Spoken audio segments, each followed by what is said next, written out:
Welcome to Sally Fox Audiobook, Gospel of Blood, Chapter 201 to 256, Chapter 204, Using Public Resource for Oneself. 2075 words. Leaving the Count's estate, Viscount Leon Castell worriedly rode his family carriage back to their residence in Northport. As soon as he got out of the carriage, Derek de Leon Castell hurriedly approached, surrounded by servants, and asked anxiously, "Grandfather, how did it go? Did the young Countess of Castell make things difficult for you?" The old Viscount frowned at him and reprimanded him. "What young Countess?" "That's our lord, the esteemed Countess of Castell." Derek was taken aback, seemingly puzzled by his grandfather's sudden change in attitude. "Grandfather, weren't you?" The old Viscount glared at him, glanced at the surrounding servants, and said in a low voice, "Follow me to the study." Once in the study, Viscount Leon Castell dismissed the servants and maids, while Derek took the initiative to pour his grandfather's favorite Unette honey wine. The old Viscount sipped the wine, his expression softened slightly, and Derek couldn't help but ask, "Grandfather, why are you suddenly so respectful to the young Countess?" The old Viscount gave him a look and said calmly, "We are vassals of Castell. Loyalty to our lord is our duty. Naturally, we should respect the Countess. But didn't you say before that Castell had no future and would eventually be swallowed by other great nobles?" Derek couldn't help but say. He frowned, confused by his grandfather's change. Without the protection of the blazing sun and having lost the Board family's patronage, Castell is still a vassal of Board, but anyone can see it's on the brink of collapse. "As a branch of Castell, we must plan ahead, and the Starfall Bloodborne is a force worth investing in." Hearing his grandson's words, the old Viscount looked at him deeply. "Those words, did your friends from the Starfall Kingdom tell you that?" Derek paused, quickly lowered his head, and said, "You're overthinking. I don't have any friends from the Starfall Kingdom." The old Viscount waved his hand. "Enough, I'm old but not blind. I may not ask about certain things, but that doesn't mean I don't know. I usually don't ask because having multiple plans isn't a bad thing. Rest assured, the Leon Castell family will be yours sooner or later. I don't have the energy to cultivate a new heir. Although you lack your father's talent, you're still better than your wastrel uncles. Entrusting the family to you will at least slow down its decline." Hearing his grandfather's words, Derek's face turned pale and then flushed. "Grandfather, I didn't." The old Viscount sighed. "I know you mean well. I've been strict with you, and your uncles have their own territories. It's natural for you to worry about your inheritance. It's understandable to associate with extraordinaries to strengthen your position. In fact, I tacitly approved your actions. The North is not like the South. If the Starfall Kingdom's Bloodborne wants to extend its reach into Castell, our small Leon branch has no power to resist. Rather than resisting, it's better to align with them, potentially preserving and even strengthening the family's position during the power transition." "Then, have you changed your mind now?" "Why?" Derek couldn't help but ask. The old Viscount looked at him. "You should know about the attack on the Countess last night, right?"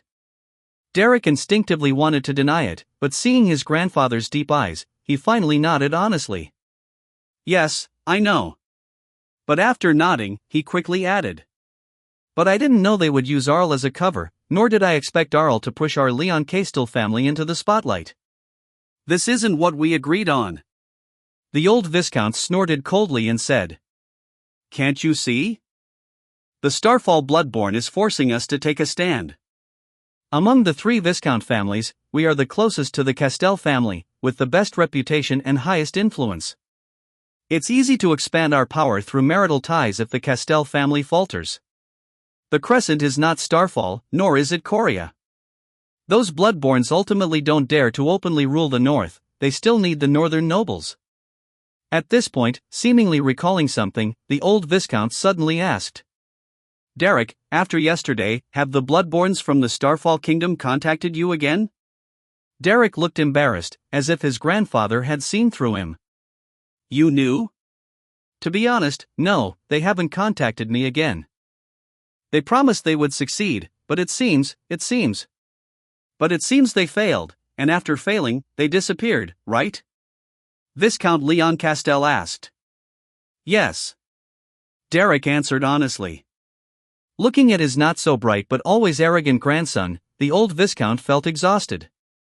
He sighed deeply and said earnestly, Derek, stop associating with the Starfall Bloodborne. The Starfall Kingdom's Bloodborne is likely no match for the Countess. The Countess' background far exceeds our expectations. After all, she is the child of that highness. Even if the family has declined, she still holds some trump cards. Grandfather, what exactly happened? Derek couldn't help but ask. The old Viscount paused and said, The Bloodborne Count who orchestrated this infiltration from the Starfall Bloodborne is probably dead. Dead? Dead? Derek's eyes widened, and he couldn't help but exclaim. The old Viscount glared at him. Keep your voice down. It's enough that you know about this, but I imagine it will soon spread within your circle anyway. We rely on your support. Read at https://novelplex.org. Donate now. Overnight, the Countess silently eliminated a Blazing Sun Bloodborne who was targeting her. She must have powerful protectors in the shadows, and Castell's foundation still stands strong. Hearing his grandfather's words, Derek's expression changed slightly. What should we do? The old Viscount looked at him with disdain. What's there to panic about? It's the Starfall Kingdom's Bloodborne that's trying to overthrow Castell, not our Leon Castell. But? No buts, Derek. The past is the past.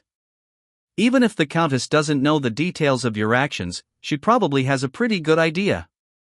Otherwise, she wouldn't have reprimanded me. But she doesn't seem inclined to pursue it further. The ones who will suffer are those Bloodborns who infiltrated the county and the nobles who are loyal to them. Hearing his grandfather's words, Derek suddenly felt a stirring in his heart. You mean? I mean, this might also be an opportunity for our Leon Castell family. The old Viscount said meaningfully. As he spoke, he took out the investigation order Charlotte had given him and handed it to his grandson. Derek, from now on, you must sever all ties with the Starfall Bloodborne and help me complete this task. Derek took the order, read it carefully, and then turned pale. Investigate the nobles? And audit the family businesses? The Countess is putting our Leon Castell on the spot. How do we have the power to make other nobles comply? Grandfather, if we really go through with this, our reputation among the nobles will collapse. All the Castell nobles will turn against us. The old Viscount sighed. I understand all that, but we have no choice. The Countess has made it clear that she will not allow us to play both sides. Castell's power can't dethrone all the nobles in the county, but dealing with a single Viscount family is more than enough. With that, he gritted his teeth. Since we have no choice, we might as well pledge our loyalty fully to the Countess, assist Castell in crushing the Starfall Bloodborne schemes, and maximize the benefits for our Leon Castell family. But, won't this provoke a rebellion among the county's nobles? Our Leon Castell will be the first to suffer. The Countess might just be overthrown, but we could face utter destruction from the wrath of the other nobles. The old Viscount drained his honey wine in one gulp and said quietly, Derek, do you know how many people the Countess used to reclaim the mining workshop? How many?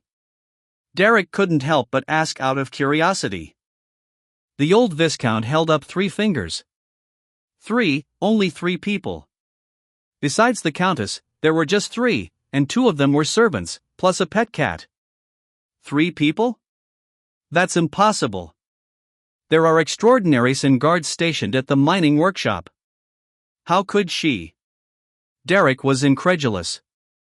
By relying on the prestige of the Castell family that has ruled the North for centuries, by the title of Count of the North, and by Castell's influence in the kingdom. The old Viscount said emphatically. Looking at his grandson, he continued with a tone of frustration. The Countess may be younger than you, but she is far stronger.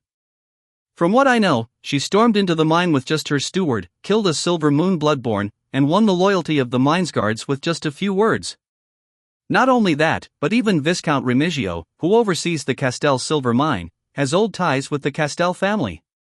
He assisted the Countess in quelling the rebellious mine manager that day. Before I left, the Countess mentioned sending professionals to assist with the investigation. If my guess is correct, it could very well be Viscount Remigio. The Royal Guard? She dares to seek aid from the Royal Guard? Castell isn't a vassal of the king. Such behavior would never be accepted by the nobles. Derek couldn't help but exclaim. What if the Countess holds evidence of the nobles' betrayal? What if she has a legitimate reason to reclaim their titles? The old Viscount said quietly. With a sigh, he continued. The Starfall Bloodborne made a mistake, a fatal mistake. They thought they could better balance the power of the nobles by inciting internal strife among the Castell nobles, making it easier for them to control. But they ended up giving the Countess a big gift. With leverage over various nobles, the Countess has every reason to escalate minor issues, seize the opportunity to reclaim titles, and if anyone objects, it would be seen as rebellion. Through private connections, she could likely seek aid from Viscount Remigio. I've heard the Remigio family is in dire need of money, and Castell has plenty of it. Viscount Remigio is the kind of man who would do anything for the right price. The Countess can circumvent the Royal Guard's restrictions by hiring or even allying with the Remigio family. When the army guarding the Castell silver mine raises the Remigio family banner instead of the crescent flag, everyone will know those aren't Remigio's conscripts but actual Royal Guards. Yet, they'll have no choice but to accept it, and the northern nobles' private soldiers are no match for those well-equipped professional troops. Derek, the Starfall Bloodborne can no longer control Castell. To control Castell, they must control the Countess, but they have already failed. With mysterious protectors for extraordinary strength and the Remigio family available for worldly military support, if I'm right, Viscount Remigio might have already received a call for aid from the Countess. Hearing his grandfather's analysis, Derek was dumbfounded. The old Viscount looked at his grandson, who, despite having some extraordinary talent, was otherwise almost useless, and sighed. Derek, from now on, get close to the Countess. I have a feeling, even with the backing of legendary Bloodborne, the Starfall Bloodborns might not be a match for the Countess. Although the Countess is young, when standing before her, even as a Silver Moon Knight, I dare not breathe heavily. Anyone who treats her like a child is bound to suffer greatly. The conversation between the Leon Castell family's grandfather and grandson roughly set the direction for the family's allegiance. Meanwhile, at the Castell silver mine, Viscount Remigio, stationed with the Royal Guard, received Charlotte's letter sent through the teleportation array. This fierce-looking Viscount sat by the campfire, eating roasted meat, and with greasy hands, picked up the letter and chuckled. Hiring the Royal Guards to garrison the mine? This young count is quite bold. How could the Royal Guard interfere in the affairs of a ducal vassal? That's public power for private use. And it's overstepping. He took a large gulp from his mug, but when he saw the remuneration figure in the letter, he sprayed his drink out in shock. Cough cough, cough cough cough. At least 500 gold tanna per kingdom soldier? With a changing expression, Viscount Remigio shot up and shouted to his lieutenant, who was drinking with others nearby. How many family banners did we bring? Bring them all out. Chapter 202, Chapter 205, Choose a Side. 1083 words. Charlotte moved swiftly.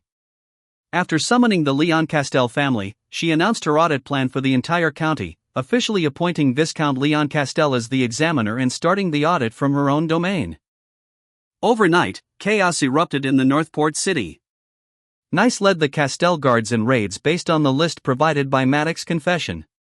Many governing officers and low-ranking nobles from the direct domains were arrested along with their families and taken to prison. This large-scale audit naturally caused an uproar among the nobility. Those still in Northport after the Count's banquet swarmed to the Count's estate, seeking to persuade, oppose, berate, or test her intentions. Despite the seemingly cordial atmosphere of the banquet, where nobles maintained at least a superficial respect, they now revealed their true stance as Charlotte began her crackdown to reclaim the Castell family's waning authority over the past decade. Opposition. Unified opposition. Charlotte realized she had underestimated the deeply rooted nobles of her domain. The day after the audit plan was announced, the nobles still in Northport drafted a petition against it. They demanded Charlotte retract the audit plan, citing numerous downsides, and harshly criticized the Leon Castell family. The property and privacy of nobles are sacred and inviolable. Even their lord has no right to conduct such a strict audit, let alone property verification. This is contempt for the sacred code. It undermines the foundation of our rule. It is the act of a tyrant. While the assassination at the banquet warrants investigation, it should not be an excuse to vent anger on vassals. She is a naive child who will ultimately ruin Castell. A woman of the Starfall bloodline. No matter how well the Castell family hides it, they cannot hide the truth. Her heart may not even belong to the North, but to herself alone. Public opinion was overwhelmingly against her. Overnight, Charlotte transformed from a promising young lord into a tyrant in the eyes of all her subjects. Holding the nobles' petition and listening to reports of their criticisms from the guards, Charlotte's expression darkened.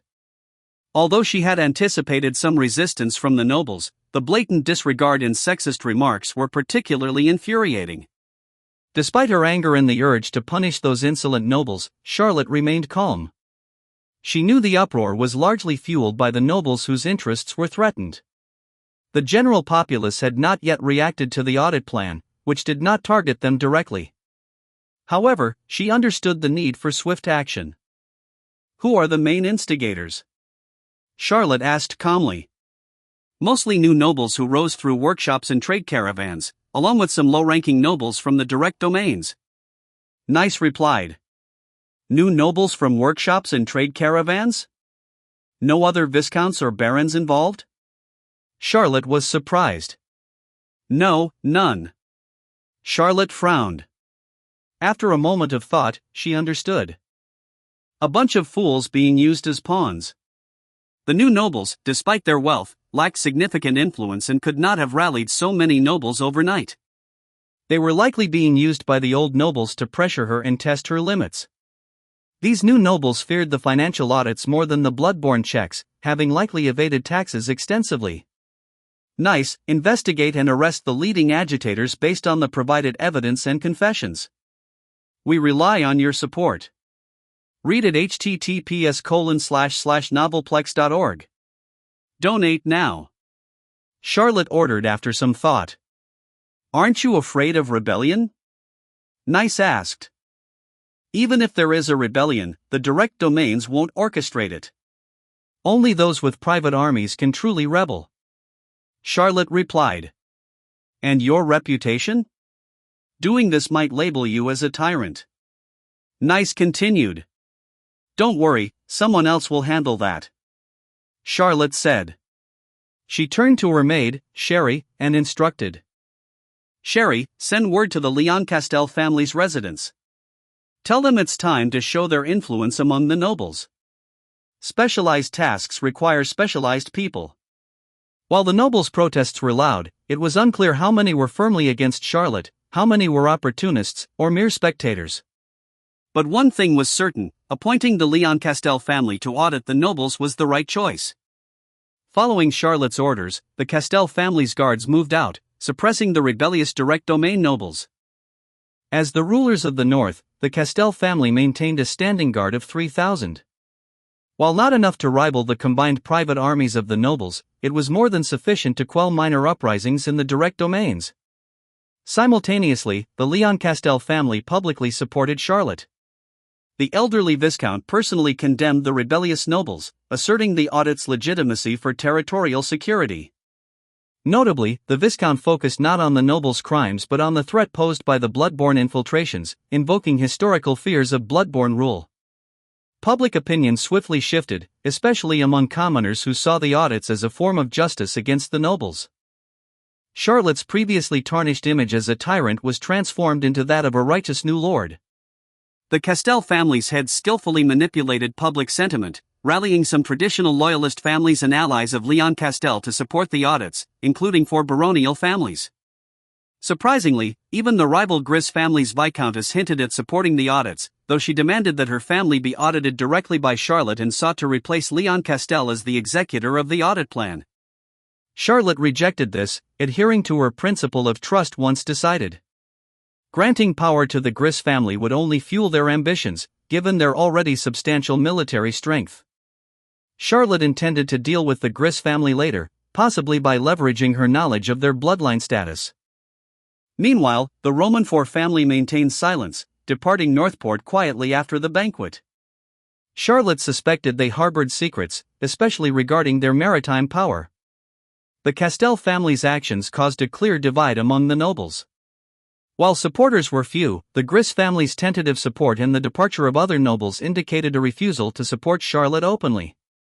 Charlotte sighed, understanding she could only choose one major noble ally for now.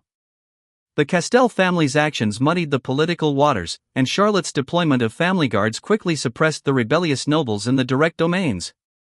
However, the departing nobles signaled their dissatisfaction and potential future conflicts. Charlotte knew this was just the beginning. Although the immediate unrest was quelled, she anticipated possible conflicts and prepared for potential battles. Shortly after, the communication crystal seized from Agnes activated, indicating an incoming message from the Nez Bloodborne. Charlotte felt a surge of anticipation. It seemed the Nez clan was initiating the meeting earlier than expected. Chapter 203, Chapter 206, I would rather die than submit. 1,337 words. Agnes did not understand why the young Countess of Castel hadn't killed her. She asked herself and felt that she had already been completely drained of all the information she knew. Logically, she should have had no further value to him, and she was ready to face death. Yet, the Countess of Castel did not kill her. Not only did he not kill her, but he also provided her with good food and drink. Although she was imprisoned and her powers were sealed, she was fed 3 meals a day, and the guards did not torment or insult her as she had read in stories. She didn't know what that seemingly weak but truly insidious and nasty person was thinking.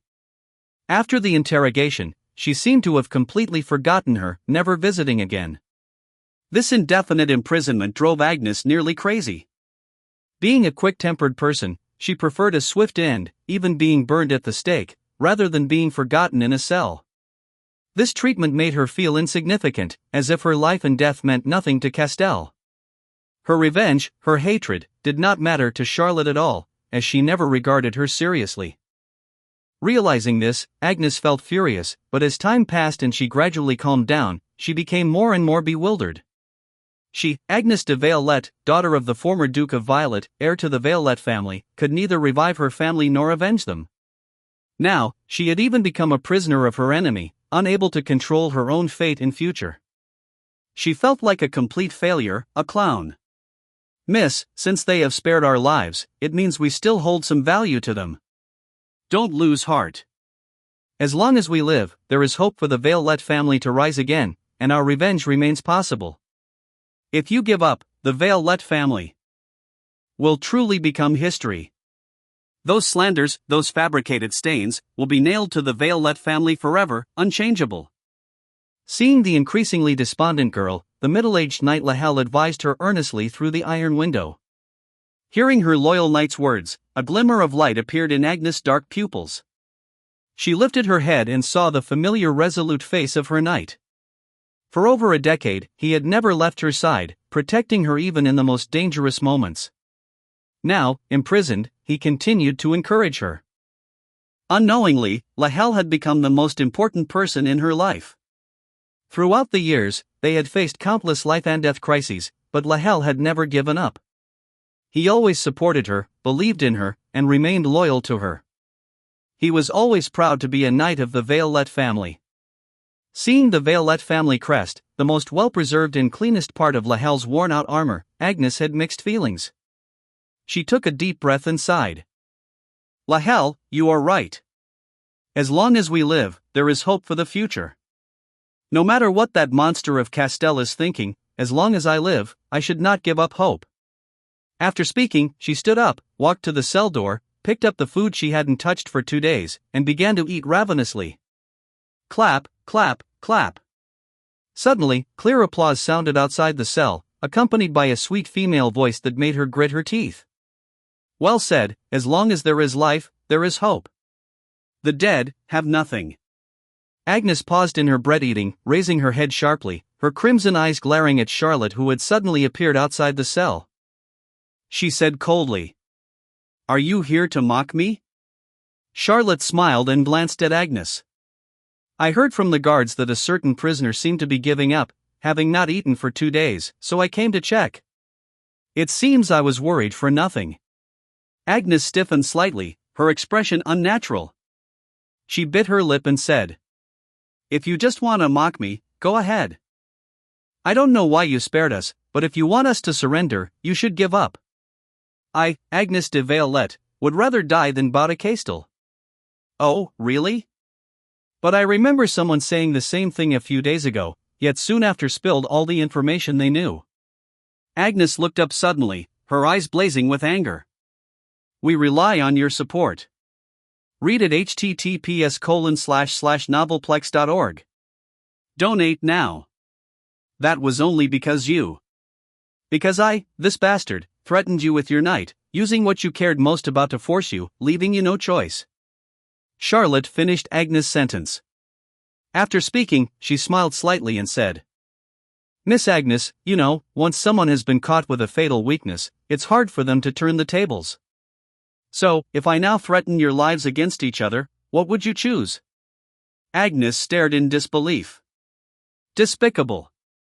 People like you are the disgrace of nobility." "Sorry, Miss Agnes, I never considered myself a true noble."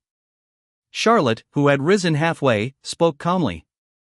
Then, she suddenly changed the subject and said, "The Violette family, also known as the Violet family, founders of the Violet Duchy, an ancient family that ruled the Violet Forest and its surrounding areas after breaking away from the Crescent Kingdom. Erd de Verlet, the last duke of the Violet family, one of the 7 legends of the Crescent Kingdom, commander of the 2nd Guard Corps during the Star Moon War, known for his wise governance of his territory as Wise Erd. However, in the Second Star Moon War, Erd's greed for merit led him to advance recklessly, resulting in the annihilation of the entire Second Corps during the First Roman battle, causing a reversal in the war and the loss of the Violet Duchy. Erd himself died on the battlefield. Upon hearing the news, the king was furious and decided to strip the Violette family of their ducal title, demoting all Violette nobles to commoners." As she spoke, Charlotte looked at the increasingly upset Agnes and said, "Miss Agnes, this is what I found about your family and your father. Am I right?" Agnes' eyes immediately reddened. "This is slander. At that time, it was Castel's betrayal of my father, their ally, that caused the originally victorious battle to fail. The Starfall Kingdom's main attack was never Violet. My father diverted the Starfall Kingdom's army to the border between Violet and Roman to protect Castel's silver mines, only to be betrayed by Castel, who was supposed to support us." Charlotte allowed Agnes to vent and curse, and when she had almost finished, she sighed softly and said, "The Star Moon War has long ended. Honestly, I don't know what truly happened back then. I can only see the records circulating within the kingdom. After finding information about Duke Violette, I was surprised. Low taxes, encouragement of arts and culture, using magic research to develop agriculture and industry.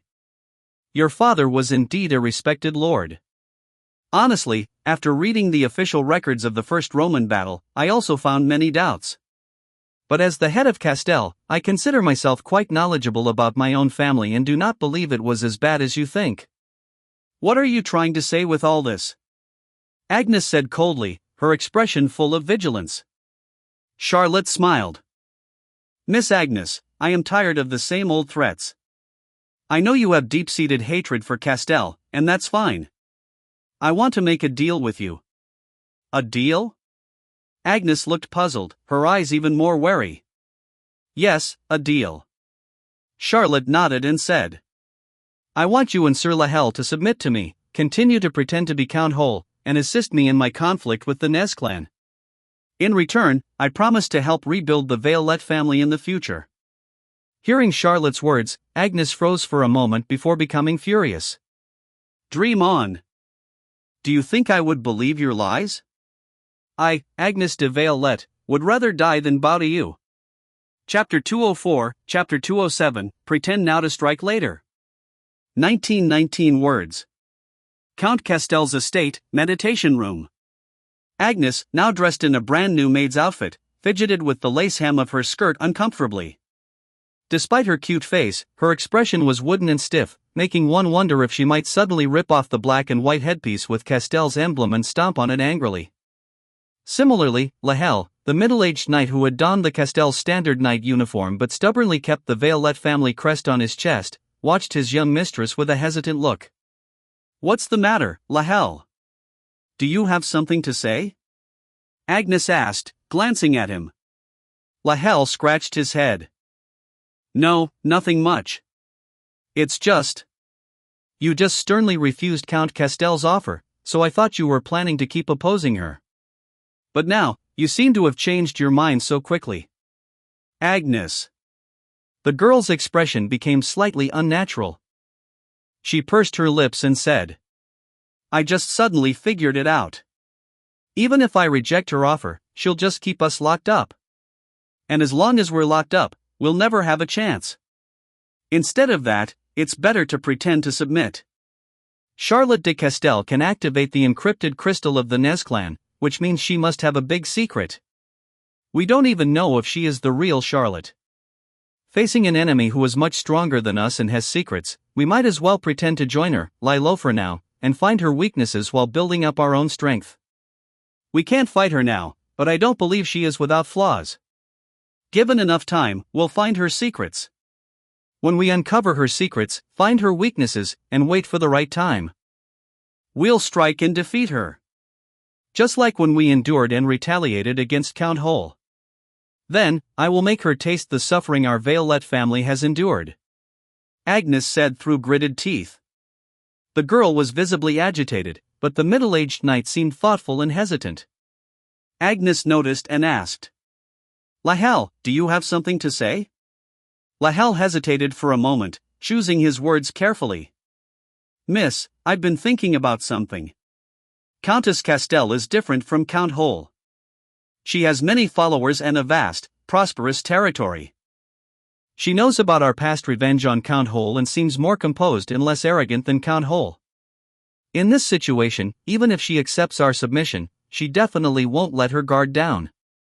Our every move will likely be under her surveillance. Also, after meeting her this time, I felt her aura was even stronger than when I first saw her. I suspect she might have some method of increasing her power. I'm worried that over time, instead of closing the gap, we might fall further behind. Not to mention, once she fully controls her territory, opposing her will become even harder. In this case, can we really find an opportunity to strike back?" After listening to Lahel's words, Agnes clenched her fists, her expression uncertain. After a moment, she said, "I don't believe anyone is without flaws. I also don't believe her power and influence will grow indefinitely. Bloodborns are notoriously difficult to advance in power, and when they do, they enter a period of deep slumber. She's currently only a starry sky tier, not even a silver moon. We will have our chance. Besides, we're Bloodborns, and if there's one thing we have, it's time. We can wait. If a month isn't enough, then 2 months, if not 2 months, then 3 months, or even a year, 2 years, 3 years. We'll wait until she enters deep slumber, until we find her weakness." Agnes grew more determined as she spoke, her initial hesitation turning into firm resolve, as if trying to convince herself. However, Lahel still seemed hesitant. He remained silent for a long time before sighing. "Actually, I've thought about it, and her proposal isn't completely unacceptable for us. From the beginning, our goal has been to revive the Violet family. If she can truly help us rebuild, reconciling with Castel might be an option. You're right, we are Bloodborns and can wait, but our scattered kin cannot. They might remember the Violet name now, but in a generation or two, they'll forget. By then, the Violet bloodline might be lost. There's no grudge between nobles that can't be resolved. Though it was Castel's inaction that led to our defeat, it was ultimately the king who stripped us of our title. The Duke died not just because of the battle but was also ambushed by a Starfall's legendary during the retreat. Instead of dwelling on revenge, it might be better to focus on rebuilding our family." Agnes's expression changed instantly. She angrily slammed the table. "Impossible. Absolutely impossible. Castell is our enemy. We can never reconcile, never. Lahel, don't say that again. Even if we temporarily submit, it's to bide our time. Today's endurance is for tomorrow's victory. Rebuilding the family and revenge are equally important. Seeing the girl's unwavering determination, Lahel sighed. All right, I'll follow your lead. Let's not discuss this further. Lahel, why do you think Countess Castell suddenly wants to recruit us? Agnes asked, changing the topic. Lahel thought for a moment and said. Since she mentioned impersonating Count Hole, it might be related to the communication crystal. When we were released from the dungeon, I saw many imprisoned nobles and a few Northport officials. Something must have happened to Castell while we were locked up. Agnes nodded. I think so too. After thinking for a moment, she said. The Nez clan's plan at the banquet must have failed. Not only that, but the little Countess of Castell probably used the banquet to expose many of their people. Just like the previous times, the Nez clan activated the communication crystal prematurely. At this point, Agnes' eyes flashed. Lahel. I'm here, Mississippi. Countess Castell doesn't yet know that both you and I can activate the communication crystal on our own. So, if she wants us to impersonate Count Hole, we'll tell her that both of us must participate. Both of us? Yes, just like before, you'll disguise yourself as Count Hole, and I'll maintain the operation of the crystal. We rely on your support. Read at https://novelplex.org. Donate now. Lahel's heart stirred. You mean? Agnes narrowed her eyes. Charlotte daring to let us disguise ourselves probably means she has a way to prevent us from leaking secrets to the Nez clan during the meeting. Although I don't know what method she will use to monitor us, the communication crystal works through a remote mental connection. Even if she knows that you, disguised as Count Hole, will attend the meeting, she would never guess that the crystal operator can also secretly open a mental channel to communicate privately. Lahel's heart skipped a beat. You want to contact the Nez clan? Agnes nodded. Yes, the enemy of my enemy is my friend. Although I don't trust the insidious bloodborns of the Starfall Kingdom, our goal of dealing with Castell aligns. I believe they wouldn't refuse a friend who can secretly provide them with intelligence on Castell. Smiling, Agnes continued. Lahel, you worry that the gap between us and Countess Castell will widen over time. But what if we can drag her down from behind? Seeing his mistress' eyes light up, Lahel hesitated but swallowed his words. Honestly, based on past experiences, he wasn't optimistic about her plan. He felt Countess Castell had a mysterious power and might have a way to completely prevent them from contacting the Nez clan privately. At this moment, the door to the meditation room creaked open, and Charlotte entered gracefully in meditation attire. The girl and the knight immediately fell silent. Charlotte, eyeing them in their maid and knight outfits, nodded in satisfaction. Not bad, fits well. Seeing her look at them like amusing toys, Agnes bit her lip, her fists clenched tightly. Countess, why have you brought us here? Lahel asked, stepping in front of Agnes. Charlotte didn't beat around the bush and bring out the flashing communication crystal. The Nez clan's communication crystal has reacted. It seems they're calling an early meeting. I want to join you in the meeting. Join. Both Agnes and Lahel were taken aback. Will operate the communication crystal too? Agnes couldn't help but ask. No, of course, you two will operate it. I'm just an observer. Charlotte shook her head. An observer? Agnes was even more puzzled. She exchanged glances with Lahel and said, We can assist you in disguising yourself, but, for the best effect, one of us needs to operate the crystal while the other disguises. Okay. Charlotte nodded. So readily? Agnes couldn't help but glance at Charlotte. Charlotte hadn't yet revealed how she would prevent them from leaking secrets while disguising, which made Agnes uneasy rather than reassured. After all, Charlotte hadn't even signed a contract with them. But at this point, Agnes had no reason to hesitate. She exchanged a look with Lahel and nodded, starting to place her hand on the communication crystal, injecting magic to activate it. The familiar power spread from the crystal ball, verifying their bloodline power. Gradually, the crystal ball emitted a dreamy glow, and Agnes felt her mental power connect with it. Connection successful. Agnes felt a surge of excitement. It's activated. Lahel can prepare to join the meeting. She glanced subtly at Charlotte and readied herself to open the secret mental channel. However, just then, Charlotte interrupted them. Wait a moment. She smiled slightly and closed her eyes. When she reopened them, her azure eyes had turned golden. A terrifying mental force erupted from her, and in Agnes' astonished gaze, the crimson brilliance engulfed the world in an instant. Agnes felt a moment of disorientation, the world spinning. Suddenly, black stone walls rose, and steps ascended in layers through the crimson mist. In an instant, Agnes found herself in a towering ancient castle. Charlotte sat regally on a majestic throne, her casual clothes transformed into an ornate black gown with thorn and rose patterns. Her blonde hair turned silver, and even her height seemed to increase slightly. The communication crystal floated in mid-air, appearing somewhat ethereal, like a projection rather than a physical entity. Agnes and Lahel remained in their positions, touching the crystal. Feeling the omnipresent mental power around her, Agnes' eyes widened in disbelief. A mental world. This is a mental world. She was pulled into the other's mental world. Damn it, who is this young countess, able to pull someone's consciousness into her mental world? Isn't this something only legendary can do? No, just being able to construct such a realistic mental world is already absurd. Is she really just a starry sky? There's no way to secretly contact the Nez clan now. Looking at Charlotte, who sat high on the throne with a playful smile, Agnes was left speechless. As the daughter of a legendary expert, she knew well about mental worlds.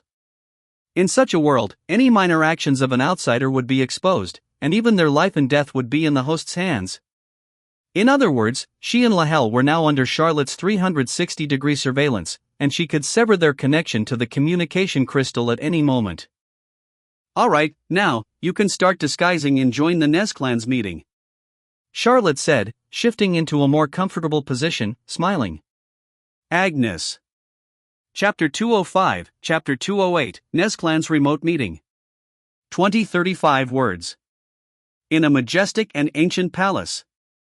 Black curtains shrouded the surroundings, making the already dark palace even more oppressive. Beneath the curtains, a rectangular table was placed in the center of the palace, with ancient stone seats arranged on either side. Several tall, blurry figures sat on either side of the table, their appearances indistinct. Only their scarlet eyes flickered with a deep light in the illusory curtain. Suddenly, a dim red glow appeared on one of the stone seats on one side of the table. With a distortion of space, a new tall figure slowly materialized in front of the table. Seeing the newly appeared figure, many of the shadows around the table slightly bowed their heads and respectfully greeted him. Lord Count Hole. Only the two figures at the head of the table merely glanced at the new figure and nodded slightly. Count Hole, you are quite late for this meeting. One of the figures at the head of the table spoke softly, his voice imposing and somewhat displeased. Count Hole was silent for a moment, then spoke in a deep voice. Lord Count Yurst, this impromptu meeting was too sudden. I didn't have time to prepare, so I am quite late. Count Hole was, of course, the disguised Lahel. However, at this moment, Lahel's mind was far from calm. While he manipulated the illusory figure to converse with the Nez clan's count, he couldn't help but glance back at the figure seated high on the blood throne. And beside him, Agnes, who was touching the phantom crystal to maintain the communication, was already dumbfounded. She couldn't help but be dumbfounded. Although Agnes had known her plan would fail the moment Charlotte unfolded her mental world, it wasn't until she and Lahel fully activated the crystal and entered the meeting in disguise that she realized just how formidable Charlotte's power was. Because Lahel's consciousness didn't enter the communication crystal as usual. Instead, the virtual meeting room of the crystal was directly projected into reality. The crimson mist above the communication crystal manifested the meeting scene as if it were a projection, making it feel like they were truly present. It was like a 3D video conference. The ancient palace descended into the mental world, the shadows of the Nez clan and the disguised figure of Lahel appearing simultaneously, while Agnes and others watched as if they were spectators. Including Lahel, who operated the joining illusion. From the scarlet gazes of the Bloodborne members in the meeting room, it seemed they hadn't noticed that their remote meeting had been projected into someone else's mental world, nor had they noticed the three individuals observing their meeting. This secret online meeting had been forcefully turned into a 3D movie by Charlotte. Don't be nervous. Continue speaking to them as you normally would. I want you to extract any possible information. Don't worry, they can't see us, nor can they hear our voices. Charlotte, seated high on the throne, watched with interest the meeting of the Nez clan, directly projected into her mental world through the psychic connection. She ordered Lahel, disguised as Count Hole. Lahel forced himself to look away. Suppressing his inner turmoil, he focused on the meeting room and soon noticed an issue. The seat originally belonging to Count Lachlan was empty. Alright, now that everyone is here, let's begin the meeting.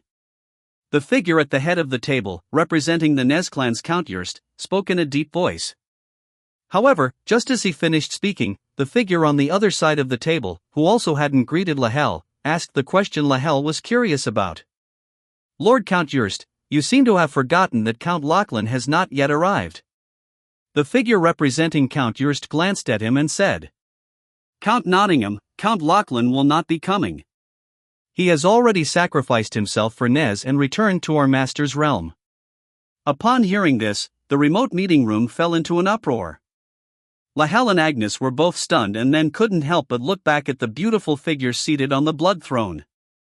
Having participated in the last remote meeting, they were well aware of what Count Lachlan had been up to before.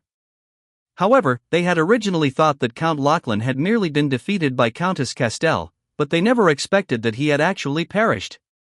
A genuine Bloodborne count. A true blazing sun. Even though they had once killed the real Count Hole through deceit, they were well aware of how lucky they had been. Even when they succeeded in killing Count Hole, it was only after gaining his trust and attacking him with poison and ambush while he was in his periodic slumber. And even so, they had almost lost their lives in the process. Count Lachlan was even more different.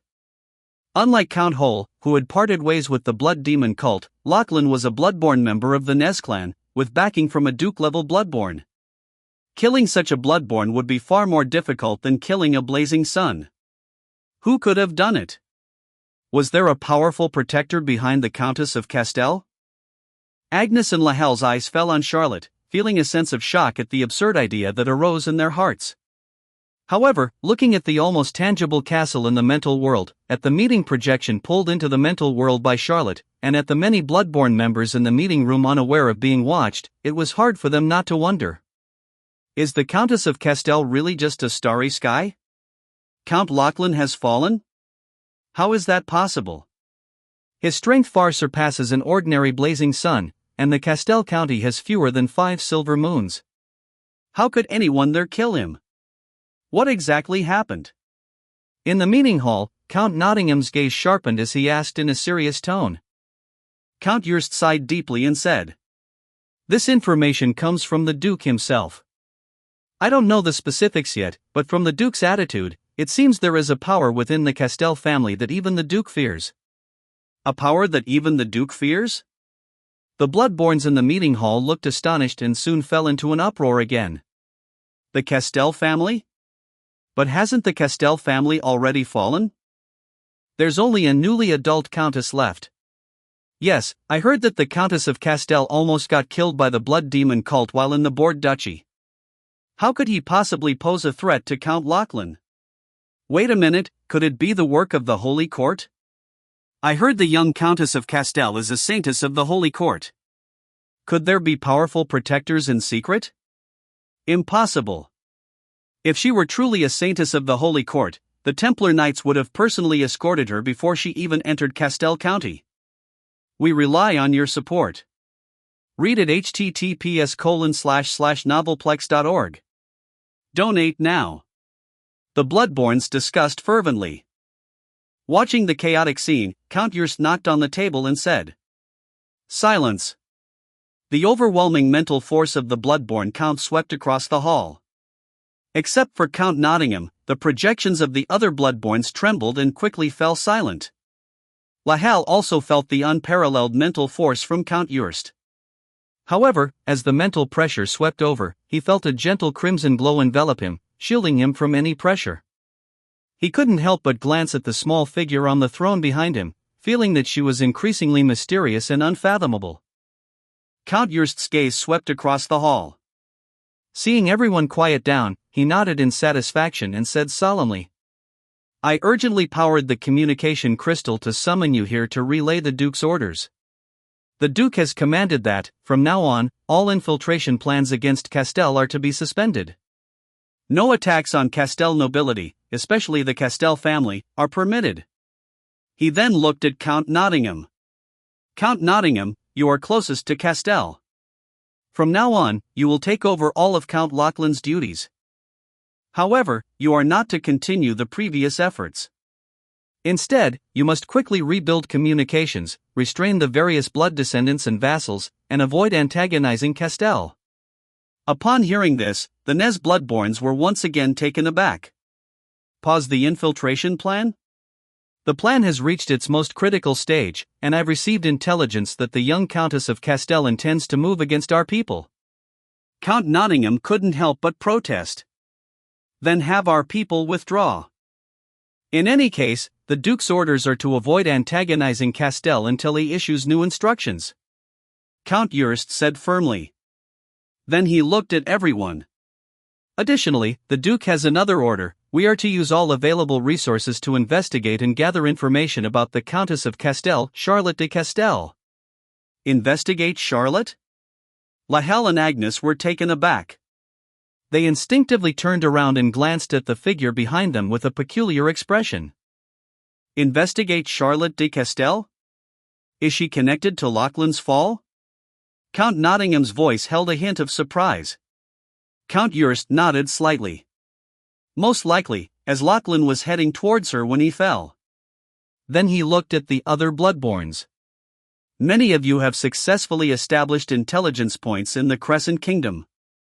What information do you have on Charlotte de Castel? The more detailed, the better. Charlotte de Castel. The bloodborns fell into contemplation. I heard she inherited the usual beauty of the Castel family, known as the Jewel of Bord, and is the most beautiful girl in the Crescent Kingdom. One bloodborn thought aloud. If I remember correctly, the Castel family once had ties with the elves. She likely has some elven blood, albeit diluted, making her a half-elf. Another bloodborn mused. I heard a rumor that the mother of the Countess of Castel came from the Starfall Kingdom, and she might even be from the Starfall royal family. Another bloodborn couldn't help but mention. Upon hearing this, many bloodborns turned their attention to Count Nottingham. Count Nottingham's eyes flickered slightly as he said, Indeed, she was in the devout of the Roman family, a well-kept secret. Few know of it. The devout Anne? Princess Anne? The half-sister of Henry the Fool? The half-sister of Edward III? But didn't she die of a cold? A bloodborn asked curiously. I heard Henry the Fool poisoned her out of fear of her threat to the throne. Another bloodborn said in confusion. Count Nottingham shook his head. And the devout fell in love with the previous Count of Castel during his visit to Starfall, renounced her claim to the throne, and followed him to the Crescent Kingdom in anonymity. Hearing this, some bloodborn's eyes flickered. Does this mean the Castel family might be protected by the Roman family? Count Nottingham shook his head again. No, that's unlikely. The Roman family is currently ruled by the Lilac faction. Although Edward III is related to and the devout, there was little affection between them. Moreover, Anne chose the Crescent Kingdom, which the Romans see as a betrayal. If there is a power behind the Castel family that even the Duke fears, it must be something else. Hearing Count Nottingham's explanation, the bloodborns fell into discussion again. Watching the meeting, Lahalle and Agnes were surprised. And the devout? Princess Anne? The Countess of Castel has such a prestigious background? Charlotte's eyes also twitched. She didn't expect that her curiosity about her mother's original identity would be unveiled in the Nez clan's meeting. And, as it turned out, she really was a princess of the Falling Star Kingdom, and even a sister to both the former and current kings. However, it sounded like quite a complicated situation. Watching the Bloodborns deep in discussion, Count Yrst scanned the hall and said solemnly, "These are old stories. Besides this, does anyone have any more information about the Countess of Castell?" The Bloodborns fell silent. After a moment, one Bloodborn hesitantly said, "Actually, I've heard a rumor. When the Countess of Castell was in board, she seemed to be involved in an incident concerning the descent of an evil god." Chapter 206, Chapter 209, The Chaos Caused by Thorny Rose. 1922 words. Yrst's eyes flickered as he looked at the Bloodborn who had spoken. All the other crimson gazes in the conference hall also focused on this Bloodborn. "Viscount Scott. If I'm not mistaken, your task is to form a mercenary group in Eastern Unette Blacklands, right?" Count Yrst asked curiously. The Bloodborn who spoke nodded slightly. "Yes, my lord, which is why I said this is merely a rumor I heard." Viscount Scott's eyes turned distant, as if recalling something. "Rumor has it that a year ago, Board encountered a summoning plan by the Blood Demon cult, which was ultimately thwarted by the Holy Court. This summoning plan involved many families in the Board Duchy, including the Castell family. It's said that the Countess of Castell almost lost her life because of it." "A summoning plan by the Blood Demon cult? Archduke Abaddon?" Hearing the Viscount's words, the Bloodborn's eyes twitched, and they all became serious. Although Archduke Abaddon and the Observer Casey were both Bloodborn princes, their relationship was not good, with completely different ideologies. The Nez family and the Shedai family had a relationship similar to that between Starfall and Crescent, entangled in grudges and not seeing eye to eye. "Viscount Scott, I've heard of this as well.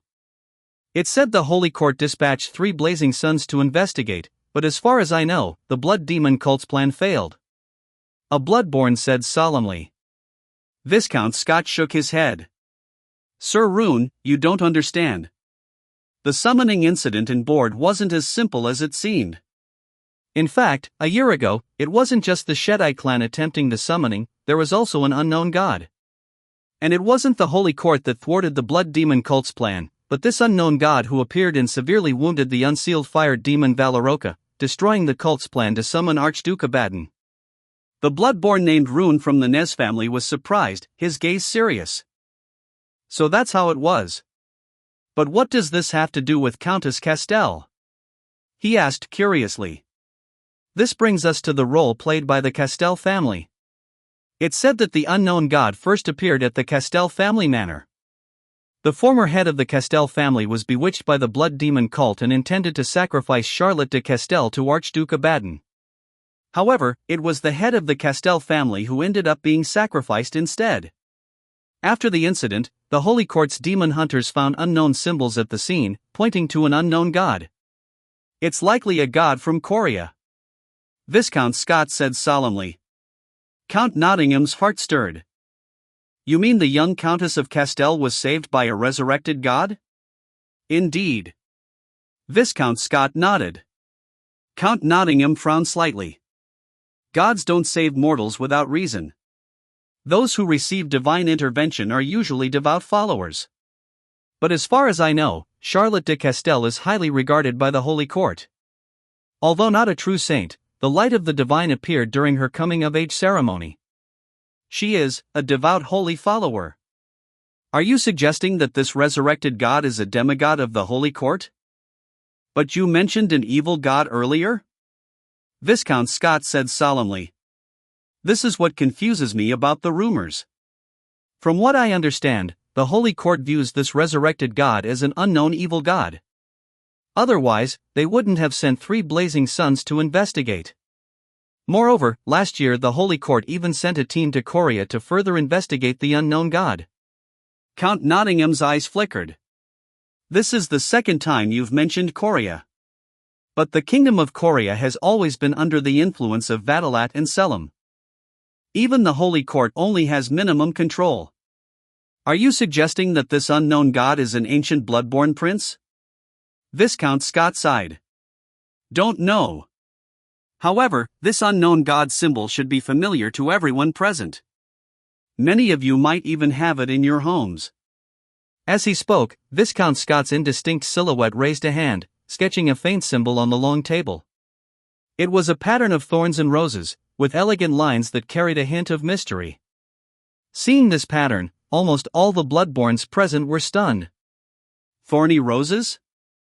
Isn't that Coria's most beautiful decorative pattern? It's carved on my usual coffin. One of the Bloodborn couldn't help but exclaimed. Seriously? Scott, are you kidding? My house's furniture is all from Coria. All with this pattern. Another Bloodborn exclaimed in disbelief. Even Count Jurst, who presided over the meeting, had a twitching eye. Thorny roses? Lahel and Agnes, who had been silently observing, were also stunned. The reason was simple: they had just seen this symbol. They couldn't help but turn back to look at the beautiful figure sitting on the throne behind them.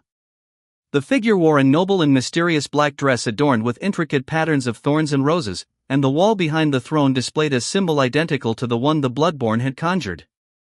Under the crimson glow, the mysterious symbol shimmered with a profound light, evoking a sense of nobility and mystery.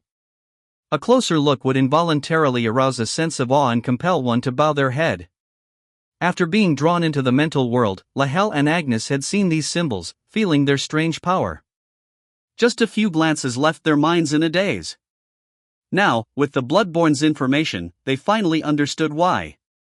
A holy symbol. This was a holy symbol of a god. Agnes, not particularly sharp-witted to begin with, felt her thoughts becoming even more disjointed. Even she now realized a terrifying possibility. She stared blankly at Charlotte on the throne, stammering. Thorny roses, holy symbol of an evil god. You. Charlotte glanced at her. Handle the crystal properly, or I'll dry you out and feed you to the fish. Agnes immediately complied. She quickly lowered her head, obediently continuing to maintain the connection with the communication crystal. Thorny, holy symbol. We rely on your support. Read at https://novelplex.org. Donate now. Scott, are you sure your information is accurate? Where did you get this information? Jurst's voice was solemn. His voice had never been this serious, not even when discussing the fall of Count Lachlan. Viscount Scott nodded. Yes, my lord, it's true. I learned this information from a mercenary from the Crescent Kingdom while drinking. He had a distinct southern accent and was very knowledgeable about the customs of the Bord Duchy. Despite his rough behavior, he was quite familiar with some human aristocratic etiquette. I judged that he might be a fallen noble from the Bord Duchy, making his information somewhat credible. I was also very curious about the resurrection of an evil god, especially since this pattern is so common among us Bloodborn. Thorns and roses are our favorite elements. Even the carpet in my house had this design. And just in case, I've already burned that carpet. After learning about this, I conducted a special investigation. Although this matter is secretive, the incident involving the evil god is real. The only uncertain part is whether Countess Castell is truly related to it. Upon hearing Viscount Scott's words, the Bloodborn in the conference hall quickly became restless. Scott, you should have mentioned this earlier. Damn, if it really is a god's holy symbol, oh, heaven, I need to change my coffin as soon as I get back. The Bloodborn with a coffin adorned with thorns and roses cursed. Silence. Count Jurst's authoritative voice restored order. The Bloodborns quickly quieted down, but their flickering gazes revealed their inner turmoil. Count Jurst was equally unsettled. He took a deep breath, his voice more serious than ever. Scott, your information is very important. I understand. There are many mercenaries from the Crescent Kingdom in eastern Unet Blacklands, which is close to Coria, making it convenient for gathering information. Please continue to investigate this matter. Then, Count Jurst looked at the others. The rest of you, continue to investigate any information related to Countess Castell, as thoroughly as possible. Also, remember the Duke's order. Do not engage in conflict with the nobles of Castell under any circumstances. If necessary, temporarily withdraw our infiltrated personnel. The Bloodborne's eyes sharpened. Although Count Yrst did not further analyze or judge Scott's information, combined with the Duke's wariness of Castell, they vaguely guessed the truth.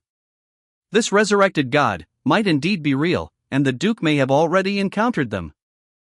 Alright, everyone, act quickly. Today's meeting is over. In the coming days, stay alert to any changes in the communication crystal. Count Yrst said solemnly. With that, his figure gradually became indistinct, leaving the hall first. The remaining Bloodborns were once again in turmoil, but the commotion didn't last long. They left the hall one after another, each leaving more urgently than the last. The remote meeting of the Nez clan was thus concluded. Count Yrst disconnected the communication and returned to reality. His already pale face appeared even paler, his scarlet pupils filled with uncertainty. Thorny, this must be reported to the Duke immediately, he said, rising from his coffin. But upon seeing the beautiful pattern of thorns and roses on his coffin, he felt uneasy. Thorns and roses were the favorite plants of the Bloodborne, including himself. Like the other Bloodborns, his coffin was from Coria, a luxurious limited edition with more elaborate patterns. Count Yrst once loved the decoration of his coffin, but after the meeting, looking at it again made him feel a chill, as if eyes were watching him from the darkness. He quickly got out of the coffin, shut its lid, and called out. Is Bruce here? Yes, my lord, what can I do for you? An elderly butler soon entered and bowed. Prepare a remote communication immediately. I need to speak with the Duke, right now. Count Yrst said quickly.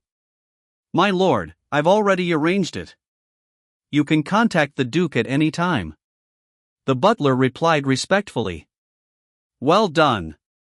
Count Yrst nodded in satisfaction. Then he hesitated for a second, pointing to his coffin. Oh, by the way, have that coffin taken out, chopped up, and burned. Chopped up? Isn't this your favorite coffin? The butler was stunned. Count Yrst's face darkened. That was before. It's not anymore. Understood, understood. The butler nodded and prepared to act. Wait. Count Yrst suddenly called him back. My lord? The butler looked puzzled. Count Yrst thought for a moment and said. Don't chop it up or burn it. Fill it with stones and sink it into the sea. And, get rid of all furniture and fabrics with thorny rose patterns in the house. Sink them all. The butler was stunned. He glanced at the thorny rose pattern decorations all around the castle and fell silent. Did you hear me? Count Yrst gritted his teeth and repeated. Yes, I heard you. The butler nodded with a heavy heart and left to arrange the task. Count Yrst then hurried out of the bedroom, starting to use remote communication magic to contact Duke Yorick. Your Grace, this is Yrst. I have important news to report. Thorny roses? Holy symbol of an evil god? In a luxurious elven-style bedroom, Duke Yorick's eyes twitched, and he couldn't help but raise his voice. He looked at the decorative thorn and rose patterns on his starry robe, and his thoughts became disjointed as well.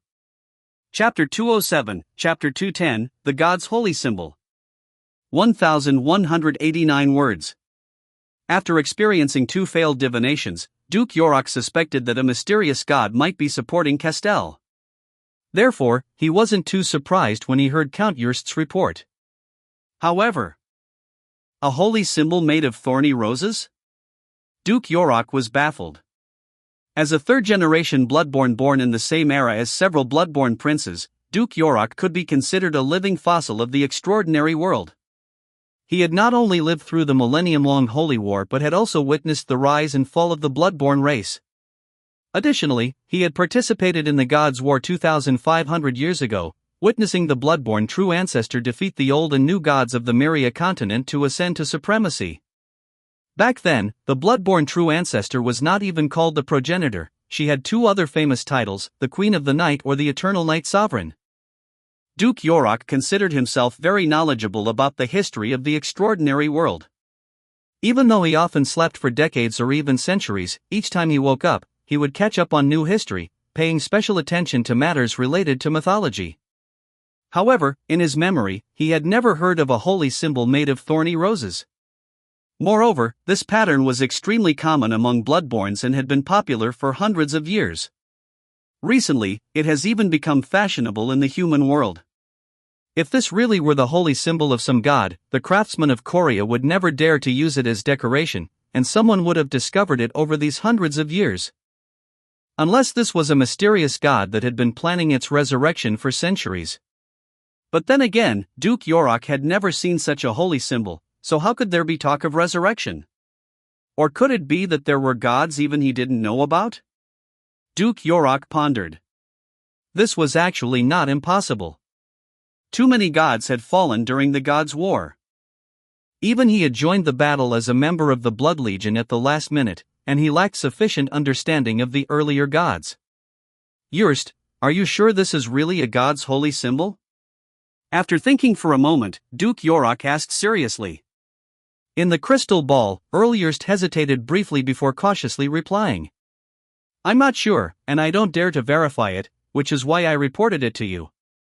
Verifying whether a symbol is a god's holy symbol is simple: perform a ritual and pray to it. If there really is a god behind it, the holy symbol will respond. But no one in their right mind would randomly pray to an unknown god. Who knows if the god might crawl through the network? If it's an ancient being looking for a new host, it might even possess the person on the spot. Obviously, Count Yurst didn't have the courage for that either. Duke Yorok frowned slightly. Honestly, after hearing Yurst's report, he was also hesitant to pray to this symbol. The Nez clan was not what it used to be. The holy followers occasionally received vague divine messages from Lord Harold, but their own myth had long been asleep. Prayer is essentially a resonance of the mind and spirit. Facing an unknown god without the protection of their myth was dangerous, even for a legendary. After pondering for a moment, Duke Yorok said, I understand. Warn all Bloodborne members not to pray to the thorny roses. For now, store away all items related to thorns and roses. Yes, my lord. Count Yurst saluted. Then he hesitated. My lord, what about the Elder Council? I'll explain to the Elder Council. Continue tracking information on Countess Castell and gather as much information as possible on the thorny roses. Duke Yorok instructed.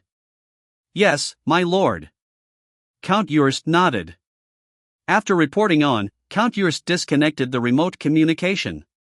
Watching the light on the crystal ball gradually fade, Duke Yorok pondered for a moment and took out the star crystal again. A hazy purple shadow slowly appeared, and the cheerful voice of the crystal spirit Adast quickly rang out. Good afternoon, Lord Yorok. It's now 4:30 in the afternoon on Luna Island. Since your last summoning. Shut up. Duke Yorok immediately interrupted the crystal spirit. We rely on your support. Read at https://novelplex.org.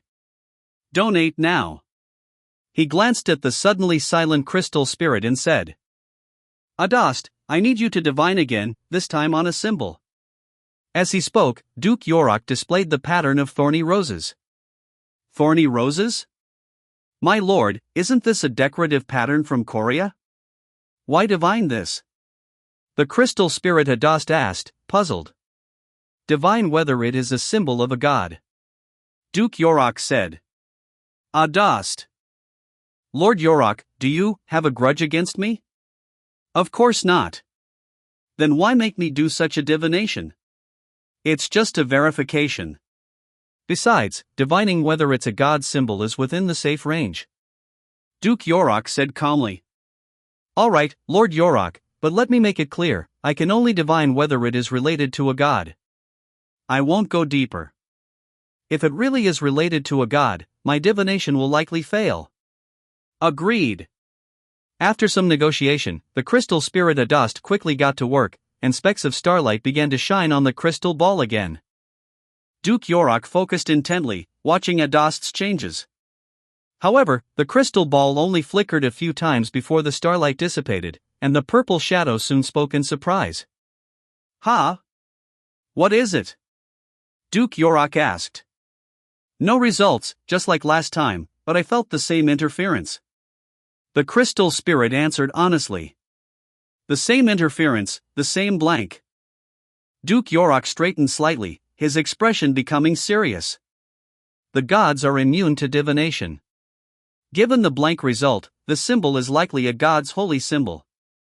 And with the same interference, it undoubtedly points to the mysterious god behind Castell." Thinking of this, Duke Yorok became solemn. "Adast. I'm here, Lord Yorok. What do you need? You were created even before Lord Casey ascended to the divine throne. You should know more about the gods' war than anyone in the Elder Council. Have you ever seen this symbol during the war?" "This, no, I haven't. In fact, I always thought this pattern was just a popular decoration. If not for your divination, I wouldn't have known it was related to a god. But as far as I know, earlier gods in the gods' war didn't have holy symbols. Holy symbols were created towards the end of the war." "No holy symbols?" Duke Yorok's heart stirred. "Are you saying holy symbols aren't essential for gods?" Adast shook his head.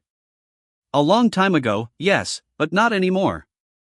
I don't know the exact reason. Even the true ancestor's holy symbol." What is the true ancestor's holy symbol again? I can't seem to remember." The crystal spirit paused, suddenly blanked. "The true ancestor's holy symbol?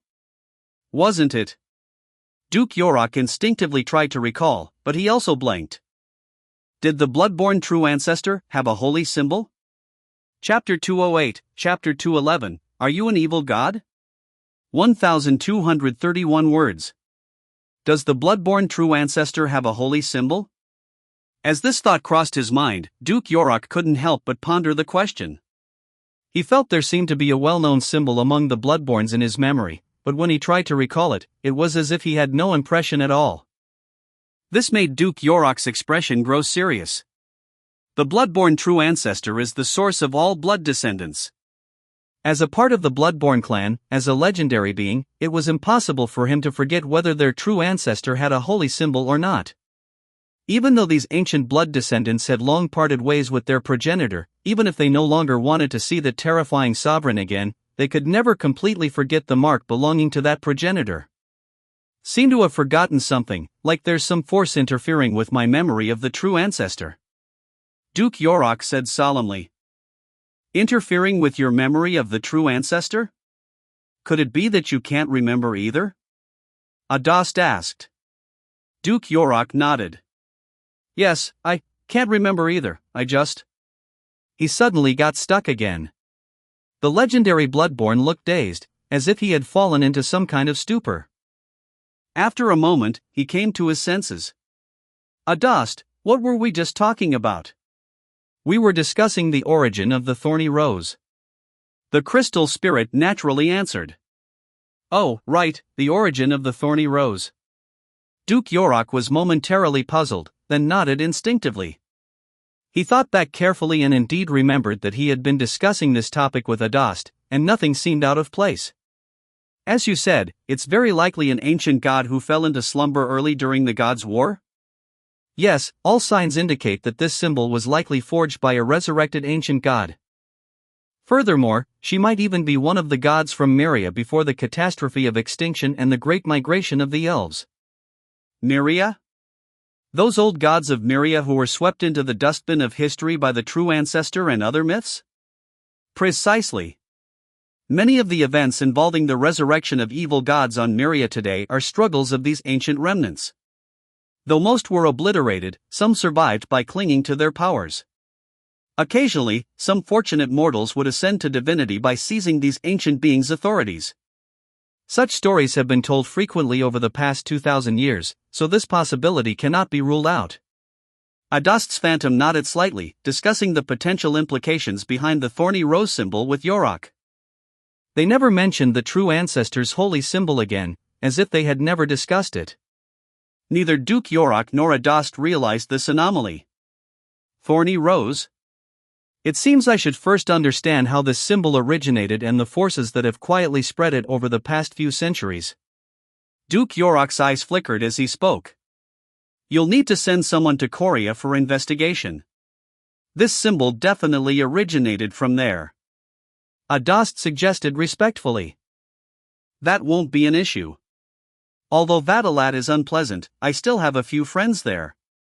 I can write to inquire. Duke Yorak nodded. This emblem couldn't have appeared out of nowhere. He believed that by investigating its origins, he could uncover the identity of the god behind it. Of course, before that, the infiltration plan into Castel must be completely halted. He didn't want to make an enemy of a mysterious god who had possibly been resurrecting for centuries. It seems you plan to completely halt the infiltration of Castel. You must explain this to the Elder Council properly. Time is running out for the Nez clan, and they might not agree with your decision. Adast reminded him. I will explain the stakes to them. Even if our positions differ, we are all working for the future of the Nez clan, for the future of the blood descendants. Duke Yorak said solemnly. We rely on your support. Read at https://novelplex.org. Donate now. After speaking, he felt a bit of a headache. The Elder Council. Indeed troublesome. The thorny rose symbol made the already troubled Duke Yorak even more troubled. At this moment, a new message appeared in Charlotte's vision, the mastermind behind all this. The Gospel of Blood has detected unsynchronized identity information. Unsynchronized information, true ancestor holy symbol. Synchronization probability, 0.99%. Would you like to synchronize this identity? Charlotte. Is there even a need to ask with a 0.99% probability? Not for now. She answered in her mind. With her choice, the information from the Gospel slowly faded away. However, Charlotte could sense that this information was only hidden. She could summon it from the depths of her consciousness at any time to decide whether to synchronize it. Identity, synchronization? True ancestor holy symbol? What does this mean? Does it imply synchronizing my symbol with that of the bloodborne true ancestor? Did the previous true ancestor not have a holy symbol? She frowned, pondering deeply. The sudden message from the Gospel of Blood made it hard for Charlotte not to connect it with the recent remote meeting. The Gospel of Blood was evidently deeply tied to the true ancestor's status. Clearly, something had happened just now, causing the Gospel in her consciousness to react. Could it be that the Nez clan's treatment of the thorny rose as a god symbol triggered some mechanism? Charlotte speculated inwardly. Finding no answers, she temporarily put the matter aside. Although the Gospel provided no further information, she could make a fairly accurate guess based on various clues. At this point, she increasingly believed that the Gospel of Blood was really engaging in some sort of true ancestor training program. The remote meeting ended, and Charlotte withdrew her spirit from the Dark Knight Castle. The consciousness of the three participants also returned to reality. Though the meeting wasn't long, she gathered substantial intelligence. Not only did she gain insights into the Nez clan's investigation plans and attitude changes towards her, but also obtained complex information about her mother's background, making her keenly aware of the chaotic marriages within the Starfall royalty. What surprised her most was the Nez clan's attitude. She had been prepared for a confrontation with the nobles backed by the Nez clan, but it turned out that the Nez clan backed down first. She wasn't sure if this was related to the will of the bloodborne duke named Yorak she encountered in Count Lachlan's spiritual world. While contemplating, Charlotte retracted all the blood divine power, but suddenly sensed something strange in the atmosphere of the meditation room. Charlotte looked up at Agnes and Lahel standing before the communication crystal. These two had not spoken a word since the meeting ended. They just stared blankly at her, and when she looked back at them, they almost simultaneously lowered their heads, appearing cautious and upright. It was as if they had the word nervous written all over their faces. Charlotte couldn't help but smile. She shifted her position and said, "What's with those expressions? I believe I've already said, that if you submit to me and do your job well, I won't trouble you." Agnes swallowed hard. She bit her lip, mustered her courage, cautiously looked up at Charlotte, her eyes filled with apprehension and hope, and stammered. Are you an evil god?" Chapter 209, Chapter 212, Sooner or later, the time will come. 1066 words. Charlotte thought it was a miracle that Agnes had managed to stay alive until now. Setting aside whether or not she herself was an evil god, it was quite bold to directly call someone a suspected evil god to their face. Agnes quickly realized the mistake in her words. She immediately covered her mouth and stammered. "I didn't mean to call you an evil god. I meant to ask you." Agnes' face turned red. She seemed at a loss for words, struggling to find the right terms while clearly very nervous, and didn't know what to say. Charlotte glanced at her and smiled brightly, saying, "Miss Agnes, you seem a bit too nervous. I am Charlotte de Castell, Countess of the North, and head of the Castell family. I am now, and will be in the future. As a devout holy believer, I forgive your recent offense. Just don't talk about such nonsense outside, it could cause unnecessary misunderstandings and trouble. Don't particularly like trouble. Agnes." With that, Charlotte put away the communication crystal. "Well, thank you both for your cooperation today. You can leave now. The Castell estate doesn't keep idle people. Go find Nice and Sherry, they'll tell you what you need to do around the estate." Agnes left the meditation room in a daze. Only when she could no longer sense Charlotte's presence and pressure did she fully wake up. She grabbed the sleeve of the middle-aged knight, excitedly saying, "La! Did you see that? Did you see it? Those symbols on her were described as a holy symbol by those bloodborns." Described as a holy symbol. I told you, she definitely isn't an ordinary bloodborn if she can ignore the Nez family's bloodline sense and activate the communication crystal. Even that pretentious book spirit was respectful to her. She can create a mental world almost identical to reality. Even my father can't create such a realistic mental world. I've heard stories about resurrected evil gods from my father when I was a child. All the traits she shows match those described in our family's books. She is a god, she must be the evil god the Nez clan mentioned as being resurrected. Agnes was thrilled. However, Lahel's face was full of worry.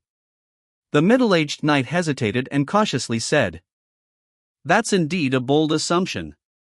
But, forgive me for saying so, you seem a bit too excited." Excited? Oh, right. Of course, I'm excited. This is a mythical existence. A resurrected evil, god.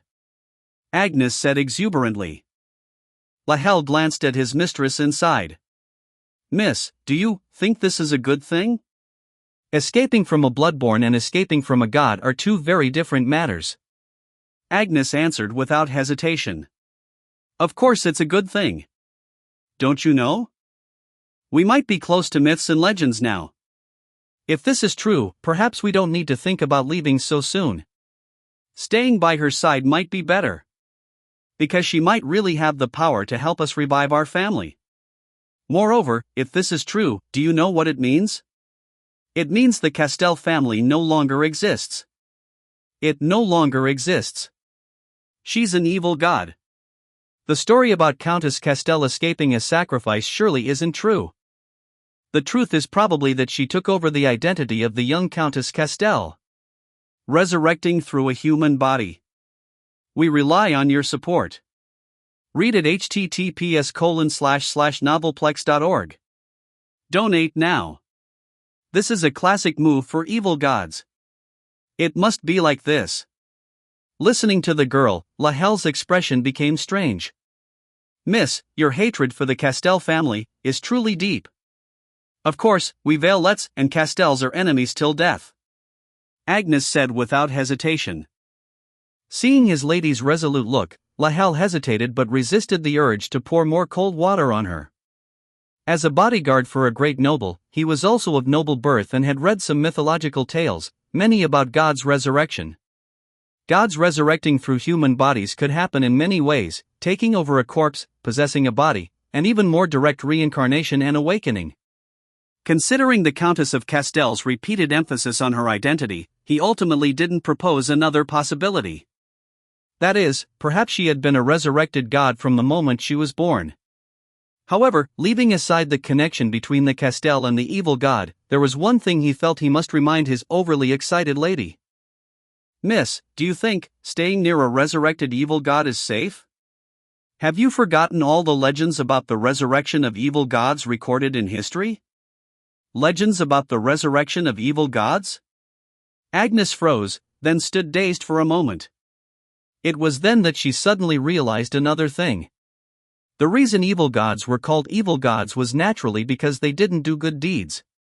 In numerous historical records and church accounts, those resurrected evil gods were all cruel and malevolent beings, each of whom caused great disasters after their resurrection until they were suppressed or banished.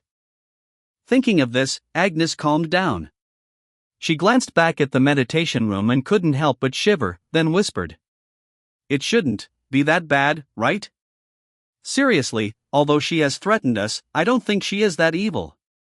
Moreover, she hasn't forced us to sign any contract. Maybe a resurrected god wouldn't fear our escape, but at least we are still somewhat free at the soul level." Agnes spoke uncertainly, much less confident than before. Just then, a maid came up to them. "Miss Agnes, Sir Lahell, Sir Nice and Lady Sherry are waiting for you in the front hall." "Oh, okay, we'll go now," Agnes said reflexively. She and Lahell exchanged a glance and said, "One step at a time. At least, we are still somewhat free now." Lahell hesitated but finally nodded. The two followed the maid to the front hall, where Nice and Sherry were waiting. Agnes and Lahell curiously looked around the luxurious hall of the Count's estate, finally resting their eyes on a person and a cat. Seeing the girl and the knight, Nice snickered, a glow flashing in his claws as he produced 2 scrolls, and said with glee, "Finally here? Now that you're here, sign these 2 deeds of sale contracts." Agnes. Lahell. Chapter 210, Chapter 213, Contractor, you should feel lucky. 1,188 words. Charlotte certainly wouldn't let 2 people who knew part of her core secrets roam freely under her watch, nor would she naively believe that Agnes and Lahell would truly pledge their loyalty to her. Her inaction didn't mean others wouldn't act. Being the first to proactively sign a contract with her, Nice had always been eager to ensure others experienced the same treatment it once did. Of course, this time it wasn't a servant's oath but rather a secrecy contract. Leaking secrets would result in death, but betrayal would only lead to curses and marks. The servant's oath was too domineering, and the bond between master and servant was much deeper. Charlotte didn't sign such contracts with just anyone. For Agnes and Lahell, a general contract was sufficient. Charlotte didn't want to be a tyrant who maintained control through contracts alone. Moreover, Agnes and Lahell were already bloodborns.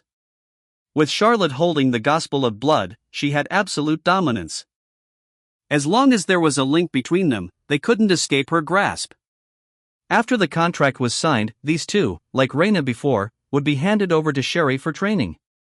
Once Sebastian returned, he might also be involved. Charlotte didn't have high expectations for them. She simply thought that their disguised identities as Count Hole might be useful and had a certain fondness for them as fellow bloodborns, perhaps harboring hope she hadn't even recognized herself. Although she didn't fully understand the relationship between gods and their followers in this world, she knew God needed believers. Since she might become a god to the bloodborns, it was best to recruit as many potential bloodborne followers as possible. Who knows, she might find a better way to supplement her blood divine power. After the contract, she returned Agnes' Book of the Dead. Holding the Gospel of Blood, it wasn't beneficial for her to keep an already claimed sacred object. It was better to give it back to Agnes. That's returned to me?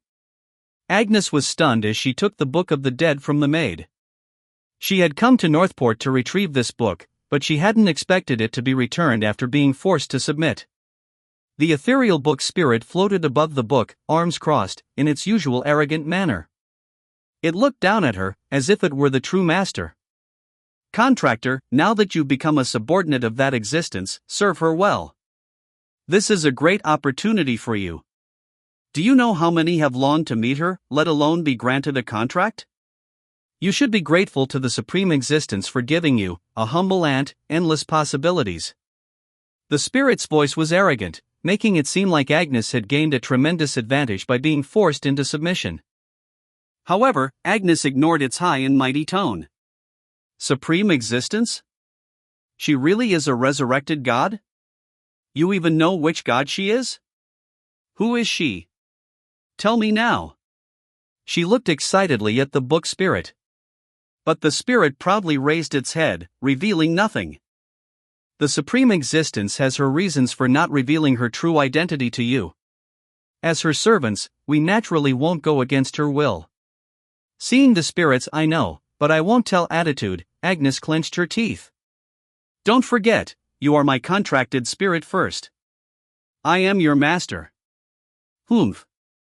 Even if you don't say, I'll figure out who she is sooner or later. I'll know her identity one day. The girl waved her fist angrily at the spirit. Watching the girl bickering with the spirit, much like she used to in Count Hull's castle, the middle-aged knight Lahel sighed, unsure what to say. Seems to have completely forgotten her recent vow to never submit. Perhaps due to the will of the Nez clan's higher-ups, after the remote meeting ended, Leon Castell's inspection task faced fewer obstacles. Although there was still some resistance, it came mostly from nobles and rarely from actual bloodborns. Without the Nez clan's support, those infiltrated nobles were clearly no match for the Castell family. Under the Countess' will, the inspection plan proceeded more smoothly. We rely on your support. Read at https://novelplex.org. Donate now. No bloodborns were found in Castell's direct domain. Actually, there were bloodborns. When she used the blood summoning to project the Dark Knight Castle to spy on the Nez clan's remote meeting, Charlotte discovered many crimson light clusters nearby, clearly bloodborns hiding in Northport's direct domain. It was normal to find bloodborns hiding in human territories where the Holy Court's influence was weak. In a sense, Agnes and Lahel could be considered such bloodborns. However, the infiltrators belonging to the Nez clan did retreat. Charlotte felt both satisfied and disappointed. Maybe she subconsciously hoped the Nez clan would resist, giving her an excuse to uproot all potential dissenters in her territory. As for the hidden bloodborns in the north, Charlotte had some plans, intending to act after consolidating the power of Castell County. Viscount Leon Castell left after completing the direct domain's inspection. This was not the end, but the beginning. Inspecting the direct domain took less than 3 days. The real task was to inspect all the nobles in the county. Before leaving, the old Viscount formally met the Countess' designated professional assistant. The Countess, Cat? Seeing the black cat nice, fluffed up and with his tail high, served by Castell maids, the old Viscount's expression was priceless. Nice puffed out his chest and cleared his throat. Viscount Leon Castell, I am Nice, the contracted being of Lady Charlotte and a devout contract follower. I will accompany you for the upcoming inspections. A talking extraordinary intelligent being. Seeing the talking black cat, the Viscount's eyes widened. Indeed, Castell's foundation was not to be underestimated. The Viscount and Nice left Northport together. With the departure of the last major noble, Northport returned to its usual calm. The inspection targeted only nobles, and Charlotte's control over her direct domain was strong, so the operation didn't significantly disrupt the commoners' lives. However, Northport's bureaucratic system underwent a major shakeup, and for the next few days, even Charlotte couldn't afford to slack off and had to be busy. As the Count of the North, Charlotte soon found herself buried in a sea of documents from various parts of her direct domain, tasks previously handled by Maddock. Perhaps, it's time to appoint a new mayor for Northport. Looking at the growing pile of documents, Charlotte rubbed her temples in frustration. Lady Charlotte, the milk is warmed. At her desk, the maid Sherry respectfully poured her a glass of milk. Charlotte took it, sipping lightly, but then looked at the maid who seemed to have something to say. Sherry, you seem to have something on your mind? Sherry hesitated, then slowly nodded. She suddenly knelt on one knee, surprising Charlotte, and held up the vial of blood Charlotte had given her to become a blood follower. Lady Charlotte, regarding your earlier proposal. I've made up my mind. I can't drink it and become your follower. Chapter 211, Chapter 214, Sherry's Choice. 824 words. Lady Charlotte, I'm afraid I cannot drink this and become your follower. Sherry said, kneeling on one knee and holding up the red vial. Her usually expressionless face showed deep apology. Charlotte was somewhat surprised. She hadn't expected that her personal mate of over a year would make such a choice. She believed she understood Sherry well, diligent in her work, dedicated, and gifted in both magic and swordsmanship. Even while busy with her maid duties, Sherry had not neglected her training and, with Charlotte's resources, had become the second young follower after Rand to step into the Starry Sky tier. Despite her silence and stoic demeanor, Charlotte knew Sherry's heart was not cold. Sherry was also deeply grateful, having wholly pledged herself to Charlotte after the latter saved her entire family from the Inquisition's attack on the Rose Society. She was thoroughly loyal, if not as noticeable as Sebastian or even Nice, the audacious fat cat. Sherry had seamlessly integrated into Charlotte's life, managing her meals, daily schedules, and wardrobe choices with utmost care and skill. May I know the reason? Charlotte asked gently. After a moment of hesitation, Sherry replied.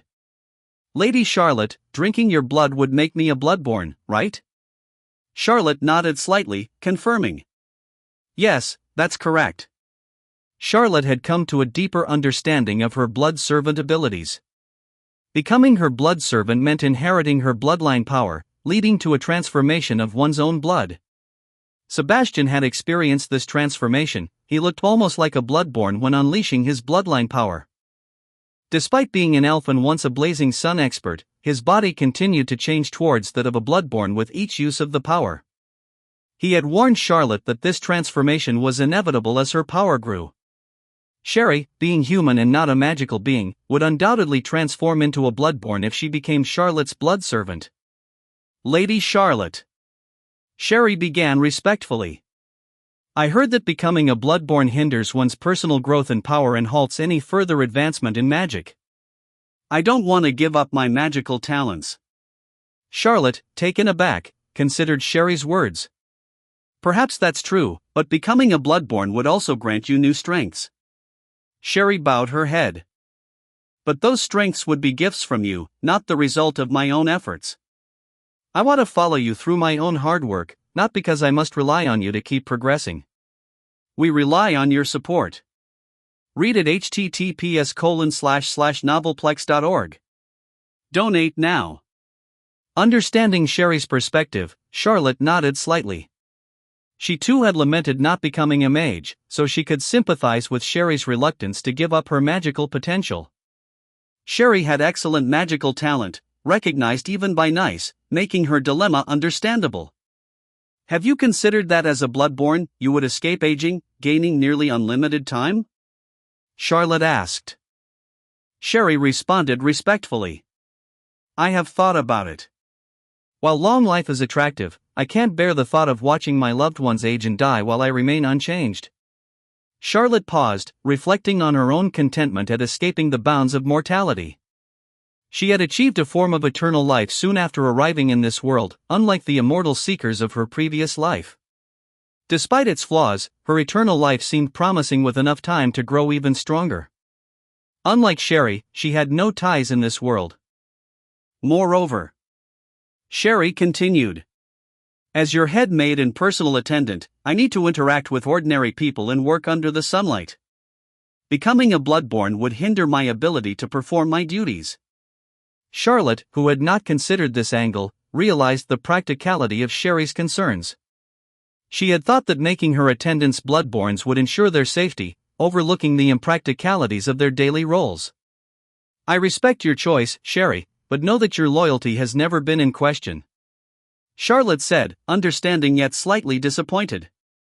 Despite recognizing Sherry's valid points, Charlotte had hoped for a different outcome. Thank you for understanding, Lady Charlotte. My life has belonged to you since you saved my family. Sherry said earnestly, kneeling. Charlotte nodded thoughtfully, acknowledging Sherry's loyalty and independence. Each person must make their own choices, and she respected Sherry's. Though disappointed, she realized the unsuitability of a bloodborne as her head maid. As Sherry departed, Charlotte looked at the returned vial, sighing softly. Everyone had their own paths to follow, and she understood and respected Sherry's decision. Reflecting on Sherry's words about immortality, Charlotte felt a pang of homesickness, a rare feeling since arriving in this world. Shaking off the thoughts, she reminded herself to focus on her immediate goals, consolidating her territory, building a safe haven, and pursuing her path to strength and godhood. As she resumed her work, reviewing the candidates for the next mayor of Northport, she suddenly felt a familiar call from afar. It was Sebastian, who had left days ago with the Castell guards to track down Count Lachlan.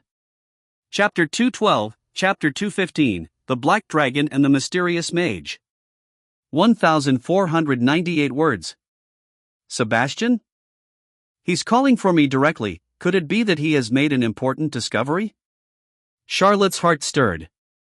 She pondered for a moment, then stood up and closed the study door, instructing the maid not to disturb her temporarily.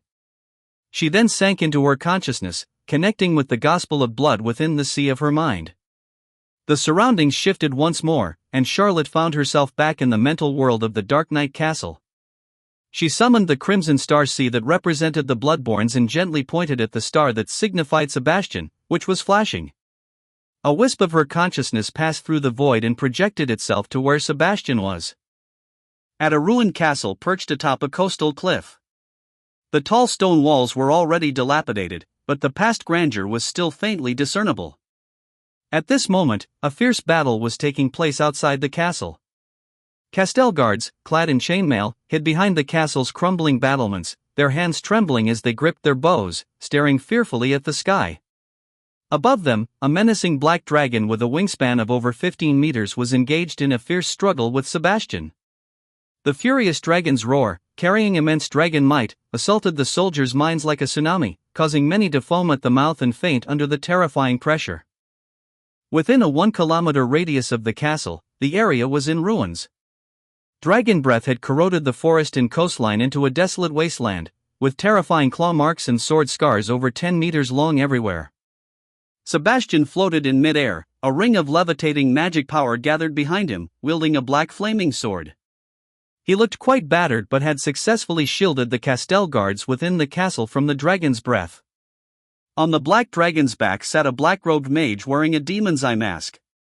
He looked down at Sebastian and said with some surprise, "Impressive, Crimson Flameblade, once renowned in Eastern Unit Blacklands. Even with your broken mental state, you still possess the power to contend with a dragon. But no matter how strong your endurance is, how long can you withstand the dragon's might? I don't understand. You could have retreated unscathed, so why protect these humans? Or have you truly become Castell's loyal dog as the rumors say, giving up your freedom?" Hearing the black-robed mage's words, Sebastian sneered. He elegantly wiped away the blood from his mouth, and then said indifferently, "I have chosen to pledge my loyalty to Castell, so I will do my job. My ambitions and pursuits are beyond the comprehension of short-sighted people like you." He then gave the black-robed mage a deep look. "But you, despite being an elf, are associating with the blood demon cult, notorious even among bloodborns." "Oh no, you're not even an elf anymore. I sense a familiar aura on you. You must be an elven bloodborn from the Nez clan of Luna Island? Betraying the elves in your own clan, aren't you afraid of Luna Island and Nez joining hands to hunt you down?" Hearing Sebastian's words, the red eyes behind the mage's mask flickered. He almost instinctively covered the pointed ears beneath his mask, then furiously exclaimed, "Shut up, you trash chased across half the continent by the pure white witch. Audacia, kill him." The black-robed mage shouted angrily, the black magic book in his hand flashing red. The black dragon roared and flapped its wings to charge at Sebastian. Seeing the black dragon rushing toward him, Sebastian smiled slightly. He abandoned his defense and raised his flaming sword high, chanting rhythmically, "Imprison, flame of death." Black flames spread from the sword, transforming into a massive prison that enveloped both Sebastian and the black dragon. Dark Knight's death imprisonment? Seabass, it seems you gained quite a lot of good stuff during your adventures in Eastern Unet Blacklands. But if you think an incomplete third-tier imprisonment spell can confine Audacia, that's truly laughable. The black-robed mage sneered. However, seeing Sebastian's faintly smiling expression, a chill suddenly ran down his spine. At the same time, a brilliant light erupted from Sebastian, and a formidable aura surged from him. Sensing the heart-stopping aura, the black-robed mage's eyes widened in disbelief. You've regained your strength? This is bad. Audacia, retreat quickly. He shouted, the light from the magic book in his hand flaring, commanding the black dragon to halt its attack. Blood-red light radiated from the dragon's body. The black dragon roared angrily, halting its charge. The black-robed mage, without hesitation, took out a scroll from his chest and tore it apart. Brilliant light burst from beneath the dragon, forming a large circular magic array. The figures of the black dragon and the mage gradually blurred, and they vanished into the light before Sebastian's flame prison closed in. Watching the dissipating magic light, a trace of regret flashed across Sebastian's face. They ran pretty fast. We rely on your support. Read at https://novelplex.org. Donate now. He chuckled and slowly descended from the sky. Just as he landed, he wobbled slightly, almost collapsing. Sir Sebastian. Seeing this, Castel guards in the castle rushed out, with the captain reaching out to support him. I'm fine, just a bit exhausted. Check the casualties from the recent battle. Sebastian shook his head, refusing the captain's support, then entered the inner hall of the castle alone. I need to meditate and rest. Do not disturb me for now. He instructed. Yes, sir. The soldiers saluted respectfully. Sebastian closed the door of the inner hall behind him. As soon as the door closed, crimson mist spread around him. Sebastian sensed it and slowly raised his head. Everything around him had changed, no longer the dilapidated castle but the familiar Dark Knight castle. Charlotte's clear and melodious voice came from the front. Sebastian, your mission this time was unexpectedly exciting. Sebastian looked up to see his liege seated on the mysterious and majestic blood throne. Perhaps because they were familiar with each other, her form was not the lady of the night but the countess he usually saw. Master, Sebastian failed to keep them here. Sebastian knelt on one knee respectfully. Doesn't matter, they escaped quickly. There will be another opportunity. Charlotte shook her head. Then she looked at him. Just don't be so reckless in the future. Using your life to imprison the enemy is too dangerous, even if I respond to your call and lend you power. Remember, you are my servant now. I need you alive to serve me, not to take reckless risks. Hearing Charlotte's words, Sebastian was moved and bowed respectfully. Sebastian understands. Seeing his reaction, Charlotte also sighed in relief. She had been truly startled just now. When she projected over, she almost collided with the black dragon. Fortunately, it retreated in time. Otherwise, she would have had to forcibly use her true ancestor powers. This wasn't like when they were in Board City. At that time, she and Sebastian were close, and the energy consumption for projecting through Sebastian's body was minimal. But now, Charlotte estimated that Sebastian should be in the northeastern border area of the county, quite far from Northport, making the projection much more energy-consuming. Not to mention, just by looking through Sebastian's perspective at the Black Dragon and Mage, she could sense they weren't simple. The Mage aside, whose power seemed weaker than Sebastian's, the Black Dragon was definitely much stronger. She wondered how Sebastian managed to hold his ground or if the enemy was not fighting at full strength. That black dragon just now. It has a familiar aura. Is it the same dragon that was once in the silver mine? Charlotte asked. Probably. Yes, its dragon might is similar to Jacode's but more refined, likely the source of the dragon power for that Vatalat Bloodborne. Sebastian answered respectfully. Charlotte nodded slightly. Audacia. Sounds like a female name. Seabass nodded. It's a common name among dragons. As you saw, it's likely a female dragon. Charlotte nodded, then asked. Tell me, what did you discover during this investigation? Hearing Charlotte's question, Sebastian's expression turned somewhat strange. Master, it's odd. When I arrived here as you directed, the Bloodborns in the castle had already withdrawn, leaving an empty fortress. We tracked their traces to a nearby city and found signs of Nez clan Bloodborns. However, they didn't seem interested in entangling with us. Moreover, we even got a list of nobles they recruited in the nearby city from a Nez Bloodborn. Before leaving, they even extended goodwill to us, leaving a considerable amount of refined mithril. Master, I'm suddenly confused about what the Nez clan is up to. Charlotte. She knew why. It seemed the order from Duke Yorok had been successfully conveyed, and the Bloodborns under Count Lachlan had received the message and begun an orderly retreat. She had to admit, this Blood Duke of the Nez clan was quite interesting. Chapter 213, Chapter 216, The Blood Demon Cult and the Nez Elder Council. 2063 words. I know about the Nez clan. This matter relates to decisions made by their upper echelons, and they will likely halt their infiltration of the northern lands for the time being. Charlotte pondered for a moment and then spoke. Decisions by Nez's upper echelons? Sebas felt a slight stir in his heart. Reflecting on the attack on the Count's estate and the usual tactics of the Nez clan, he began to form some suspicions. Sebastian, what about that Blood Demon cult member just now?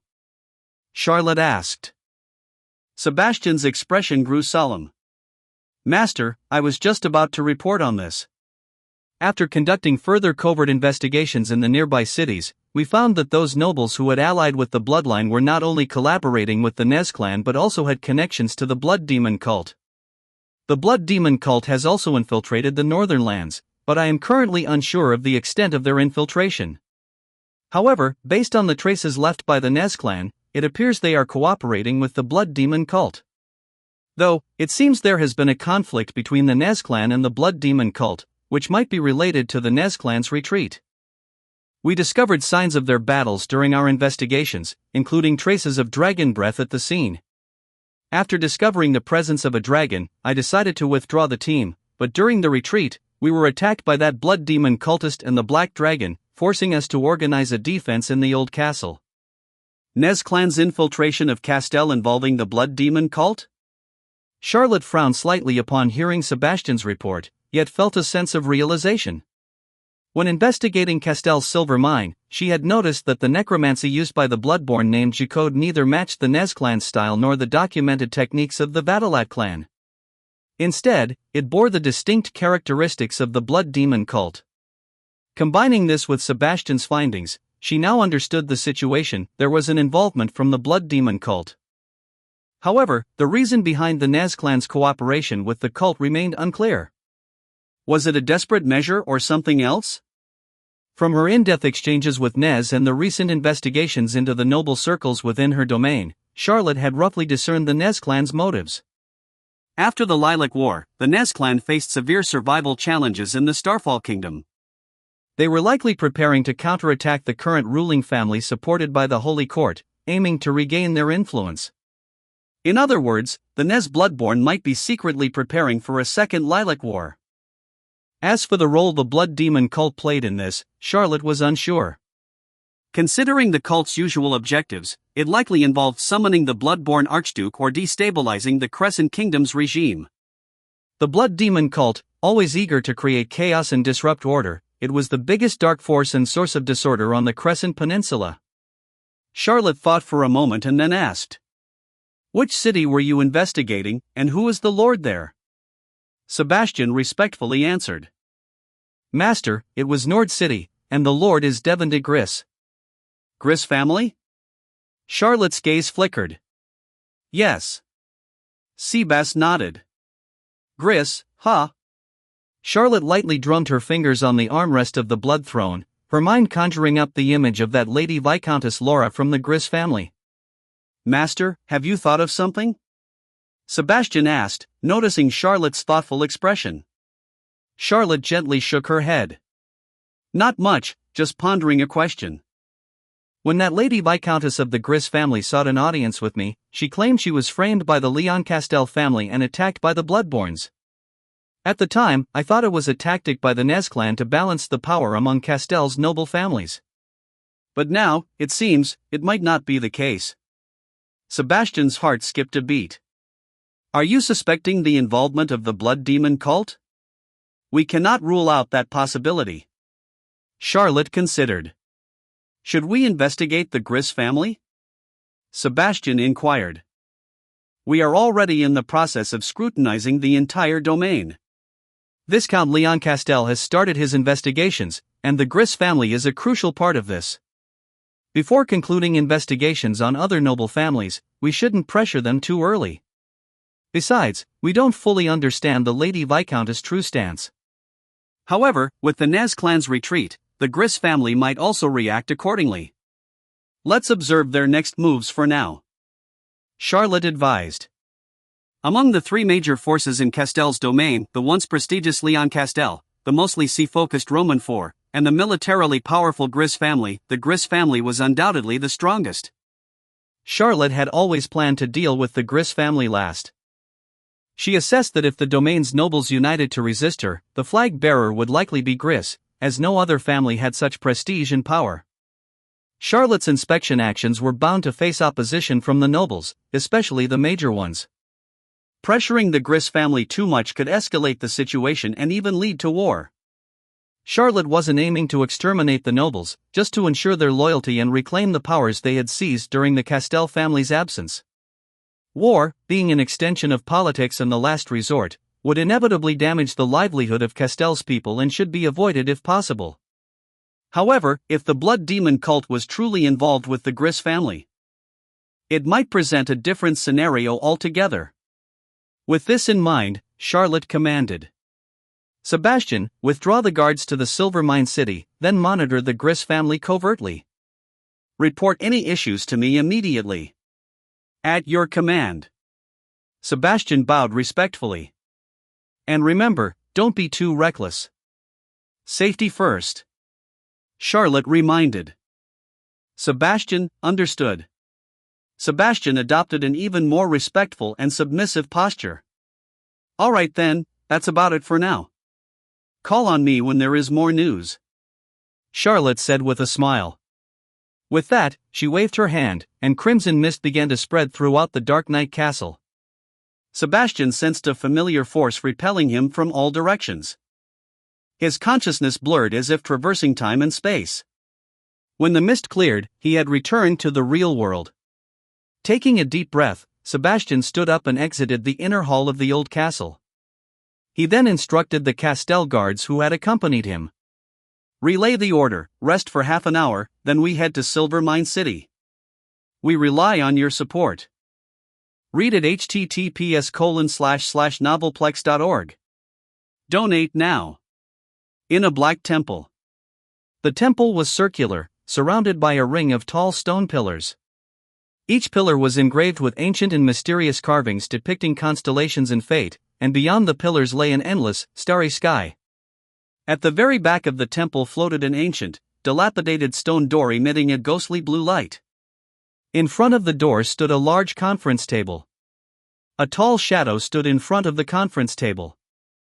His crimson gaze was fixed on the closed stone door, deep and far-reaching.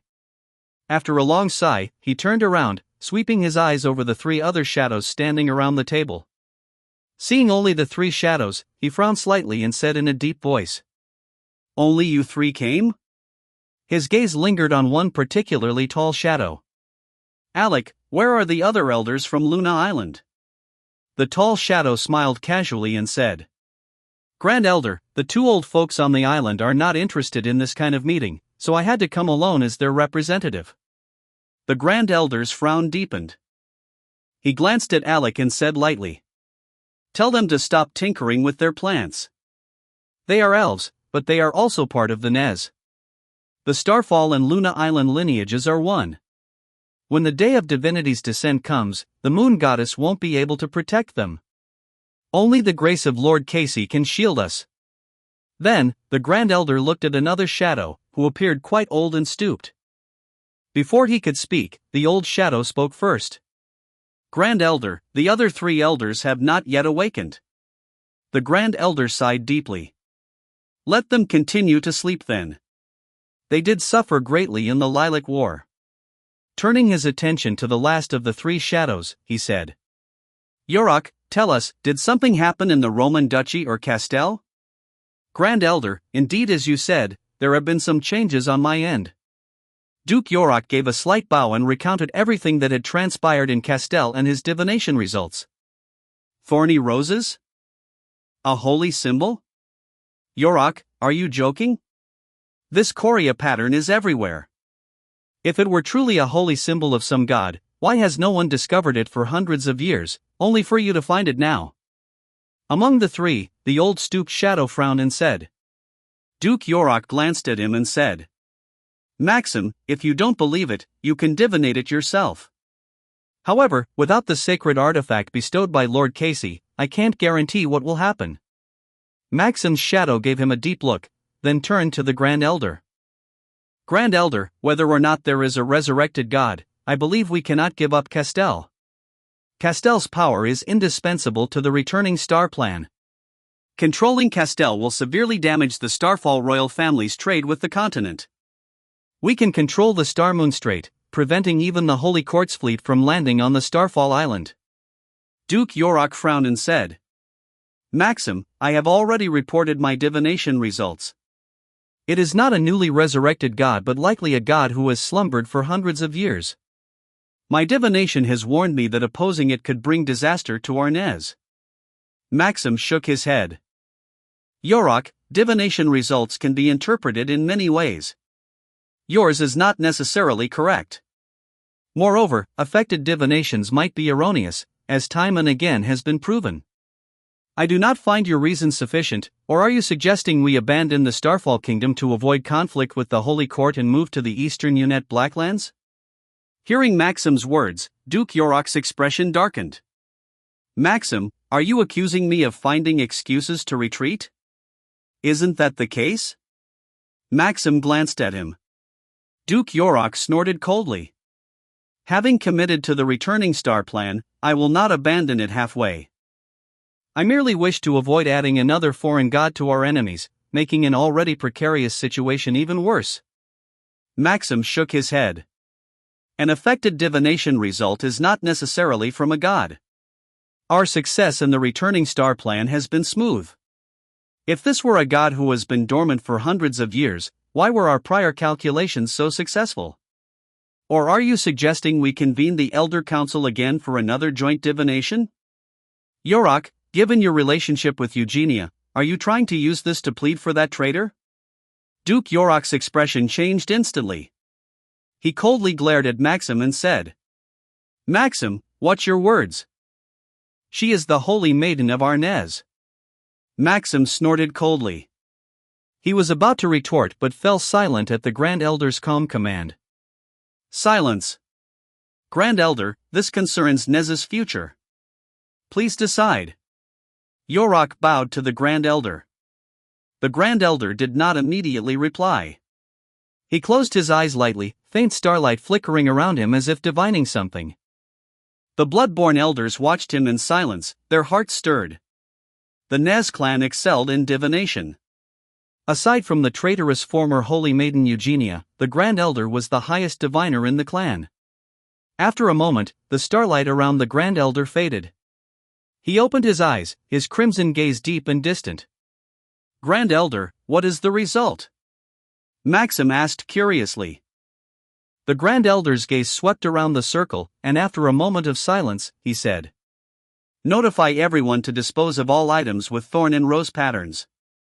Maxim's eyes widened, and Duke Yorick visibly relaxed, letting out a sigh of relief. However, as he started to relax, the Grand Elder stopped him. Yorick, Castell is crucial to the returning star plan and cannot be abandoned. Since you are in charge of Castell's affairs, you must bear this responsibility. He looked at Yorick. I trust you understand my meaning? Yorick. Chapter 214, Chapter 217, you understand what I mean, right? 966 words. Disconnecting from the Elder Council's projection meeting, Duke Yorok returned to reality. Recalling the Grand Elder's meaningful gaze, his expression shifted, and he couldn't help but curse. These old foxes, every single one of them. Afterward, he paced around the room before sighing and taking out a smaller communication crystal. The crystal glowed, and a shadowy figure appeared within it. The figure, clad in a mage's robe, was thin and standing before a magical workstation filled with various bottles and devices. He was busy with some magical research. Sensing the summons, the shadowy figure in the crystal hesitated for a moment. Quickly regaining his composure, he put down his work, approached the crystal, and respectfully bowed to Duke Yorok. "My lord, have you finished the Elder Council meeting?" Seeing the bottles and devices projected from the crystal, Duke Yorok's face darkened with anger. "I should have told you that, as the direct manager of the Returning Star Plan, you need to be more attentive and stop fiddling with these bottles and gadgets. The failure of the Lilac War is partly due to people like you who neglect their duties and tinker with nonsense all day. We don't even clearly understand the betrayal by Red Lilac." The shadow projected in the crystal was Count Yurst. However, at this moment, the Bloodborne Count lacked any of the authority and presence he had in the NezClan's remote meetings, looking instead like a mage obsessed with research. He tried to hide his magical workstation, laughed awkwardly, and coughed. My lord, with our long lifespans, boredom is inevitable. Finding hobbies is our way to pass time, just like you enjoy playing chess with the Elf Queen." Seeing Duke Yorok's face darken further with his explanation, Yurst quickly stopped and changed the subject. My lord, we've stopped infiltrating Castel. Was your meeting successful? Is there something specific you need me to do?" Duke Yorok took a deep breath and said. "The Grand Elder has ordered that all items related to the Thorny Rose pattern must be disposed of immediately. However, Castel is a crucial part of the Returning Star Plan and cannot be abandoned." Yurst's eyes widened. "Dispose of items related to the Thorny Rose pattern? Does that mean there's truly a god behind Castel? Wait, the Grand Elder said we can't abandon Castel? Does that mean we should continue infiltrating Castel? Isn't there a resurrected god behind Castel? We can't report to the Holy Court about an evil god's resurrection, can we?" Duke Yorok frowned. "What's the point of reporting? Not to mention whether reporting will be effective against a god who has been dormant under the Holy Court's nose for centuries. Attracting the Holy Court's attention now would surely lead to the Returning Star Plan's failure." Yurst respectfully asked. "Then, what do you propose?" Duke Yorok thought for a moment and said. "The Grand Elder stated that Castel is crucial and cannot be abandoned. For us, we need Castel to support us during the execution of the Returning Star Plan, to be our ally. Securing support doesn't always mean integrating them into our power. Negotiating and forming alliances is also an option." Yurst's interest was piqued. "We rely on your support. Read at https://novelplex.org. Donate now." "My lord, are you suggesting we make friendly relation with Castel?" Duke Yorok nodded. "I have that thought. However, it depends on the exact situation in Castel." Yurst's expression became serious. "I understand. I will send word to accelerate the background investigation on the Countess of Castel." "That's not enough." Duke Yorok shook his head and said. "Halting the infiltration has already significantly delayed our plan. Since we've decided to change our approach, we need to act quickly." "You mean?" "I'm considering sending a delegation to Castel, representing our NezClan, to directly negotiate with the Castel family," Duke Yorok said quietly. Yurst's eyes widened. "Send a delegation? Direct negotiation?" "But, it said that the Countess of Castel is currently investigating the Bloodborne in the north, targeting our NezClan. Sending a delegation now could be." Duke Yorok interrupted him. "I know there's a risk, but it also shows our sincerity." Yurst's eyes lit up and he said. "I understand. I will arrange for a delegation to go and negotiate with the Castel family." Duke Yorok shook his head. "A standard delegation is not enough. To show our sincerity, a count must lead this effort. Although human counts and our counts are different, sending a count as our representative also shows our respect and sincerity. Hearing this, Jurst instinctively looked at Duke Yorok, who also looked at him. Jurst, you are the direct manager of the returning star plan. No one understands its details better than you. I think you understand what I mean, right? Count Jurst. The traces of the Blood Demon cult added an element of uncertainty to Charlotte's investigation plan. However, apart from the attack on Sebastian, no more Blood Demon cultists appeared in Castell in the following period. Even the Black Dragon seemed to have vanished.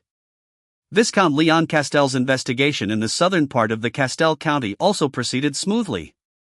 Despite inevitable opposition from local nobles, the strong support of the Castell family left the small and medium nobles with no choice but to comply. Staying in the capital Northport, Charlotte received almost daily reports on the progress from the old Viscount. To her surprise, the Nez clan had indeed completely withdrawn. The old Viscount's success was partly due to this withdrawal. The abandonment by the Bloodborne left those scheming nobles with no choice but to accept the new lord's scrutiny. Meanwhile, a carrack ship from the Starfall Kingdom, carrying a delegation led by the Nez Count Jurst, sailed into Northport's harbor. Chapter 215, Chapter 218, You are under arrest. 1024 words. Count Jurst couldn't remember how many years it had been since he last visited Northport. 50 years? 100? Or even 200? As a traditional Bloodborne, Jurst rarely left his castle. The last time he had to move was after the defeat in the Lilac War, forcing him to retreat from the capital of Starfall, Baron, to the countryside. Looking at the bustling, almost congested port in front of him, and the sprawling waterfront buildings, even though he was prepared, this Bloodborne count couldn't help but marvel. They say Castell is the wealthiest territory in the north. Seeing it today, it truly lives up to its reputation. No wonder the Elder Council is reluctant to give up Castell. Such a prosperous place is rare even in Starfall. Waging war requires substantial funds.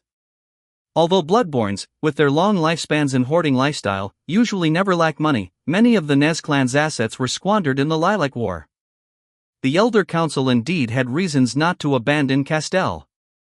Over the years, just by infiltrating Castell's silver mines indirectly, the Nez clan had amassed considerable wealth and forged numerous enchanted equipment. Count Jurst believed that if they could fully control Castell, the chances of reclaiming control over the Starfall Kingdom would significantly increase.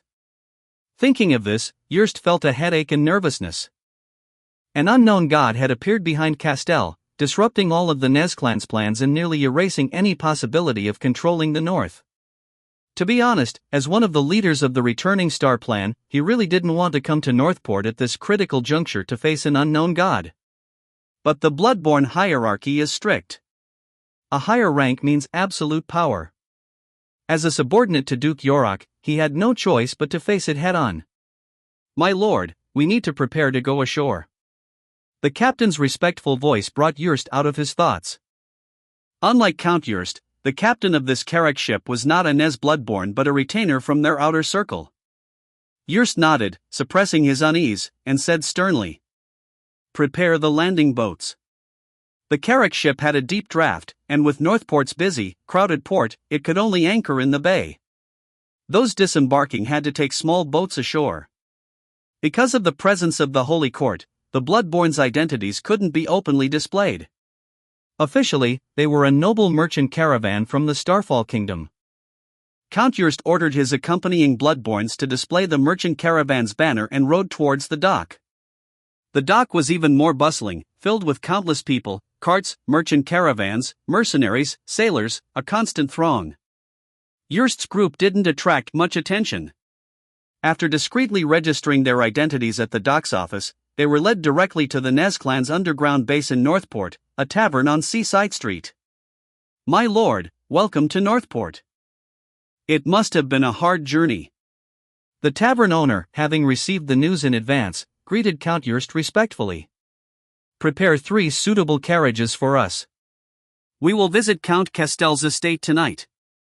Remember, the carriages should be dignified and solemn, but not too dreary. They should be low-key yet not overly simple. Count Yrst casually commanded. As a Bloodborne, he always had high standards for travel conditions, and this visit to the Lord of the North made him even more particular. We rely on your support. Read at https://novelplex.org. Donate now. Understood, my lord. Please rest for a while. I will make the arrangements. The tavern owner replied respectfully. Noticing the owner's haggard appearance and the empty tavern, Count Yrst felt a pang of concern and frowned slightly. Is there no one else left at our clan's base? The tavern owner forced a bitter smile. My lord, since Countess Castell began investigating the Bloodborns in her territory, our people have either fled or been captured. Now, it's just me here. Count Yrst was surprised. Castell's actions were that swift? The tavern owner sighed. Yes, Countess Castell's control over the territory is much stronger than we anticipated. Especially since she seems to have special means to identify our people. Many of our members were captured by the city guards before they could escape. Count Yrst paused. He couldn't help but glance at the tavern owner again and suddenly asked. You mean to say that aside from this last base and you, all the other organizations the clan has secretly established in Northport over the years have been wiped out? Even those not involved in infiltrating Castell? Yes, they've all been uprooted. Even the local nobles involved lost their titles and had their properties confiscated. Really, don't be fooled by Countess Castell's young age and gender, her methods are swift, accurate, and ruthless. The tavern owner lamented. Count Yrst fell silent, his brow furrowing deeply. Seeing the Count deep in thought, the tavern owner hesitated and asked. My lord, what's the matter?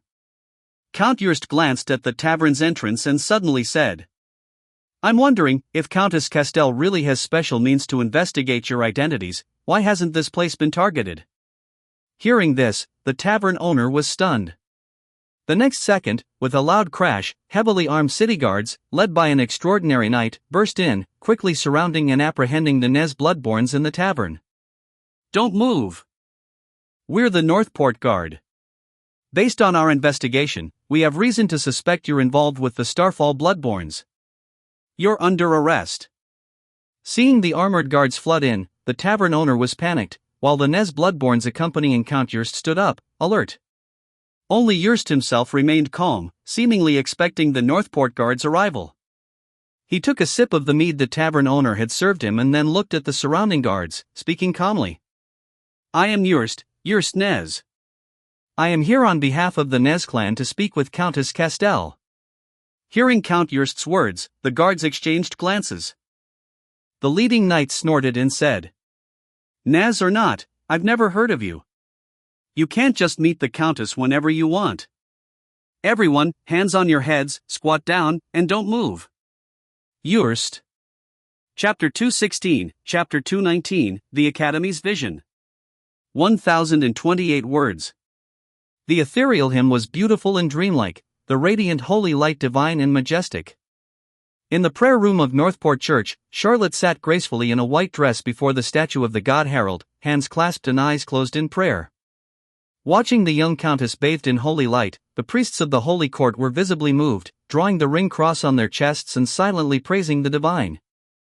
A devout lord often meant the strengthening of faith, which was especially important for the church in the increasingly declining north. If anyone in Northport City was most hopeful and loyal to this young countess, it was undoubtedly these priests. To them, the holy light surrounding the girl was dazzling and almost indistinguishable from the legendary saintess. Moreover, given the recent rumors in the north and Charlotte's recent crackdown on the Bloodborne forces, the priests saw her as a devout and steadfast missionary, a saintess destined to save the northern church. After a long while, the radiance faded, and the hymn slowly ceased. Charlotte gently opened her eyes, a flicker of light flashing in the depths of her pupils, her expression revealing a trace of satisfied joy. To the watching priests, this overflowing joy confirmed her piety and fervor, and their gazes upon Charlotte grew even more fervent. Praise the divine. Charlotte extended her right hand and drew a standard ring cross on her chest, then gratefully nodded toward the statue. Praise the divine. The priests, visibly excited, followed Charlotte's lead, bowing in unison and with devout voices. Only Lottie, the acting priest of Northport Church, averted her gaze unnaturally, looking at the other priests with a hint of sympathy in her eyes. Daily prayers had become Charlotte's routine to replenish her blood divine power through the strength of the holy light. Though each session provided only a small amount, it was a steady and long-term source of divine power. Her gratitude to the great God Harold. It was entirely sincere. After the prayer, Charlotte rose with the help of Sherry, while the priests gathered around her. Looking at the priests, Charlotte smiled and said, "Sirs, have you considered my previous proposal?" The priests exchanged glances and respectfully replied, "My lady, we believe you are right. The North is unlike other places, and we know spreading the faith of the God here is extremely difficult. It must be done gradually.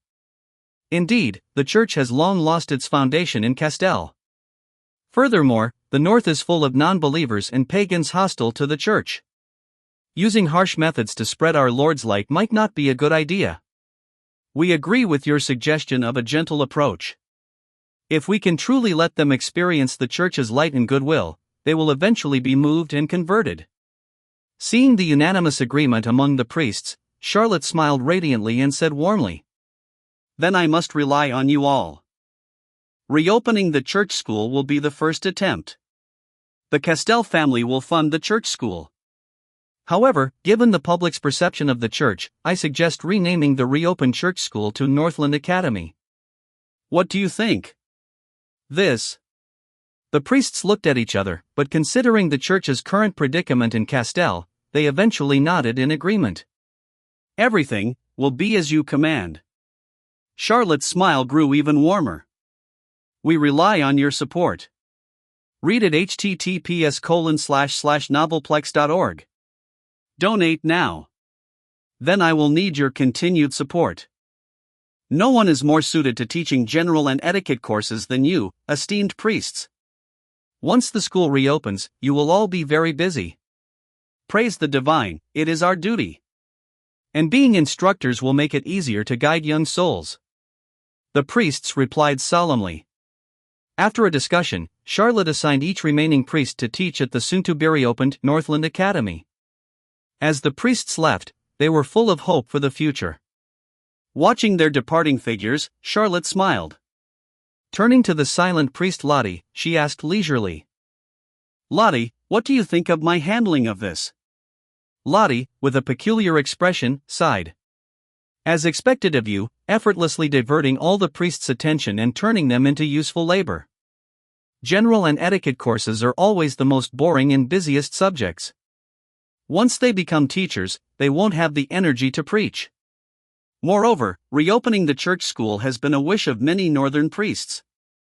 However, judging by your attitude, whether it will ultimately be a church academy or Castell's academy is uncertain."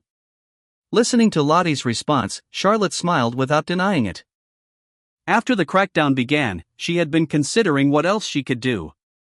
Believing in the principle that education is the foundation of a centuries plan, she thought it crucial to focus on education for long-term stability and faith propagation. This was also part of her plan to consolidate her rule and spread faith in the future. "You are correct. I do plan to extend this further. In the future, I want to bring all noble offspring in the territory to the Academy for Education," Charlotte said. Lottie hesitated. "Might be difficult.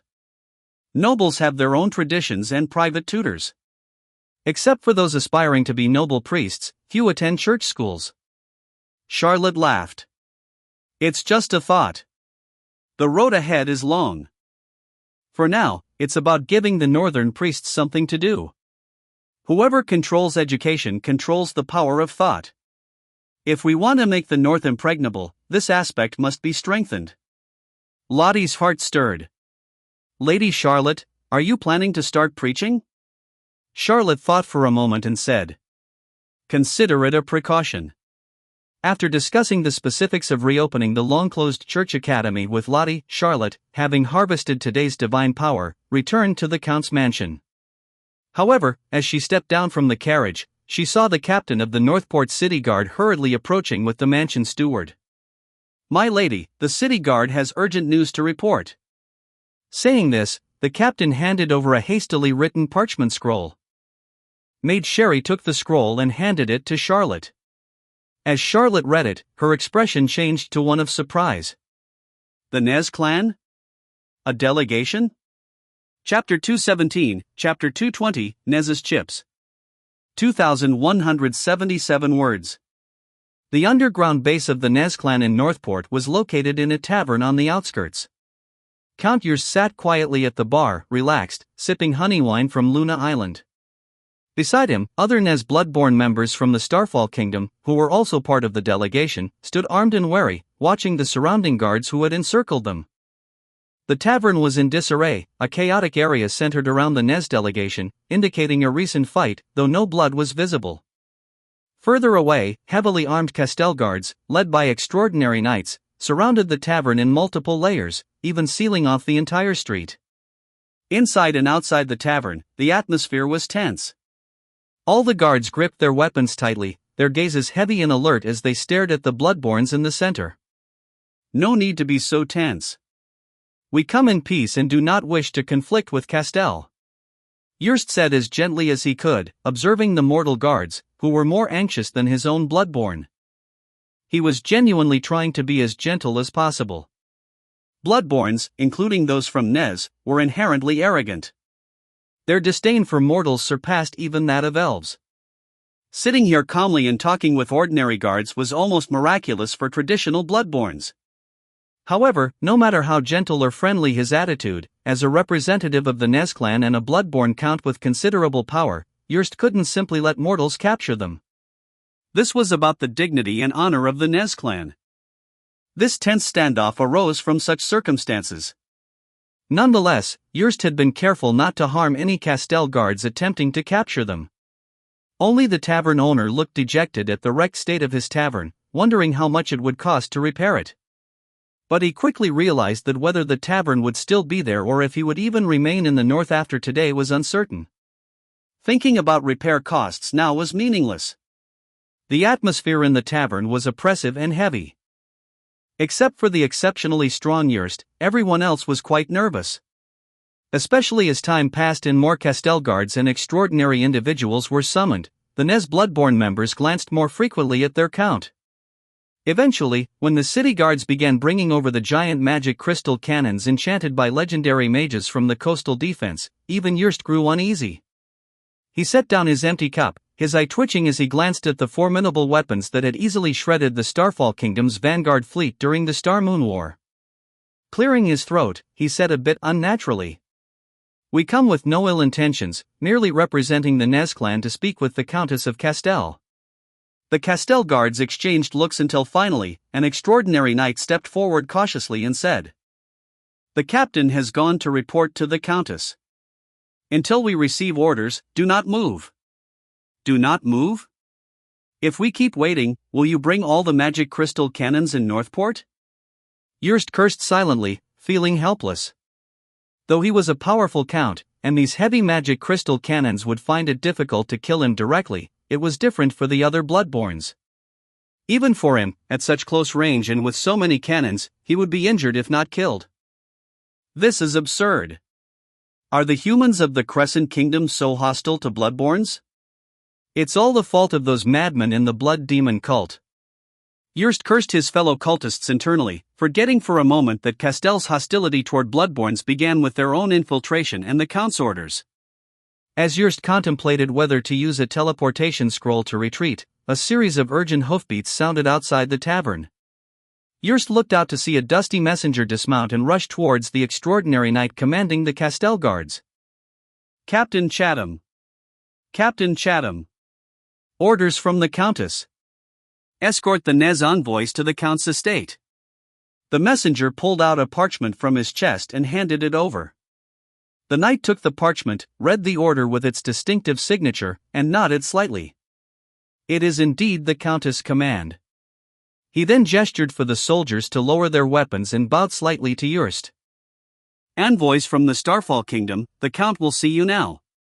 He then signaled the soldiers to clear a path. Jurst breathed a sigh of relief, putting away the teleportation scroll he had almost used. He gave a signal to his fellow Bloodborns and then stood up, heading outside. Wait, though the Countess will see you, only the leader may proceed. Captain Chatham stopped the other vampires from following Jurst.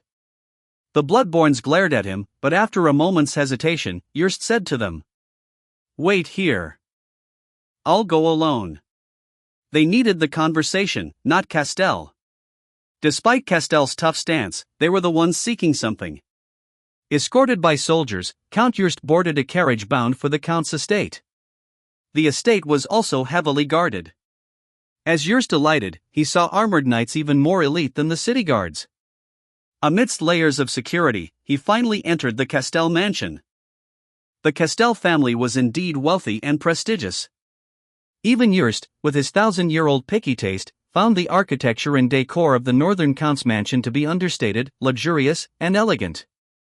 The servants and male attendants in the mansion were well-trained and impeccably polite, comparable to his own blood servants. Comparing this to his current rural castle, Jurst felt his temporary residence seemed quite shabby. His old castle was splendid, but it had been confiscated by the Roman royal family after the defeat in the Lilac War. Sighing inwardly, Jurst lamented the Nazclan's 1,000-year heritage, largely squandered in that war. If they couldn't regain their territory through the returning star plan, endless hardships lay ahead. Following the attendants and guards, Count Jurst arrived at the mansion's reception hall. "Count Jurst, please wait here. The Count will arrive shortly," the attendants said respectfully. Jurst nodded lightly and sat gracefully in the reception hall. No sooner had he sat than a young, beautiful maid entered with a tray of wine, pouring him a glass of guest wine. After pouring the wine, the maid didn't leave.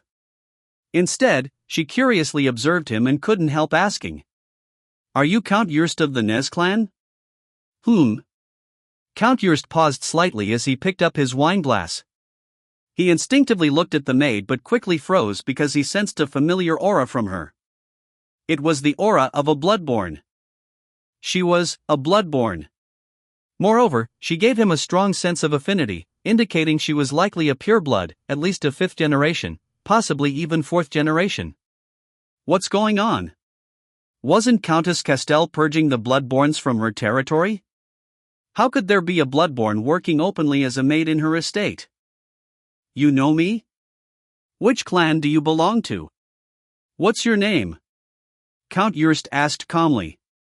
The young maid seemed excited and opened her mouth to say something, but a light cough came from the door. "Ahem, miss, the Countess will be here soon." "Miss?" Count Jurst's heart stirred. "We rely on your support. Read at https://novelplex.org. Donate now." He looked toward the door and saw that the speaker was a Castell guard. However, when he sensed the guard's aura, he was stunned again. It was because the other party was also a Bloodborn. Although not as pure as the maid, the guard was likely also a 5th-generation Bloodborn. What is this? Are Bloodborns now freely working as servants in the Castell estate? Wasn't the young Countess Castell supposed to despise Bloodborns because of her grandmother? They seem to know me? Count Jurst was deeply puzzled. However, there was one thing he seemed to be certain of. That was, the Countess of Castell might not be as hostile to Bloodborns as those lower-level Bloodborns had investigated. This suddenly gave him a glimmer of hope. Could it be that the Nazclan might actually be able to negotiate with the ruler of the Northlands? "Agnes, what are you doing here?" A clear, melodious female voice came from the doorway, immediately drawing Count Jurst's attention. He looked over and saw a petite, beautiful noblewoman appearing at the door, accompanied by respectful maids and guards. She was indeed a very beautiful young lady. Even with Count Jurst's 2,000 years of experience, her appearance could be considered among the best he had seen, including those proud elves. Her smooth blonde hair fell naturally, and her pure blue eyes were like exquisite gemstones. Her delicate features and fair skin were as if carved from jade. Charlotte de Castell. Count Jurst instantly realized her identity. Only the girl reputed to be the most beautiful in the Crescent Kingdom could have such looks. However, she looked even younger than he imagined, more like a 13 or 14-year-old girl rather than a 16-year-old. Seeing the girl at the door, the maid shrank back guiltily. She hurriedly moved away from Count Yurst, stammering, "Nothing, nothing. I was just curious." "Curious? Did you finish weeding the garden?" The girl glanced at her with a faint smile. The maid became even more nervous. "I'll get right to it. I'm very efficient." With that, she scurried out in a hurry. Watching the bloodborne maid's disappearing figure, Count Yurst's heart stirred. That bloodborne seemed to fear this young countess? That look wasn't just fear, it seemed to have a bit of something else. To be precise, it looked more like reverence. Count Yurst couldn't help but look at the girl. The girl likely had something concealing her aura, he couldn't immediately sense her power. However, from the initial investigation, the Countess of Castell should only be an extraordinary at the starry sky tier. Count Yurst sized up the girl while she sized him up as well. "Are you Count Yurst of the Nez clan?" she asked softly. Count Yurst withdrew his gaze and stood up to greet her. "Indeed, I am Yurst Nez, representing the Nez clan." The girl nodded. "I am Charlotte de Castell." Then, she instructed the maid and guard behind her. "You all may leave." The guards hesitated but respectfully saluted and left. The girl gracefully entered the reception room and sat opposite Count Yurst. Seeing her composed demeanor, Count Yurst was moved. As a bloodborne count, most human nobles he encountered would instinctively fear him, not just due to his status but also because of the disparity in power. However, this girl was so calm. Moreover, she dared to meet him alone, indicating she wasn't afraid of his strength. Considering the experiences of Count Lachlan and Duke Yorok's attitude, he increasingly believed there must be experts protecting this young lord of Castell. With this thought, Count Yurst became more cautious. He hadn't sensed any other auras. If there were indeed experts, their power must far surpass his. The unknown divine agent? Or perhaps, the unknown god themselves? Taking a deep breath, Count Yurst put away his increasingly outlandish thoughts. He took out a scroll from his robe, held it with both hands and placed it before Charlotte. "Honorable Countess of Castell, I am here on behalf of the Nez clan to seek reconciliation with Castell." Charlotte glanced at the scroll on the table but didn't open it immediately. Instead, she smiled and said, "Reconciliation? Count Yurst, the Nez clan has severely damaged Castell's interests over the years. If you truly seek reconciliation, shouldn't you offer an explanation first?" Count Yurst nodded slightly and said, "You are right. However, we come with sincerity. This scroll contains records of all the northern nobles who have cooperated with the Nez clan over the years. Is one of our tokens of sincerity. I believe, with it, you will understand our genuine determination for reconciliation, as it means we will completely lose the trust of all northern nobles. Moreover, we will offer some precious books and extraordinary knowledge as compensation to make up for the disadvantages caused to Castell over these years." Hearing Count Yurst's words, Charlotte was somewhat surprised. She thoughtfully glanced at him and suddenly laughed. "Count Yurst, you came to the northern port not just for reconciliation, did you?"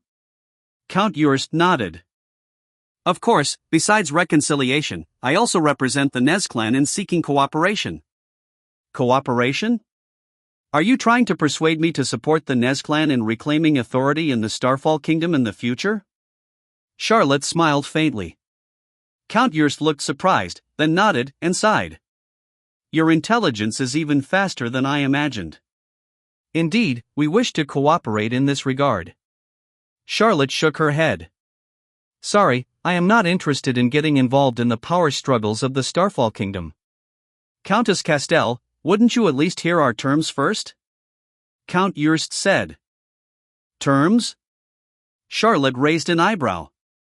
Count Yurst nodded and said meaningfully, "Countess Castell, I wonder if you are interested in acquiring a duke's title and a territory as wealthy as Castell?" Chapter 218, Chapter 221, Proposal. 1,751 words. Oh? A duchy title and a large piece of land comparable to Castell? Let me guess, you're referring to the territory of the Starfall Kingdom, correct? Charlotte chuckled lightly and asked in return. Count Yrst nodded. Naturally, it is the Starfall territory.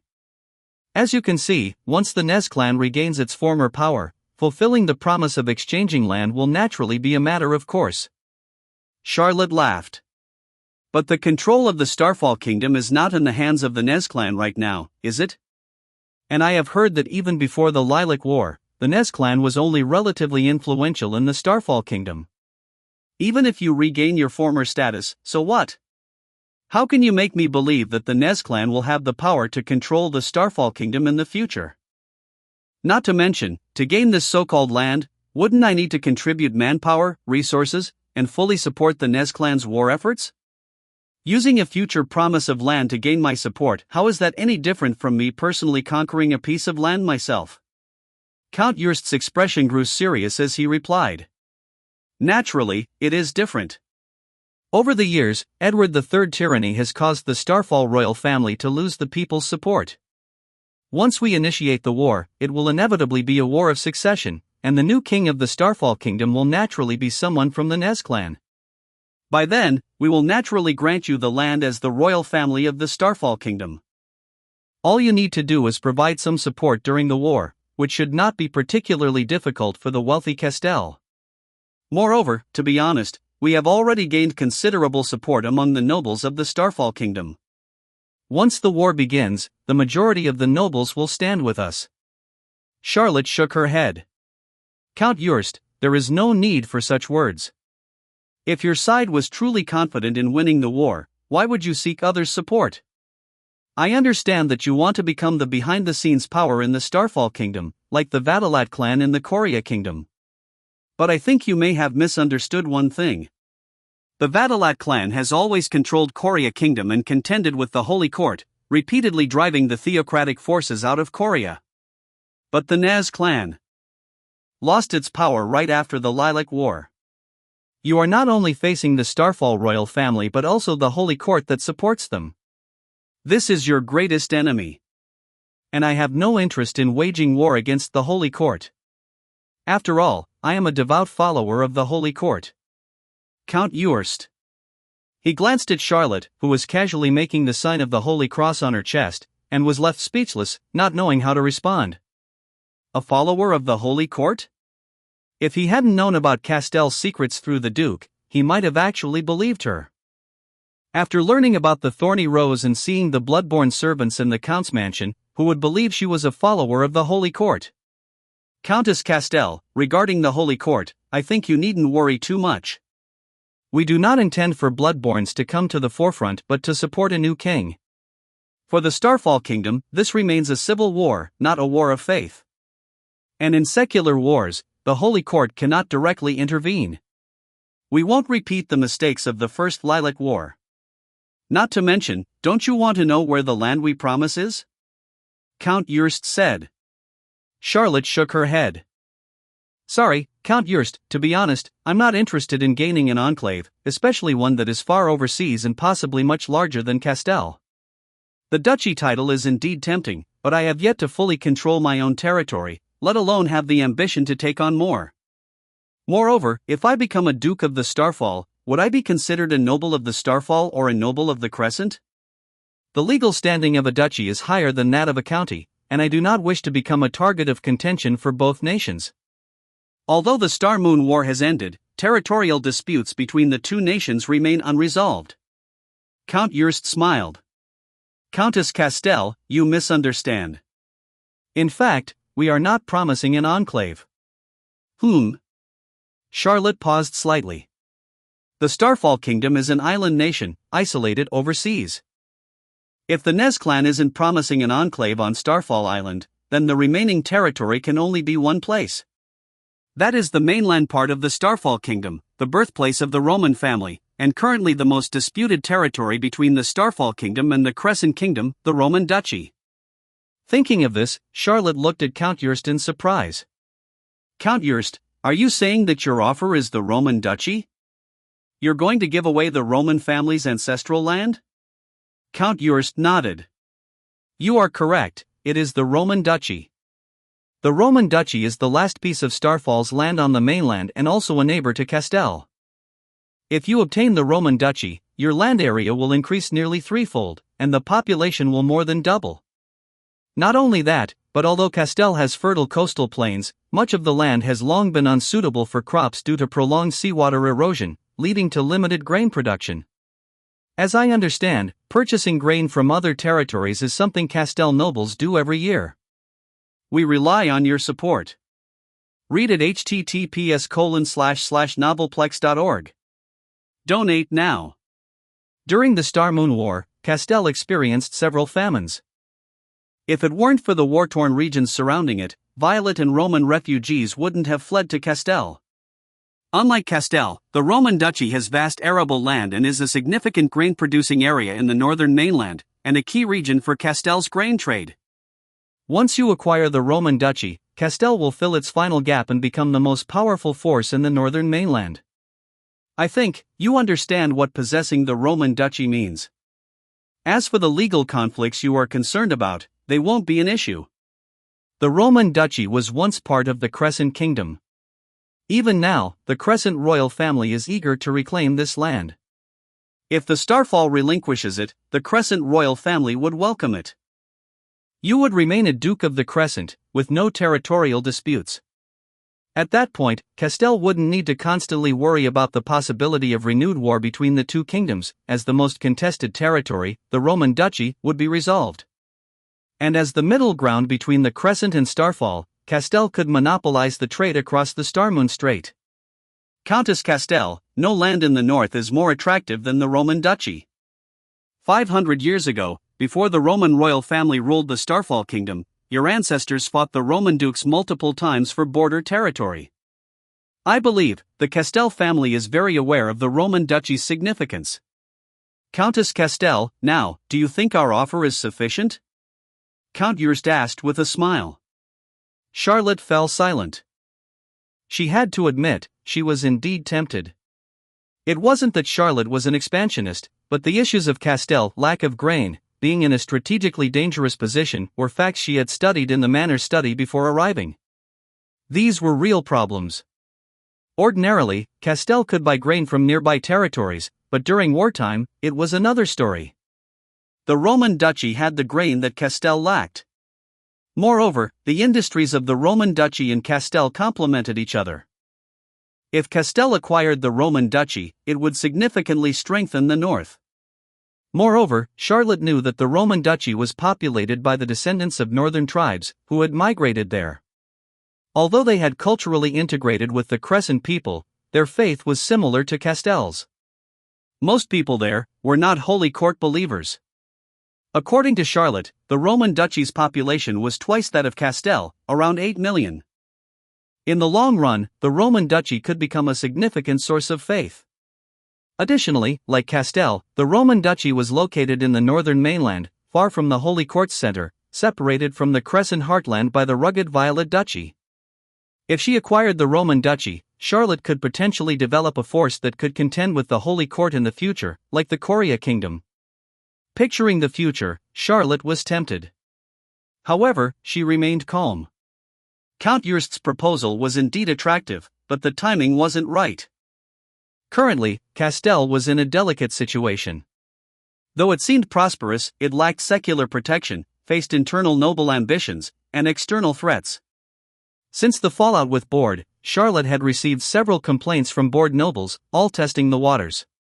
Had Castell not avoided direct conflict with Borde, she suspected nearby dukes might have already initiated territorial disputes. With internal and external troubles, Charlotte didn't think Castell could afford to wage an external war. Charlotte guessed the Nez Bloodborns weren't aware of these issues. Otherwise, they wouldn't have made such a promise. As for why the Nez clan suddenly sought to reconcile, Charlotte could guess most of the reasons. The Nez clan was likely short of funds. Moreover, they probably aimed to use Roman and Castell to cut off Starfall from the mainland. They had foreseen the resurrected god behind Castell, though they didn't know it was Charlotte herself, causing them to change strategy, attempting to ally with her instead of infiltrating the north. Additionally, they might want to make Castell a buffer between Starfall and the Crescent, isolating the Holy Court from Starfall Island entirely. The Roman duchy was attractive, but as the Roman family's foundation, it was a liability for the Nez clan. If the Nez clan intended to retreat to the Starfall Island, it was a burden. This was a transparent plan Charlotte could see. However, the Nez clan's urgency suggested they had more pressing reasons beyond regaining power. Their desperation gave Charlotte an idea for addressing Castell's current challenges and opportunities. "Well, Countess Castell, have you made a decision?" Count Yurst asked. Charlotte gathered her thoughts and looked at him. Her eyes twinkled slightly as she smiled. "Count Yurst, your proposal is indeed tempting, but these are future promises, unpredictable. For Castell, if you want to secure our support, it's not enough." Chapter 219, Chapter 222, Sincerity. 1,571 words. Oh? Not enough? Then could you tell me what kind of conditions would secure Castell's support? Count Yurst frowned and asked. Charlotte paused for a moment and said, "Count Yurst, to be honest, your offer is indeed enough to make me agree. But unfortunately, considering the Nez clan's past transgressions in Castell, I find it hard to trust you.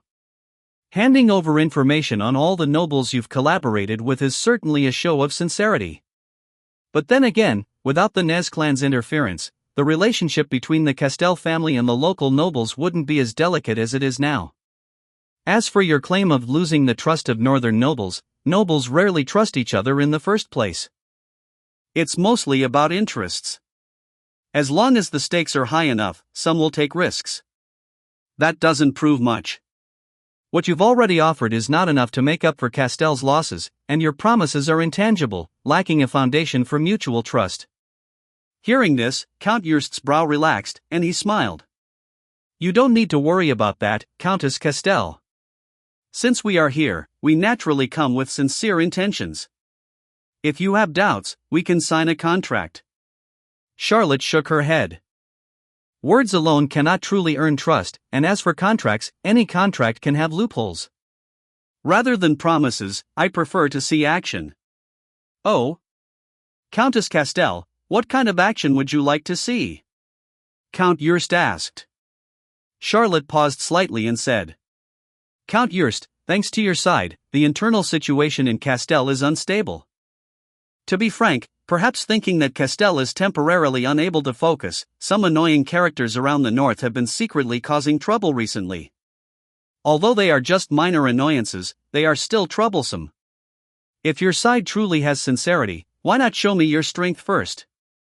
Count Yurst raised his eyebrows. "You mean the local lords near Castell? You want us, the Nez clan, to intimidate them?" Charlotte smiled. "Since your side plans to overthrow the Starfall royal authority, you should be capable of intimidating a few Crescent lords, right?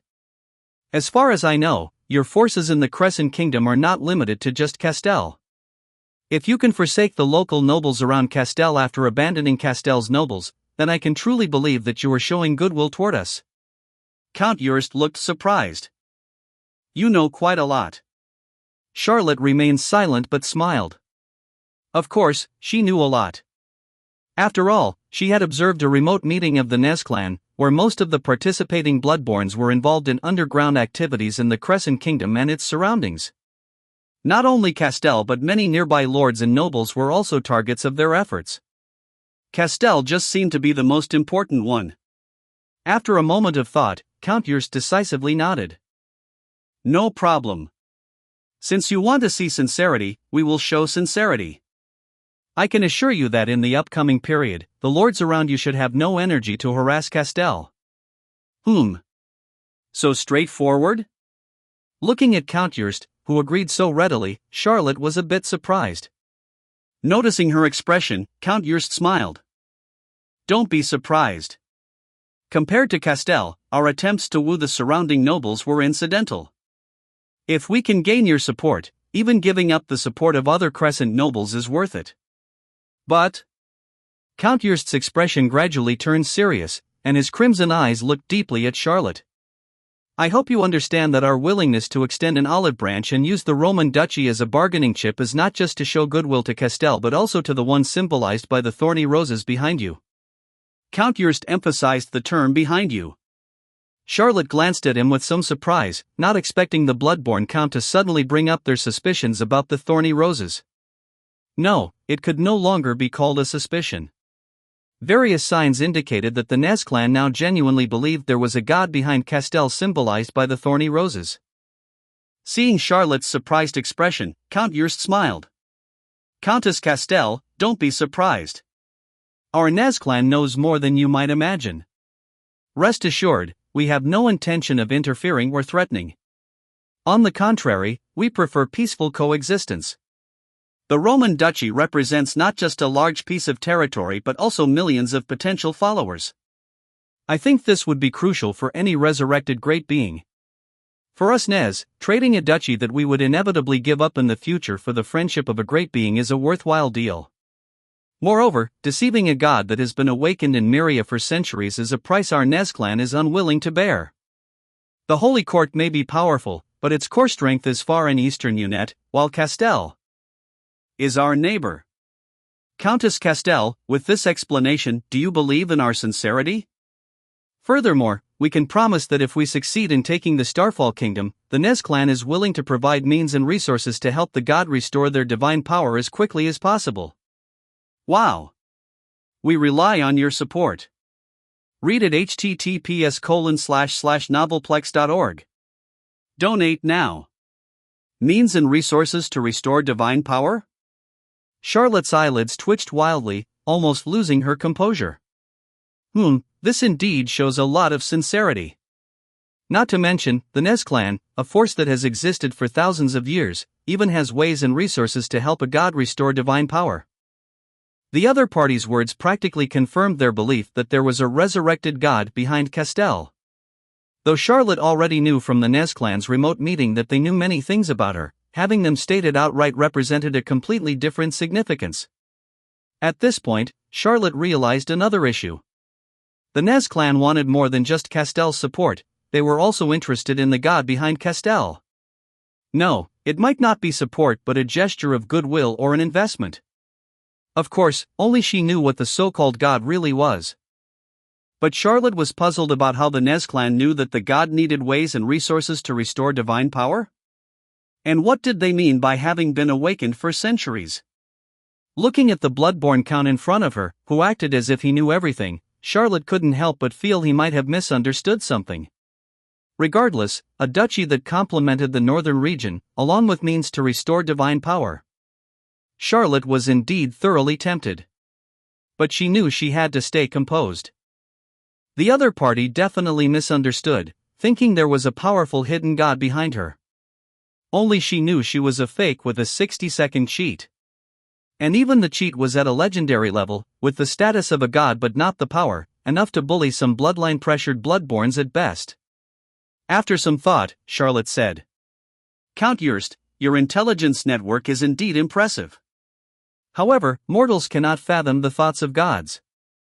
I am merely the Lord of Castell and cannot promise you anything. But I have seen your sincerity. Now it just needs to be put into practice. Count Jurst nodded and smiled. That is enough. You will soon see our sincerity. I hope for a pleasant cooperation in the future. He raised a glass of mead. Hopefully. Charlotte also smiled slightly and raised a goblet of dairy-based drink. They looked at each other and drank their respective beverages.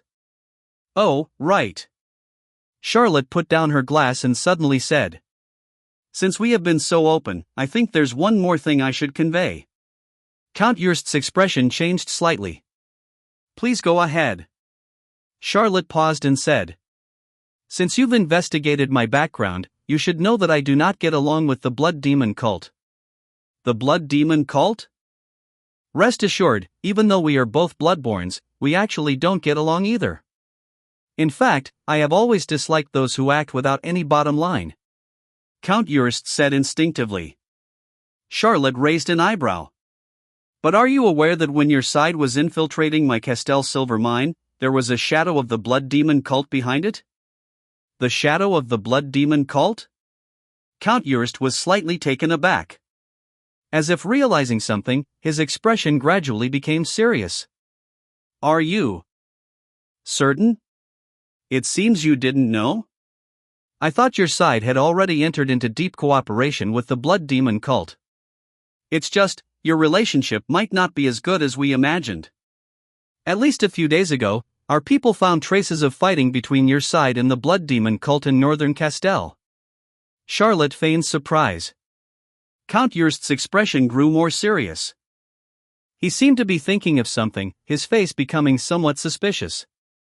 After a moment, he bowed to Charlotte and said, Countess Castell, thank you for the information.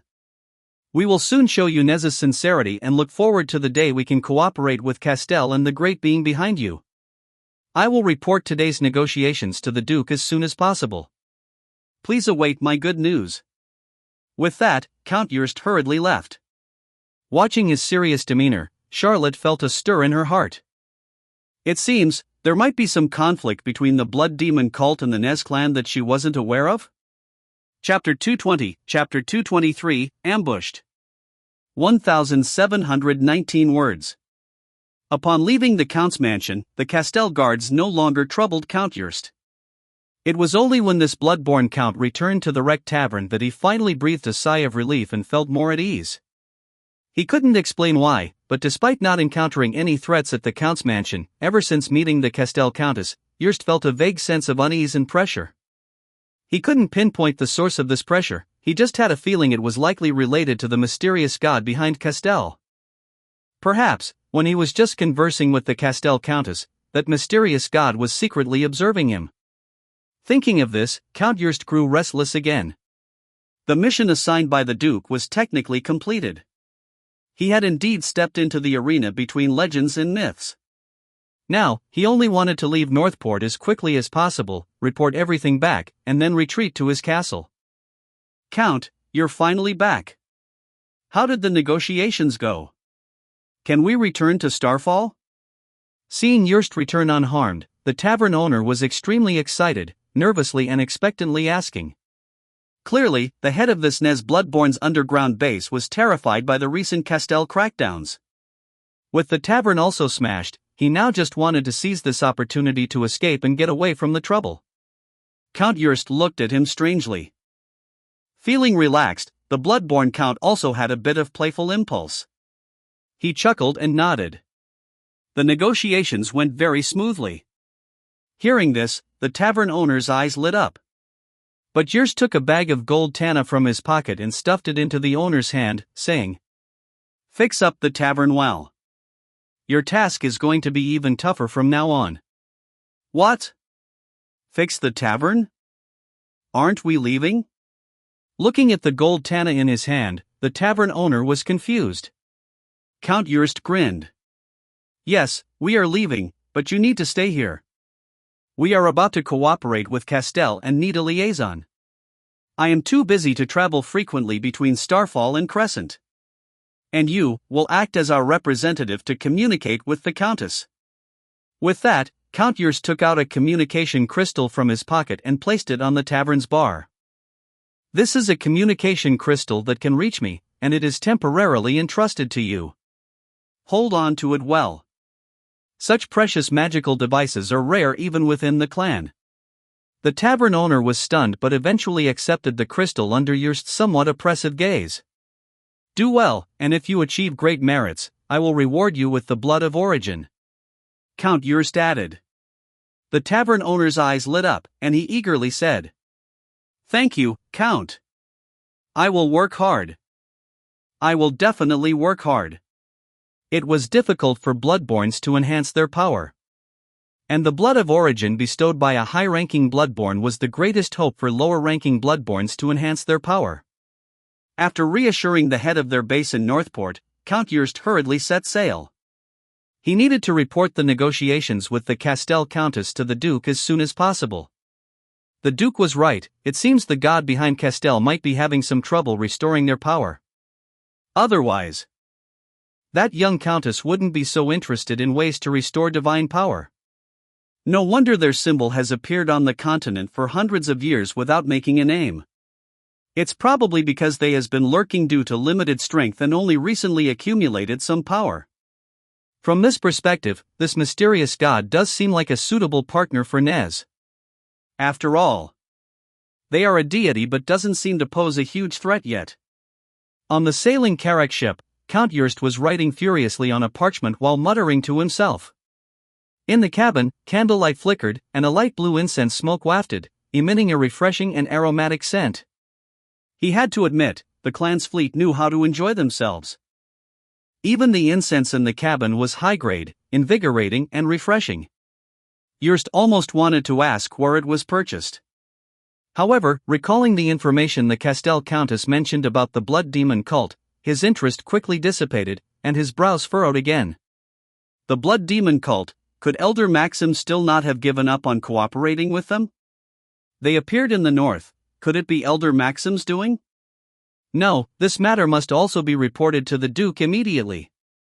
Jurst pondered for a moment, then picked up his quill and resumed writing his report on the parchment with increased speed. Just then, there was a gentle knock on the wooden door of the cabin.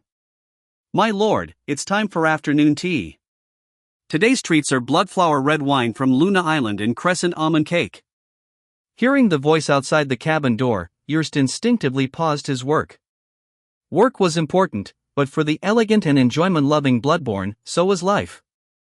The Nez Bloodborne could be driven to countryside castles by mortal nobles, but they would never miss their daily afternoon tea. Unless, of course, they were asleep in their coffins. "Come in," Count Jurst said calmly. The wooden door of the cabin was gently opened, and a young blood descendant entered, carrying a tray. Jurst glanced casually and noticed it was one of the blood descendants escorting the delegation to the north. He couldn't remember exactly how many generations down this one was, maybe 9th or 10th, with strength approaching the second-tier Silver Moon, making him a core member of the escort team. "My lord, please enjoy the refreshments." The blood descendant stammered, appearing somewhat nervous. "We rely on your support. Read at https://novelplex.org. Donate now." Seeing this, Jurst chuckled silently. The Bloodborne's hierarchy was strict, and many low-ranking blood descendants acted this way in his presence. As an enlightened member of the clan, Jurst didn't view the status difference as seriously as some of the more rigid Bloodbornes, but he was used to it and felt somewhat resigned. Jurst covered the parchment, nodded lightly, and elegantly picked up the wine glass. However, just as he was about to drink the red wine, he suddenly felt a sense of unease and stopped. Out of the corner of his eye, he noticed the blood descendant had not left. Moreover, the descendant was staring intently at the red wine in Jurst's hand, with trembling hands hidden under his sleeves. The heartbeat, like a drum, was as clear as stars in the night to Jurst's perception. Jurst's eyebrows furrowed. He inconspicuously sniffed the wine, his expression changing slightly, and his demeanor darkened. With a cold snort, he casually threw the wineglass to the ground, then pointed a finger. The blood descendant was instantly pulled forward by an invisible force. In the cabin, the candlelight flickered as a fierce wind rose. The blood descendant, pale and terrified, was lifted into the air, unable to move. Jurst looked at him calmly, his crimson eyes filled with sarcasm. "Child, did no one tell you that your rapid heartbeat can't fool a high-ranking Bloodborne's perception? Tell me, who ordered you to do this?" Jurst's voice boomed, his pressure like thunder. The blood descendant before him, face pale, trembled with fear. Just then, a commotion arose outside the cabin, mingled with exclamations, curses, and screams. The faint scent of blood gradually permeated, reaching Jurst's nose. Jurst's expression shifted. He threw the blood descendant aside, collected the parchment, and left the cabin. On the deck, chaos reigned. When Jurst arrived, he witnessed a brawl. Those who had accompanied him as the delegation were surrounded, under attack from the escorting blood descendants, led by the ship's captain, a Bloodborne viscount named Zachary. At that moment, this captain, also of the Nez clan, raised a silver sword and stabbed at a blood descendant loyal to Jurst. Seeing this, Jurst was furious. With a roar, he summoned a shadow tendril that knocked Zachary to the ground. Then, transforming into a cloud of black mist, he appeared before his besieged blood descendants, coldly gazing at the attackers. "Have you lost your mind?" Cough, cough. Captain Zachary stood up, looked at Jurst with a complex expression, then lowered his head and said, "Apologies, my lord. My master does not wish to see the Castell negotiations succeed, so we must inconvenience you." Jurst was enraged. Inconvenience? Inconvenience means raising swords against your kin? Red light flared around Jurst, and his oppressive aura surged. However, just then, he felt a sharp pain in his chest, his face paled, and he spat out a mouthful of black blood. His aura became unstable, and he collapsed. Jurst was stunned. Seeing his shocked expression, Captain Zachary said gravely, "My lord, it's best if you don't try to use your powers. Inhaling the scent of the phantom death flower, the more you use your extraordinary abilities, the weaker you become." Hearing this, Jurst's expression changed. "The scent? The incense. You tampered with the incense?" Captain Zachary neither confirmed nor denied. "Apologies, Lord Jurst, but you are a count. To deal with someone of your stature, I had to resort to such dishonorable means." Jurst's expression was grim. He snorted coldly and said, "Zachary, I don't know which old fool is behind this, but if you think poisoning can deal with a bloodborne count, you underestimate the power of a count. I will bind all of you and bring you to the Elder Council. You and your backers will face the clan's punishment." With that, Jurst roared and forcibly activated his power, summoning a spiritual force field. Just then, a loud dragon's roar suddenly came from the sky. The dragon's might, clashing with the spiritual force field, pressed down on Jurst, shattering his force field. A force field is linked to the soul. When it is damaged, so is the soul. Jurst's face turned white, and he spat out another mouthful of black blood. He staggered, nearly falling, but a blood descendant behind him quickly supported him, helping him stay upright. A massive shadow covered the ship as a majestic black dragon slowly descended. Seeing the figure on the dragon's back, shrouded in a black robe and wearing a demon eye mask, Jurst's expression changed. The Blood Demon Cult. Chapter 221, Chapter 224, The Eternal Slumber of the Gods. 1033 words. Blood Demon Cult. You actually defected to the Blood Demon Cult. Count Jurst exclaimed, both shocked and enraged upon seeing the distinctive mask with the demon's eye. Captain Zachary averted his gaze uncomfortably and, along with the other crew members, stepped aside to make way. In the sky, the majestic black dragon slowly descended onto the deck, its form shrinking as it did. A blood demon cultist, dressed in black robes, leaped from the dragon's back and slowly approached the utterly exhausted Count Jurst, looking down at him. With a slightly raspy voice, tinged with amusement, the cultist spoke from behind his mask. Jurst Nez, one of the fourth-generation bloodborns of the Nez clan, holding the title of Count. A confidant of Duke Yorok, one of the 10 dukes of the Nez clan, and the direct overseer of the returning star plan. However, due to your obsession with magical inscriptions, you often neglect your duties, causing the blood descendants executing the plan to work independently and inefficiently. As the cultist laid bare his background, Jurst's face alternated between pale and flushed. He gritted his teeth and shouted angrily, "Curse you, Shedite! Interfering in Nez affairs, are you trying to provoke a war?" The blood demon cultist chuckled softly and replied, "Provoke a war? Oh, certainly not. To be more precise, my dear Count, Shedite is also an ally of Nez."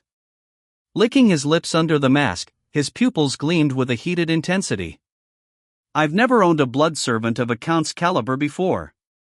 I might just get the chance." With that, the cultist gently raised his right hand, lifting a black staff, and dark red light began to gather on it. Sensing the pressure emanating from the bloodline power, Jurst's expression shifted slightly. But just as the cultist was about to cast his spell, Captain Zachary stepped forward, positioning himself in front of Jurst. "Envoy, the Duke has ordered that the handling of the conservatives is an internal matter of the Nez bloodborns. Even if we are collaborating, Shedite cannot interfere, nor can you use the desecration staff against Nez." The blood demon cultist paused, his crimson eyes fixed on Zachary. After a moment, he laughed softly. "Since it is the Duke's order, I will naturally comply. This count will be left to the Duke to try out the new staff." With that, he slowly retracted his staff, looking regretfully at Count Jurst. Jurst was taken aback. A flash of recognition passed through his mind, a familiar figure surfacing. Jurst's expression changed. He wanted to say something, but the side effects of his damaged spiritual force field made him increasingly dizzy. The hallucinogenic poison in his body also fully erupted as his strength waned. Ultimately, he passed out. Jurst did not know how long he had been unconscious. When he woke up, the mental agony had subsided, and the poison in his body had dissipated. Recalling the attack he suffered before passing out, Jurst quickly sat up, only to find himself in a dimly lit room. "You're awake." An elderly, gentle voice caught Jurst's attention. He looked up to see an old man in noble robes sitting at a nearby desk, reading a parchment. "We rely on your support. Read at https://novelplex.org. Donate now." Shadows obscured the old man's face, making it difficult for Jurst to see his features. However, he could clearly see the parchment on the desk in the candlelight. It was the very letter he had been writing on the ship. Jurst's expression tightened, and he quickly reached into his clothes. As expected, his letter, the communication crystal for contacting Duke Yorick, and his storage items containing personal and magical equipment were all gone. "No need to search. I've taken your belongings. Of course, if you cooperate, you'll get them back soon." The old man set down the parchment and spoke calmly. The flickering candlelight revealed his face. Upon seeing the old man's face, Jurst's expression changed dramatically. It was none other than Maxim Nez, a more ancient third-generation bloodborne duke, and a standing elder of the Nez clan's Elder Council, who usually didn't get along with Duke Yorick. "Maxim Elder? It's you! So you haven't given up collaborating with the Blood Demon cult. What do you want? Kidnapping me?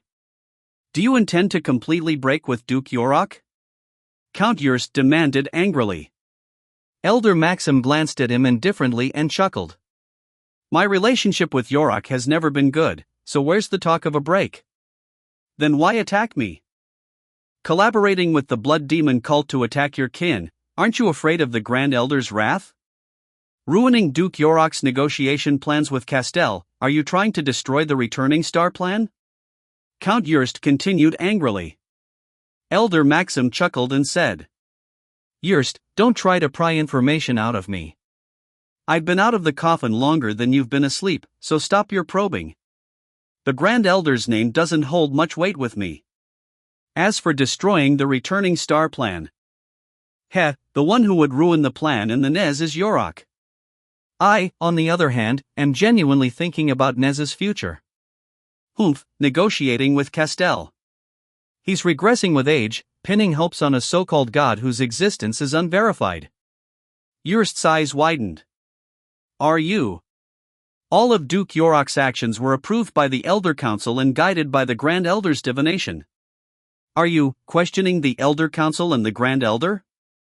Elder Maxim gave him a meaningful look and said, "The Grand Elder's divination? Jurst, let me tell you a secret even your Duke doesn't know.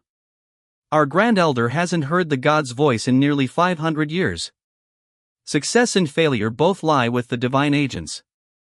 As a divine agent, he has long lost his divination power."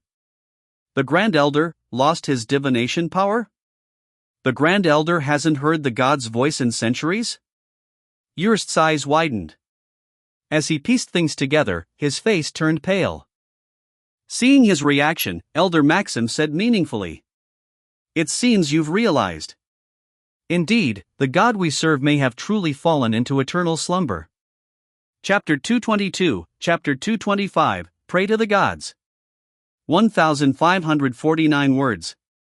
The Grand Elder and Yorick are truly regressing with age, trying to contact a dubious existence that may not even be a god. It seems the long years have made them forget that divination is not omnipotent.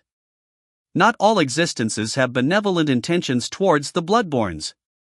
Yurst, a god in eternal slumber, cannot protect their followers. The Nez clan must find another path. The day of the divine descent is imminent.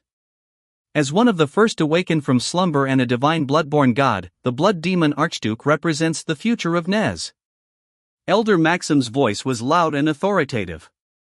Hearing this, Yurst's expression changed. Lord Abaddon? You're not just collaborating with the blood demon Archduke. You've defected to him. Elder Maxim gave him a calm look. Defected? Even if I have, why not? You may not have experienced the age of the War of the Gods, but you witnessed the power of myths during the royal blood era. You should understand that in this world, only those who possess mythical power can control their destiny. Extraordinary power comes from the gods, and all glory belongs to the gods. Without divine protection, the so-called extraordinary is just water without a source, a tree without roots. Though you may survive for a time, under the erosion of years, as the bloodline weakens, you will ultimately face destruction and extinction. Yurst's eyes widened. You chose the blood demon Archduke? Elder Maxim, have you forgotten what a lunatic god he is? Lunatic? So what if he's a lunatic? Yulster, if you had experienced the War of the Gods, you would understand that compared to madness, rational gods are even more terrifying for mortals. Elder Maxim shook his head slightly. You're insane. You must be insane. You want to defect to the blood demon Archduke. Do you want Nez to become another blood demon cult, hated by everyone? Even if Lord Casey has truly fallen into eternal slumber, even if the Nez clan has lost its divine protector, the future of the Nez clan cannot be entrusted to a hysterical madman. Yurst shouted angrily. Elder Maxim's expression darkened. Yurst, in consideration of our shared blood, I will forgive your offense this time. He then coldly looked at Yurst. Now, I give you two choices. First, submit to me and sign a blood pact, pledging your loyalty. I will not hold your past mistakes against you. On the contrary, I will grant you further potential. Second, you can refuse. But if you do, don't blame me for using the desecration staff to turn you into a blood slave. A blood slave. You intend to turn a blood descendant into a blood slave. You madman. Earl Yulster roared. Elder Maxim gave him a calm look. Chaos is coming, and all old rules will be broken. Those who cling to outdated norms will ultimately be eliminated by the times. Yurst, I admire your expertise in magical inscriptions. After all, you were once an alchemist as famous as the legendary mage Nicholas. The era of human rule is ending. Following that fool Yorick will not bring you a better future. Instead of wasting time in your rural castle, pledge your allegiance to me, and I will grant you a better future. Yurst, I give you 3 days to consider. After 3 days, I will return to ask you. Will you become my follower, or will you become a blood slave, losing all freedom and will? With that, Elder Maxim turned and left. What about my fellow blood descendants? Yurst shouted. Elder Maxim paused slightly and said calmly. Rest assured, those who accompanied you on this mission are still alive. Of course, whether they live or die next depends on your choice. With that, Elder Maxim said no more, leaving the room and locking the door behind him. Only Yulster was left in the dim room, looking somber. Bang! He punched the wall, his already pale face turning ashen. Count Yurst had no idea how long he had been imprisoned. In the dark room, he couldn't perceive the passage of time. Even the candle on the table had been removed. Despite his long life making him insensitive to time, he felt an immense torment at this moment. He didn't know if Duke Yorick had noticed his disappearance or where his fellow blood descendants were. He hoped the Duke would notice his absence. But rationality told him this possibility was almost zero. 3 days was an unbearably long time for someone forced to make a decision, but for a bloodborne duke waiting for a subordinate's report, it was just a blink of an eye. We rely on your support. Read at https://novelplex.org. Donate now. Count Yurst knew he had to make a decision. He knew Elder Maxim would never let him leave peacefully. It seemed he had a choice, but in reality, he didn't. Either betray the Duke he followed and desecrate the honor of the Bloodborne, or stay true to himself, but inevitably face the fate of becoming a blood slave under someone else's control. This isn't a choice. No matter what, I will end up as a tool for Elder Maxim to use against the Duke and even the Grand Elder.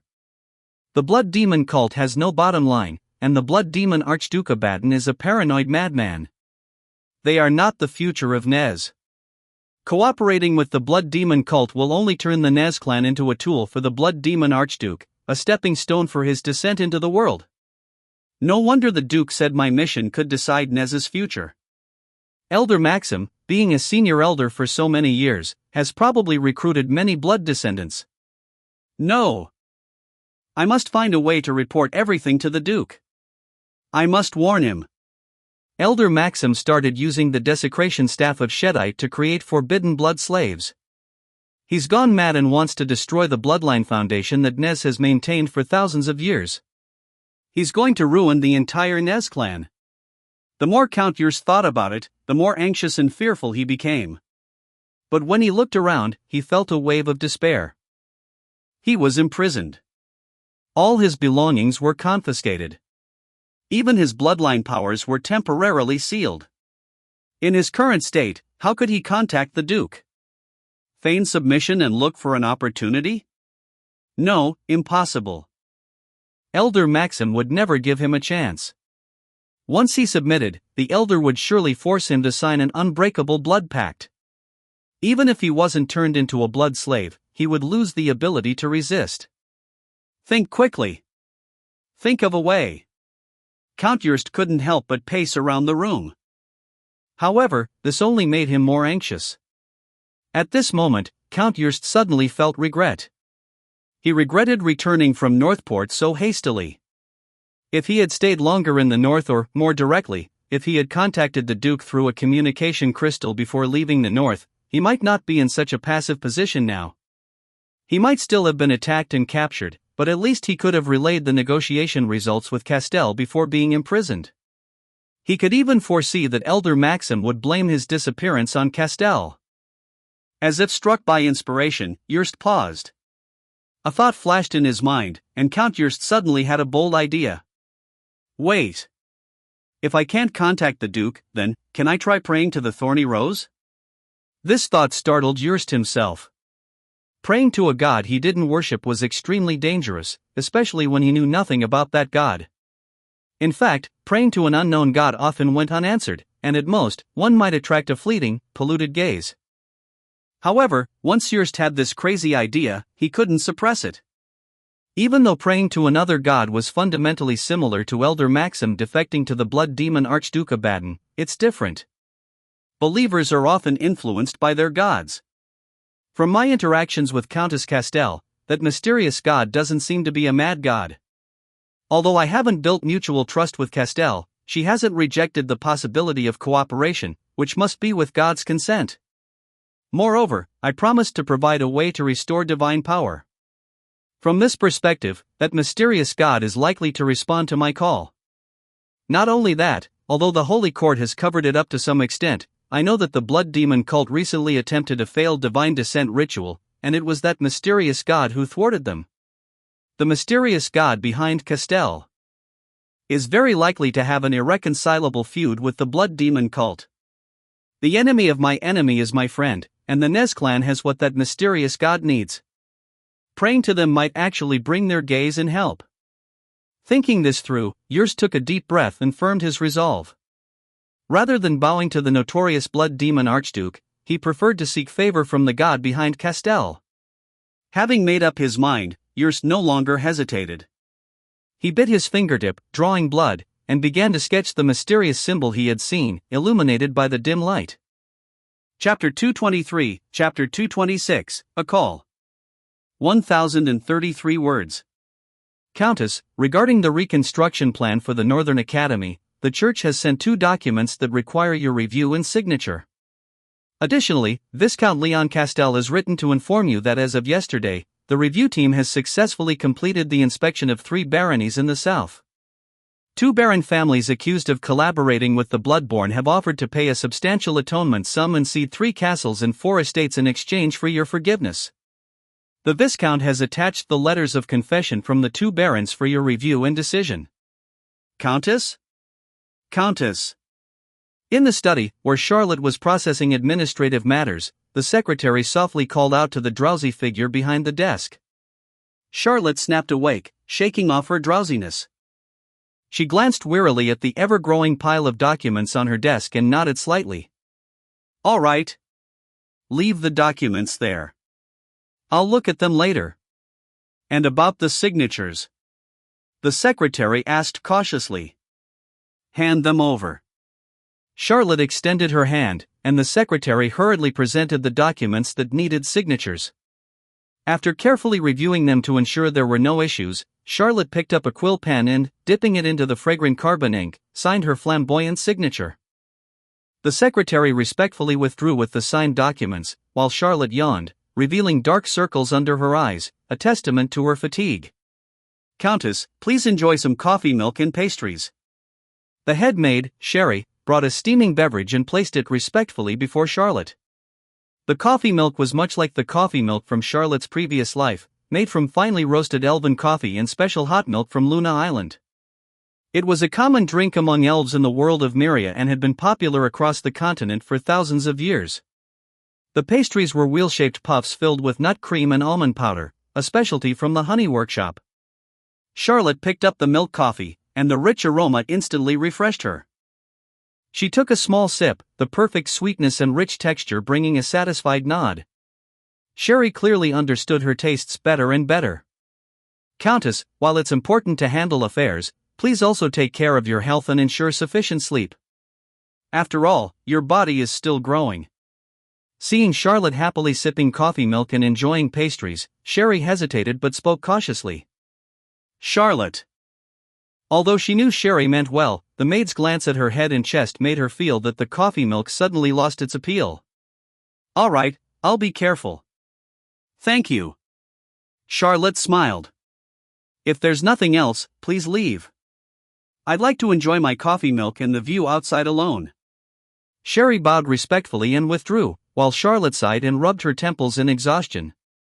Since the departure of Count Yrst of the Nez clan, she hadn't slept well for 2 days. It wasn't just the busy workload, though that was partly true, with Sebastian not around to help and many of the officials in the direct domain dismissed following the audit. She had to handle many matters personally. More importantly, she hadn't been able to sleep well for 2 nights. Since the night before last, Charlotte had felt a persistent unease, as if someone was calling her. We rely on your support. Read at https://novelplex.org. Donate now. At first, she thought Sebastian needed to report something, but the blood servant's soul contract showed no reaction. Then she considered whether it might be the werewolf Luff conducting some religious ceremony or recruiting new members, as he had been devoted to spreading the faith of the true ancestor since arriving in the north. However, after observing the light points representing her followers in her mental realm, she ruled that out. Charlotte wondered if it was a situation similar to when the high priest prayed to her. But this call was much weaker than the high priest's prayer, making it difficult for her to pinpoint its source. Although faint, the intermittent call was like a mosquito, constantly buzzing in her ear. Especially at night, it became more persistent, even causing her bloodline to stir, making sleep impossible. Fortunately, the call weakened and became less frequent during the day, giving Charlotte hope for a brief rest. However, just as she finished her coffee milk and pastries and planned to take a nap in her chair, the call came again. Not only that, this time it was stronger and clearer than ever. Where is this noise coming from? It's like a constant, annoying renovation sound. Hearing the call that seemed to come from both her soul and her bloodline, Charlotte could no longer bear it. She ordered the maid not to let anyone disturb her, locked herself in the study, and sank into her consciousness, directly using the divine power stored in the Gospel of Blood. She didn't believe she couldn't find the source of the call with the use of divine power. Under the protection of divine power, Charlotte's golden hair turned silver and her blue eyes transformed into mysterious golden pupils. With enhanced perception, she entered an observer state that seemed to perceive everything. This time, perhaps due to the stronger call, she finally located its source. To her surprise, the source was the crimson star sea in the depths of her consciousness, representing the Bloodborns. No, more precisely, it was one particularly bright red star among the others. A Bloodborne member? A Bloodborne member is calling me? Charlotte was astonished. This aura feels familiar. She pondered. After a moment of contemplation, Charlotte carefully touched the glowing blood-red sphere in her consciousness. Immediately, she felt her consciousness being pulled, ascending infinitely, as if crossing an endless void, to a dark room. In the room, blackened bloodstains on the floor formed twisted symbols that looked oddly familiar, resembling her thorny rose. In the corner, a nobleman with disheveled hair, pale from severe blood loss, sat on the floor, staring blankly at the latest blood symbol in front of him. His gaze was dull but carried a hint of hope. The symbol before him was the most accurate thorny rose among the room's many scrawled symbols. When Charlotte recognized him, she was stunned. Count Jurst? Chapter 224, Chapter 227, Audience with the God. 1880 words. Count Jurst? So he was the one calling me? Wait. He looks like this, could he be imprisoned? Ugh, such ugly symbols. No wonder the call has been so faint. This doesn't resemble the thorny rose at all. It's even worse than my handwriting. It's a miracle I could sense it at all. In the void, Charlotte observed Count Jurst, who was praying in front of the blood-red symbol, finally realizing who had been disturbing her sleep these past few days. It seemed this bloodborne count had run into some trouble and had chosen to call out to her, a mysterious god. Trouble, huh?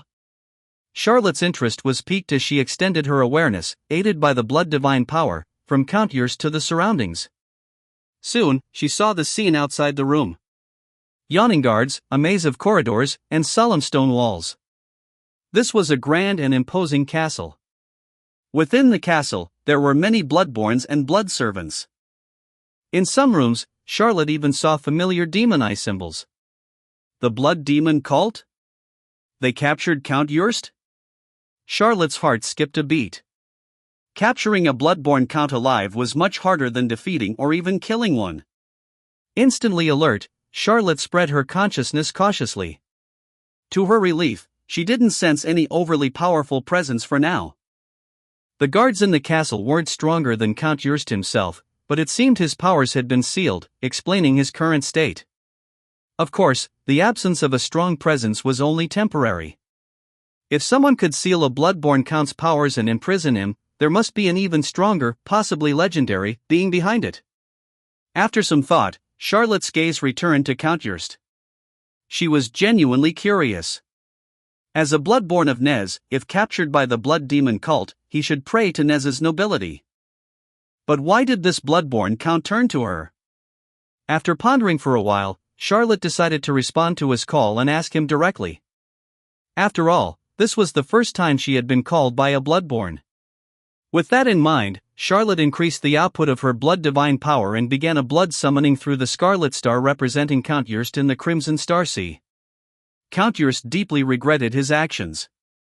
He regretted not memorizing the symbol of that mysterious god, only knowing its concept as the thorny rose. He had thought such a common pattern was ingrained in his mind, but when it came time to draw it, he realized that recognizing and reproducing it were completely different. The result was numerous attempts with no response. Jurst didn't know if it was because his symbols were too off or because he lacked the necessary ritual or altar for resonance, but likely it was both. After all, even mortals praying to an unknown god need the right holy symbol and a series of intricate rituals. Indeed. Relying on imperfect symbols and prayers without a ritual or altar won't transmit my voice to the god. Jurst felt despondent. Looking at the symbols covering the floor, he knew his time was running out. The guards and Elder Maxim could appear at any moment, diminishing his hope. However, just as Jurst was sinking into despair, a breeze suddenly stirred in the room. Gradually, the symbols on the floor began to glow and writhe like worms, seemingly coming to life. With his powers sealed, Jurst didn't notice the breeze or the symbols' changes. It wasn't until the crimson light grew brighter that it caught his attention. Jurst's heart skipped a beat. He perked up, hurriedly looked at the floor, and saw the last symbol he drew glowing with a crimson hue, while the surrounding symbols moved towards it like swimming fish. As the symbols converged, the central symbol became clearer, its twisted outline turning graceful and smooth, eventually becoming identical to the common decorative pattern of the thorny rose. This is the thorny rose. The true thorny rose. Seeing the familiar symbol, Count Jurst was elated. The next moment, radiant light burst from the thorny rose. He felt enveloped in a sea of crimson light, a mysterious force pulling him, drawing his consciousness in. It felt like crossing endless voids, a sensation of vertigo and weightlessness overwhelming him. Crimson mist engulfed everything, flooding in like a tidal wave and quickly obscuring his vision. Jurst felt a moment of disorientation. When his consciousness cleared, he found himself standing in a misty world.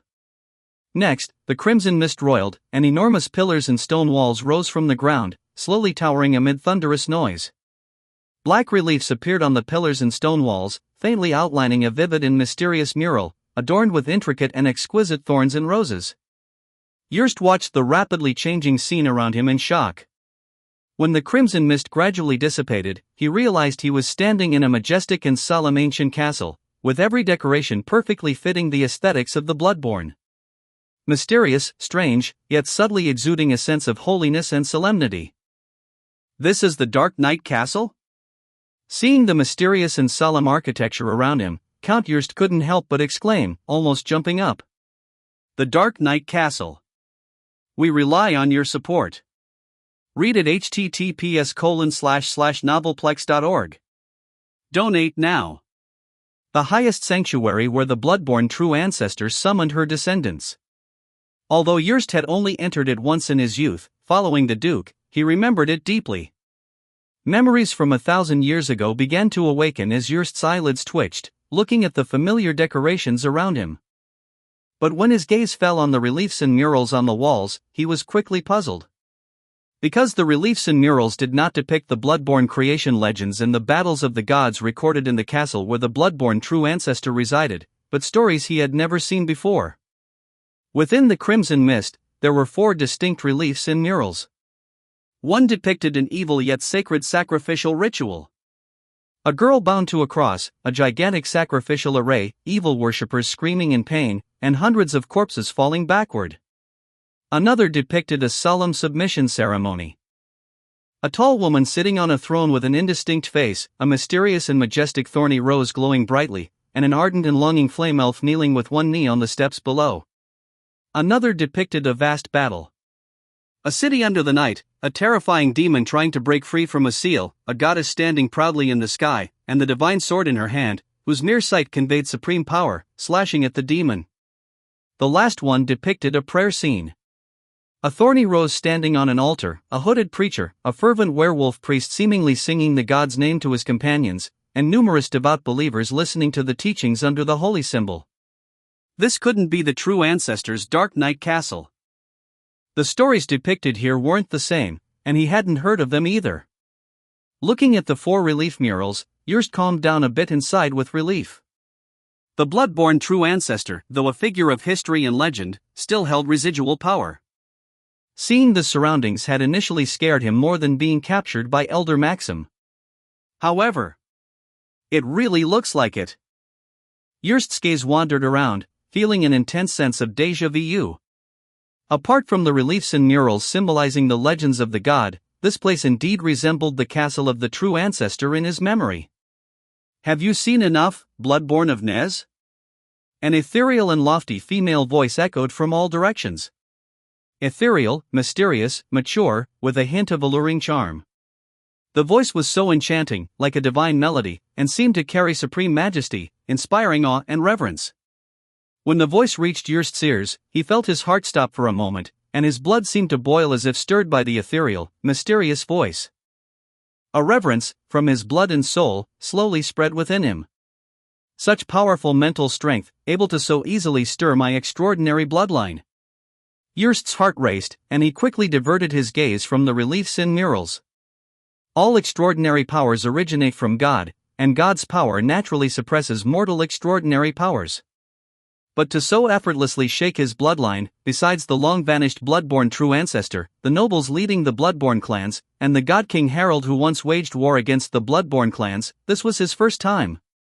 Jurst's gaze roamed around, trying to find the source of the voice, and after finding nothing, he knelt down respectfully and said, "Mysterious and mighty majesty. Please forgive Jurst's rudeness." He hesitated for a moment, then mustered the courage to say, "Mysterious and mighty majesty, Jurst wishes to request an audience and beseech your help." Jurst's voice echoed through the solemn castle. He lowered his head, anxiously awaiting the god's response. He knew his request might be presumptuous to an unfamiliar god, especially since he hadn't prepared an altar or offerings. But now, Jurst couldn't care about that. Jurst had never felt time pass so slowly while waiting for a response. Every second of silence felt like a year. Silence brought immense pressure, and just as Jurst grew more anxious and tense, the ethereal voice finally rang out again, like a heavenly melody. "Come forward." As soon as the words fell, the castle floor began to tremble, and the crimson mist churned again. Jurst felt a surge of energy and looked up to see the mist parting to the sides, revealing the transforming ground. Stone slabs, seeming alive, rolled and layered, forming a staircase leading straight ahead. After a slight hesitation, Jurst stepped forward and ascended the staircase. At the top of the stairs, he saw a high platform with a majestic and ancient throne surrounded by intricate thorny roses. On the throne sat a woman in a black divine dress, lazily leaning and watching him with interest. Through the mist, Jurst couldn't see the woman's face, only her mysterious, radiant red golden eyes and silky silver hair. Even so, he could feel the woman's divine and majestic presence, ancient and vast, with an unparalleled beauty that even the mist couldn't hide. Jurst felt this vague figure seemed familiar. But when he tried to recall, nothing came to mind. After a moment's hesitation, he even forgot what he was trying to remember, feeling only the goddess' mystery and beauty, even with her face concealed. Jurst dared not look any longer, fearing to anger the mysterious goddess. Taking a deep breath, he respectfully bowed and introduced himself again. Jurst Nez, 4th generation bloodborne of Nez, bloodborne count, greets the mysterious and mighty majesty. May your glory always shine upon the world, and may all honor belong to your throne. Hearing Jurst's reverent, almost flattering praise, the goddess on the throne chuckled softly. She shifted her posture slightly, crossing one slender white leg over the other, tapping the armrest of the throne, and smiling faintly. "Bloodborne of Nez, I understand your request. Call me Dark Knight." Her mist-covered gaze grew profound, and her voice took on a playful tone. "I always adhere to the principle of equivalent exchange. Since you seek my help, what price are you willing to pay?" Chapter 225, Chapter 228, I Won't Eat You. 1236 words. Dark Knight? Her title is Dark Knight? Jurst's eye twitched, and he couldn't help but widen his eyes in surprise, his mind immediately running wild. He couldn't help it, the title Dark Knight was too sensitive for the Bloodborne. After all, the Bloodborne true ancestor who created the Bloodborne was known as the Queen of the Night, and her sanctuary was called Dark Knight Castle. Given the towering castle around him that closely resembled the style of the Dark Knight Castle in his distant memories, it was hard for Jurst not to make the connection. Especially as he got closer to her, he increasingly felt a certain disturbance deep within his bloodline. His power, his blood, seemed to come alive in an instant, as if it had its own life, cheering, celebrating, and giving him a feeling that it might break free from his control at any moment and rush into her embrace. That was resonance. Blood resonance. Jurst realized almost immediately what was happening, and his heart surged with waves of shock. Wait a minute. This kind of resonance, akin to that of a bloodborne prince but even stronger, originates from the bloodline. This kind of power. This kind of feeling. Could she be? Jurst's heart pounded wildly, his breathing quickened, and he couldn't help but tremble. All these clear signs unmistakably connected this mysterious god before him to that ancient and powerful figure in his memories. Though her aura seemed somewhat different from his ancient memories, and the surrounding scenes differed from his memories of Dark Knight Castle, this kind of power, akin to that of a ruler over the Bloodborne, was not unfamiliar to Jurst, a Bloodborne count who had lived for thousands of years and had once had the honor of meeting that great being. Such power could only belong to the true ancestor. This was the true ancestor's power. Such terrifying blood resonance and oppression could only belong to the true ancestor. Jurst made his judgment almost instantly, and his entire body went numb. His mind went blank, and for a moment, he didn't know how to respond to her question. His mind was filled with a single, roaring thought. It must be her. She's back. She's going to settle accounts with her descendants. At this moment, Elder Maxim and the Blood Demon cult were no longer important in Jurst's mind. His mind was a storm of thoughts and waves of shock, leaving only one thought. The Myria continent is about to change. Jurst's face was filled with horror, his complexion pale. And sitting high on the blood throne, Charlotte, who could see through his thoughts thanks to the special abilities of Dark Knight Castle, felt a bit helpless. She knew that this Bloodborne member was likely to recognize the source of her power after being summoned to Dark Knight Castle. After all, he was a seasoned Bloodborne member, and the power she was using now was the Blood Divine power. No matter how others perceived her, Charlotte understood that she was not truly a god. Her divine power came from the Gospel of Blood. She could use this power, but she couldn't disguise or change it. In other words, as long as she used the Blood Divine power, it was only a matter of time before some beings familiar with this power recognized its source. She just didn't expect to be exposed so quickly, just like when she faced that guy, Sebastian. But after hearing Jurst's thoughts, she understood, this Bloodborne count was also an old antique who had lived for thousands of years. He had seen the real true ancestor. We rely on your support.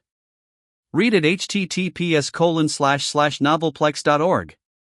Donate now.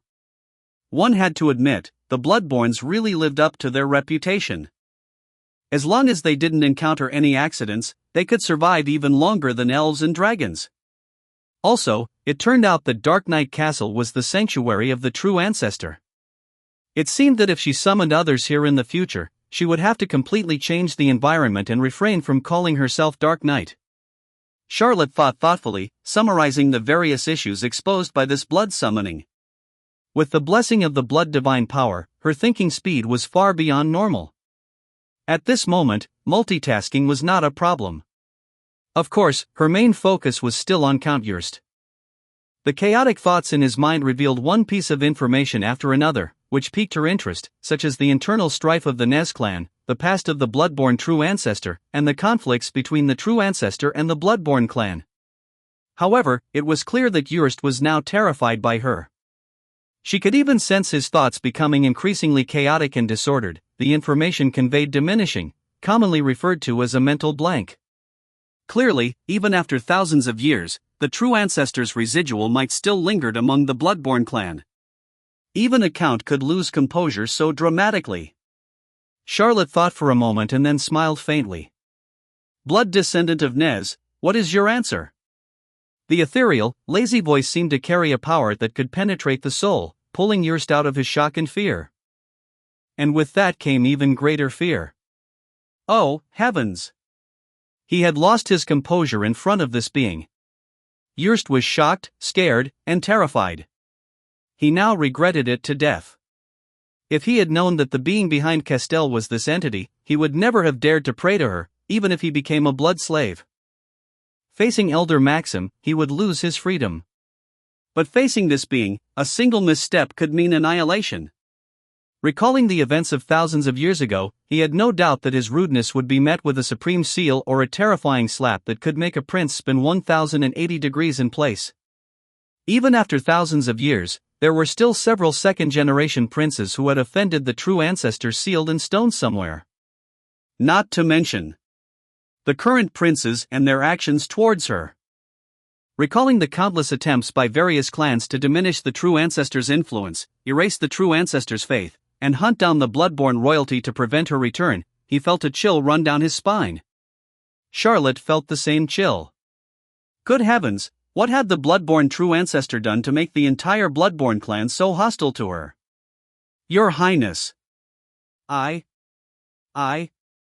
Yrst stammered, unable to form coherent words. Seeing his mouse-like behavior in front of a cat, Charlotte lost interest in frightening or deceiving him. Because it was unnecessary. This bloodborne count was clearly already in complete disarray. Under Charlotte's insight, she could feel his deep-seated fear and regret, wishing he could give his own praying self a few slaps. Moreover, she could clearly sense that he no longer had any thoughts of seeking help. He just wanted to leave here as quickly as possible, far away from her. In his heart, she was far more terrifying than the Blood Demon cult and the Blood Demon Archduke combined. Charlotte sighed and said, "You can relax a bit. After all, I won't eat you." Hearing her words, Yrst abruptly raised his head, his wide eyes filled with tension and anxiety, and couldn't help but ask, "Really? Charlotte?" Chapter 226, Chapter 229, The Fear of the Bloodborne Count. 990 words. What does that mean? Did the bloodborne true ancestor really eat people in the past? Seeing the nervous expression on Count Yrst's face, Charlotte couldn't help but think this might be the case. To be honest, it's quite possible. After all, having inherited the Gospel of Blood and possessing powers similar to the bloodborne true ancestor, she can increase her blood divine power by consuming bloodline energy. The strike she unleashed against the fire demon Valoroka was proof of that. From this perspective, if the bloodborne true ancestor in history treated her descendants as reserve food sources, it doesn't seem entirely implausible. Thinking this, Charlotte decided to probe further. As the inheritor of the Gospel of Blood, possibly designated as the new bloodborne true ancestor, she needed to understand the secrets of the bloodborne true ancestor to be at ease. "It seems, you're quite worried that I might eat you?" she said playfully. Yrst was even more terrified. "Not worried. I'm not worried," he stammered, shaking his head vigorously. But inside, Yrst's turmoil grew more chaotic. What does she mean by this? Shouldn't I be worried that she might eat me? How can I not worry? Extraordinary power comes from the gods, and the true ancestor is the source of all bloodborns. For thousands of years, she would devour her descendants to become stronger. Blood descendants are her flock. Now she's clearly recovering her strength, so why wouldn't she take the simplest shortcut? Yrst's expression showed his fear, while his chaotic thoughts couldn't help but spill out. Charlotte's heart skipped a beat upon hearing his inner turmoil. So the bloodborne true ancestor really did use blood descendants as food. I knew it. Love might be irrational, but hatred has reasons. No wonder the bloodborne true ancestor, worshipped by the bloodborns, later became estranged. The true reason probably lies here, right? Charlotte's mind raced, conjuring up an image of the former bloodborne true ancestor, mysterious, powerful, insidious, ruthless. Could it be that she had inherited the true villain storyline? Thinking this, Charlotte's gaze fell on Yrst. She wanted to see if this centuries-old bloodborne count could reveal more secrets about the bloodborne true ancestor. But under her intense crimson-gold gaze, Yrst suddenly went pale, as if he had realized something. "This is the Dark Knight Castle." Charlotte heard Yrst's inner exclamation, and his chaotic thoughts became even more disordered. But the chaos lasted only a moment. To Charlotte's surprise, Yrst's expression quickly became respectful and submissive. Despite his pale face and trembling legs revealing his fear, he appeared increasingly calm and respectful. Meanwhile, Charlotte noticed his thoughts rapidly diminishing. Soon, Yrst's mind was filled with a single repeated phrase. Praise the true ancestor. Praise the great progenitor. Praise the true ancestor. Praise the great progenitor. Charlotte. She had a rough idea of what was happening. It seemed that her ability to hear others' thoughts in the Dark Knight Castle wasn't a secret, at least not to someone like Yrst, who had lived for centuries. "You don't need to fear me so much. If I wanted to consume your bloodline energy, I would have done it when you visited Castell," Charlotte said after thinking for a moment. Yrst's eyes widened upon hearing her words, and his previously empty thoughts became chaotic again. "We rely on your support. Read at https://novelplex.org. Donate now." She admitted it. She really is the resurrected bloodborne true ancestor. She's in Castell. She mentioned consuming bloodline energy, she really has such thoughts. Oh my god, no wonder Castell is cleansing all bloodborns. Is she preparing to recover her strength? Charlotte. What kind of twisted logic is this? You don't believe me? She frowned. I do believe you. Of course, I believe you. Jurst nodded rapidly like a pecking chicken. But his expression became even more terrified. Charlotte felt a bit helpless. Jurst's fear and vigilance were far beyond her expectations. This conversation seemed to be going nowhere. Enough, whether it's true or not, whether you believe it or not, time will tell. Let's talk about why you summoned me, Charlotte said, shaking her head. She gave up trying to gain his trust and redirected the conversation to the purpose of his summoning, with a smile she thought was kind. Hearing Charlotte's words, Jurst shivered. Especially upon seeing her faint smile beneath the crimson mist, his entire body tensed up even more. His barely suppressed thoughts resurfaced. She smiled. Oh heavens, is the world ending? She's becoming more and more abnormal. No, empty your mind. Empty your mind. Great one, I don't need any help. I have no thoughts. Yes, I have no thoughts. I didn't know the pattern pointed to you. Count Jurst was incoherent and visibly terrified. Charlotte. Are you mocking me? She frowned. With a thud, Count Jurst dropped to his knees. Sweat poured from his head, and he looked on the verge of tears. How could I mock? Mock you. I'll do whatever you need. Anything you need, just forgive my offense. Charlotte. This sounded as if she was the one bullying him. However, based on his intermittent thoughts after being summoned to the Dark Knight Castle, she roughly understood his situation. The Blood Demon cult. And the internal conflict within the Nez clan, huh? After a brief consideration, Charlotte said. Jurst, I already know why you summoned me. Honestly, I don't care about your so-called offense, and I'm not interested in consuming you. I can protect you and help you through this crisis, but you need to do something for me. Ah. What do you need me to do? Jurst asked cautiously. I haven't decided exactly what yet. Oh, wait, there is something. You know about the missing pages of the Gospel, right? Help me find them. Charlotte thought for a moment and replied. Chapter 227, Chapter 230, Devoured and Forgotten. 973 words. The pages of the Gospel. Do you mean the Gospel of Blood? Jurst asked in surprise. Charlotte glanced at him. Is there another Gospel? Jurst quickly lowered his head and responded fearfully. No, there isn't. I understand. I'll do it. Seeing him so terrified, Charlotte was really curious about what kind of shadow the previous bloodborne true ancestor had left on him to make him so fearful. Honestly, if it was just about being devoured, it shouldn't make him this scared, right? Or perhaps, for an immortal bloodborne, the most terrifying thing is death? Charlotte wasn't sure. However, his fear saved her a lot of trouble. In that case, our contract is established, Charlotte said.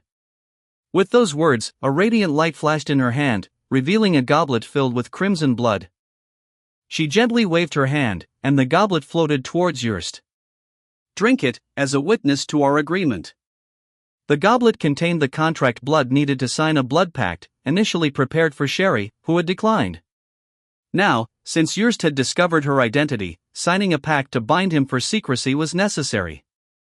Though Charlotte could suppress Jurst in the mental realm using her blood divine power, it would be different in the real world. A bloodborne count is equivalent to a blazing sun. Not to mention the vast distance between them. With Nice absent, she couldn't sign a servant's final oath while also protecting Jurst from a legendary bloodborne's blood slave contract. Thus, the best solution was to sign this highest-level blood pact, which disregards power and distance, requiring mutual consent. While this pact would occupy one of Charlotte's blood contract slots, it would also ensure Yurst's loyalty, binding him to her cause. The risks of her blood-born true ancestor identity were greater than she imagined. Until she had sufficient strength, she had to hide her identity and eliminate any exposure risks. Gaining a blood-born count from the Nez clan for free was a good deal in Charlotte's view. Such an old monster, having lived for thousands of years, would certainly know many secrets about the bloodborne. As for loyalty, she could cultivate that over time. A blood pact? Seeing the floating goblet, Yurst's eyes widened in terror. Charlotte was puzzled, not understanding why he was so afraid of the contract blood she offered. Sebastian had once seen it as a divine gift. "What are you afraid of? Why are you hesitating?" she asked, sensing his unease. I'm not. Yurst's face grew paler as he stared at the blood in the goblet. He bit his lip, as if making a difficult decision, and with trembling hands, took the goblet, looking as if he were about to drink poison. He closed his eyes, pinched his nose, and drank the contract blood, just as if he were downing poison. We rely on your support. Read at https://novelplex.org. Donate now. As the crimson blood flowed down, a red glow enveloped Yurst, and Charlotte felt a new bond forming in the depths of her bloodline. However, unlike with Sebastian, Charlotte sensed a faint connection to the deepest part of the Crimson Starry Sea, where the great star representing the 5 bloodborne princes lay. Charlotte realized that this connection was Yurst's faith link with the Nez clan's bloodborne demigod known as the Stargazer, Casey. Yet, at the moment their contract was formed, this faint link began to fade, eventually disappearing completely. Charlotte understood that this meant the blood pact had successfully overridden the demigod's influence. Regardless of whether Yurst was under the demigod's watch before, now the Nez clan's bloodborne demigod couldn't actively focus on him. Truth be told, snatching a blood descendant from a bloodborne demigod made Charlotte uneasy, but she was lucky not to attract attention. Another reason was that they signed the contract in her mental realm, her domain. With the contract sealed, Yurst looked defeated and dejected. Yet, seeing Charlotte's gaze, he forced a strained smile. You don't seem too happy about becoming my blood pact subject? Charlotte asked. I'm happy. Happy, of course I'm happy. Yulster replied, forcing the words. Charlotte frowned. He seemed used to hiding his thoughts. When answering her questions, he no longer revealed his inner thoughts. I want the truth, she demanded coldly. Yurst's scalp tingled with fear. Biting his lip, he decided to lay it all out. All right. I am conflicted. Being your subject means being linked to your power, with the risk of being devoured at any moment. To be honest, I fear death, but I fear being devoured and forgotten by the world even more. I'd rather choose death over being devoured by you. With that, Yurst seemed to release a burden, collapsing weakly to the ground. Forgotten by the world? Charlotte frowned, pondering. At this moment, she sensed the time limit of the blood summoning was nearing. That's enough for today. Remember our contract, she said. The contract is sealed, and you have my protection. I will watch over you, and I expect you to fulfill your promises. She waved her hand, and crimson mist spread through the castle. Feeling the guiding force reappearing, Yurst quickly asked. Your Grace, you truly won't devour me? That depends on your future actions. Her ethereal voice echoed, gradually fading. The blood summoning ended, and Charlotte returned to her study in reality, but she didn't dispel her blood divine power. Instead, she delved into her consciousness, reconnecting with Yurst's vision through their blood pact. The blood summoning had ended, but Yurst's ordeal was far from over. As the blood summoning ended, Charlotte sensed a powerful presence approaching. The Nez clan elder named Maxim, mentioned in Yurst's thoughts, seemed to be returning. After half a month, Charlotte was about to indirectly face a legendary bloodborne again. Chapter 228, Chapter 231, Not even the true ancestor can save you. 1,507 words. After a dizzying sensation of weightlessness, Yurst returned to reality. He was back in the same dim room, illuminated by flickering candlelight that seemed ready to extinguish at any moment. Everything he had just experienced felt like a surreal dream. But the thorny rose mark now imprinted deep within his soul reminded Jurst that it was all real. He had truly succeeded in summoning the god behind Castell. Yet, no one could have anticipated that this god was actually the bloodborne true ancestor who had been missing for 2,000 years. Reflecting on the various legends about the true ancestor, Jurst sighed deeply. He knew that from now on, he had completely lost his freedom. No matter what promises that being made, it didn't change the fact that he had become a reserve meal, ready to be devoured at any moment. All he could do now was try to please the entity or simply reduce her focus on him, and then live carefully, anxiously, and difficultly. This was even worse than signing a subservience contract with Elder Maxim or becoming a blood slave. At least with the latter, though he would lose his freedom, there was still a chance to regain it if he survived long enough. At this moment, Jurst wished he could go back to the moment before he drew the thorny rose and give himself a few hard slaps. The Duke had warned him countless times not to pray to unknown gods. And this was the first time he did so, immediately faced the consequences. But it had already happened, no amount of regret could change it. He could only sigh and accept his tragic fate. Your Grace, why can't you treat your descendants as well as other true gods do? Considering being a descendant of the bloodborne true ancestor as a great terror, only the bloodborns would think so, right? Jurst sighed inwardly. Of course, he only dared to sigh inwardly. The contract was set, and who knew if that terrifying entity was watching him? If he recklessly voiced his thoughts and they reached that entity's ears, he might immediately become fresh meat. There had been similar occurrences in history. Although becoming a blood servant of myth made Jurst despondent, being a god's servant still had its perks.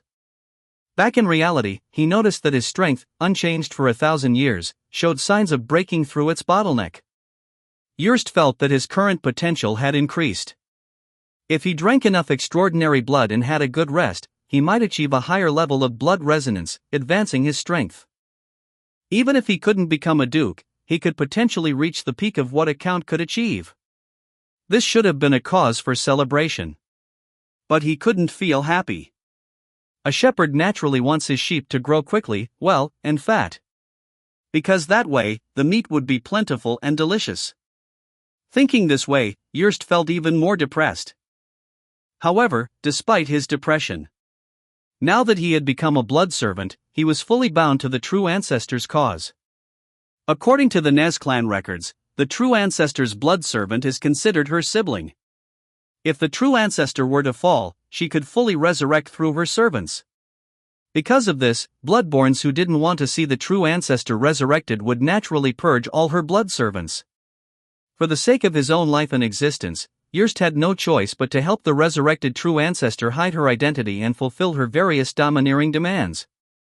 With that thought, Jurst sighed again and began erasing the traces left from his summoning. Fortunately, he had used his own blood as the catalyst for the summoning. Utilizing the power of his bloodline made erasing the traces quite convenient. Just as he finished, the room's tightly shut door creaked as someone slowly pulled it open from the outside. Blinding light flooded in, making Jurst shield his eyes instinctively. Immediately after, Elder Maxim's aged voice echoed through the room. He, Jurst, the 3 days are up. What have you decided? Elder Maxim seemed to be in a good mood, his tone much gentler than during their last meeting. Jurst could even smell the strong scent of alcohol on him. Based on the various legends about this legendary elder within the clan, Jurst instantly realized that Maxim had probably been binge drinking in some human tavern for the past 3 days. We rely on your support. Read at https://novelplex.org. Donate now. Why the silence? I've given you 3 days. Haven't you made up your mind yet? Will you submit to me, pledge your loyalty, and join me in forging a new future for the Nez clan, or will you stubbornly resist, forcing me to turn you into a blood slave? Seeing Jurst remain silent, Elder Maxim frowned and asked. Think carefully. If you pledge your loyalty, you can retain some freedom.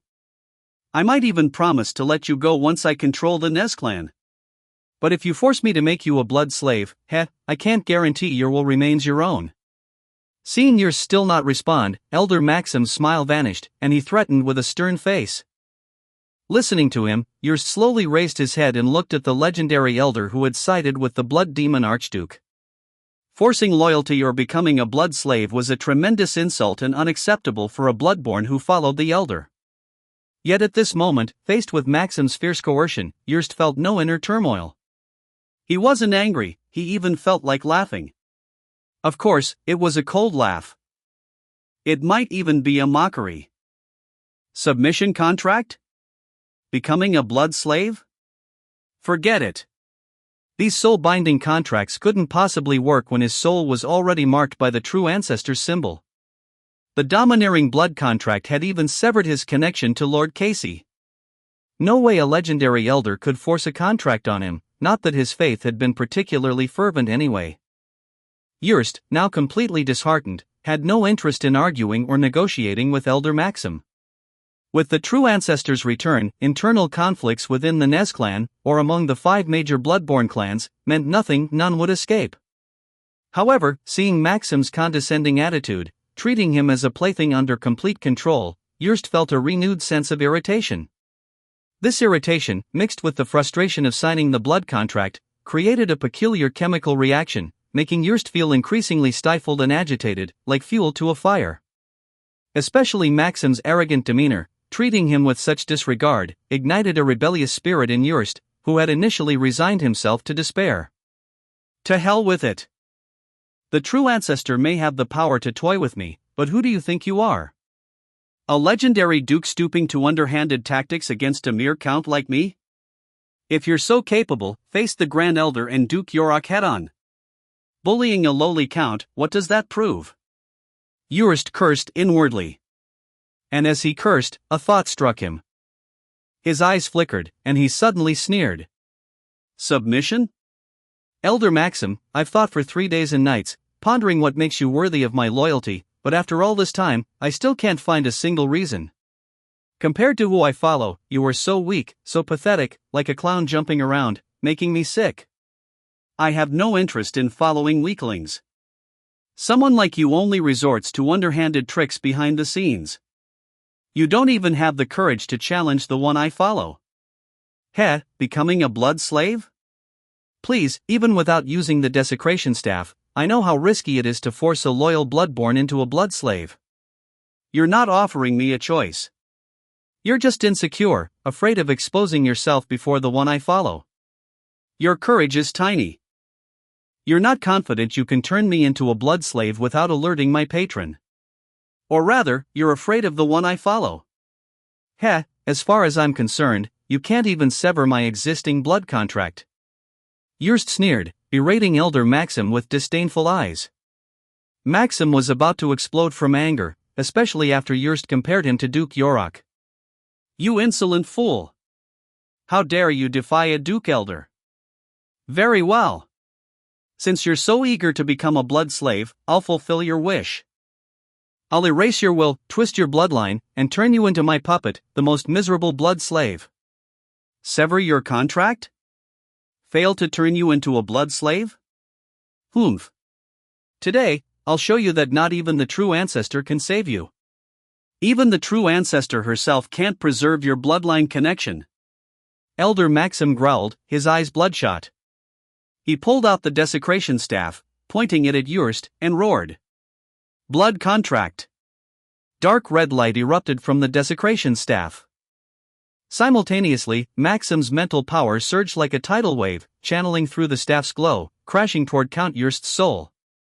Chapter 229, Chapter 232, Day 840 words.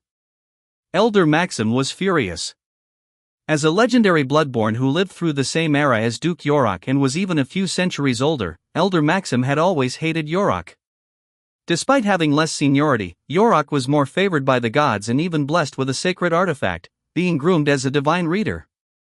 It's always Yorick. Yrst. You arrogant bastard. You must pay for your unforgivable words and deeds. A tidal wave of mental power, combined with the dark red glow of the desecration staff, shattered Yurst's mental defenses. Roaring in fury, Elder Maxim transformed into a phantom red giant, descending into Yurst's mental world. The surroundings collapsed, transforming into an endless alchemy workshop. This was Yurst's mental world. Every blazing sun's mental power would evolve, forming a personal mental world. The mental world represents the blazing sun's pursuit and belief and is the true source of their spiritual force field. The soul's essence of a blazing sun also resides deep within their mental world. As Maxim descended, Yurst's mental world trembled violently.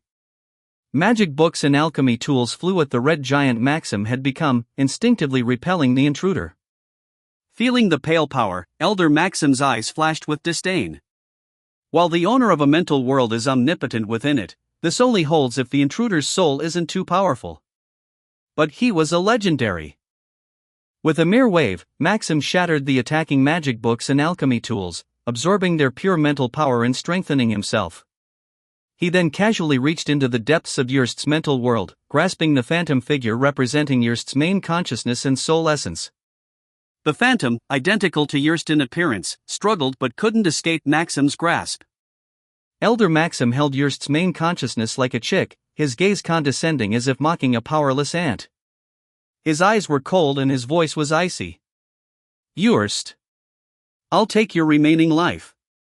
A terrifying wave of mental power erupted from Maxim's hand, beginning to erase Yurst's independent will and destroy all contracts and connections within his soul essence. As Maxim acted, Yurst's mental world shook violently and started to collapse. Even Yurst's main consciousness in Maxim's hand began to blur. Elder Maxim coldly watched as Yurst's consciousness was rapidly assimilated, confident of his victory. But then, Yurst's consciousness, which had lost its resistance, suddenly stopped struggling. It looked up at Maxim with a mocking gaze. Maxim frowned slightly. His millennia of experience told him something was wrong. Before he could react, crimson light burst from Yurst's consciousness, and a mysterious symbol appeared on his forehead. Seeing the somewhat familiar symbol, Maxim froze momentarily. "Thorny Rose?" His expression changed. Realizing something, he quickly released Yurst and stepped back, but Yurst's consciousness grabbed his mental avatar's robe. "Why the hurry, Elder? Now that you're here, why rush to leave? We rely on your support. Read at https://novelplex.org. Donate now." Yurst grinned wickedly. He raised his head, his expression ferocious, and shouted, "Great Majesty! I present you with a fine soul as a sacrifice, now offered to you to restore your strength. May your gaze fall upon your servant." As soon as he finished speaking, the thorny rose symbol shone with unprecedented brilliance. Elder Maxim's face showed horror. He felt an ancient, overwhelming will awakening within Yurst's consciousness, a powerful pressure from soul and bloodline making even this legendary bloodborne tremble. "Divine will. This is divine will. You've allied with the evil god behind Castel." Elder Maxim exclaimed in terror, stepping back. But it was too late. Crimson light solidified around the thorny rose. An endless red mist radiated from Yurst's soul essence, quickly engulfing the entire mental world. Then, within the crimson, golden light burst forth, carrying supreme divine brilliance and accompanied by ethereal hymns. The mental world, composed of bookshelves and alchemy tools, rapidly transformed and restructured into a massive temple. Not Dark Knight Castle? Seeing the temple identical to the Holy Court style, Yurst was stunned. If not for the familiar trembling in his soul essence, he would have suspected he had summoned a god from the Holy Court. Maxim was equally shocked, his voice trembling. Divine light?" He shrieked and turned to flee. But before he could run far, a giant sword of judgment emerged from the thorny rose, striking Maxim's mental form. A terrifying power erupted, and Maxim screamed in agony. In Yurst's awestruck gaze, the legendary elder's soul cracked, then shattered into countless glowing fragments. And then, the divine light with an ancient aura swallowed him. The sword of judgment faded, and the terrifying pressure subsided. "Dead?" Yurst stared blankly at the spot where Maxim had turned to ashes, filled with reverence. As soon as he spoke, an ethereal voice, devoid of emotion, sounded behind him. Only an avatar, nothing significant. Yurst, you really know how to create trouble for me. The divine light faded, and the crimson glow reappeared. In an instant, the surrounding temple turned back into the familiar Dark Knight castle. Chapter 230, Chapter 233, overeaten. 997 words. An avatar? Yurst was stunned. The holy and ethereal voice sighed slightly. It's normal that you couldn't tell. After all, you're just a mere blazing Sunday. Hearing this, Yurst broke into a cold sweat. No need for further hints, he instantly understood why the true ancestor said he had caused trouble. The mysterious thorny rose had existed for centuries, indicating that the resurrected ancestor had no intention of stepping into the spotlight yet. By bringing a legendary avatar here, he might have exposed the true ancestor's identity. Especially to a legendary bloodborne. At this thought, Yurst broke into a cold sweat. True ancestor, I'm very sorry, I only wanted to help you regain your strength faster.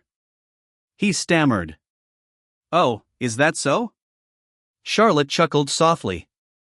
The blood throne reappeared, and the now adult Charlotte sat gracefully upon it. This time, Yurst's vision was unobstructed by mist. Seeing the mysterious, majestic, and beautiful figure enhanced by the crimson divine power, even the 2,000-year-old Yurst was momentarily stunned. Ancient memories slowly resurfaced.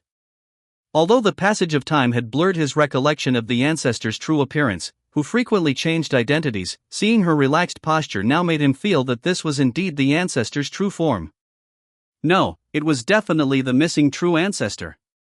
As his memory sharpened, the image of the ancestor before him merged with the godly figure from the God's War. Quickly, Yurst remembered everything. It was the true ancestor. This appearance truly was the returned true ancestor. Yes, he remembered now, this was indeed how the true ancestor looked. Recalling the terrifying stories about the ancestor, Yurst's reverence grew, and he hurriedly retracted his gaze, explaining nervously. True ancestor. Doesn't matter, I don't actually care about your motives. I just want to tell you that as my servant, your every move must be under my watch. Charlotte interrupted Yurst, waving her hand dismissively. She smiled softly and said, Do you understand? Despite Charlotte's bright smile, Yurst felt a chill down his spine. Though Charlotte said the entity he faced was just an avatar of Elder Maxim, Yurst knew firsthand that even as an avatar, it possessed power far beyond any blazing suns. At least, much stronger than him. Yet, in front of the true ancestor, it couldn't hold out even for a moment before being obliterated. Although the true ancestor had no plans to step into the limelight, her power had clearly recovered significantly. Realizing this, Yurst's reverence for the ancestor's power grew, and he became increasingly fearful of his rash actions. We rely on your support. Read at https://novelplex.org. Donate now. Swallowing hard, he said. I understand, true ancestor. From now on, before taking any significant action, I will pray to you in my heart and proceed only with your permission. I will remember this. Charlotte nodded slightly, chuckling. Good that you understand. She waved her hand lazily. Alright, since the legendary avatar that imprisoned you is gone, you may leave now. There are no other strong guards outside, your crisis is over. Oh, and make sure to do what I've instructed you to do. If needed, I will summon you. With that, Charlotte waved her hand, and crimson mist spread again, bringing a familiar sense of expulsion. Taking a deep breath, Yurst quickly bowed again. Farewell, true ancestor. The crimson mist thickened, engulfing everything. Yurst felt a familiar dizziness, soon returning to reality. Opening his eyes, he saw that Elder Maxim, who had been so overbearing moments ago, was now a withered corpse, as if drained of all life. Seeing the corpse, which looked different from the Elder Maxim he remembered, Yurst couldn't help but mutter. It really was an avatar. It seemed to be a corpse avatar of the Dark Path. So, Elder Maxim must have already aligned himself with the blood demon cult.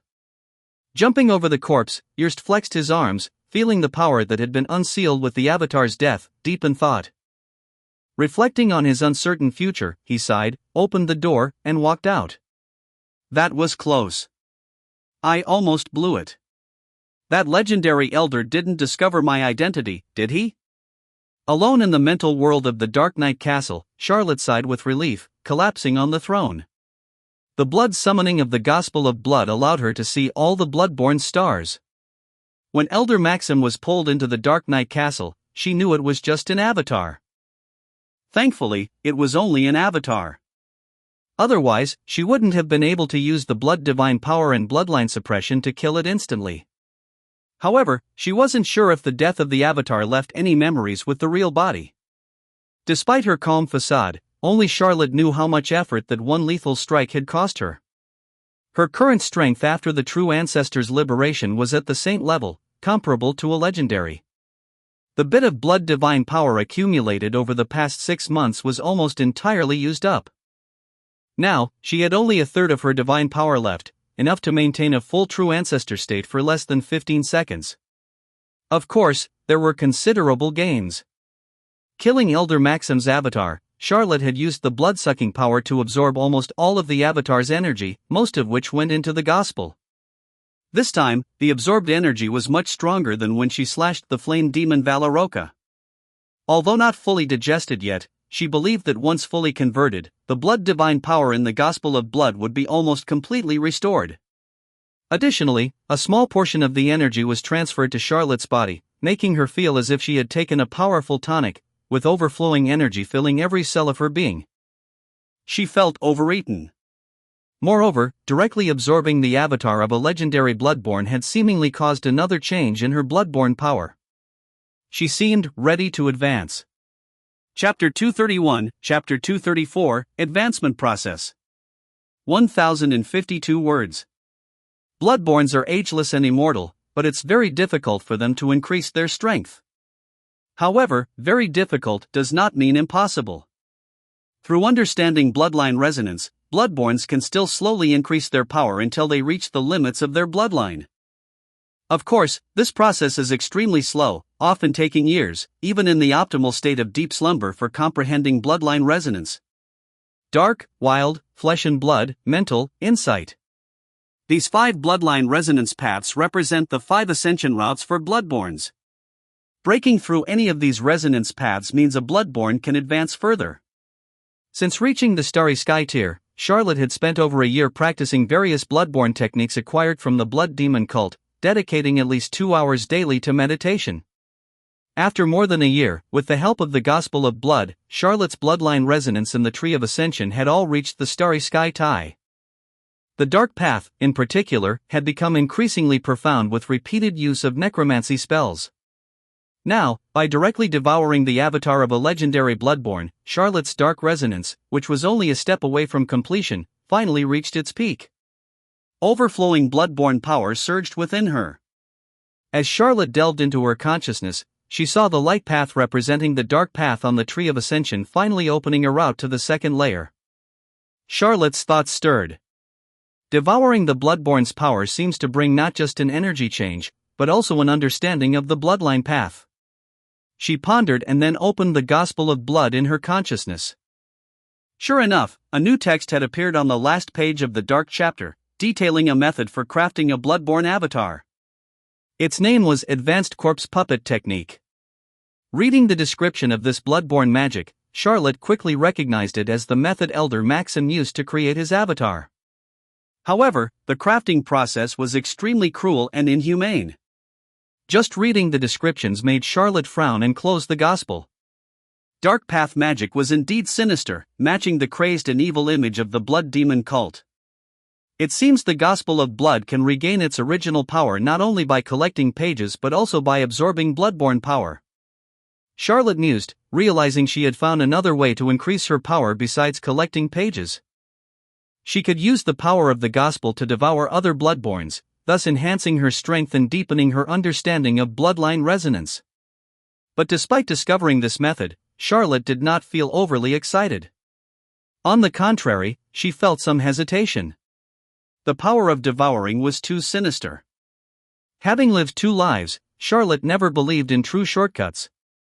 Every shortcut comes with a corresponding price. The more outrageous the shortcut, the greater the cost. The Gospel of Blood could be used by Charlotte, and it recognized her as its master, but Charlotte saw herself as merely using this power, not understanding it. Recklessly enhancing a power she didn't fully understand could bring unforeseen dangers. Could she be lost to the devouring similar to blood addiction?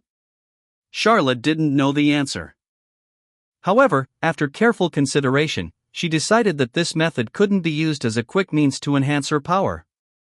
It could be used in critical moments, but not regularly. With this principle in mind, Charlotte felt much more relaxed. Her body overflowed with energy, her bloodline resonance had reached its limit, and she was just 1 step away from advancing to Silver Moon. Feeling the restless magic within her, Charlotte decided to seize this excellent opportunity and push directly for Silver Moon. We rely on your support. Read at https://novelplex.org. Donate now. With this resolve, Charlotte exited the mental world and returned to reality. This crucial step was not suitable in the study. Her unique situation might cause unexpected phenomena during the advancement. After some thought, Charlotte rang the bell to summon the maid Sherry. Prepare the meditation room. I need to enter deep meditation. Sherry immediately understood Charlotte's intent. After a slight bow, Sherry left and soon had everything ready. Changing into her meditation clothes, Charlotte entered the meditation room. Notify everyone that no one is to disturb me during meditation, she instructed Sherry. Sherry bowed. Understood. Closing the door of the meditation room, Charlotte infused the magical core maintaining the spell barrier with energy, elevating the barrier's level to the highest, and then entered a meditative state. Returning her consciousness to the Tree of Ascension, Charlotte attempted to take the final step towards Silver Moon. As she willed it, the nearly overflowing energy became even more active, and the light path representing the dark path burst with unprecedented brilliance, rushing towards the gate of Silver Moon. With a thunderous sound, the light successfully reached the 2nd layer of the Tree of Ascension. However, just as Charlotte was about to begin her advancement, an overwhelming drowsiness suddenly struck her. Charlotte found it difficult to describe this feeling. It wasn't ordinary sleepiness from fatigue, but rather a cocoon-like transformation. She instinctively felt that starting her advancement would inevitably lead to a prolonged sleep. How many days? No, it wasn't that simple. Charlotte sensed that this advancement sleep might be measured in months. Is this the deep slumber stage that Bloodborns must go through to increase their power? Charlotte pondered. She didn't hesitate and decided to halt the advancement temporarily. The situation in Castell was unstable, and she couldn't afford to sleep now. If she had to enter a potentially months-long slumber, she needed to arrange everything properly to ensure the safety of her territory and herself during this time. However, when Charlotte tried to halt the advancement, she found she could no longer stop the bloodline transformation and the increasing drowsiness. In other words, she couldn't stop this advancement that might lead to long-term slumber. Quickly, Charlotte used the Gospel of Blood to suppress her increasingly active bloodline, but even so, she could only delay the inevitable sleep. Sensing her situation, she roughly estimated how long she could stay awake. 10 days? 12 days? At most half a month? Thinking this through, Charlotte ended her meditation and stood up decisively. She needed to use these final days of wakefulness to handle as many affairs as possible and arrange everything for her upcoming slumber. Chapter 232, Chapter 235, Emergency Recall. 1053 words. At the entrance to the Castell Bridge connecting Northport and the mainland, a long line of various carriages formed, orderly accepting the guards' inspections. Some carried goods from various regions, while others transported travelers and friends, all gradually crossing the bridge into Northport. Suddenly, urgent hoofbeats echoed from a distance on the emergency official road by the bridge. A luxurious carriage adorned with a Black Eagle emblem sped from the north of the continent. The carriage halted at the checkpoint. The guards hurriedly and respectfully approached, revealing a handsome, elegant red-haired elf who nodded slightly at them. "It's a carriage from the Castell family." "Red hair, could it be that renowned flame elf named Sebastian, favored by the Countess? I heard he made quite a name for himself in Eastern Unit and is a powerful, extraordinary being." Merchants and passers-by curiously watched as the guards respectfully ushered the luxurious carriage in, engaging in lively discussions. Meanwhile, Sebastian settled back into the carriage, driving it swiftly towards the city. The Castell family emblem granted unhindered passage. Amidst respectful salutes from patrolling city guards and the deference of passers-by, the carriage raced to the Count's mansion, halting at the entrance. Sebastian gracefully leaped from the carriage and quickly headed inside. "Master Sebastian." Seeing the approaching elf steward, the maids and servants respectfully greeted him. Seabass nodded and asked, "Where is the Countess?" "The Countess is in the study, discussing matters with Viscount Leon Castell." The servant respectfully replied. "Viscount Leon Castell? Does that mean the review of the Southern nobles is over? That guy is back too?" Sebastian raised an eyebrow, musing to himself. Handing the carriage reins to a servant, he hurried towards the Count's study. Entering the mansion's hall, he saw a familiar black cat lounging lazily by the door, basking in the sun and nibbling on small fish prepared by the maids. "Sebastian, your speed on the road is lacking. I've been back for 2 days already, and you're just now leisurely arriving." The black cat greeted him smugly, belching. Seabass glanced at him and said, "The northern roads are less smooth than the southern ones and farther. It's normal to be a bit late. Competing with me over such trivial matters, you're becoming more and more like a real cat." "Meow. What's wrong with cats? Carefree and doing whatever I want, eating well, sleeping well, worry-free, much happier than humans." Nice lazily scratched himself and replied. Sebastian agreed. "Indeed, that's how pets are." Nice. About to retort, Nice held back, grumbling. Fine. For the sake of the upcoming months of cooperation, I'll overlook it today. Hurry and see the master." Lady Charlotte said if you, her good dog, returned, you should go see her immediately. Sebastian. Thinking of the master's urgent summons, Sebastian ignored further banter with the black cat and hurried to the second-floor study. Inside, Charlotte was receiving Viscount Leon Castell. Sebastian prepared to wait outside, but Charlotte gestured him in, continuing her conversation with the old Viscount of the Leon family. "Viscount, I've witnessed your loyalty. However, the southern nobles are just a part of Castell. The western and northern regions are more significant. Please continue your efforts." Viscount Leon Castell hurriedly bowed. "Countess, rest assured, the Leon Castell family will spare no effort in assisting you with the territory's review. We rely on your support. Read at https://novelplex.org. Donate now."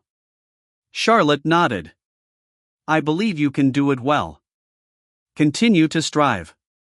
She yawned and added, "The review work remains heavy and challenging. Not all nobles in the territory are willing to comply. External threats from neighboring lords and even unrest in the north persist. In the coming days, Sebastian will be fully responsible for the subsequent review work. You will coordinate directly with him." Viscount Leon Castell glanced at the flame elf, hesitated briefly, then respectfully bowed to Charlotte. "As you command, Countess." "All right, Viscount, the review plan is a significant and arduous task requiring unified effort. Once everything settles, I will not forget the contributions of the Leon Castell family. Those with merit will be duly rewarded. For now, I have more matters to discuss with Sebastian. If there's nothing else, please take your leave and rest." Charlotte sipped her caffeinated milk and said, "Yes, Countess." The old Viscount bowed again and respectfully left. Only Charlotte and Sebastian remained in the study. Charlotte signaled the chief maid, Sherry, to close the door. Seeing Charlotte yawning repeatedly, Sebastian felt concerned. "Master, are you?" "Seabass, I will likely enter a period of slumber soon." Charlotte got straight to the point. Master, is it the kind of slumber I think? Sebastian's heart skipped a beat, asking. Charlotte nodded. Yes, the slumber you're thinking of. I urgently summoned you for this reason. During my slumber, Castel needs someone I trust to oversee it. The nobles in the territory can't be fully trusted. You are the most suitable person. Confirming her words, Sebastian felt a mix of joy and worry. Master, how long will you sleep? Recently, I've discovered numerous blood demon cultists in the north, including suspected Nez clan bloodborns. They might be plotting something. Charlotte shook her head. I'm unsure of the exact duration, possibly 1 to 2 months, maybe 3 to 4. I've informed Nice about this. During my sleep, he will use illusion magic to disguise as myself in the mansion. But it can only manage the disguise. You are the one who needs to handle the real responsibilities. I'm aware of the blood demon cult's activities. It's complex and possibly tied to an internal conflict within the Nez clan. I have agents in the Nez clan. Before I sleep, I'll tell you how to contact them. Charlotte meticulously instructed Sebastian on post-slumber territory management. Sebastian solemnly noted everything. After addressing territorial affairs, she remembered something. Oh, one more thing. Ensure my slumber is secure. I will sleep in the mansion's secret chamber. During my slumber, ensure no disturbances and absolute safety. Slumber security? Seabass was momentarily confused. Suddenly, an idea struck him, and he nodded. I understand. I know an excellent magic craftsman who can urgently customize something to your satisfaction. Customize? Charlotte was puzzled. Seeing Seabass's confident demeanor and feeling increasingly drowsy, she refrained from further questioning, nodding. I trust you. Go ahead and prepare. Chapter 233, Chapter 236, Deep Slumber. 1,208 words. Charlotte thought she could hold out for half a month. But in reality, she could barely manage 10 days. To prevent falling into a deep sleep, she had to keep herself awake. Forget about suppressing the urge to sleep, no one can stay awake for 10 days or half a month. Being able to hold out this long was already a testament to her unique bloodborne constitution. Lady Charlotte, haven't you been overworking yourself lately? I think you might need a good rest, said Agnes, the bloodborne apprentice maid, cautiously. She watched Charlotte, who had huge dark circles under her eyes, yawning every few seconds, and was so drowsy she could barely keep her eyes open. Charlotte forced herself to perk up, looked at Agnes, smiled faintly, and said calmly, You don't need to test me. I've already told you, as long as you do your job well, I will fulfill my promise to you. Agnes' face stiffened, and she laughed awkwardly. How could that be? Knowing your true identity, Agnes has completely given up the thought of opposing you. Charlotte gave her a sidelong glance. So, you switched to secretly investigating my past? Agnes froze, her expression becoming unnatural.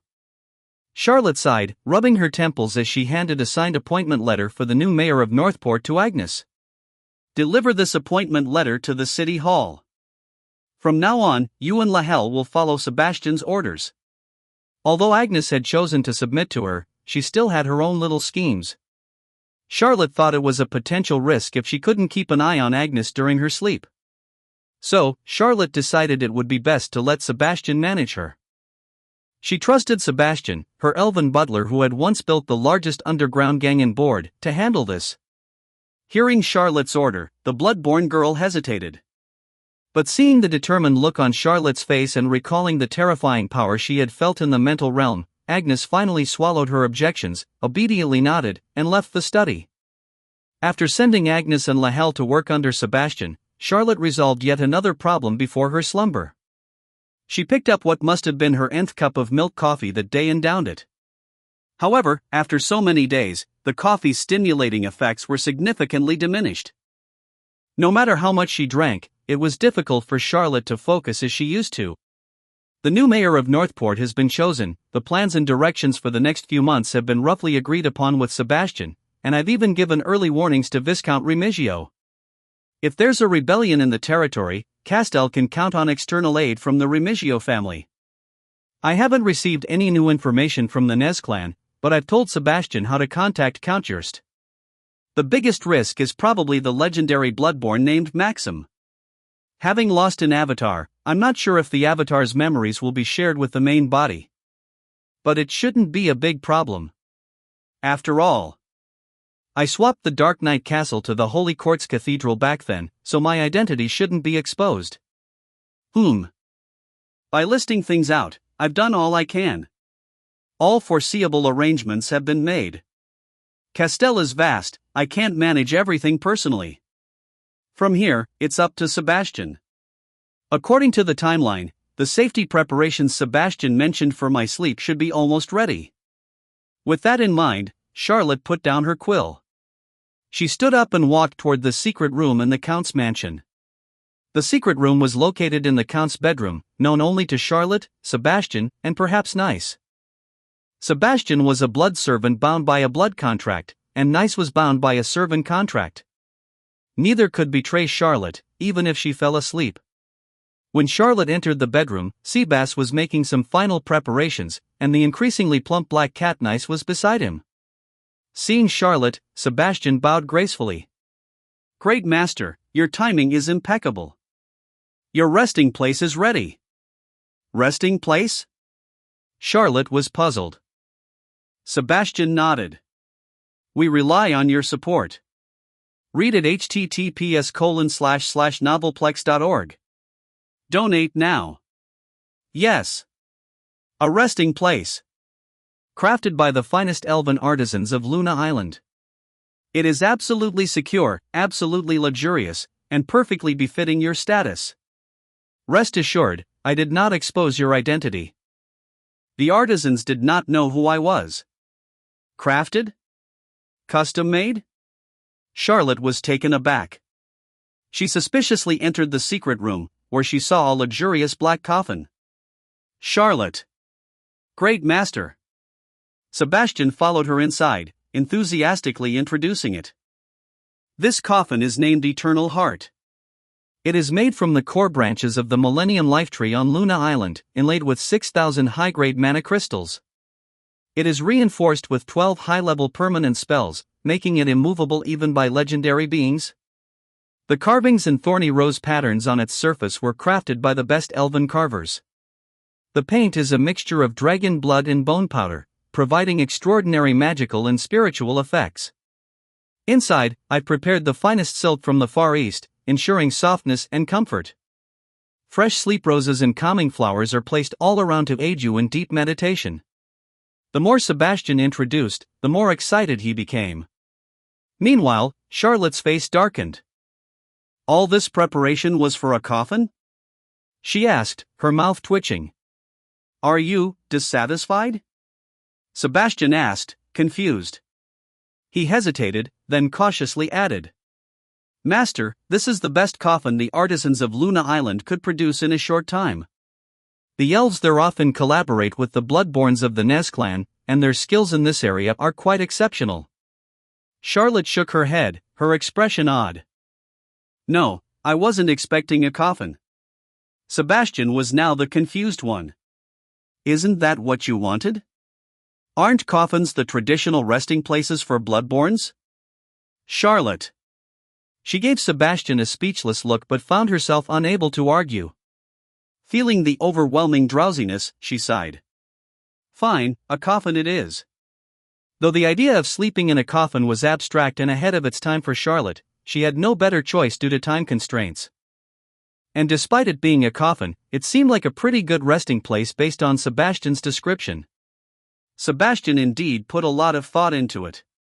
The secret room was intricately inscribed with complex magical formations, which even Charlotte, with her rudimentary magical knowledge, could tell were extraordinary, likely involving nice handiwork too. Gently stroking the textured surface of the coffin, Charlotte said to Sebastian, "Sebastian, the management of the territory during my sleep is in your hands."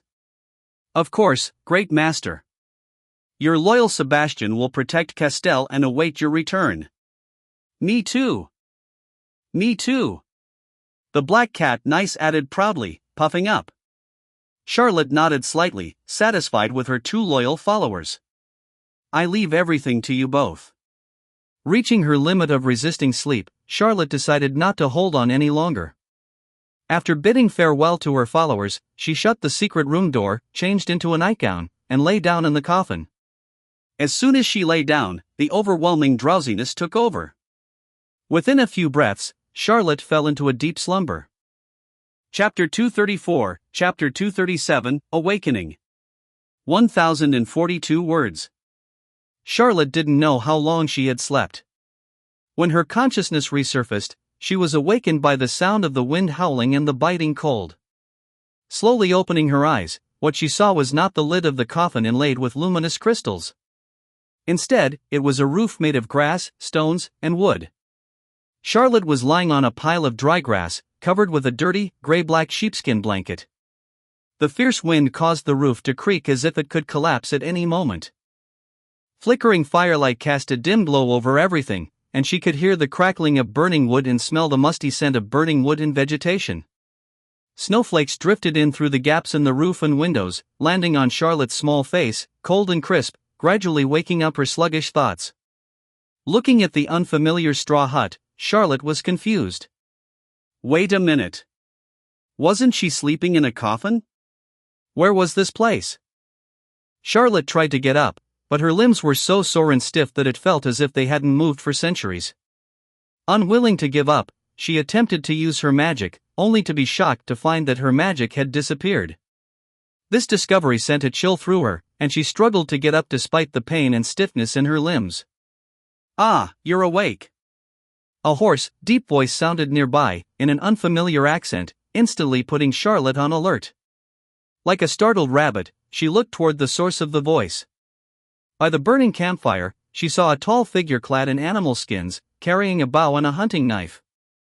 It was a middle-aged man with a thick, forest-like beard and eyes of a deep blue that spoke of years of hardship. Don't be afraid. I mean you no harm. I found you unconscious outside and brought you in to keep you from the dangers of the wind and snow. Seeing Charlotte's wary expression, the middle-aged man said. Charlotte was puzzled. She looked down at herself and found that she was still wearing the nightgown she had chosen before entering the coffin, but over it was an ill-fitting animal skin cloak. Or rather, it was more like a primitive fur wrap than a proper cloak. Who are you? Where is this place? Feeling the biting wind, Charlotte tightened the fur wrap and asked warily. My name is Halfdan, a storm hunter. You can also call me Big Beard. As for this place, this is the northern border of the High Tower Kingdom, a place where the light of the prophets scarcely reaches.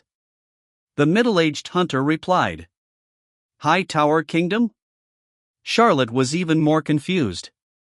She understood each word individually, but together they made no sense to her. Having studied the cultures and political landscapes of Myria, she had never heard of a High Tower Kingdom or anything about prophets. Her first thought was that she was still dreaming, but this dream felt too real. She pinched her thigh hard. Ouch. It hurt. Didn't seem like a dream. But if it wasn't a dream, how did she wake up in such a place resembling a northern tribe? We rely on your support. Read at https://novelplex.org. Donate now. Halfdan, can you tell me the date and year today? Charlotte asked after a moment's thought. The date? No one in the north keeps track of such things. But the prophets last sent someone 10 days ago, so it should be the 11th day of the month of cold winds. And the year, it should be the year 466 of the prophetic era. The hunter, Halfdan, replied. Month of cold winds? Prophetic era? Charlotte was even more perplexed. The month of cold winds sounded like winter, which made sense since she went to sleep on 9th month 1445, of the holy calendar and should have woken up in winter. But what was this prophetic era 466? She had never heard of such a calendar.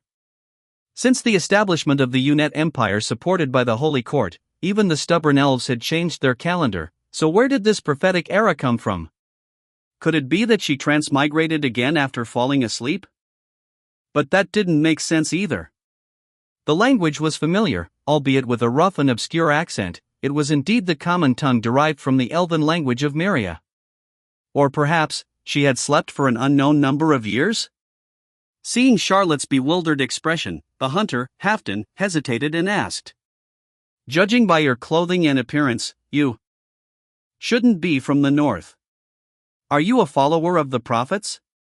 Why were you unconscious in the wild? A follower of the prophets?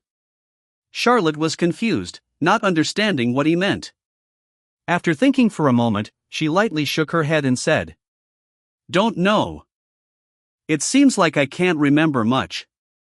Can't remember? Halfdan furrowed his brows and asked, Do you remember your name? Charlotte was about to answer but hesitated, then shook her head again. Don't remember either. Don't remember? Halfdan's frown deepened. He carefully examined Charlotte and then said thoughtfully, Your clothing is certainly not from the north. It looks more like the attire of the prophets. Not only that, you may not have the divine ears, but you possess a face almost like the prophets. I think your identity must be related to the prophets, perhaps a follower or even a blessed child of the prophets. A follower? A blessed child? What does that mean? And who are the prophets? Charlotte asked with a frown. Halfdan looked both odd and respectful. A follower of the prophets is someone bestowed with godlike powers by the prophets, able to control fire and manipulate the snow. As for a blessed child, that's a descendant of the prophets and the chosen ones, possessing the bloodline of the prophets and similar godlike powers. And the prophets? Halfdan's expression became solemn and reverent. They are the descendants of the gods, possessing godlike powers, the founders of the divine age, and the rulers of all beings. They came from Divine Grace continent, bringing extraordinary power and strength to the wild world of Myria.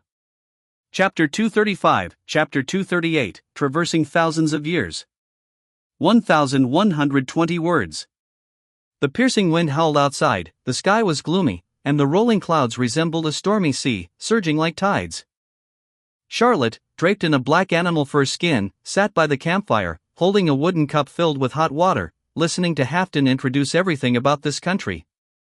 This place was in the north of the Myria continent, in a land called the High Tower Kingdom. The rulers of this kingdom were beings revered as the prophets.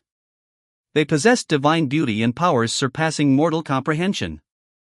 During the terrifying and chaotic era of the Godfall Cataclysm, they came here from the distant land of divine grace. In the stories passed down by the elders of the northern border, the prophets arrived in Myria like saviors. They defeated the evil old gods, built high towers in the wilderness, enlightened civilization, and brought new life to the struggling people of the north. Since the central high tower was erected, the prophets have ruled the northern border for over 400 years, and the day the Chosen defeated the old gods and established the high tower was named the first year of the prophetic era. The first year of the prophetic era marked the beginning of this era, and the prophets symbolized authority and divinity in the High Tower Kingdom. Charlotte listened quietly to Halfdan's narration of the High Tower Kingdom's history. In the eyes of this hunter, she saw nothing but admiration and reverence for the prophets. Especially when mentioning the godlike powers wielded by the prophets, the fear and longing for this godlike power were almost palpable. Halfdan, you seem to admire the prophets quite a lot. You said I look a lot like them? Can you elaborate? Charlotte asked calmly. Halfdan nodded and said, Oh, of course. The prophets look very much like us northerners, but their skin is more delicate and smooth, like flowing milk. They hardly age, do not die, and their lifespan far exceeds ours. The godlike power they wield can easily defeat all wild beasts. If it weren't for them, the north would still be ravaged by wild beasts.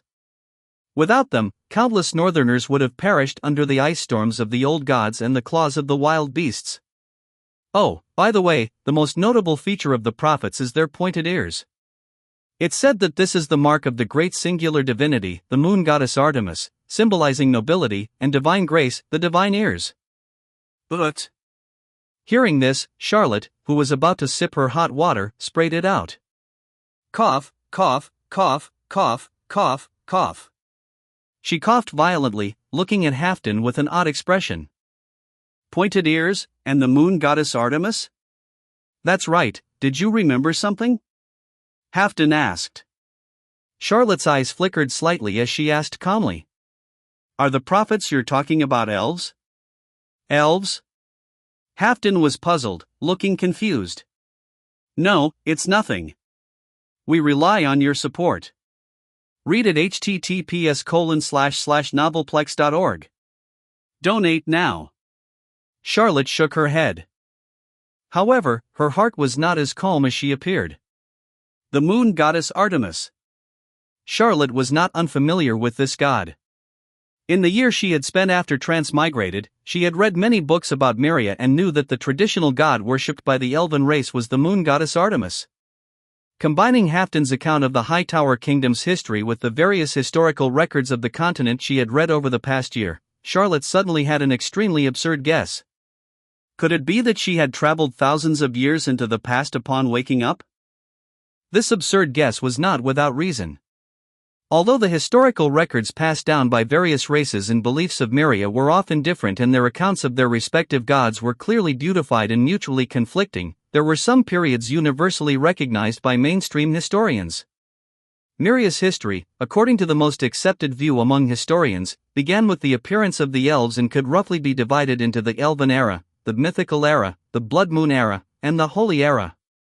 In the oldest Elven era, the elves came to the new continent of Meria from the old continent for unknown reasons, naming the new land Meria, meaning New World in the Elven language.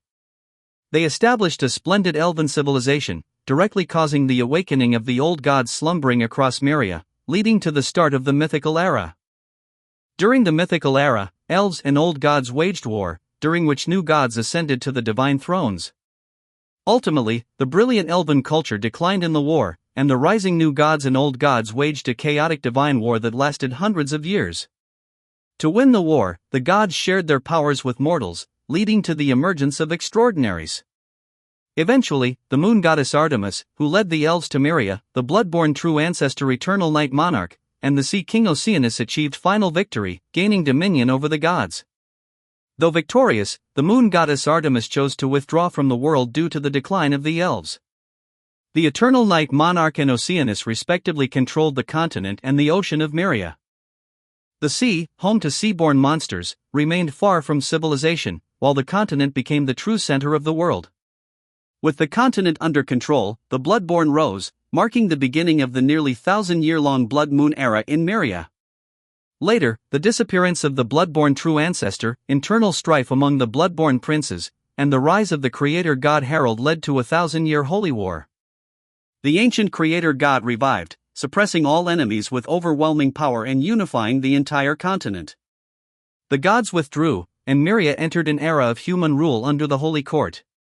Until today. These records are extremely precious and ancient. Even Charlotte only managed to gather them through the Castell family's resources and Sebastian's influence. Charlotte couldn't guarantee the absolute truth of these histories, but at least, they were the closest to the truth as recognized by mainstream scholars of Meria. Since the elves set foot on Meria 3,000 years ago, countless myths have been born and countless have fallen. Over 3,000 years, civilizations have risen and fallen, each cycle representing the eternal burial of a segment of history.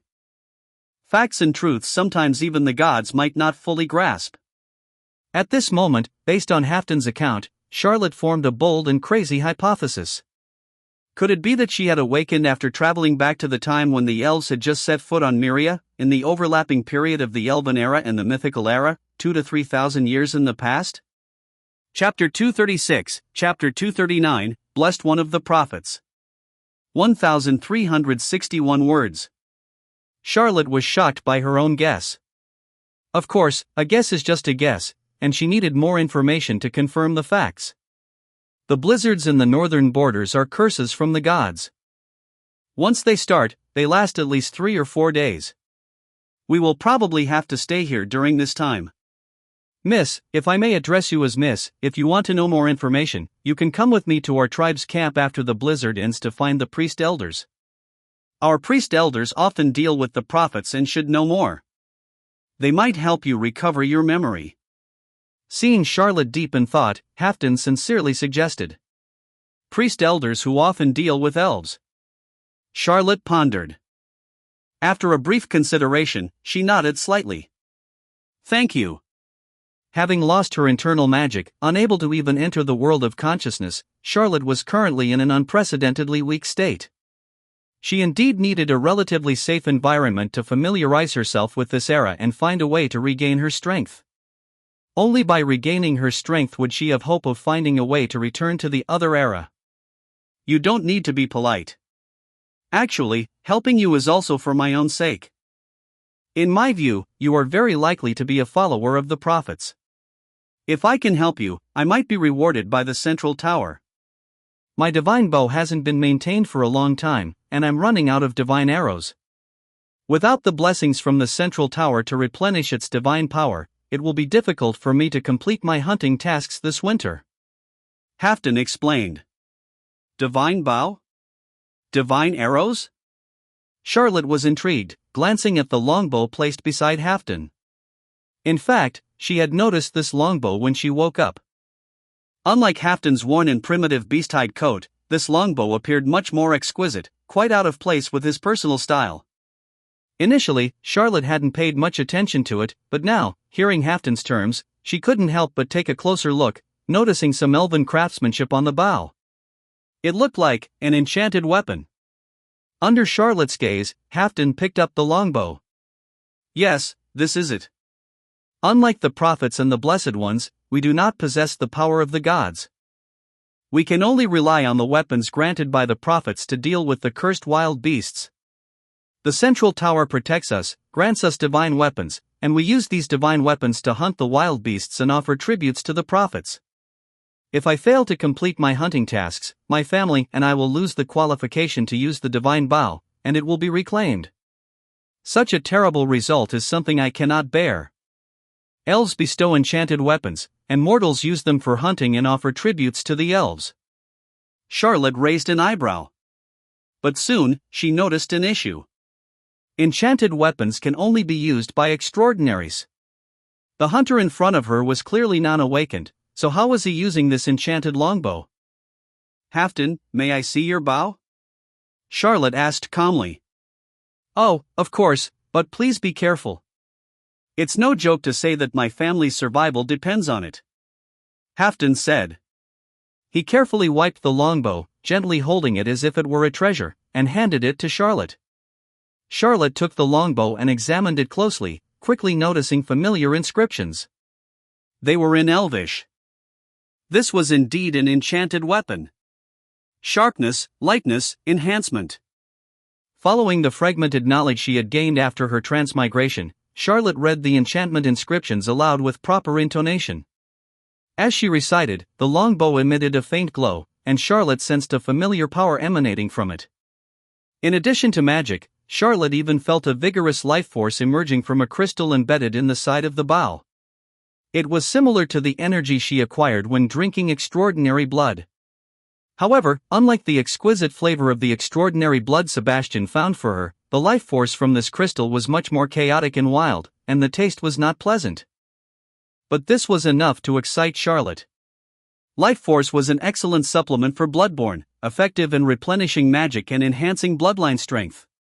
Yet, seeing the runes on the bow dimming as life force and magic flowed, Charlotte's heart skipped a beat.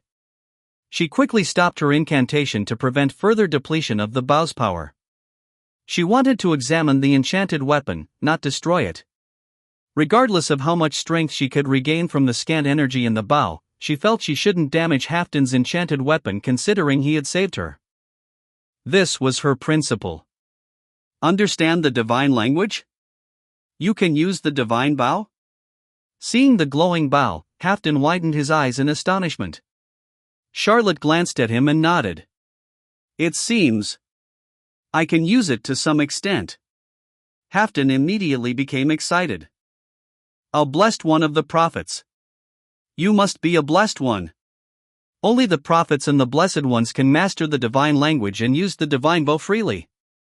Charlotte remained quiet to Halfdan's excitement. If her guess was correct, she might indeed be what this hunter referred to as a blessed one. Based on Halfton's information, Charlotte was almost certain that the so-called prophets were actually elves. As for the blessed ones, if she was right, they were likely the offspring of elves and humans, half-elves. Charlotte's ancestry contained elven blood. Although it was quite diluted by her generation, she was still technically a half-elf. This was authenticated by the Gospel of Blood. As for the chosen ones, they were likely humans who had mingled with the elves. Halfton, how do you usually use this longbow? Handing the longbow back to him, Charlotte asked. How to use it?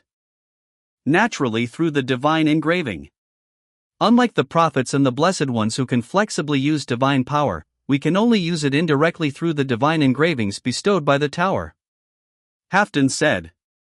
He raised his hand to reveal a complex engraving on the back of his hand. Seeing the engraving, Charlotte frowned slightly. Though she had crammed various magical knowledge after her transmigration, she didn't know much about engravings and couldn't decipher their function. However, following the principle of equivalent exchange, since non-awakeners like Halfton could use enchanted weapons, they must be paying a certain price. Halfton, using this engraving must come at a great cost, right? Charlotte asked calmly. There is a cost, but as long as we can survive, any price is worth it. Halfton shook his head. Halfton's broad-mindedness surprised Charlotte. However, her understanding of this era was limited, and she wasn't in a position to judge his choices. At this moment, the sizzling sound of boiling water came from the stone pot over the campfire. Along with the sizzling sound was a mouth-watering aroma of meat. The meat stew is ready. Bless lady, you must be hungry too? Try my cooking.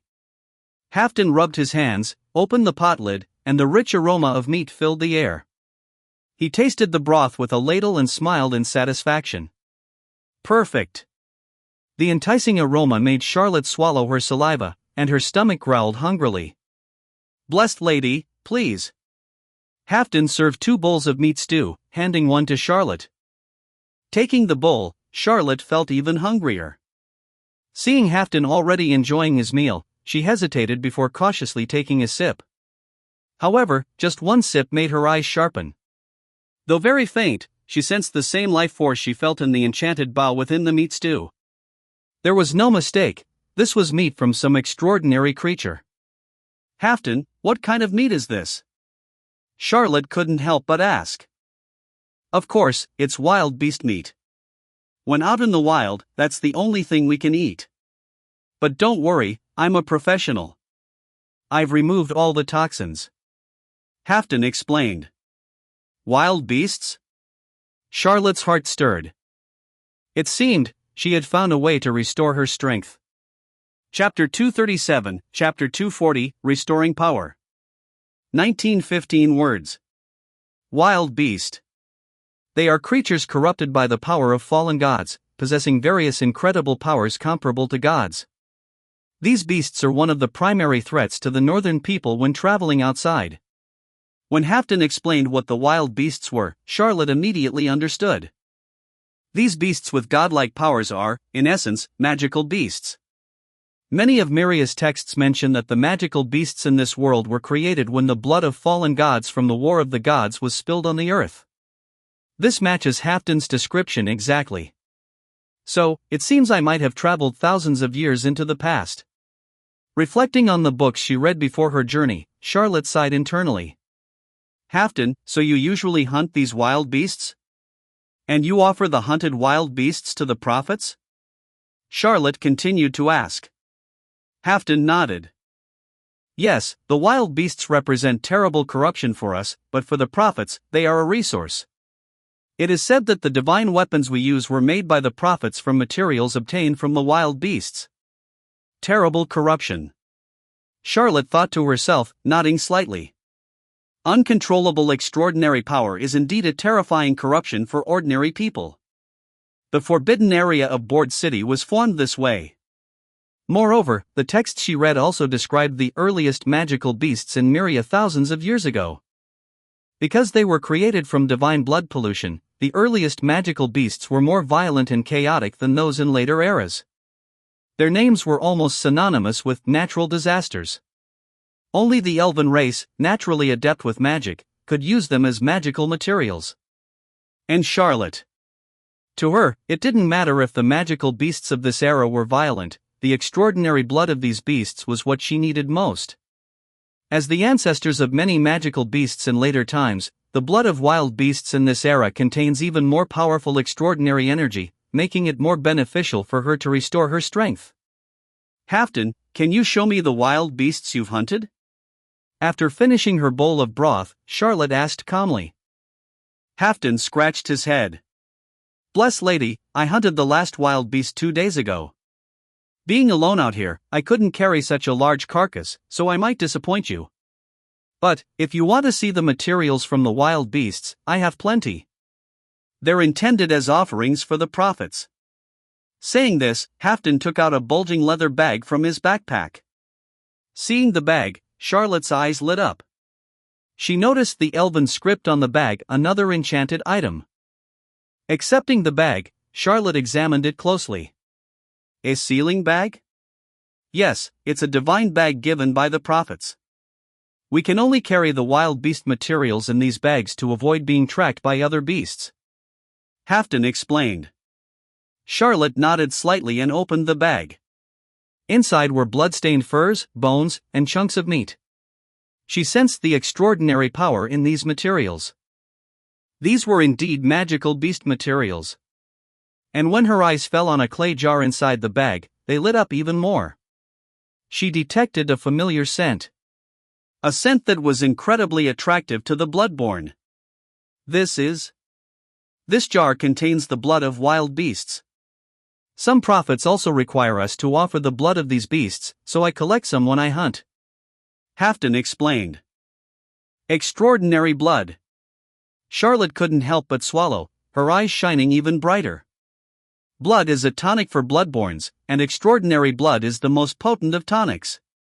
Such a large jar of extraordinary blood might be enough to restore her magical power. Bless lady, if you like, this jar of wild beast blood is yours. Seeing Charlotte's eager gaze, Halfdan respectfully offered. Oh, give it to me? Isn't this your hard-earned loot? Are you sure it's okay to give it to me? Charlotte asked calmly. However, even as she spoke, she was reluctant to let go of the jar. Halfdan scratched his head and said, To be honest, I don't know what the prophets do with this wild beast's blood. I understand the use of bones and furs, after all, my divine bow was made from wild beast bones, and the furs can be used to make divine bags. But this wild beast blood. I really don't get it. Just a drop can corrode a person's skin, creating a big hole.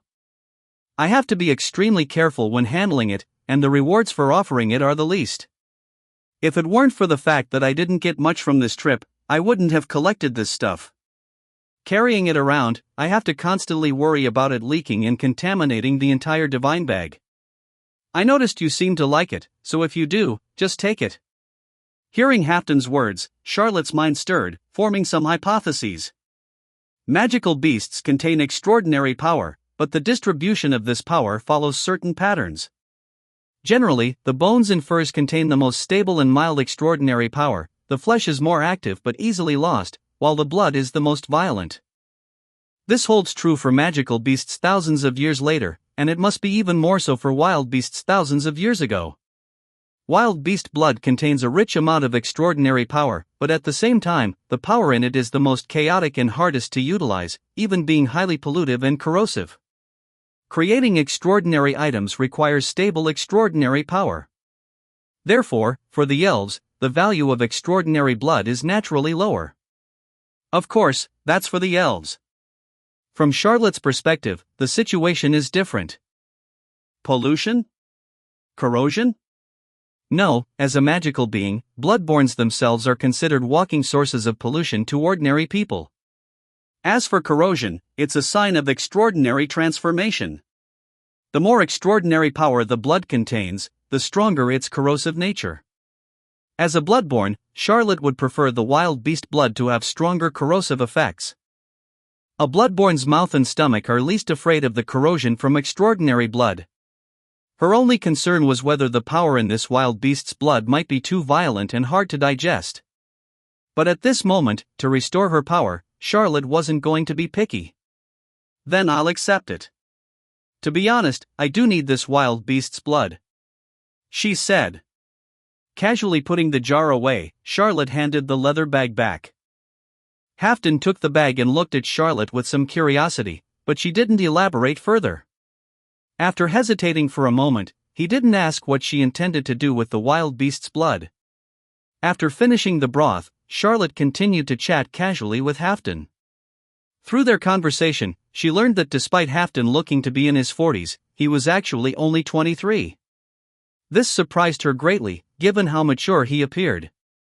Charlotte suspected this might be the cost of using enchanted weapons as an ordinary person. Despite being just 23, Halfdan already had a pair of children, both at an age where they could run around energetically. When the blizzards hit the northern frontier, they could last for days. But according to Halfdan, this wasn't entirely bad. At least during a blizzard, wild beasts would also hide, so they wouldn't have to worry about safety and could just rest and wait for the storm to pass. Charlotte chatted calmly with Halfdan, gathering information about this era. The more information she collected, the more convinced she became that she had indeed traveled back to the elven and mythical era. This realization made Charlotte increasingly anxious. On one hand, she had no idea how to return to her own time. On the other hand, this era was extraordinarily special.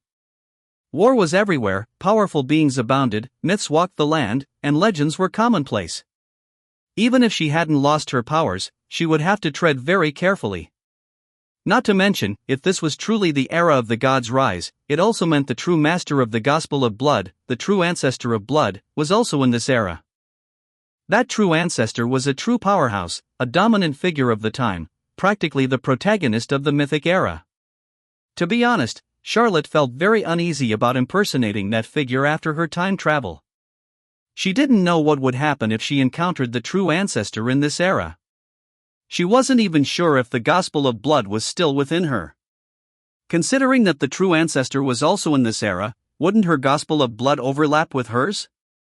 Charlotte was anxious. All of this made Charlotte very anxious. Despite her calm demeanor while chatting with Halfdan, she was actually eager to drink the jar of wild beast blood, restore her power as soon as possible, and examine her current physical state, especially the status of the Gospel of Blood. Fortunately, perhaps due to exhaustion, after a while, Halfdan finally couldn't hold on any longer and went to rest. Once the Storm Hunter was confirmed to be asleep, Charlotte finally relaxed and opened the jar. As she lifted the lid, a strong smell of blood hit her. However, to Charlotte, that bloody scent was incredibly alluring. She swallowed, picked up the jar, and cautiously took a sip of the wild beast's blood. As the blood entered her mouth, she felt a familiar pleasure from drinking blood, accompanied by a warm sensation spreading in her mouth along with the wild beast's blood. The blood flowed down her throat into her stomach, and Charlotte felt like a drunkard in winter taking a swig of strong liquor. The scorching warmth spread through her body and into her limbs, making her feel as though every cell was rejoicing. At the same time, Charlotte sensed her depleted magical power re-emerging as she absorbed the wild beast's blood. Seeing her power visibly recovering, Charlotte's eyes lit up. She didn't hesitate any longer and decisively drank the remaining wild beast's blood. As the entire jar of wild beast's blood entered her body, Charlotte felt like a parched land soaking up rainwater. The chaotic power in the wild beast's blood didn't affect her much, and the extraordinary power within the blood was quickly absorbed. In Charlotte's perception, her dissipated magical power was almost visibly replenished. She felt the extraordinary power again, her power had returned. Although not fully restored to her peak, the recovered magical power allowed Charlotte to reach at least the initial level of first-tier Starry Sky. If she continued to find and drink the wild beast's blood, she could soon fully restore her power and reach the peak of the Starry Sky. However, Charlotte didn't relax. After drinking the wild beast's blood and restoring her magical power, she immediately used her mental strength to delve into her consciousness. She needed to check the status of the Gospel of Blood and see if it had traveled with her. Focusing her mental strength, she dove into her mind. Charlotte quickly saw the familiar sight within her consciousness. The heavy crimson tome still floated quietly. The Gospel of Blood was still there. Confirming this, Charlotte breathed a sigh of relief. The Gospel of Blood was her greatest asset and the source of her power. If she had truly lost it, Charlotte would feel lost and helpless. But soon, Charlotte's worries returned. The Gospel of Blood was still there. So what about the true ancestor in this era? Chapter 238, Chapter 241, The Sealed Gospel. 1,386 words. A whoa! A fierce wolf howl echoed through the sky. In the night, giant wolves surrounded by black mist, with crimson eyes and menacing appearances, encircled a barren hill. More accurately, their blood-red eyes were greedily fixed on the petite figure atop the hill. A terrifying aura emanated from the wolves. They opened their bloody mouths, dripping corrosive acidic saliva, their frenzied and fearsome appearance enough to make anyone tremble. Amidst their encirclement, on the hilltop, the petite figure remained unmoved. She gently turned around and slowly opened her eyes. In the night, her crimson pupils emitted a faint red light, deeper than the wolf's madness. She raised her hand slightly, and black phantoms burst forth from behind her. The wolves howled as they charged at her, but in the next second, the ghostly shadows weaved through every attacking wolf. Black and red mist blossomed like flowers, and the wolves' heads instantly separated from their bodies. They continued to run a few steps out of inertia before collapsing to the ground, lifeless. All this happened in an instant, and the petite figure had merely lifted her hands slightly. Her gaze fell on the giant wolf corpses, a hint of satisfaction flickering in her eyes. She extended her hand and lightly beckoned. In the next second, crimson blood, as if given life, flowed continuously from the wolf's neck wounds towards her. She opened her small mouth, and the blood was effortlessly swallowed like a reverse water tornado. As the blood drained, the wolf corpses shriveled and dried up, ultimately turning into hideous mummies. The thick clouds in the night sky gradually dispersed, revealing the bright moonlight and illuminating the petite figure. Golden hair, crimson eyes, and a breathtakingly beautiful face paired with a white dress that clashed with the frigid surroundings. Who else could it be but Charlotte, who had activated her bloodborne power? Feeling the abundant magic within her and the fullness from her feast, Charlotte smiled contentedly. She gently touched her somewhat overfilled belly and snapped her fingers, causing ghostly blue flames to engulf the wolf corpses, erasing all traces in an instant. Having done all this, Charlotte nodded in satisfaction, then turned and leaped, transforming into a cloud of black mist, vanishing into the darkness. In the temporary camp, the black mist slowly gathered, forming Charlotte's shape. She landed steadily, glanced at the gradually brightening sky, and put on the fur coat Halfdan had lent her. She then pointed at the sleeping hunter. With a flash of crimson light, the sleep spell on the hunter was lifted. Soon, Halfdan, who had been snoring, yawned and slowly opened his eyes. Seeing the girl by the campfire, he woke up instantly, shouting in surprise. "Bless Lady, I'm sorry. I fell asleep again. Damn it. I was supposed to keep watch." Seeing the shouting hunter, Charlotte smiled and said, "It's fine. It doesn't matter who keeps watch, I couldn't sleep anyway. But it was my duty. I'm really sorry. I must have been too lax to fall asleep while on night watch. You know, there are often wild wolves around here. Those terrifying creatures can kill us in a single blow, especially since they often move in packs. Even the blessed ones have to be cautious around them," Halfdan said, full of self-reproach and fear. But after he finished, looking at the orderly camp and the untouched beast-repelling powder, he was puzzled. "Bless Lady, was there really no nocturnal wild beast activity last night?"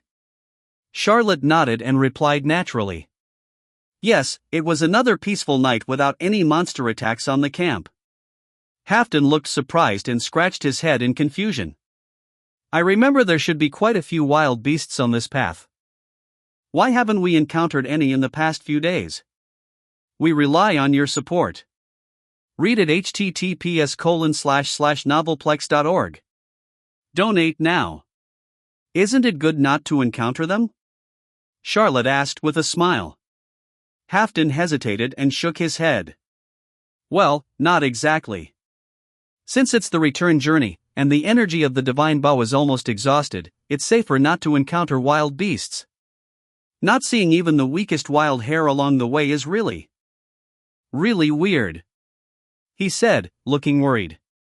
Bless lady, not encountering wild beasts for several days in a row is definitely not normal. The northern wilderness is usually teeming with wild beasts, and after the snowstorm, they often come out to forage in groups. Not encountering anything for so long might not be a good sign. Bless lady, I suggest we speed up our journey. Wild beasts are always highly perceptive. I'm wondering if they've sensed some unknown danger and thus all avoided this area. For instance, some more powerful existence, or some impending disaster. Halfdan said anxiously. Hearing his words, Charlotte smiled and said, I have no objections. Then let's pack up and move quickly. No matter what monsters or disasters are around, we'll be safe once we reach the tribe. Halfdan said. After speaking, he immediately started packing. Charlotte had nothing much to pack. She thought of helping, but Halfdan wouldn't let her, or rather, didn't dare let her. The title Blessed One carried more weight than she imagined, at least for Halfdan. Charlotte felt like this hunter acted like a humble servant before her. Since she didn't need to help, she enjoyed the leisure and took the opportunity to check her status. It had been a week since she awakened. Apart from the first 3 days of snowstorms, she had been traveling with Halfdan to the northern tribe. During the day, she traveled with Halfdan, and at night, she would put him to sleep and secretly hunt wild beasts to regain her strength. The absence of wild beasts along the way was naturally because she had killed them all, or rather, those creatures sensed the danger and fled. With constant killing and devouring, over the past few days, Charlotte's strength had returned to its peak before she awoke, just a step away from breaking through to the second-tier silver moon. However, what troubled Charlotte was that despite her strength returning, she still hadn't found a way to return to her original era. Unlike before her awakening, she no longer felt the urge to sleep but remained fully awake. As for the gospel of blood in her consciousness, after days of recovery, Charlotte discovered the differences compared to before her awakening. Firstly, the divine power of blood contained in the gospel had vanished. Charlotte didn't know if it was consumed entirely by traveling to this era or for some other reason. In any case, she could no longer sense any divine power. Simultaneously, the true ancestor's liberation, previously in an active state, was sealed again. In her consciousness, its representative manifestation had turned gray. Additionally, the crimson star sea that could be unfolded by blood summoning had disappeared. Or more accurately, the once brilliant star sea had become a foggy world. Even the stars representing Sebastian and Jurst, who had blood contracts with Charlotte, were nowhere to be found. However, despite the disappearance of the stars representing the bloodborne, Charlotte could still faintly sense a connection deep within her soul. She could feel that her links to the two blood servants and her contract servant, Nice, were still there, just somehow interfered with or isolated, making it difficult for her to contact them. Charlotte didn't know if this was due to the power of time or something else, but it was clear that as long as she stayed in this era, she couldn't use the contracts to reach her servants. The only unexpected thing was her followers. Her followers, mainly from the Blood Wolf tribe, were still present and could be sensed clearly. But, like the blood servants, although she could sense them, she couldn't project power or communicate through faith as she normally would. In summary, part of the gospel of blood's power had been sealed. With her cheat sealed, Charlotte's sense of security diminished greatly. Now, all she could do was to keep enhancing her strength by devouring the blood of wild beasts and try to break through to Silver Moon in this era. After packing their luggage, they resumed their journey. 3 days later, Charlotte finally arrived at Halfdan's tribe. Chapter 239, Chapter 242, Lilith and Harold. 1,588 words. Halfdan's village was nestled on a hillside. Scattered thatched cottages surrounded the slope, arranged in a picturesque manner, with winding dirt paths spiraling upward. Looking at the entire hillside from a distance, one could see curling smoke from the chimneys, cattle and sheep grazing on roots, hunting dogs chasing and playing, and busy humans dressed in coarse beast robes and furs. However, what caught Charlotte's eye the most was the tall tower standing at the center of the village on the slope. Unlike the simple thatched cottages of the village, the tall tower, built from grayish-white stones, exhibited a distinct elven style, adorned with exquisite reliefs and patterns, standing out starkly from its surroundings. At the top of the tower, a light blue crystal floated gently, emanating a soft glow. In the warm sunlight, a faintly visible light shield could be seen, like an overturned bowl, centering on the tower and enveloping the entire village on the hillside. Is this a mage tower? Charlotte was momentarily stunned.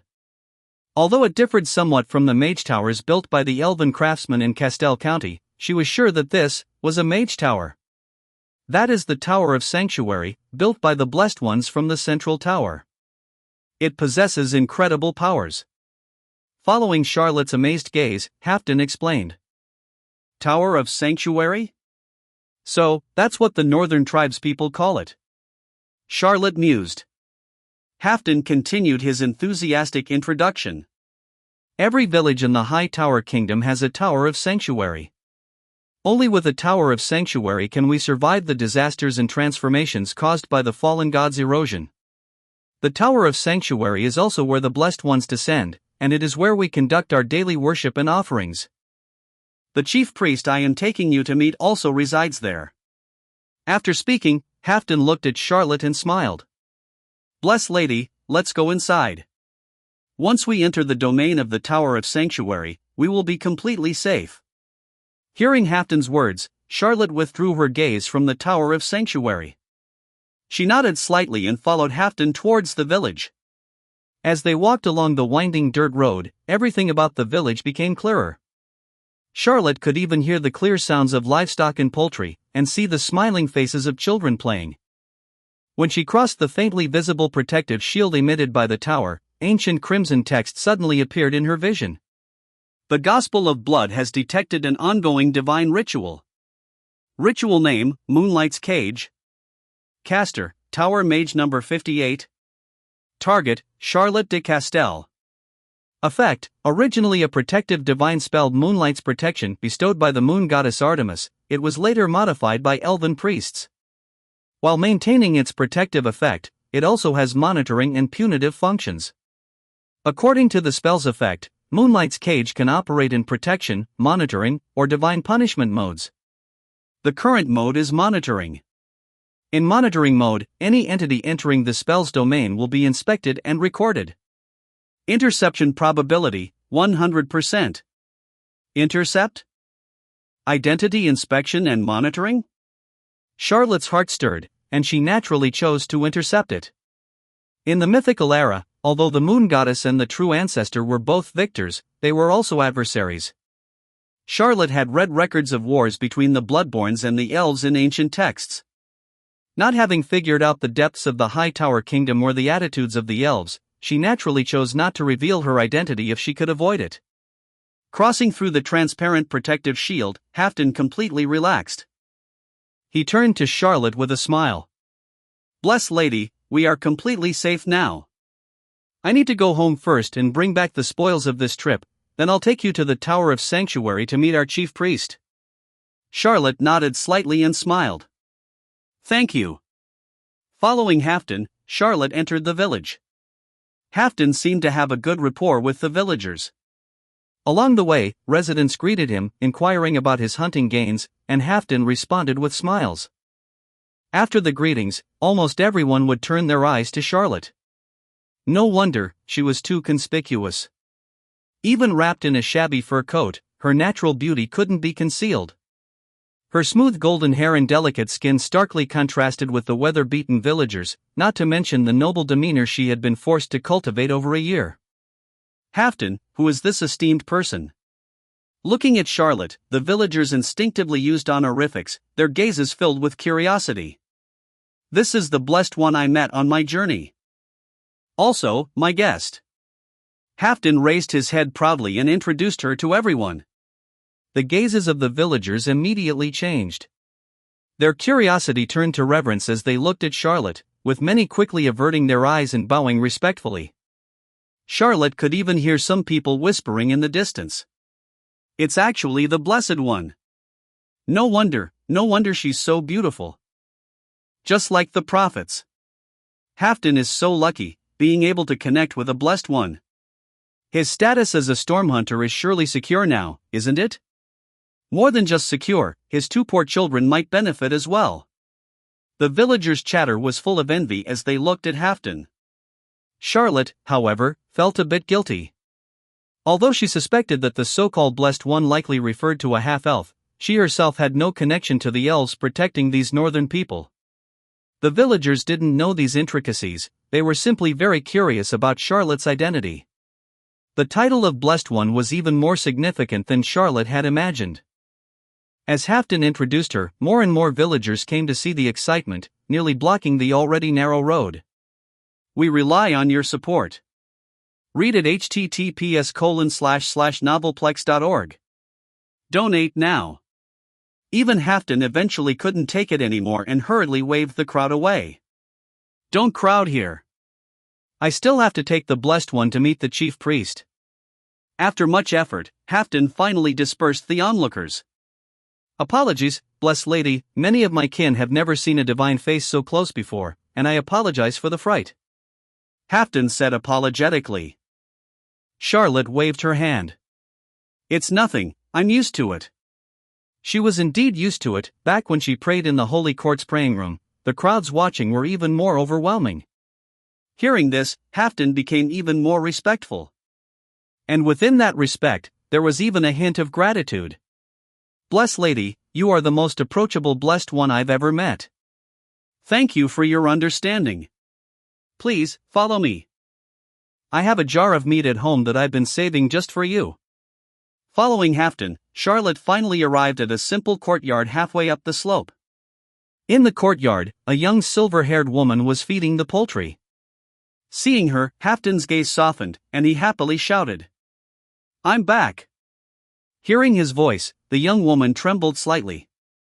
She turned around slowly, and upon seeing Halfdan, she also showed a joyful expression. You're back. She put down her work and happily ran towards Halfdan, embracing him. They hugged for a moment before separating, and under Charlotte's curious gaze, Halfdan introduced. Blessed lady, this is my wife, Tamia.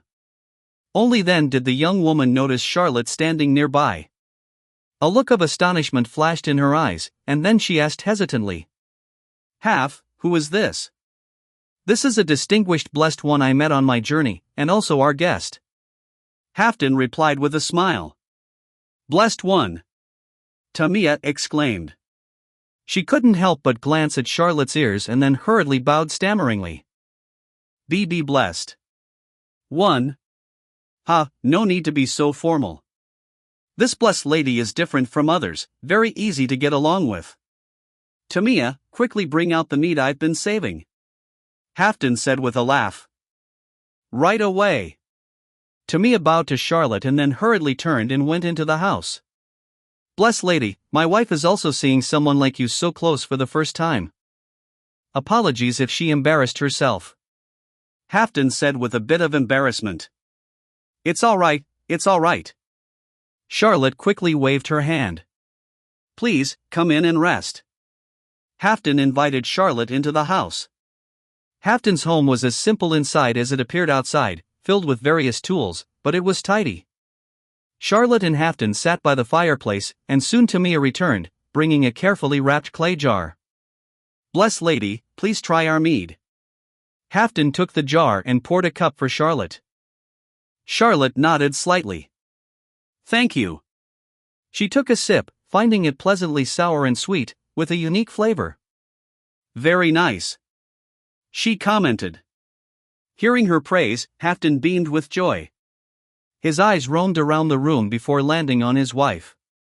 Tamia, where are Lil and Har? Them? They're out playing. Tamia replied. At that moment, the sound of chattering came from outside, and two small figures burst in, shouting. Mom! We heard Dad is back and brought a beautiful big sister. Is it true? Charlotte looked over and saw two children. A boy and a girl, both around 6 or 7 years old, the boy with golden hair like Halfdan, and the girl with silver hair like Tamia. Their pale little faces were full of innocent excitement. Seeing the two little ones, Halfdan's gaze softened again. Lil, Har, come here.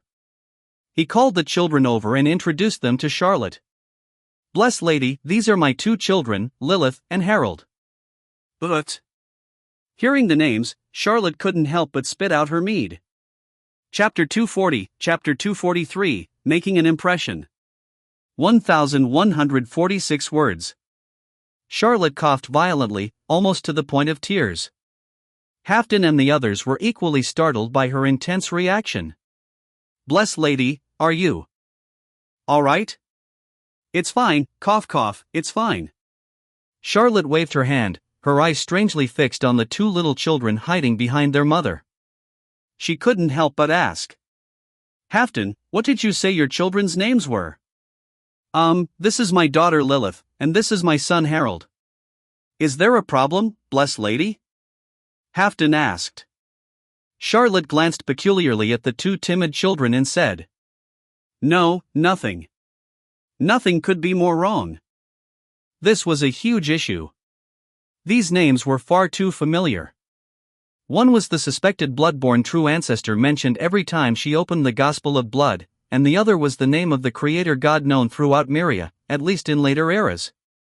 Charlotte wasn't sure if these were just common names or something more, but hearing these names thousands of years back after waking up was certainly thought-provoking. At the very least, Charlotte found it hard not to think about it when looking at the two snot-nosed kids. Goodness, could these children really be the true ancestor and the creator god? The mysterious true ancestor aside, wasn't the god Harold recorded in various texts as a resurrected creator god? It was really hard to associate this child with such a being. But Charlotte couldn't help but speculate. She believed her time travel after her slumber couldn't be coincidental and was likely related to the Gospel of Blood. Given this background, encountering children named Lilith and Harold made her think that these were more likely to be the future gods rather than common names. Wait, if these two little ones really were the future rulers of two eras, then wouldn't she, at this moment, be of a higher rank than them? Thinking this, Charlotte's gaze toward the two children changed. Although she was sure she had traveled to the end of the Elven era, she didn't know if her journey would affect future history or if she could return to her time. But, whether these children were really the future gods or not, it wouldn't hurt to be kind to them. The reason was simple. According to various records, these two beings were essentially the protagonists of history. Once they stepped onto the historical stage, they almost always rampaged, slaying demons and gods alike, until they stood at the pinnacle of their era. Given this, whether Charlotte could return to her time or not, building a good relationship with these two wouldn't hurt. With this in mind, Charlotte instantly put on a friendly smile and sweetly said, "Lil, Har, hello." It turned out that children also had little resistance to and little wariness of cute things. With her charming face, sweet voice, innocent smile, and rich experience dealing with kids in her previous life, Charlotte quickly broke down the two children's defenses. Charlotte's version of various fairy tales also played a significant role. Children were easily attracted by interesting stories. After telling 2 or 3 fairy tales, the two little ones naturally became Charlotte's followers. With a mindset to foster a good relationship, Charlotte deliberately refrained from telling the dark fairy tales that had once broken down Sherry and her sisters. Seeing Charlotte getting along well with the children, Halfton and Tamia were delighted. Charlotte could tell they were genuinely happy. For the common people of this era, gaining the recognition of a blessed one or prophet seemed to be a considerable honor. After spending some time together, Charlotte also roughly understood the children's personalities. Lilith was a very outgoing little girl, boisterous and curious about everything. She was older than Harold by a year and always chattered away, constantly asking questions that sometimes left Charlotte either amused or at a loss for words, like why can the wolf grandmother talk? Is it a wild beast, or wouldn't it hurt if the wolf grandmother's belly was cut open? Harold, on the other hand, was a quiet and reserved boy. He was much more timid than his lively sister, always clutching his mother Tamia's clothes or hiding behind Lilith. However, Harold seemed to really enjoy listening to stories. After a few fairy tales, he couldn't take his eyes off Charlotte. He would shyly hide behind Lilith, staring at Charlotte with wide, eager eyes, listening intently. When Charlotte told slightly sad stories, his eyes would redden, and he would quietly sob along with the story. When she told happy stories, he would smile innocently, filled with happiness and longing. He was an introverted, sensitive, and somewhat timid child. Looking at the soft-hearted little boy in front of her, Charlotte found it hard to associate him with the future creator god who held supreme authority and made all the gods bow down. The same went for Lilith. She was just a carefree, kind-hearted child, far from the cruel, ruthless true ancestor that Count Yrst had mentioned. This even made Charlotte wonder if they were just common names after all. They say you can tell a lot about a person by the time they're 7. Could it be that future events dramatically changed their personalities? As she looked at the two children who were becoming increasingly attached to her after being bombarded with fairy tales, Charlotte grew more curious. Halfdan's family was very hospitable. After getting acquainted with the children, Halfdan and Tamia invited Charlotte to join them for a meal. Having traveled for so long and told stories for half the day, Charlotte was indeed hungry and accepted the invitation. The living conditions in the north were harsh, and the food was simple, mostly consisting of animal milk, stew, and something like black bread. Honestly, it didn't taste great. But Charlotte had grown accustomed to it after a week in this era. During the meal, Charlotte subtly probed for information about Bloodborns. As she expected, Halfdan and Tamia had never heard of Bloodborns and looked completely baffled. This made Charlotte suspect that Bloodborns might not exist yet. After all, the true ancestor was likely just a child now. After the meal, Charlotte decided to follow Halfdan to see the Tower of Sanctuary. The commoners of this era knew little, but perhaps the tribal elder priest could provide Charlotte with more information. She needed as much information as possible to deepen her understanding of this era and seek a way to return to her time. However, before Charlotte and Halfdan could leave, someone arrived. "Blessed One, Elder Enge is very pleased to hear of your arrival and has sent us to invite you to the tower." Outside the door, tribal warriors dressed in animal skins stood on either side, and a warrior clearly dressed as a leader respectfully bowed to Charlotte and said in a deep voice. Chapter 241, Chapter 244, Respectful Elder Priest. 1261 words. Since the warriors had come to invite her, Charlotte naturally accepted their goodwill. Following the fur-clad warriors through the rows of thatched huts, she quickly arrived at the Tower of Sanctuary situated on the hillside. When Charlotte entered the tower, the village's elder priest was already waiting there. He was an elderly man with a head full of silver hair, his expression weary. Dressed in traditional elven attire, he seemed to have a leg disability and could only half sit on a reclining chair. Sensing the faint aura of the extraordinary from him, coupled with a hint of resemblance to the divine aura of the Holy Court's clergies, Charlotte felt a stir in her heart. This was a clergyman. A clergyman of the moon goddess Artemis. Seeing Charlotte, the old priest smiled. With the help of the warriors, he wobbled and bowed to Charlotte, then respectfully said, "May the moonlight's protection be with you, esteemed daughter of the prophets. Please forgive my physical limitations, I could not personally greet you upon hearing of your arrival. My name is Enge, the chief priest of the Northern Mountain Tribe. How may I assist you?" Charlotte was surprised at the elder priest's respectful and enthusiastic demeanor. It seemed that the status of the elves was even higher than she had imagined, given the reception she, a half-elf, received. She had been pondering how to respond if he inquired about her origins, but to her surprise, he did not ask at all. After a moment's thought, Charlotte cautiously said, "Enge, I indeed need your help. To be honest, I was rescued by your tribe's Sir Halfdan after being found in the wild. After waking up, I have forgotten many things. If possible, I hope to inquire about some information regarding the prophets. If you have any books on myths or history, I would like to borrow them. I hope to awaken my lost memories through this method." Upon hearing Charlotte's words, Elder Enge showed a troubled expression. "Bless Lady, I'm afraid you might be disappointed.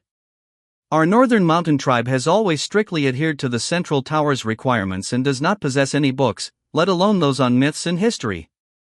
You would probably have to go to the Central Tower to find such things. If you want to inquire about the prophets, I do know a bit, but it's just superficial knowledge. After all, although I am the tribe's priest, I am but a mortal who worships the moonlight and cannot receive the same divine favor as you. However, the Central Tower sends envoys every 3 months. There are a little over 2 months until the next envoy arrives. If you don't mind, you can rest in our tribe until then. When the envoy arrives, they can certainly help you return and assist in awakening your memories. Elder Enja's expression was sincere and respectful. Yet Charlotte felt a subtle unease.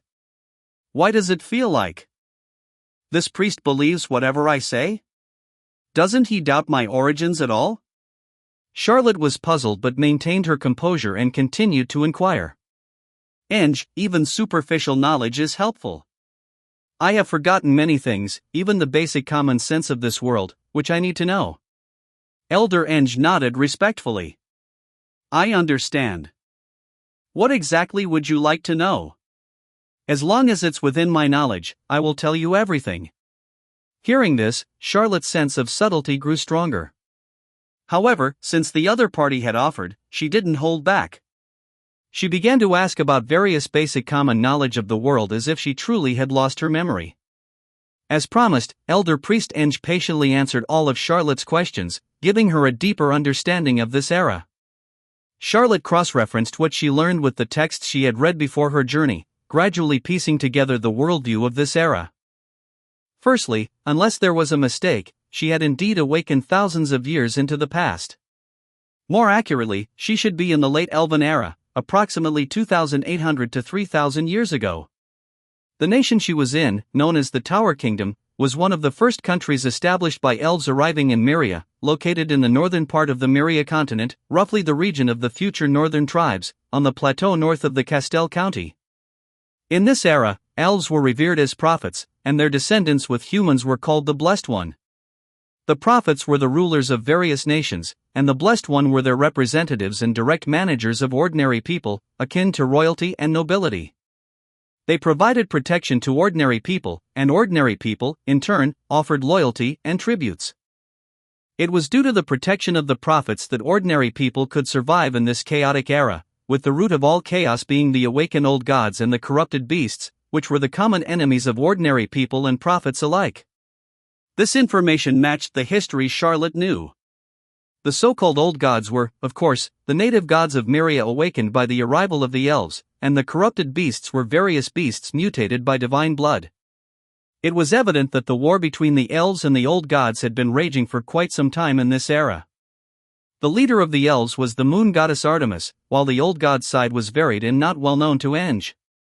Moreover, other gods of the later eras, such as the true ancestor of blood, the creator god, the sea king, or the god of contracts, had not yet appeared. In other words, Charlotte had awoken in the era before the grand mythic period of history, when the old gods had not yet fallen, and their divine statuses had not been claimed by various fortunate individuals. Blessed Lady, is there any other information you wish to know? Seeing Charlotte deep in thought, Elder Eng respectfully inquired. Charlotte snapped out of her thoughts and shook her head. Thank you for your answers, Mr. I have no more questions for now. What are your plans next? If you wish to stay and wait for the Central Tower's envoy, I can arrange the best accommodation in the tribe for you. If you wish to go to the Central Tower, I can also send someone to escort you. The Central Tower is to the south, about a month's journey. If you wait for the envoy, it will take over 2 months, but then you can travel with them through the Divine Favor Array and won't need to journey alone. Elder Eng added. Divine Favor Array? Could it be a teleportation array? Charlotte's curiosity was piqued. Thinking of Halfdan's 2 children, she said. I'll stay here for a while. She had already found a way to increase her power, so she wasn't in a hurry to go to the Central Tower. Besides, she had encountered what seemed to be the future true ancestor and creator god as children here. Hearing Charlotte's decision, Elder Eng smiled. As you wish. After deciding to stay, Elder Eng arranged accommodation for Charlotte. Before leaving the tower, Charlotte cast a hidden spell with a subtle turn of her hand, leaving a blood magic called the Eye of Shadow for surveillance. Elder Eng's overly friendly and trusting attitude made her uneasy, prompting her to secretly investigate further. To her surprise, shortly after she left, she saw Halfdan, who was supposed to be at home, entering the tower through her monitoring magic. Chapter 242, Chapter 245, The Era of Chaos. 1,197 words. In the central hall of the Tower of Sanctuary, before the statue of the Moon Goddess, the elder priest Eng sat in his wheelchair, facing the statue with eyes closed, whispering prayers. The hall was silent, so quiet that a pin drop could be heard, until the respectful voice of a station warrior came from outside the door. "Honorable Elder, Hunter Halfton requests an audience." Elder Enge opened his eyes and said, "Let him in." The warrior bowed and withdrew. Soon, a dusty Halfton entered the hall, respectfully saluting Elder Enge. "Honorable priest, I have returned." Elder Enge turned his wheelchair and nodded slightly. "Welcome back, my child. May the moon's blessing be with you. Your hunt went well. Although you brought back a few games, the significance of a blessed one is much greater than any tributes. The Central Tower values every blessed one highly, and your contribution will surely be rewarded." Upon hearing this, Halfton looked overjoyed. Praise the moon goddess. So I wasn't mistaken, she truly is a blessed one? Elder Enge smiled and nodded. Such an outstanding appearance, and an extraordinary aura that even makes me feel pressured, coupled with the fact that she safely entered the tower's vicinity. She must indeed be a blessed one lost from the Central Tower. Halfton became even more excited. Does this mean our northern mountain tribe's tribute levels don't need to be adjusted? Can Lil and Har also stay? This time, Elder Enge fell silent. "Elder?" Halfton called out anxiously. Elder Enge sighed deeply and shook his head lightly. "Don't know.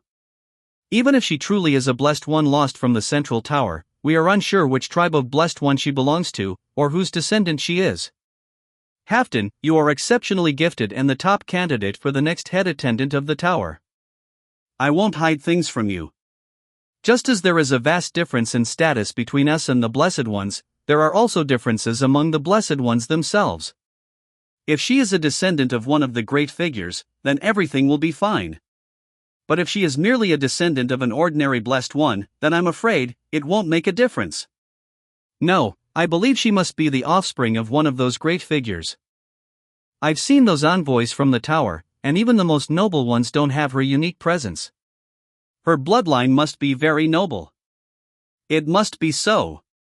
Recalling the elegance in Charlotte's every move, which was so different from the wilderness, Halfton insisted. Elder Enge sighed. All this can only be confirmed when the tower's envoy arrives. As for Lil and Har, I think, even if this blessed one has a noble lineage, the tower will not let them stay out in the wild. Why? Lil and Har are just two innocent children. They have no beastly strength, nor do they pose any threat. You know this. Everyone in the tribe knows this. Elder Enge sighed. But they are chosen by the tower. The tower is omnipotent and omniscient. If the tower has determined they are tainted by the old god's power, then they must be tainted by the old god's power. The tower never allows those tainted to remain outside its control. He then tried to comfort him. Halfton, you don't need to worry too much. Sending them to the Central Tower is not necessarily a bad thing. The tower is omnipotent, and the taint could also turn into a blessing. Once they go to the tower, they can not only rid themselves of the curse but may also become chosen ones, receiving the grace to merge with the blessed one or even the prophets themselves. Halfton, however, shook his head. No, I don't wish for them to become chosen ones. It is said that for us mortals, being chosen is the highest honor. But once chosen, they can never leave the tower, serving the gods and the prophets all their lives. Lil is a free-spirited child who hates being restrained, while Har is an introverted boy who quietly endures any grievances. I don't want them to lose their freedom, and I don't want them to face those prophets who possess godlike powers. Halfton, do not speak disrespectfully of the prophets before the moon goddess. Elder Enge's expression changed, and he quickly reprimanded. Halfton still looked unconvinced, but Elder Enge sighed and said helplessly. Halfton, think carefully. Even if they lose their freedom, serving the gods at the Central Tower can provide a more affluent and safer life than our tribe. Besides, without the tower's power, how long do you think your children can withstand the old god's erosion?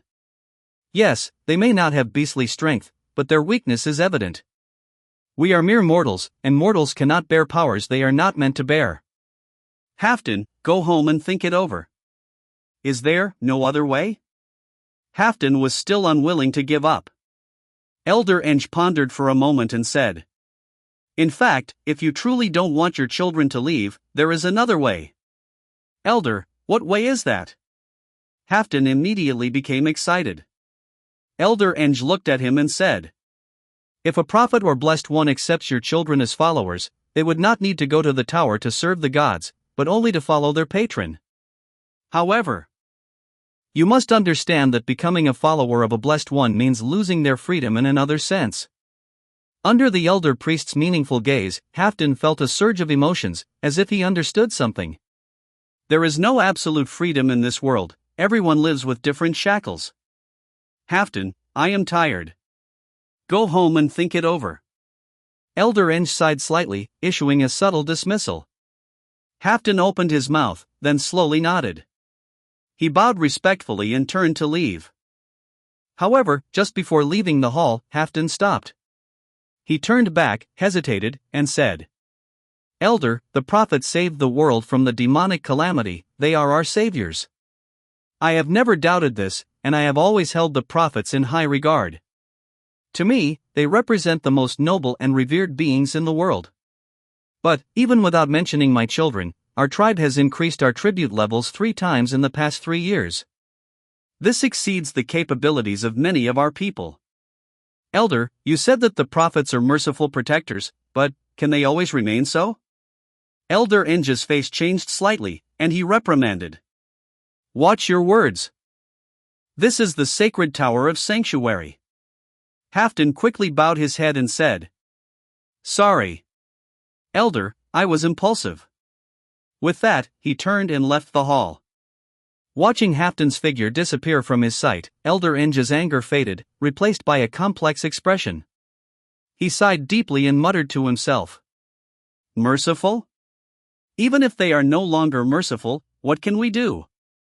After all, we are the ones who need to rely on the protection of the strong to survive. This is a chaotic world where even gods can fall. We powerless mortals are just struggling ants."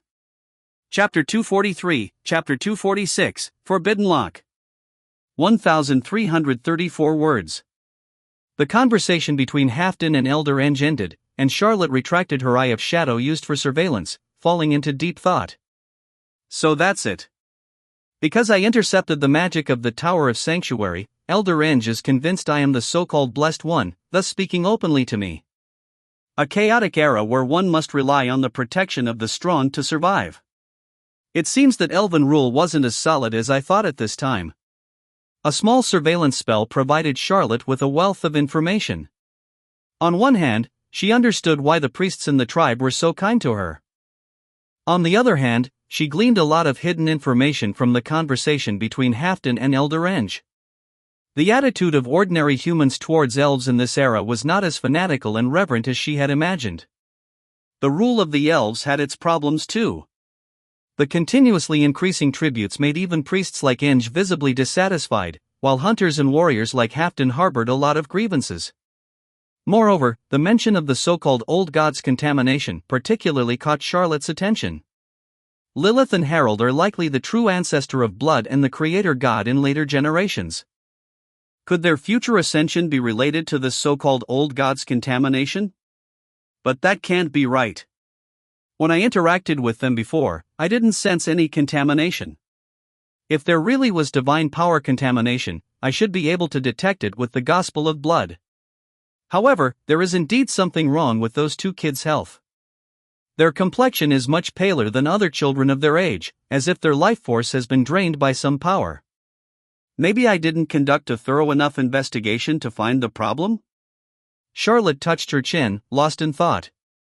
Since discovering Lilith and Harald's existence, she had taken quite an interest in them. Whether or not she could find a way to return to the future, it wouldn't hurt to establish a good relationship with these 2. Even the Tower of Sanctuary was keeping an eye on them, so it was unlikely that this was just a coincidence of the same name. It was more likely that they were indeed the mythological gods of the future. In that case, there was no need to hesitate. She would get acquainted and curry favor, building a strong relationship early on. Whether she stayed in this era or returned to the future, it would only be beneficial. Of course, since she had no point of reference, Charlotte didn't know whether her current time travel would alter history or if her time travel was inherently part of history. From what she knew, there didn't seem to be a god with the same name as hers in history. Honorable Blessed One, we have arranged a residence for you. Would you like to go there now? The warrior responsible for guiding her interrupted Charlotte's thoughts. He bowed respectfully and asked cautiously. Seeing his overly cautious manner, Charlotte smiled and shook her head.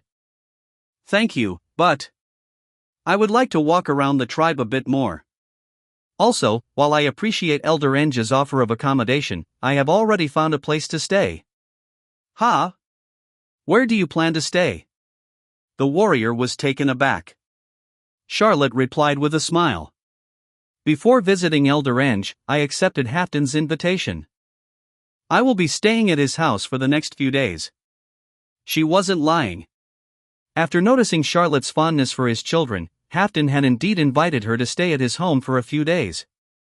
At the time, Charlotte thought he simply wanted to get closer to the Blessed One, but after eavesdropping on the conversation, she realized it was probably for the sake of his children's future.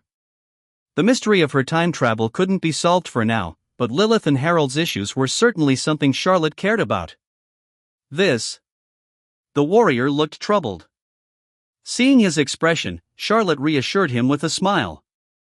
Don't worry, just report the truth to Elder Enge. He won't blame you. The warrior still hesitated but, considering Charlotte's noble status, he eventually nodded respectfully and bowed. I understand. I will arrange for some people to help prepare Halfdan's home in advance. Charlotte didn't refuse the warrior's kindness. Having lived 2 lives, she understood his difficulties. With orders from his superior, he wouldn't feel at ease unless he did something, regardless of the guest's polite refusal. Charlotte waited outside the Tower of Sanctuary for a while longer until she saw Halfdan emerge. Seeing Charlotte waiting, Halfdan was a bit surprised and awkwardly said, Blessed Lady, You were called by Elder Enge too, right? We talked about many things, and it seems he is very concerned about your hunting trip. Charlotte smiled, easing the conversation for him.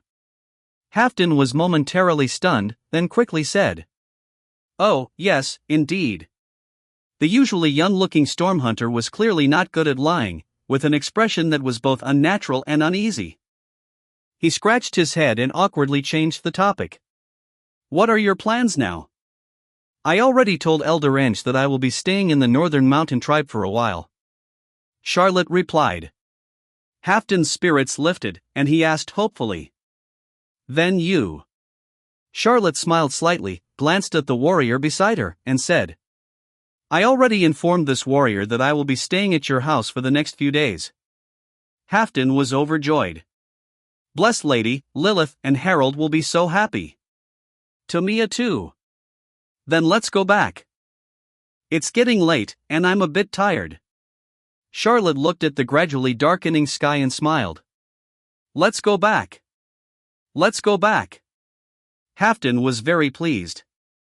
Following Halfdan, Charlotte retraced her steps back to his home. However, when they arrived, they found a crowd gathered in the courtyard. Seeing the murmuring residents and hearing his wife's anxious calls from inside, Halfdan's expression changed. He quickly squeezed through the crowd. What happened? Tamia? Seeing Halfdan, the gathered residents stopped talking and quickly made way. It's Halfdan. Halfdan, you're back. Go inside and see, Lilith and Harold fainted again.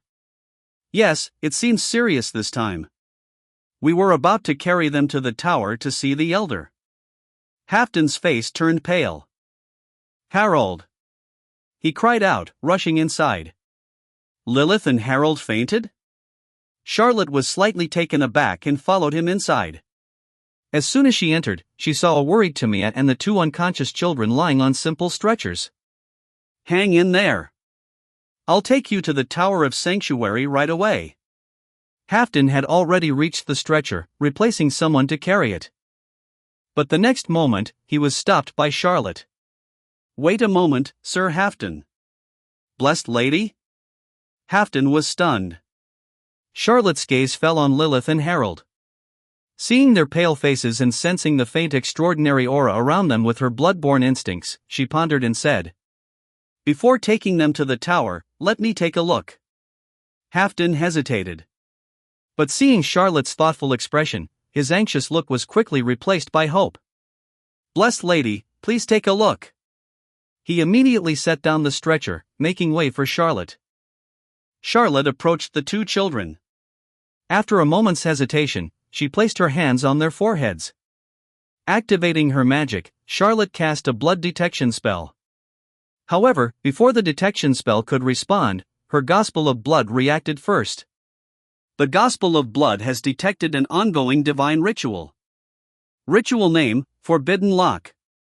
Caster, Mage Tower number 58. Target, Lilith, Harold. Spell effect, a bloodline divine ritual developed by a corrupted moon goddess priest, released within the range of the Mage Tower. It locks and restricts the bloodlines and talents of born extraordinaries. Before the lock is lifted, it continuously consumes and deprives the target's life force. The stronger the extraordinary potential, the faster the consumption, until the target dies.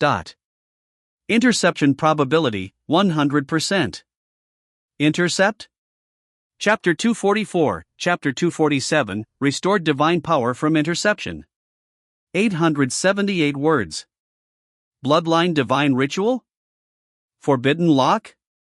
Seeing the crimson words appear in her vision, Charlotte's eyelids twitched uncontrollably. The information revealed by the divine ritual detected by the Gospel of Blood was so overwhelming that even Charlotte, a seasoned traveler from the future, was momentarily stunned. However, after understanding the effect of the divine ritual, she was slightly enlightened.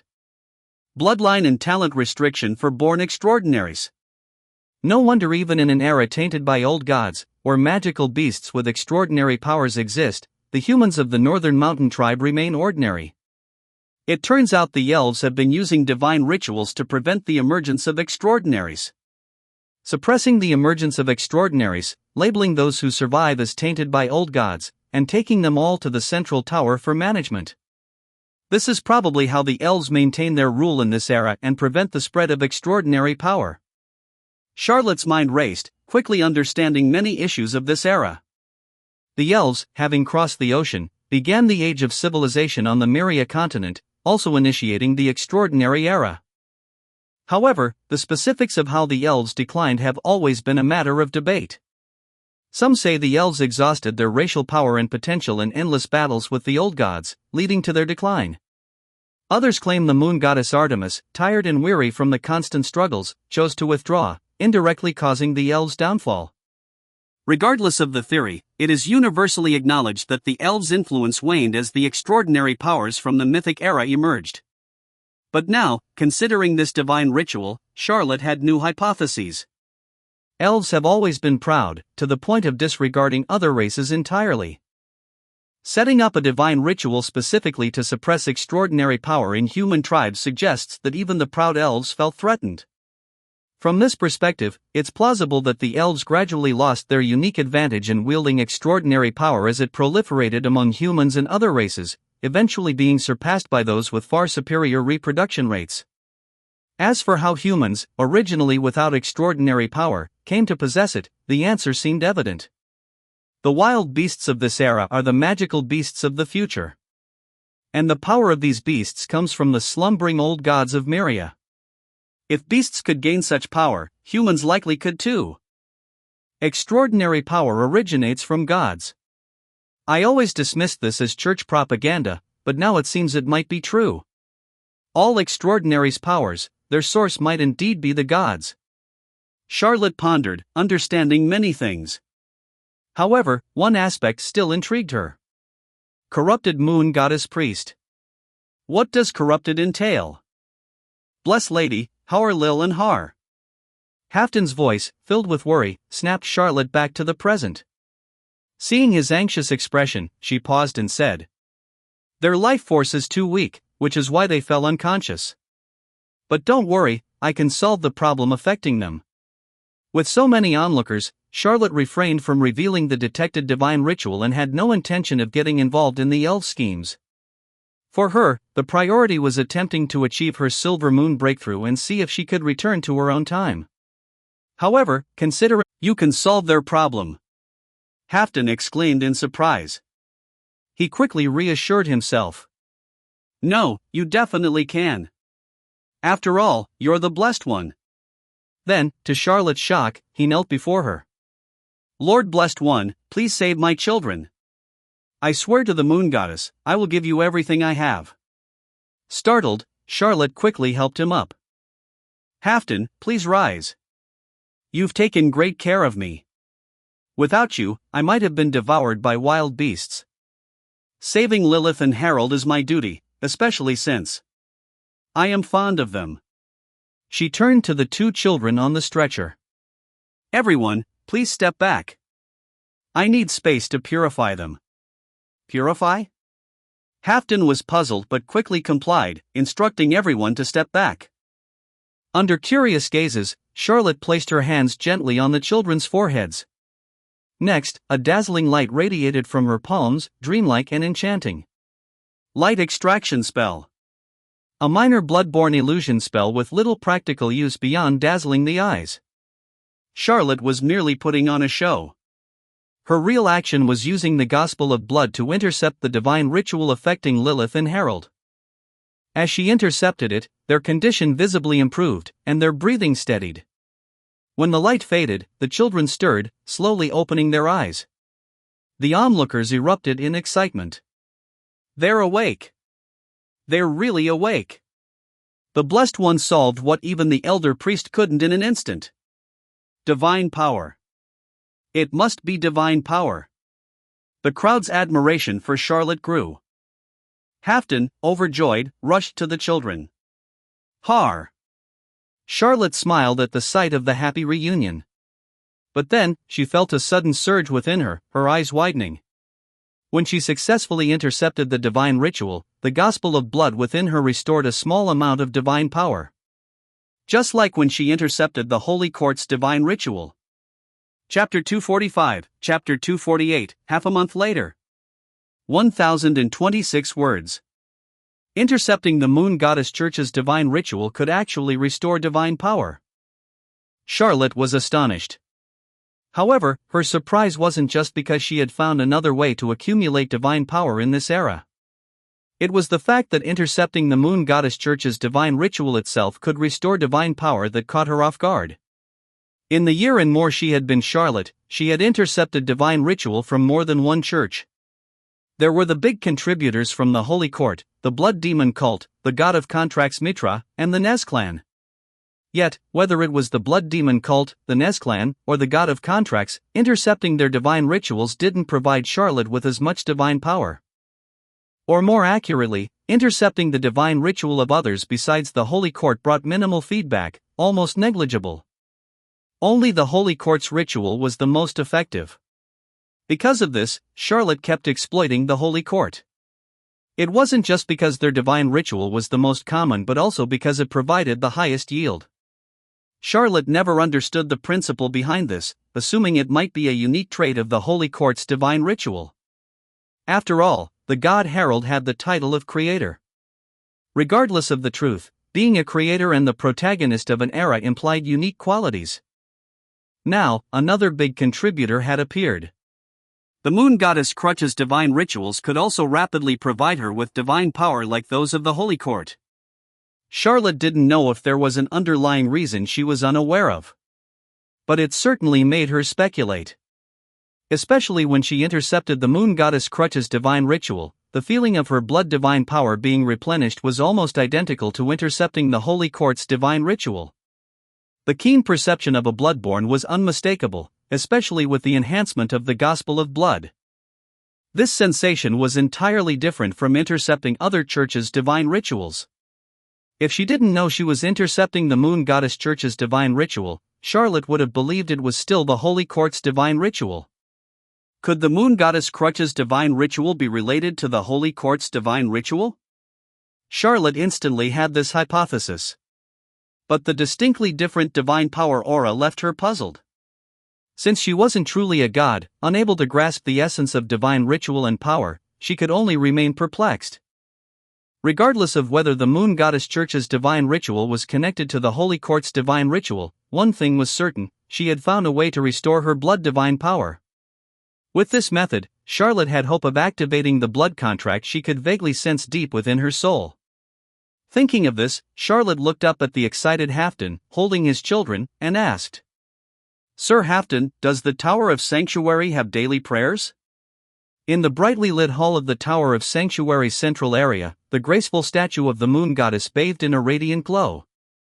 Not far from the statue, the elderly priest Ange was assisted by warriors, trembling as he bowed before the statue. Behind him, a dense crowd extended beyond the hall, with people even standing on the slopes outside the tower. The people followed Elder Ange, bowing respectfully and praying devoutly. "May moonlight illuminate the world, may moonlight brighten the darkness, may the Moon Goddess' radiance forever accompany my heart." The murmured prayers flowed through the hall, sacred and solemn. The Moon Goddess Ceremony. This was the daily worship of the Moon Goddess Church, the first thing Northern Mountain Tribe believers did upon waking. Every morning, many Northern Mountain Tribe residents gathered at the Tower of Sanctuary to pray and thank the god for protection. Recently, the number of people coming to pray has significantly increased. All because of the figure before the Moon Goddess statue. A beautiful girl stood there. She wore a white dress that stood out among the crowd, her hands clasped, eyes gently closed, her angelic face bathed in holy light. The girl was, of course, Charlotte. She had been in the Northern Mountain Tribe for half a month. Discovering that intercepting the Moon Goddess Church's divine ritual could replenish her blood divine power, she had been diligently participating in the daily Moon Goddess ceremony. A blessed one participating in the ceremony naturally attracted more people. Having experienced something similar in the Holy Court Church, Charlotte was accustomed to it. "Praise the moonlight, may you always be with us." Elder Ange solemnly recited the final prayer. "Praise the moonlight, may you always be with us." The crowd echoed, praying earnestly. As the ceremony ended and the light faded, Charlotte slowly rose. "Blessed one! Blessed one!" Seeing Charlotte stand, the crowd respectfully greeted her. Charlotte smiled slightly and nodded in acknowledgement. The crowd instinctively made way for her, a routine they had become adept at over the days. Without lingering, Charlotte nodded at Elder Ange and left the hall. Only after leaving the Tower of Sanctuary did she relax her smile, feeling slightly relieved. As she anticipated, intercepting the Moon Goddess Crutch's divine rituals had almost the same effect as those of the Holy Court. Moreover, possibly because the Moon Goddess Artemis wasn't in slumber like Harold, intercepting her divine rituals before her statue provided even more feedback. In just over half a month, she had accumulated considerable blood divine power, and her connection to the Gospel of Blood had become clearer. Despite the gains, Charlotte remained cautious during each prayer. After all, intercepting divine power in the presence of an awake god was audacious, to say the least. Fortunately, things went smoothly. With her experience exploiting the Holy Court, she managed to avoid causing any significant commotion.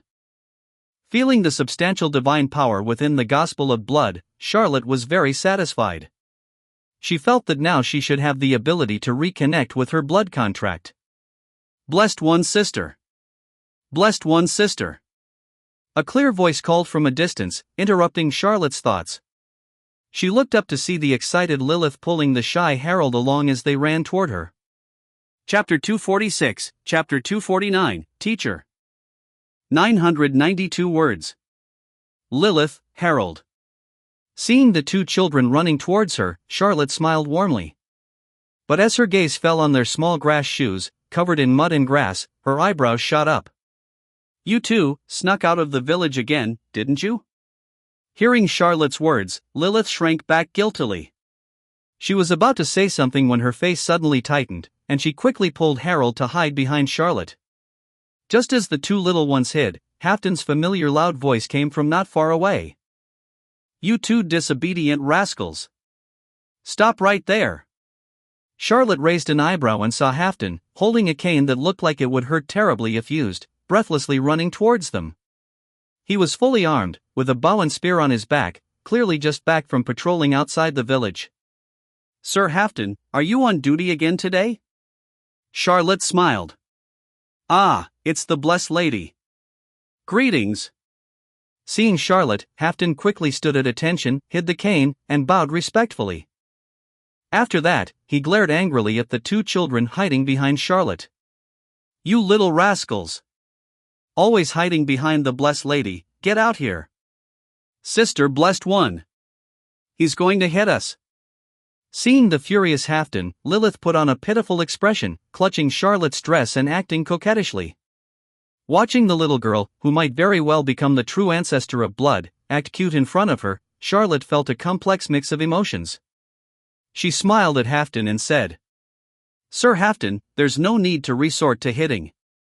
Let's discuss this calmly. I can't, blessed lady.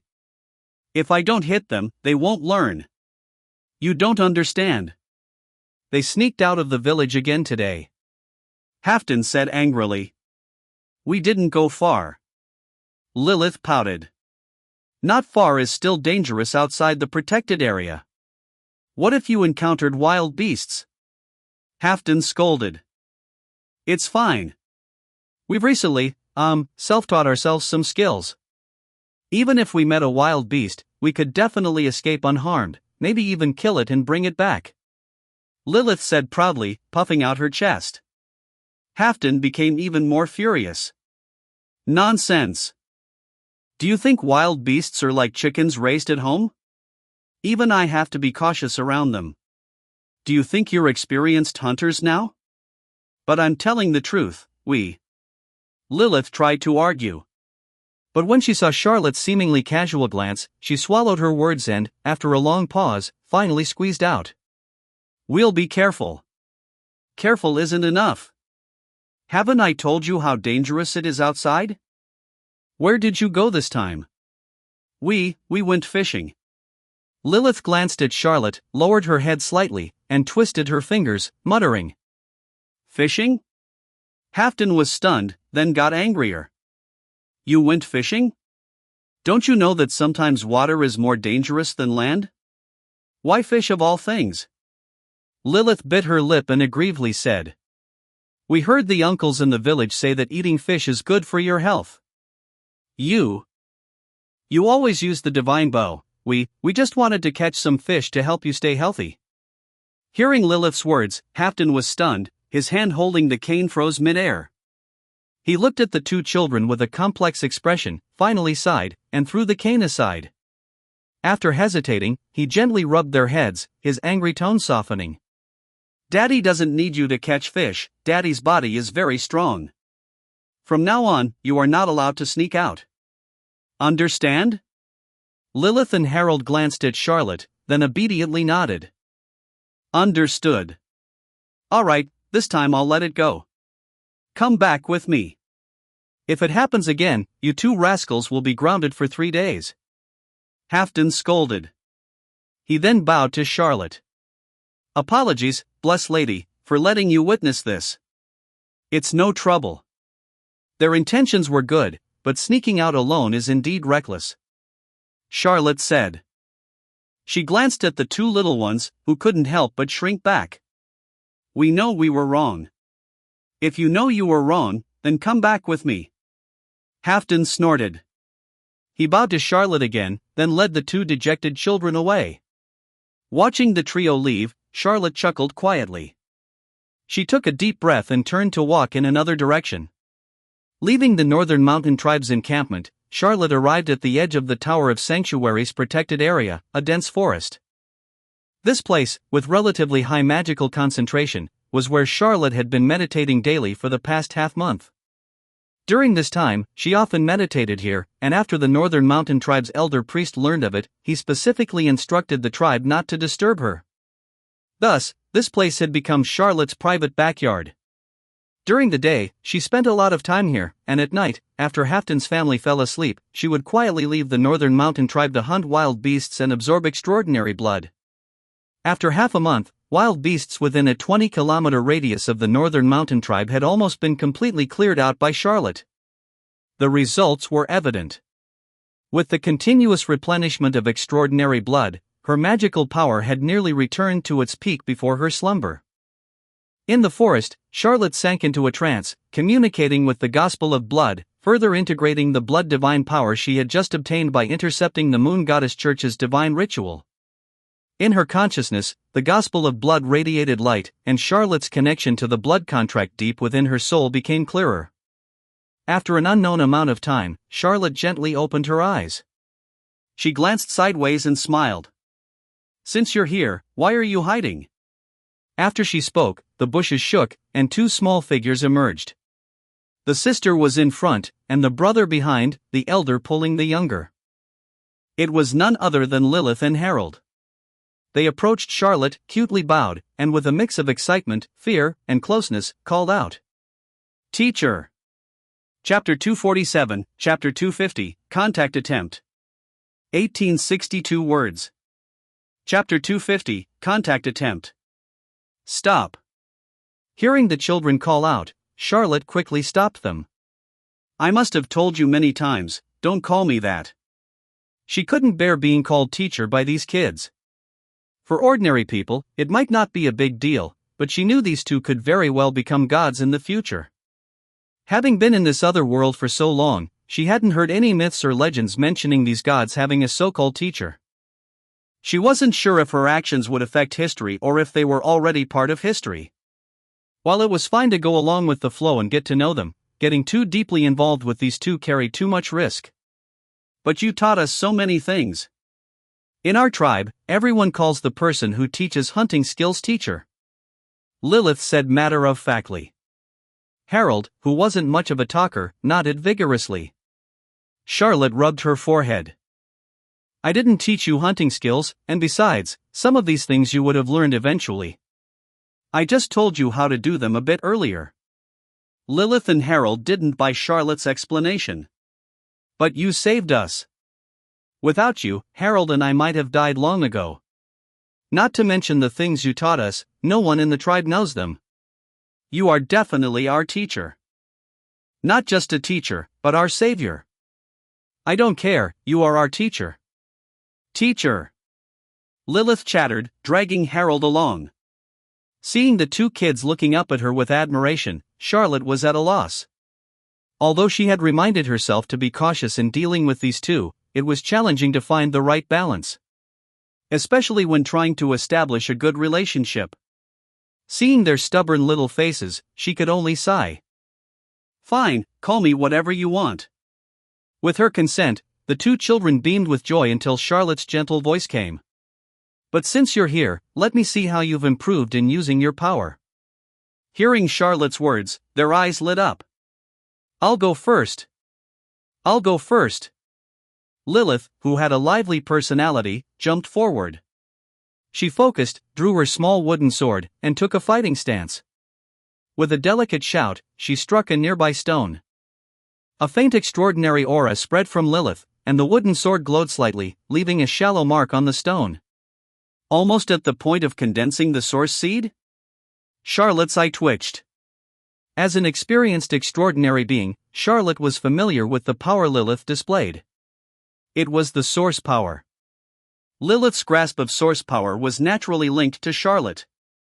Although Charlotte couldn't become an extraordinary knight due to her bloodborne bloodline, she knew several knight meditation techniques. She had chosen one to teach the two, helping them awaken their extraordinary powers. It was the most appropriate method. In fact, Charlotte taught them not only knight meditation techniques but also mage meditation techniques. However, Lilith seemed more attuned to the knight's method. Using source power to enhance a weapon was a power that only extraordinary knights stepping into the starry sky tier could master. This growth speed amazed Charlotte. Heavens, it had only been half a month, and she had already mastered this power, nearing the threshold of stepping into the starry sky tier. "I've been practicing the meditation technique you taught me every day without missing a single day," Lilith said excitedly, her cute face beaming with pride, clearly expecting praise. Charlotte chuckled and nodded. "Very talented.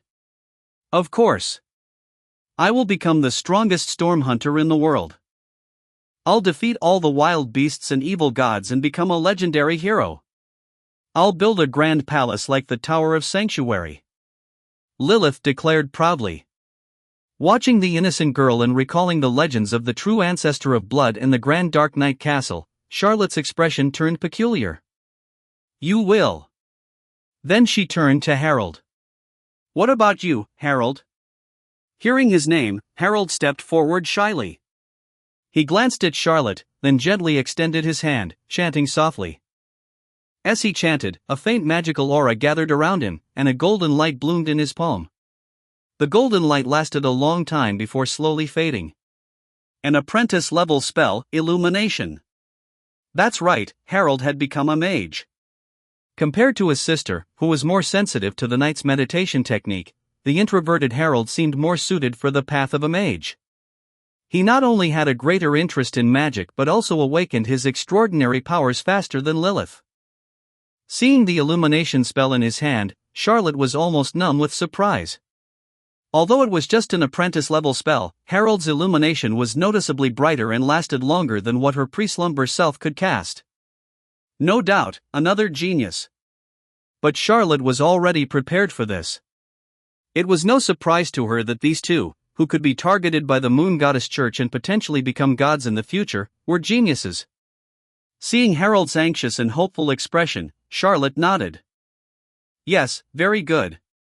Receiving the praise, Harold's tense expression relaxed, his face flushing slightly with joy almost written all over it. Charlotte smiled and continued. Alright, now that I know your current level, let me teach you some more practical knight techniques and magic applications. Even though she couldn't become an extraordinary knight or a conventional mage due to her bloodline, the extraordinary nature of Bloodborns had some similarities with extraordinary knights, and Bloodborns also possessed innate magic. Combining her own experience with observations of her personal knight and mage guard's training in the books she had read, she had more than enough to guide these two little ones. At least for now, it was more than enough. Hearing that Charlotte was going to instruct them, the two kids became serious immediately, quickly gathering to listen attentively. Time flew by. Before they knew it, 2 hours had passed. Alright, that's it for today's instruction. The rest will depend on your own exploration and understanding, Charlotte said. The two kids nodded, still wanting more. They exchanged a glance, then quickly stood up and bowed to Charlotte again. Thank you, teacher. Charlotte hesitated to speak. Seeing their respectful and excited faces, she sighed inwardly and gave up on correcting their address. Until you become strong enough, do not expose your powers to others, especially not in front of the prophets and the blessed ones. Do you understand? Charlotte's expression became serious, and she spoke sternly. The two looked puzzled. Teacher, why? Aren't you also a blessed one? Lilith asked. Charlotte paused and then said. Because your powers might not be permitted in this era. If exposed before you are strong enough, it would not only endanger you but also those around you. Then, when will we be considered strong enough? Harold asked. Charlotte glanced at the Tower of Sanctuary on the hill and said. When you can topple that tower, then. You will be. Topple the Tower of Sanctuary? The two kids were startled, but looking at the tall spire, they seemed eager to try. And teacher, aren't you also a blessed one?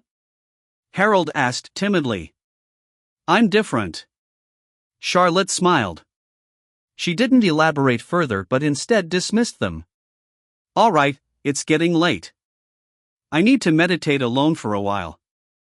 You go and practice by yourselves. Thank you, teacher. The two kids bowed to Charlotte again and then left, hopping away. Watching their disappearing figures, Charlotte exhaled slowly and fell into thought. To be honest, she didn't know if teaching them extraordinary knowledge was the right thing to do. She felt that her interactions with them were deepening. However, considering their future achievements, even if she hadn't done so, they would probably awaken their extraordinary powers through other means eventually. Maybe they would have been taken to the central tower of the elves and awakened there. Now that she had removed the curse ritual from them, and they were no longer marked by the Moon Goddess Church, they likely wouldn't be taken to the tower. From this perspective, her teaching could be seen as an alternative supplement. Of course, when she started teaching them extraordinary knowledge, she didn't think that much. She was just trying to build a good relationship and test their extraordinary powers to indirectly confirm their identities. The results were surprising. Lilith was suited for the knight's path, while Harold was suited for the mage's path. Their extraordinary bloodline powers had nothing to do with Bloodborne or the Holy Court. Lilith's power was unrelated to the Bloodborne, and Harold had no potential link to holy power. This made Charlotte doubtful. With little information, she couldn't delve deeper, so she chose not to worry about it further. Building a good relationship and teaching them extraordinary knowledge was a small matter. Her main goal was to accumulate power and find a way back to the future. With the restoration of her magic and replenishment of blood divine power, Charlotte had some vague guesses. Of course, these were just guesses that needed further verification and thorough preparation. Now, Charlotte intended to attempt to use divine blood power to see if she could communicate with her followers in another era. With this in mind, she stood up, muttered a spell, turned into a shadow, and flew away. She stopped about 6 or 7 kilometers outside the northern mountain tribe, at a hidden cave entrance she had discovered while hunting recently. It was a natural cave that had been the lair of some wild beasts, which she had killed. She had then concealed it with several blood magic spells.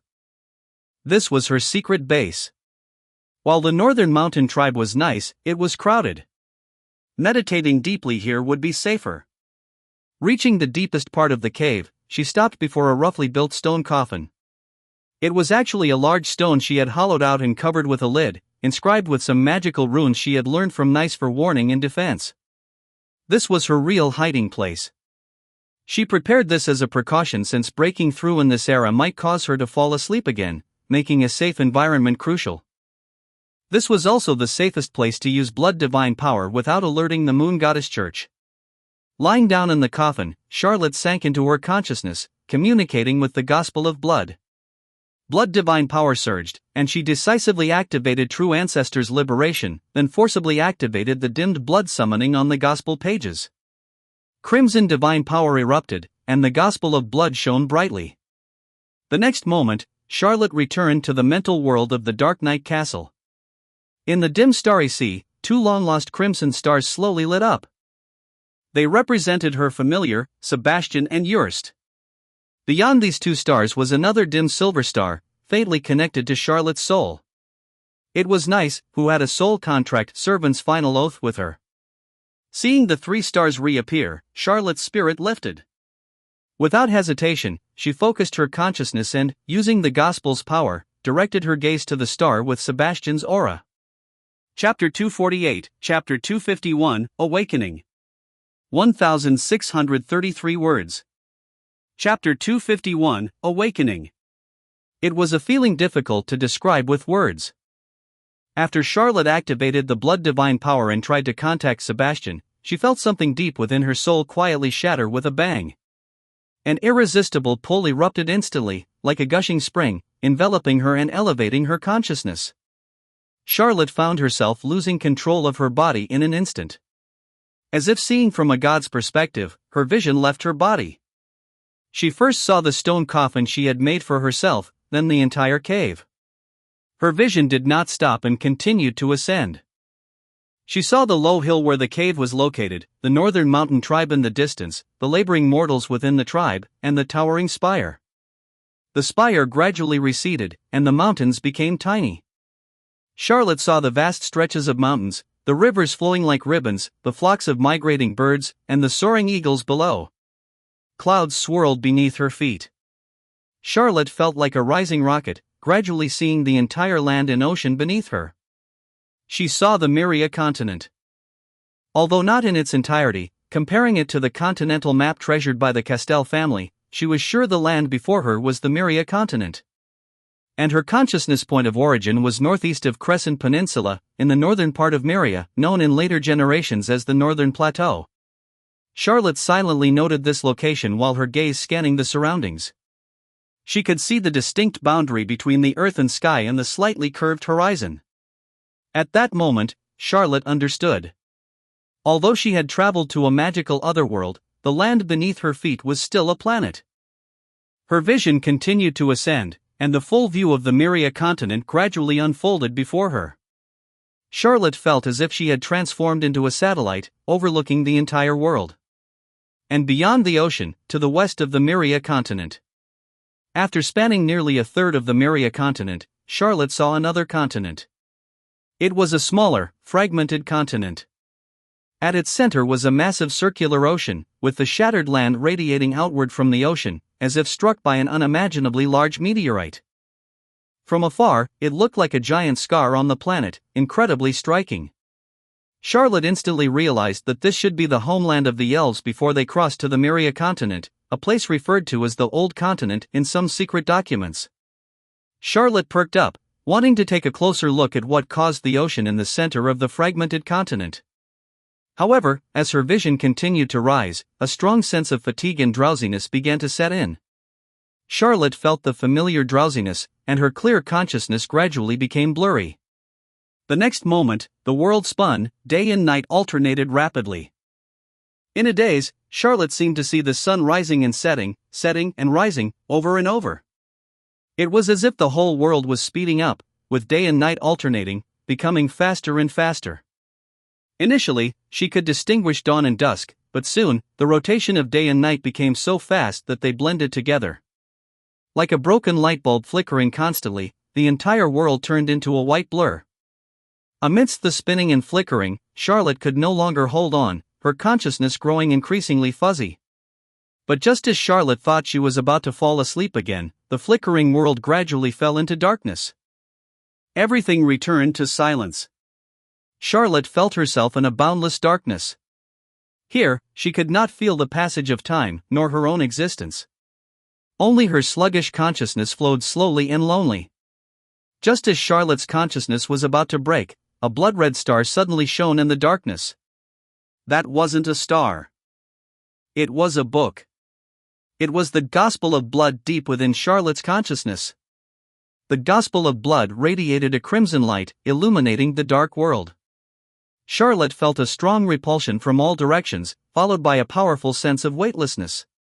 The fatigue washed away like a receding tide, and her consciousness became clear again. In contrast to the strong weightlessness, in Charlotte's perception, she felt as if she were someone submerged and rapidly rising to the surface. Familiar control sensations returned, and Charlotte felt as if her soul had rejoined her body, regaining control. She felt the soft silk and velvet beneath her, and smelled the distinctive fragrances of soothing roses. The next moment, Charlotte slowly opened her eyes. What she saw was a luxurious coffin lid crafted by Sebastian, inlaid with beautiful luminous pearls and magic crystal cores. Northport, the Count's mansion. In the solemn council hall, nobles of various appearances sat, distinctly divided into two factions. One faction, led by Sebastian, mostly consisted of followers who had come with Charlotte from Bord de Castel, and officials and new nobles promoted by Charlotte after arriving in the territory. The other faction was the fully armed Castel nobles. At the head was Viscount Leon Castel, who sat there drowsily, with a few heads of baron families of considerable prestige in the north. At this moment, the nobles in the hall were fiercely arguing with Charlotte's followers. "We must see the Lord. If you say the Lord is unharmed, why stop us from meeting her? Or are you lying? Humph, just an elf expelled from Luna Island, do you really think you control Castel? We only take orders from the Lord, and we will only listen to the Lord's commands." The nobles were resolute, questioning Sebastian, who was seated at the head.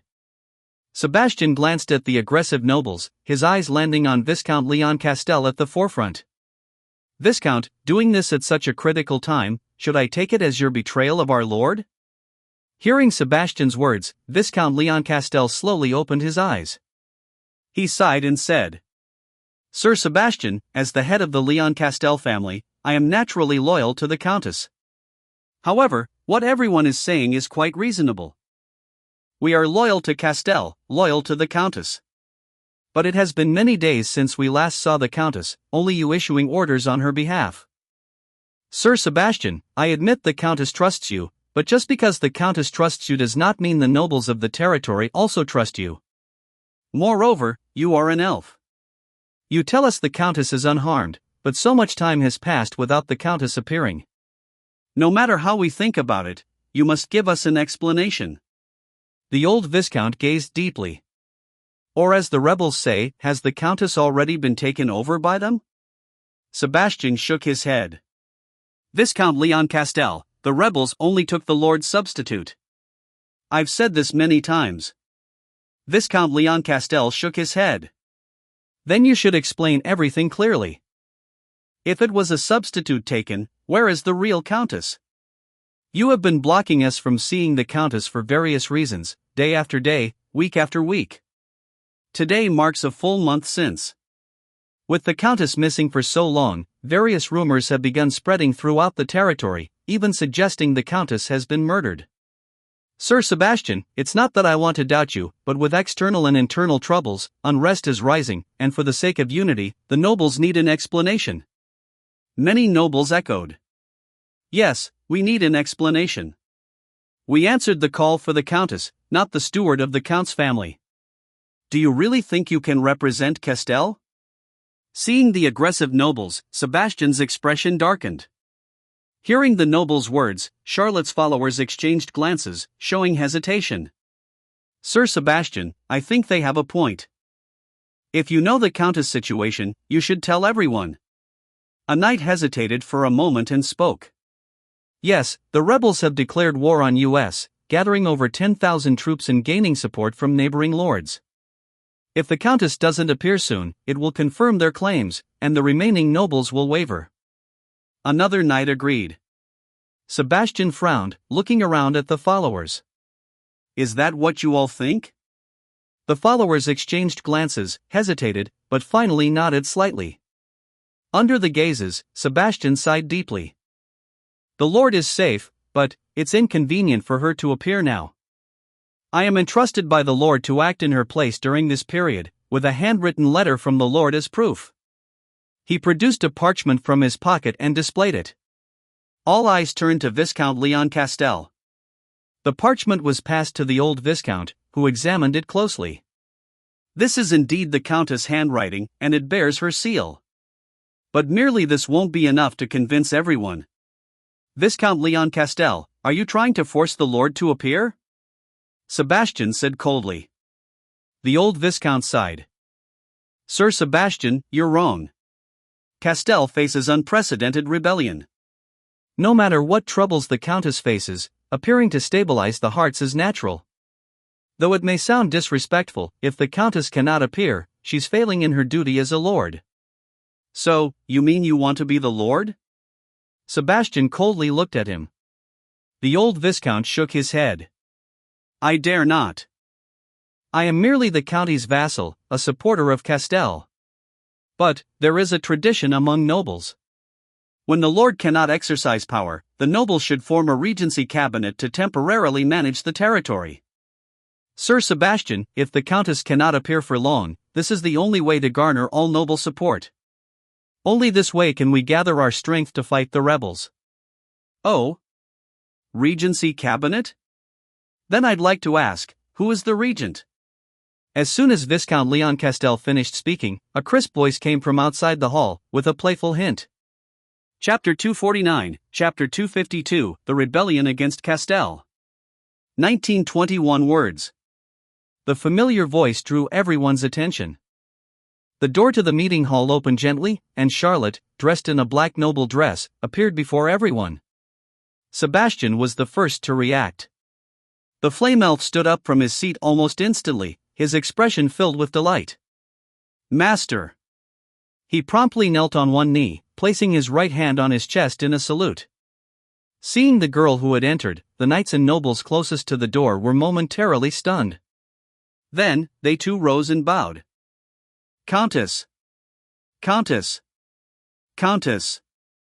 Respectful voices echoed through the meeting hall like a series of reverberations. As if a chain reaction had started, the nobles and knights in the hall rose like a field of wheat swaying in the wind, bowing one after another. Countess! Charlotte's gaze slowly swept across the hall. She nodded slightly, acknowledging their respect, and then moved forward, heading to the front of the meeting hall. The knights guarding the entrance instinctively stepped aside. They stood on either side, holding their ceremonial swords high, looking respectful, with their heads held high, closely following behind Charlotte. As Charlotte entered, the nobles naturally stepped aside, making way for her to walk straight to the front. Charlotte calmly walked through the crowd, with nobles on both sides bowing their heads in salutation. She reached the front of the meeting hall and glanced, half-smiling, at the Viscount of Leon-Castel, who had also stood up.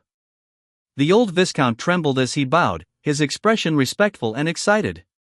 "Countess."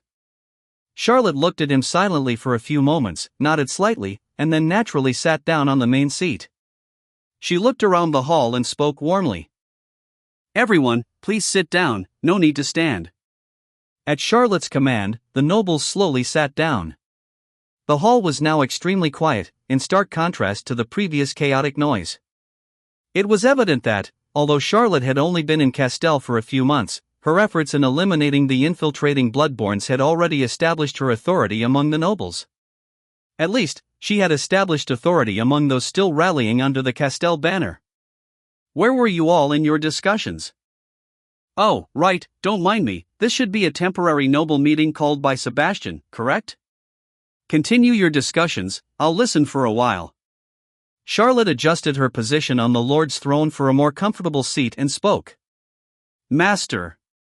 Sebastian slowly rose, his crimson eyes falling on Viscount Leon-Castel, smiling lightly. "As you can see, we were just listening to Viscount Leon-Castel's proposal to form a temporary regency cabinet." Charlotte's gaze naturally fell on the old Viscount. Her expression showed no displeasure, only a hint of curiosity. However, under her beautiful blue eyes, Viscount Leon-Castel felt immense pressure. The old Viscount immediately stood up again and hurriedly explained. "Countess, please forgive my presumptuousness. In these days when you had not appeared, there was unrest in the territory. My proposal was merely to unite the strength of the Castel nobles. Of course, now that you are safe and sound, there is no need for a regency cabinet. After all, you are the cornerstone of Castel." Charlotte nodded slightly. "Viscount, there is no need to be so anxious. As the Lord of Castel, I understand your actions." Then she looked at Sebastian. "Sebastian, you have been representing me in managing the territory these past days. Please continue to chair today's meeting." "Yes, Master." Sebastian respectfully saluted. His gaze returned to the nobles in the hall, now filled with greater confidence. "Master is here. I believe none of you still have doubts about the Countess' authority, right? Is everyone ready to follow us and fight against the Legris family's rebels?" Hearing Sebastian's words, the nobles in the hall exchanged glances and then gradually nodded. "Since the Countess is safe and sound, we naturally will fully support her in quelling the rebellion. With the Countess present, all the rumors in the territory are dispelled. We are willing to follow her and suppress the Legris rebellion.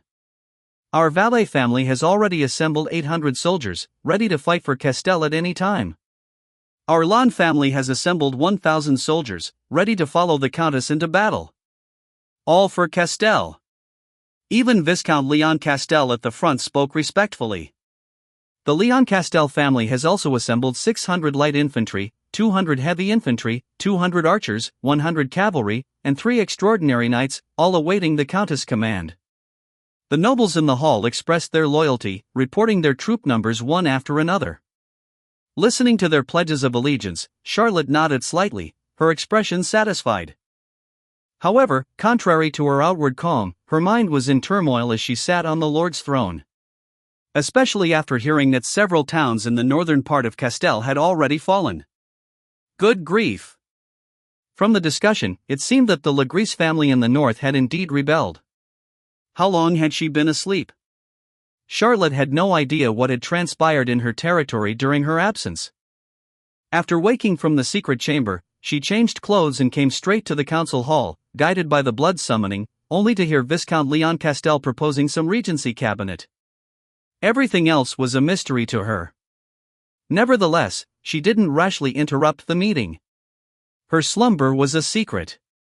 Although she didn't know how the nobles discovered her absence, and her stand-in Nice was nowhere to be found, as the Lord, she couldn't show ignorance of the territory's affairs.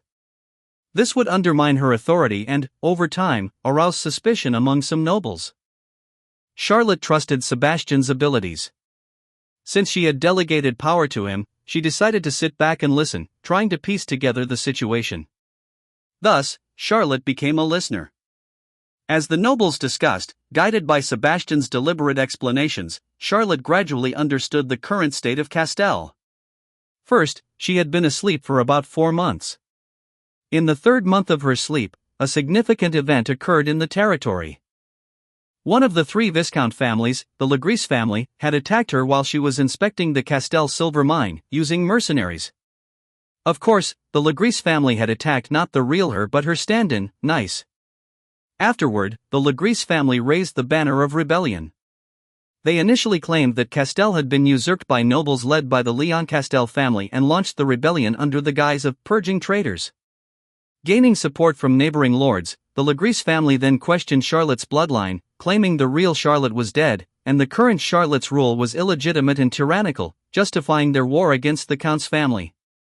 Within a month, they had gathered over 10,000 troops, capturing several cities in northern Castell, with the conflict spreading southwards. Had it not been for Viscount Remigio and the kingdom's army stationed at Silver Mine City, and his repeated warnings to the rebels not to invade Castell's silver mine, threatening royal intervention, Silver Mine City would have likely fallen as well. But even so, the rebels had severed communication between the Count's house and Silver Mine City, and Northport had nearly lost contact with the silver mine. After the Legris family declared rebellion, Sebastian immediately summoned the nobles to raise an army in Charlotte's name to quell the rebellion. Subsequently, various lords led their troops to Northport. What happened next, even if Sebastian and the nobles didn't discuss it, Charlotte could more or less guess. Indeed, before falling asleep, she had delegated the territory's management to Sebastian, but she only directly controlled the land owned by Castell. Feudalism wasn't like the centralized administration of her previous life. A lord's control over vassals wasn't as strong. Although many nobles had pledged loyalty to Charlotte, she was Charlotte, and Sebastian was Sebastian. In Northport, Sebastian could directly command the city's troops, but he lacked effective control over the nobles who answered the call. Only Charlotte, only the Castell family, could truly command the nobles. Charlotte had been missing for too long, and rumors had spread throughout the territory. In such circumstances, unless Charlotte appeared in person, Sebastian could hardly gain the nobles' support. Even if he did, uniting them would be difficult. Today's meeting was called under such circumstances. Sebastian wanted to consolidate the nobles' forces and form a united army to suppress the rebellion. Without Charlotte's presence, the summoned nobles were reluctant to submit to Sebastian and cede the leadership of the united army. Under these circumstances, Viscount Leon Castell, leader of the loyalist nobles bound to Castell, proposed forming a regency cabinet. Thinking this through, Charlotte couldn't help but glance at the old Viscount, who was now fervently discussing battle plans with Sebastian. In hindsight, she had somewhat misunderstood the old noble. Indeed, in the absence of the Lord, his actions could be seen as a power grab. But having lived in Myria for over a year, Charlotte wasn't ignorant of the noble system. Even if Viscount Leon Castell had his own motives, if she hadn't shown up, forming a regency cabinet would indeed be the quickest way to consolidate the nobles' strength. Many things are hard to judge clearly. The fact that Nice, the stand-in, had been kidnapped, directly leading to her substitute's disappearance, was unexpected. Even though Nice's whereabouts were unknown, Charlotte could still feel a connection deep within her soul. That guy was still alive. Countess, we have finished our discussion. This is the rough draft of our plan. Please review it. Viscount Leon Castell's words interrupted Charlotte's thoughts. She nodded slightly, taking the parchment recording the battle plan from him. Looking at the numbers on it, Charlotte was somewhat surprised. You've mustered 35,000 people? Viscount Leon Castell respectfully replied. Yes, a total of 45 noble families responded to the call, each bringing at least 100 conscripts and 20 private soldiers. The noble army has gathered 22,000 people. In addition, 13 noble families are on their way, including 3 barons, which should bring about 3,000 more conscripts. In total, we have a noble army of 25,000. Sebastian nodded. Excluding the frontline garrison, Castell can mobilize 2,000 regular soldiers and 3,000 conscripts, along with 5,000 mercenaries. Altogether, we have 35,000 troops. Charlotte. Goodness, casually mustering this many people from a county. She could almost believe this was an entire kingdom in her previous life. No, even in the Middle Ages of her previous life, mobilizing such an army wasn't easy. The mobilization ability in this other world truly defies common sense. Countess. Viscount Leon Castel stepped forward respectfully. Our forces are 3 times that of the rebels, giving us a numerical advantage. Moreover, although the rebels' core is the elite private soldiers of the Legris family, over 80% are conscripts and mercenaries, with weak combat capabilities. Currently, the rebels have reached the upper reaches of the Dorne River in the north. I suggest we consolidate our army and immediately march north, stationing on one side of the Dorne River to prevent the rebels from crossing, while training our troops and seeking opportunities for battle. Baron Angus de Wale, who has distinguished himself in the Crescent War, can be appointed as the commander to lead the army. After listening to Viscount Leon Castel's suggestion, Charlotte pondered. She glanced at Sebastian and said, "Sebastian, what do you think?" Sebastian sighed. "Master, I have some experience in managing the territory, but leading an army into battle is not my expertise." Charlotte nodded slightly in understanding. Indeed, even she was inexperienced in warfare. Especially in an extraordinary world, and with everything happening so suddenly. Chapter 250, Chapter 253, Situation. 896 words. Countess, Castel faces internal strife and external threats. Neighboring lords have long coveted our lands, and the Borde family has remained ambiguous since the rebellion began. This rebellion must not be prolonged. If it drags on, the rebels are likely to gain more support from neighboring lords, and even the Borde family might intervene. The time we have is limited. If it weren't necessary for the coalition forces to undergo further training to become combat ready, I would have suggested assembling the army immediately and marching north to engage the rebels in a decisive battle. Countess, please make your decision soon. Viscount Leon Castel's expression was solemn and respectful. With his plea, the eyes of all the nobles turned towards Charlotte. Under the scrutiny of the nobles, Charlotte felt the pressure intensify. To be honest, she found Viscount Leon Castel's points quite valid. As the lord, she was well aware of Castel's external situation. This rebellion indeed couldn't be delayed for too long. However, making a decision based on a single meeting still felt challenging. A 35,000-strong army. Even in this extraordinary world, that was no small force. The fate of tens of thousands was in her hands. Despite her outward calm, the responsibility weighed heavily on her. The real-world fog of war was far more daunting than in any video game, and the information she had was limited. Although Castel's army was significantly larger than the rebels, Charlotte had a nagging feeling that something was amiss. The information from the meeting was still too scarce, and the situation around Castel seemed odd. Especially regarding Viscount Remigio. Before she had fallen asleep, this kingdom army commander had explicitly promised to support Castel in any potential rebellion, yet now he maintained a neutral stance. This was indeed unexpected. Charlotte doubted he would change his stance without reason, implying something had happened during her absence. Moreover, if Castel could muster a force far surpassing the Legris family, why did they dare to rebel? Was it merely because of her disappearance? No, it probably wasn't that simple. Reflecting on the Lady Viscount from the Legris family she had met at the Count's mansion banquet, Charlotte fell into deep thought. Despite various suspicious signs from the Legris family before the rebellion, the Lady Viscount had not left a particularly bad impression. Before her sleep, Charlotte had anticipated the possibility of a rebellion from the Legris family. The Legris family had vehemently opposed Viscount Leon Castel's investigations. Pushing them too hard could indeed force them into rebellion. But that was only a possibility. Before her sleep, she had left a backup plan involving Viscount Remigio and the kingdom's standing army, believing the Legris family would not dare to act rashly unless they were desperate. Charlotte had also advised Sebastian to postpone any investigations into the Legris family until after she awakened. Yet now, she woke to find the situation had drastically changed. As she carefully reviewed the current situation, Charlotte felt there was a hidden force manipulating this rebellion.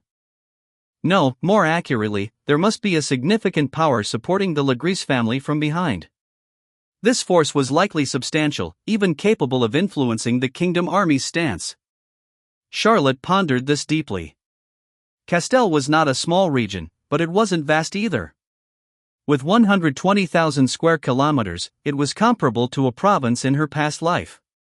The forces competing for influence in Castel were likely those with interests here, which boiled down to a few factions. The Blood Demon cult, the Crescent royalty, the Nez clan, and the neighboring lords around Castel. If it were just the Legris family, Charlotte wouldn't be too concerned. A Viscount family, even with hired troops and a maintained cavalry unit, had limited territorial power. The real challenge was the supporters behind the rebellion. Charlotte had some guesses about who these supporters might be among the factions. Of course, guesses were just guesses. She needed more intelligence to clarify the current situation. This rebellion was also an opportunity.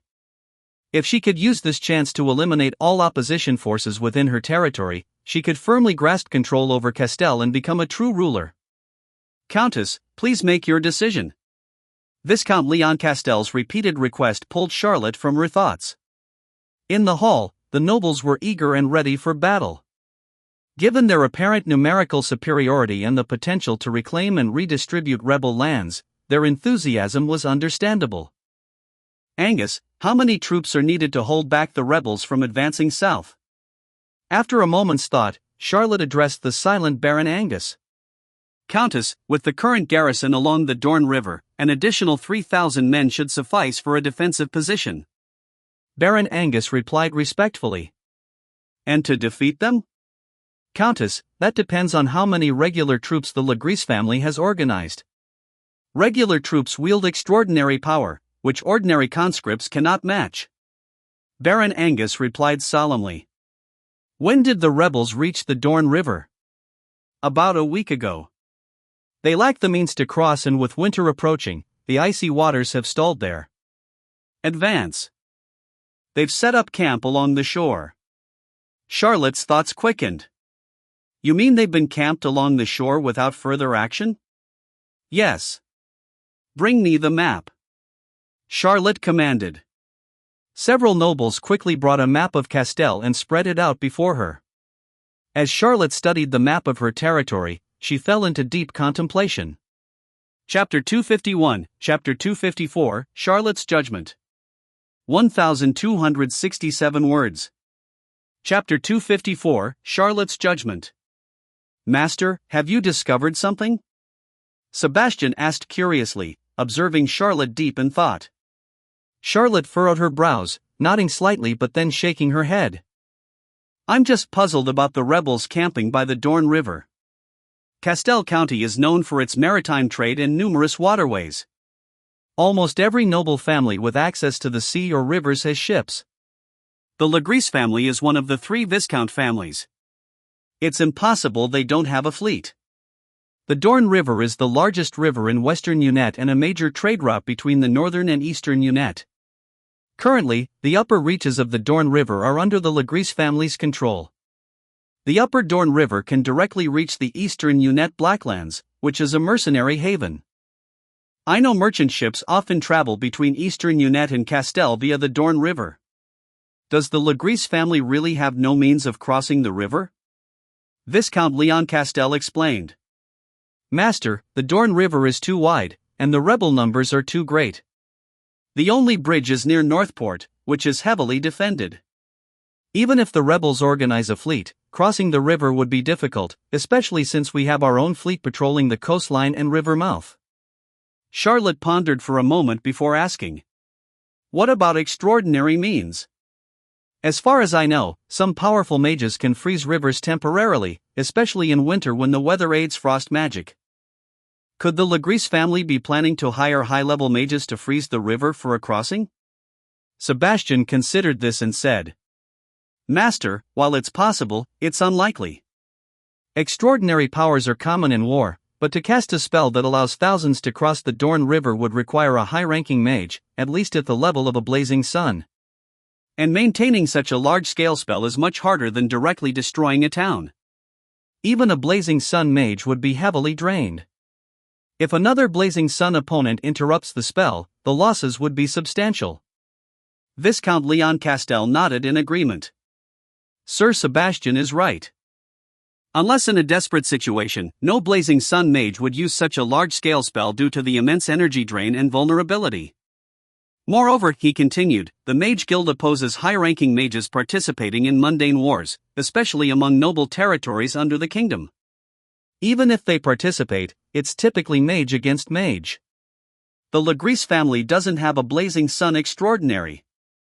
Hiring high-level mages to freeze the river would be difficult unless it's a larger national conflict or the Lord himself is a Blazing Sun mage. In inter-territorial noble wars, it's almost impossible. Charlotte frowned. Then it's even more puzzling. If that's the case, unless they're heading directly for Northport, the Legris family has no way to reach this side of the Dorne River. What are they doing camping upstream? Or what are they waiting for? From any angle, attacking Northport directly seems the best choice. Even if they're camping, they should be downstream to avoid us flanking them. Aren't they worried we'll surround them from downstream? Baron Angus sighed. Master, we can't flank them. Oh? Why not? Charlotte was surprised. Baron Angus explained. We're separated by the Tulip County, a board enclave. The Tulip County cuts off Northport Viscounty from the Legris Viscounty. To flank them, we'd have to pass through the Tulip County. The Duchess of Borde has declared neutrality in this rebellion and refuses entry to both armies. Charlotte. Damn it, she had almost forgotten about the annoying Borde enclave. The third prince is definitely up to no good. The Borde family chose their enclave well. This piece of land practically cuts off Castel's territory at the waist. Staring at the map, Sebastian couldn't help but comment. Baron Angus nodded.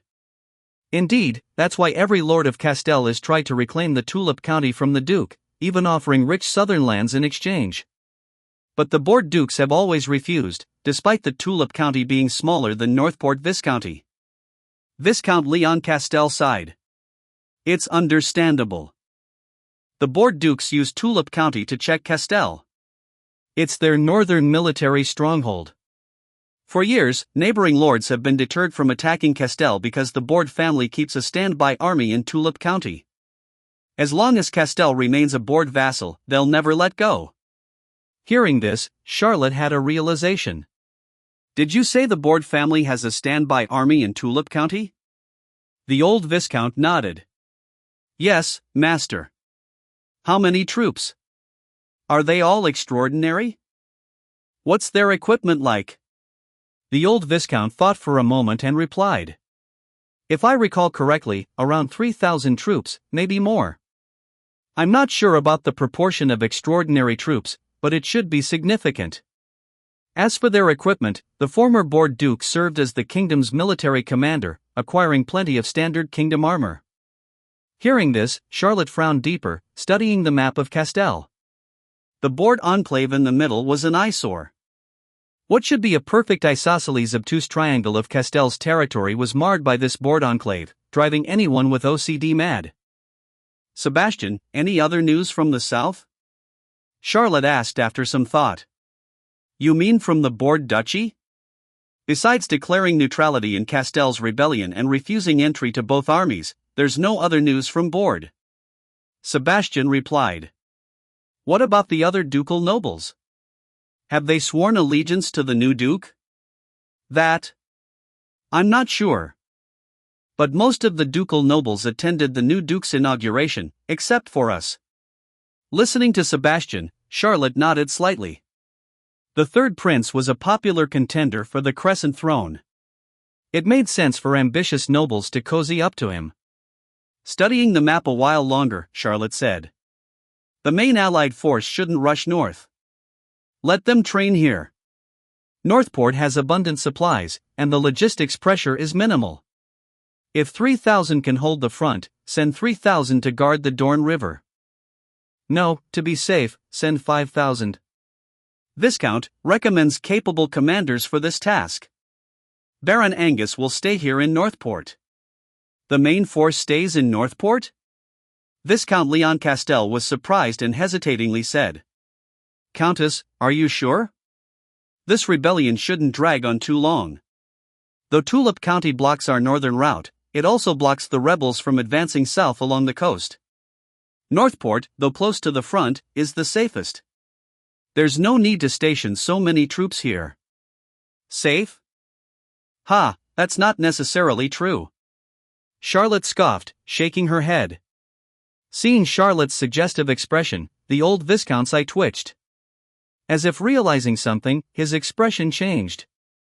Countess, do you suspect the Duke might attack us?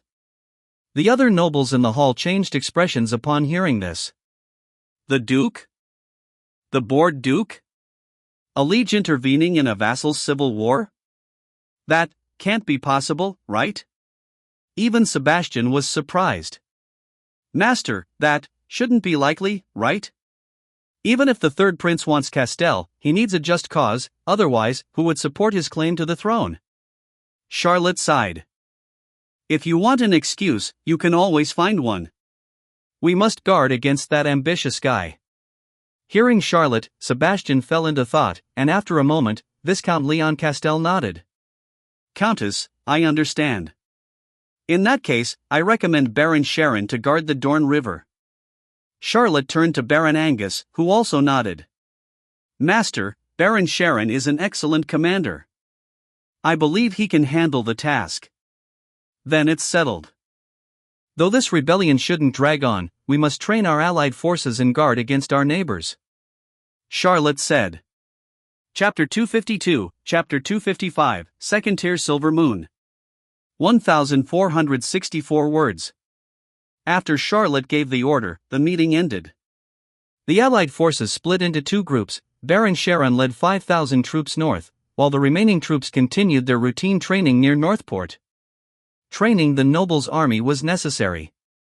Despite the force numbering 30,000, most were conscripted peasants brought by the nobles.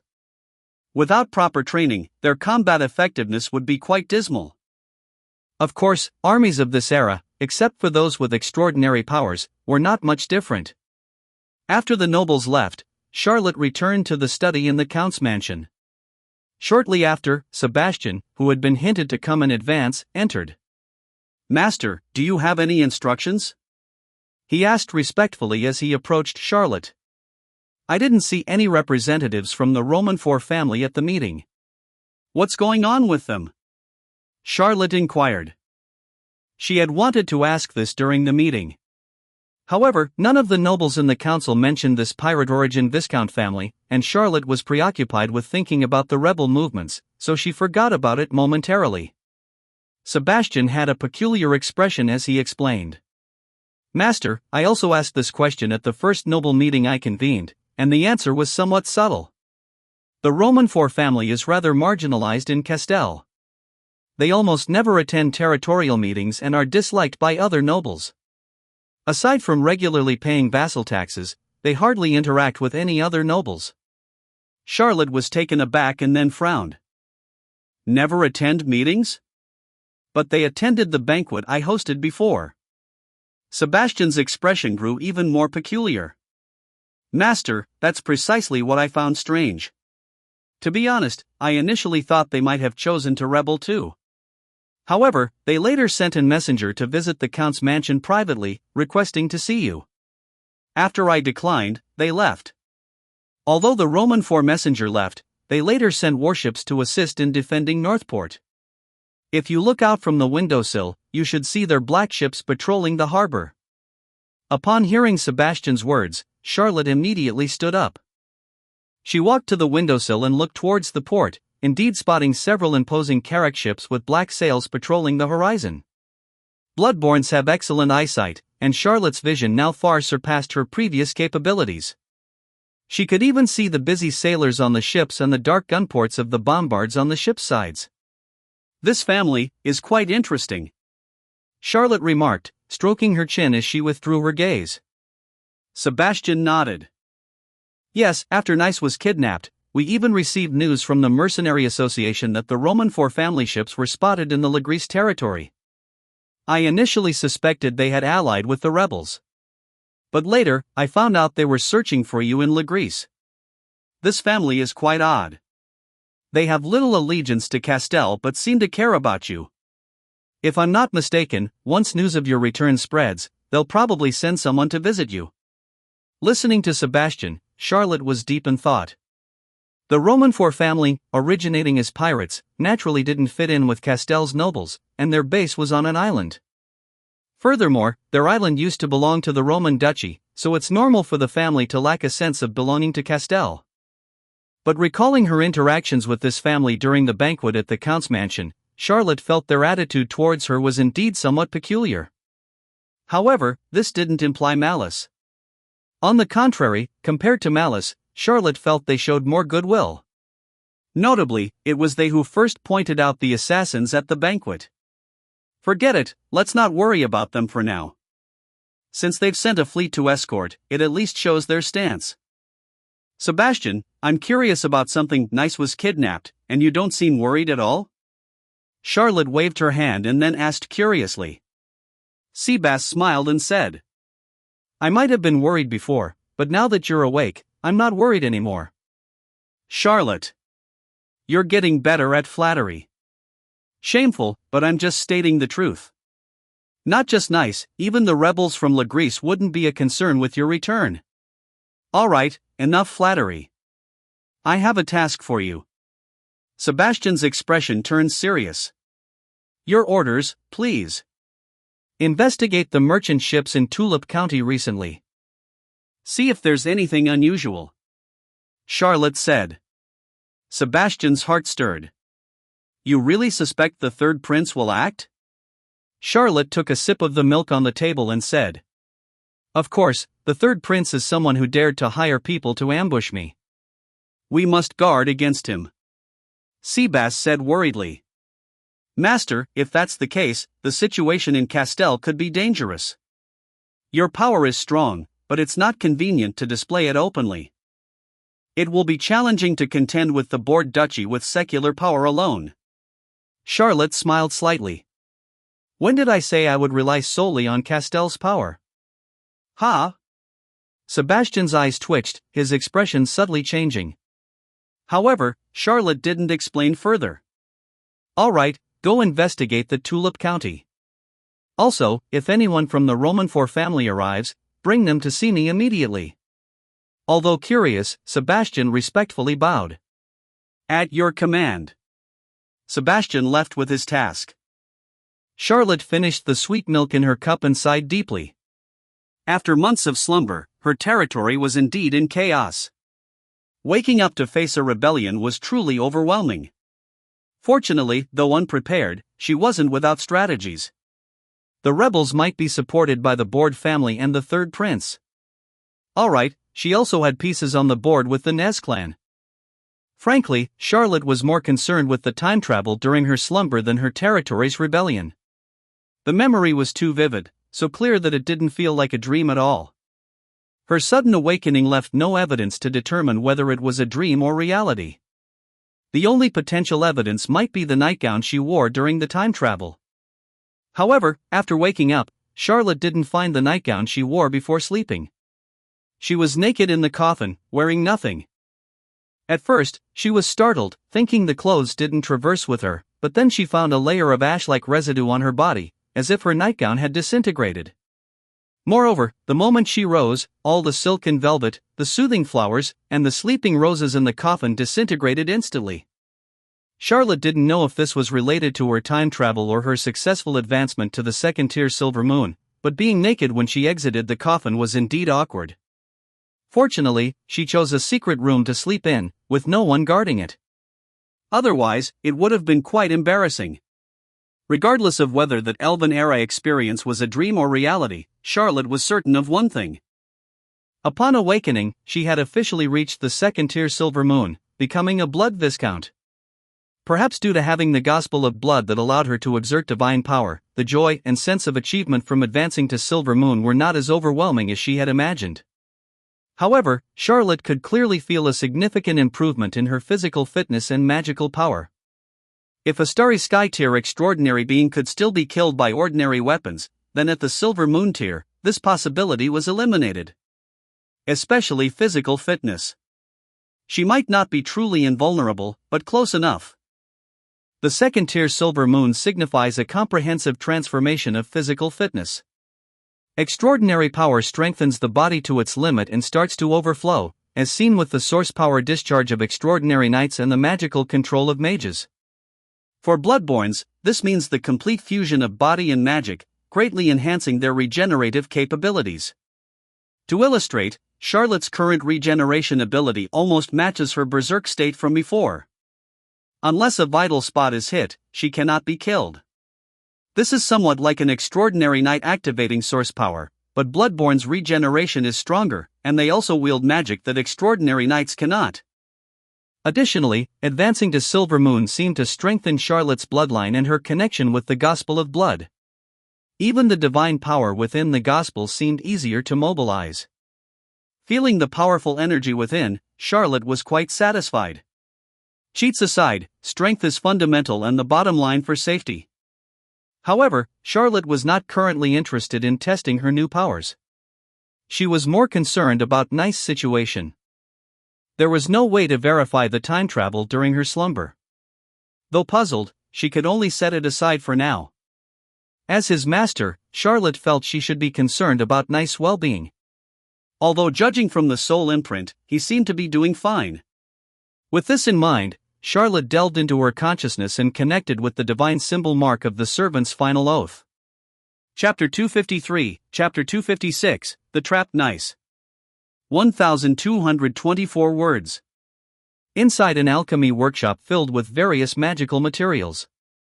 All sorts of common magical workbenches on the continent could be found here, with bookshelves brimming with tomes on alchemy and magic inscription. Several mages and alchemists, clad in robes, bustled between workstations, crafting all kinds of magical items or engraving magical weapons, tirelessly working away. In the corner of the workshop, the finished magical equipment was almost piled into small mountains.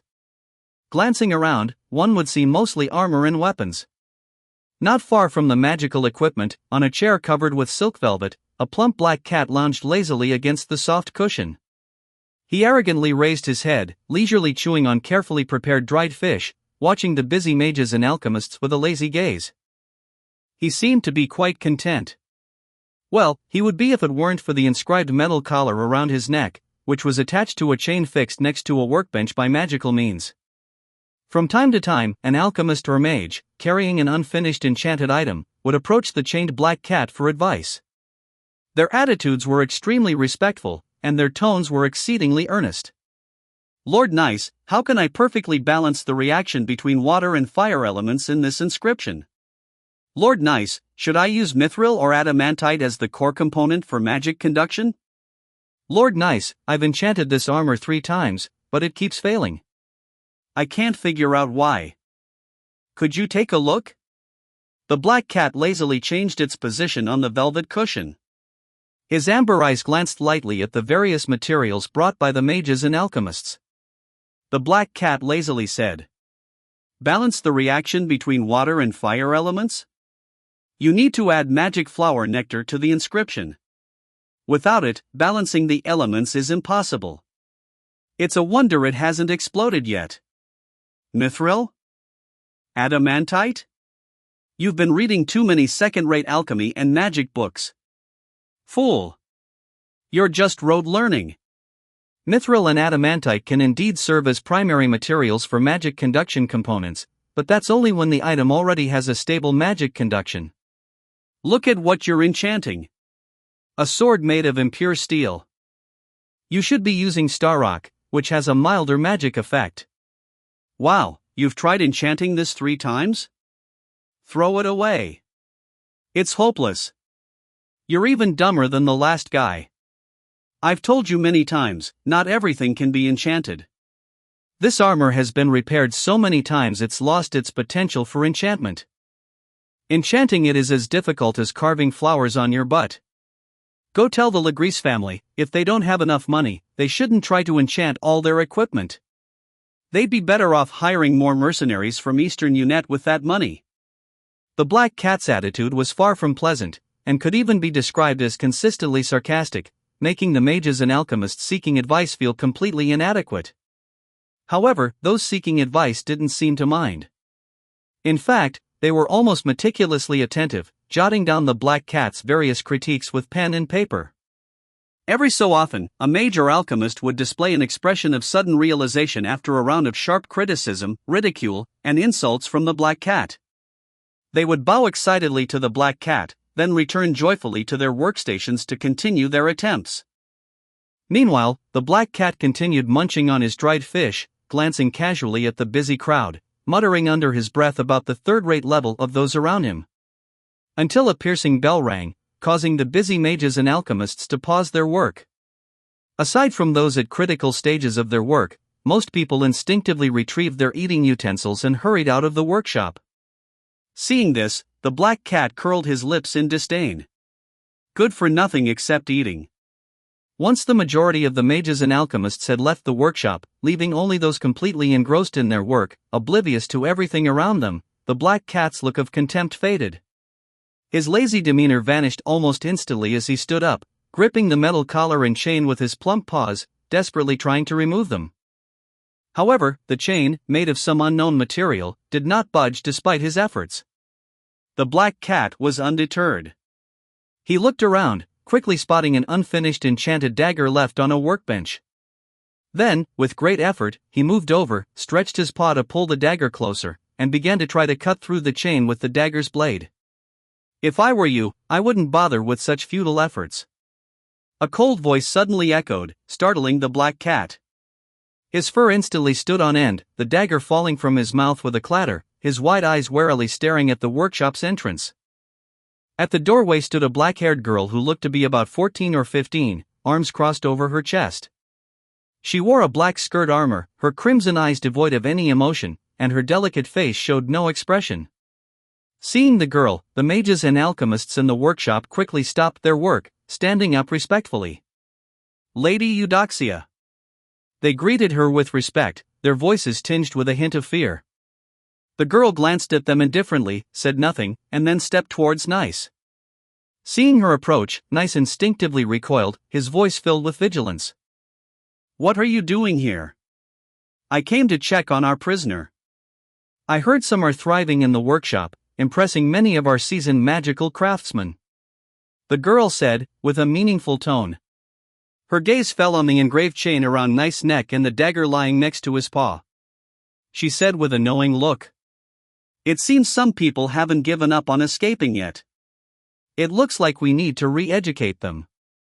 Nice's expression changed at her words. He hurriedly swatted the dagger away. It's a misunderstanding. There's nothing like that. I'm just helping to check their work. Isn't that what you want me to do? The girl looked at him deeply but didn't respond. She came over to Nice, bent down to pick up the dagger he had knocked away, examined it for a moment, and said, Dual element composite enchantment. I heard, this is a lost enchanting technique. Did you teach them this? Nice coughed lightly. Seeing the girl didn't seem to be pursuing his attempt to cut the chain, he gradually relaxed. He resumed his proud demeanor, nodding slightly. Of course, this cat knows many things. Just a little leak is enough for these guys to ponder. However, the girl suddenly shifted the topic, her gaze becoming piercing as she looked at Nice.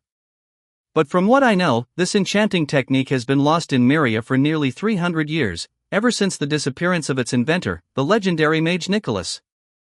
I've been watching you for many days. You seem to master many ancient enchanting techniques, and some alchemical skills resemble those of the Nicholas School in Western Unet. Are you a hidden mage from the Nicholas School? Nice instantly displayed a bewildered look. What are you talking about? Nicholas what? School what? I learned my knowledge from books. I'm just a talking little cat. I don't know any school or Nicholas you're talking about. Chapter 254, Chapter 257, The Black Cat and the Black Dragon. 1,344 words. Nice shook his head blankly, looking completely innocent. The girl glanced at him and said calmly, "To be honest, I'm not concerned about your origins or your lineage. I've heard that the mages from Nicholas School delved deeply into forbidden magic, even mastering spells capable of resurrecting the dead." As she spoke, her gaze fixed on Nice, her crimson pupils filled with curiosity. "Am I right?" Under the pressure of the girl's intense gaze, Nice couldn't help but swallow nervously. He instinctively shrank back, then forced himself to respond. "Lady Eudoxia, if you're seeking knowledge about necromancy, you might be asking the wrong cat. I only know a bit from books. I think, rather than asking me, you should consult your contracted partner. After all, no one understands necromancy better than the senior priests of the blood demon cult." Nice appeared sincere and honest. However, upon hearing his words, the girl's expression darkened. A terrifying aura exploded from her, pouring out like a tsunami. Under its overwhelming pressure, the mages and alchemists in the workshop almost unanimously fell to their knees, bowing down en masse. The girl instantly flashed before Nice, lifting him like a kitten. Feeling the murderous intent emanating from the girl, Nice screamed in terror. You can't kill me. I'm the captive designated to be kept alive by your leader. I also have a contract partner. If you kill me, my contract master won't forgive you. My master will, cough cough." The feeble threat did nothing to diminish the girl's killing intent. On the contrary, it seemed to intensify after hearing Nice's words. An unprecedented sense of danger surged within Nice. He quickly changed his tone and shouted, "I know the spell to resurrect the dead. Just stop. Cough cough." As soon as he spoke, the tidal wave of murderous intent rapidly subsided. The girl slowly lowered Nice back down, her crimson pupils fixed on his eyes, now slightly constricted from the intense choking. Her already cold voice grew even colder. "If I hear the term contract partner again, I will kill you without hesitation." Feeling the sincerity in her words, Nice shuddered. He swallowed hard, glanced at the expressionless girl, and cautiously asked, "Lady Eudoxia, have I offended you in some way? Could it be that I misunderstood, and you didn't actually sign a contract with the priests of the blood demon cult?" Hearing Nice's words, the girl gave him a light glance, raising her hand once more. Seeing the flash of killing intent in her crimson pupils, Nice quickly shouted, "I won't ask anymore. Really, I won't. Don't be impulsive." The girl slowly withdrew her gaze, calmly watching him. After a long silence, she finally said, "Tell me about the spell that can revive the dead." Nice sighed and said, "The only one that fits that description is necromantic revival. I do know how to cast it. But I genuinely suggest you seek help from your, leader, the one who attacked me with you. My understanding in this area isn't deep, and in Myria, no one delves deeper into necromancy than the bloodborns of Shedite." The girl fell silent after hearing Nice's words. After a moment, she continued, "I don't need the necromantic revival spell." "Ah? You don't need the necromantic revival spell?" Nice was stunned. The girl remained expressionless. "I need a spell that can revive the dead." Nice was taken aback again, and then suddenly his eyes widened. "A spell to revive the dead?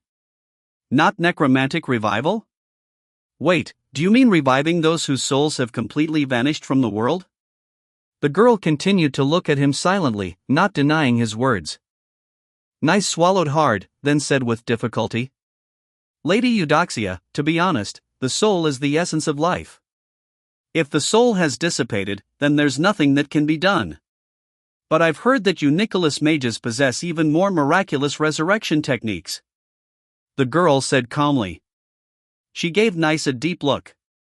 "Don't try to deny your identity. Even as a cat, I can smell the distinct human scent on you." Nice. After hesitating for a moment, he sighed and said, "Lady Eudoxia, I think you might have misunderstood something. Indeed, I do know some special resurrection techniques. However, what you don't know is that these miraculous resurrection techniques don't revive those whose souls are completely gone. Instead, they cleverly summon back souls from the divine realm without alerting the gods. Seeming to touch on a point of pride, Nice's expression became smug. But for the first time, the girl named Eudoxia showed an odd expression. Summoning souls from the divine realm? No wonder mages from the Nicholas School are often targets of church hunts. You're all madmen. Nice grew even prouder. That's called skill. So what if they hunt us? As long as I want, they can't find me. Not just that, I can even, cough. Realizing he almost let something slip, he coughed a few times to change the topic. However, the girl didn't seem interested in his other revelations.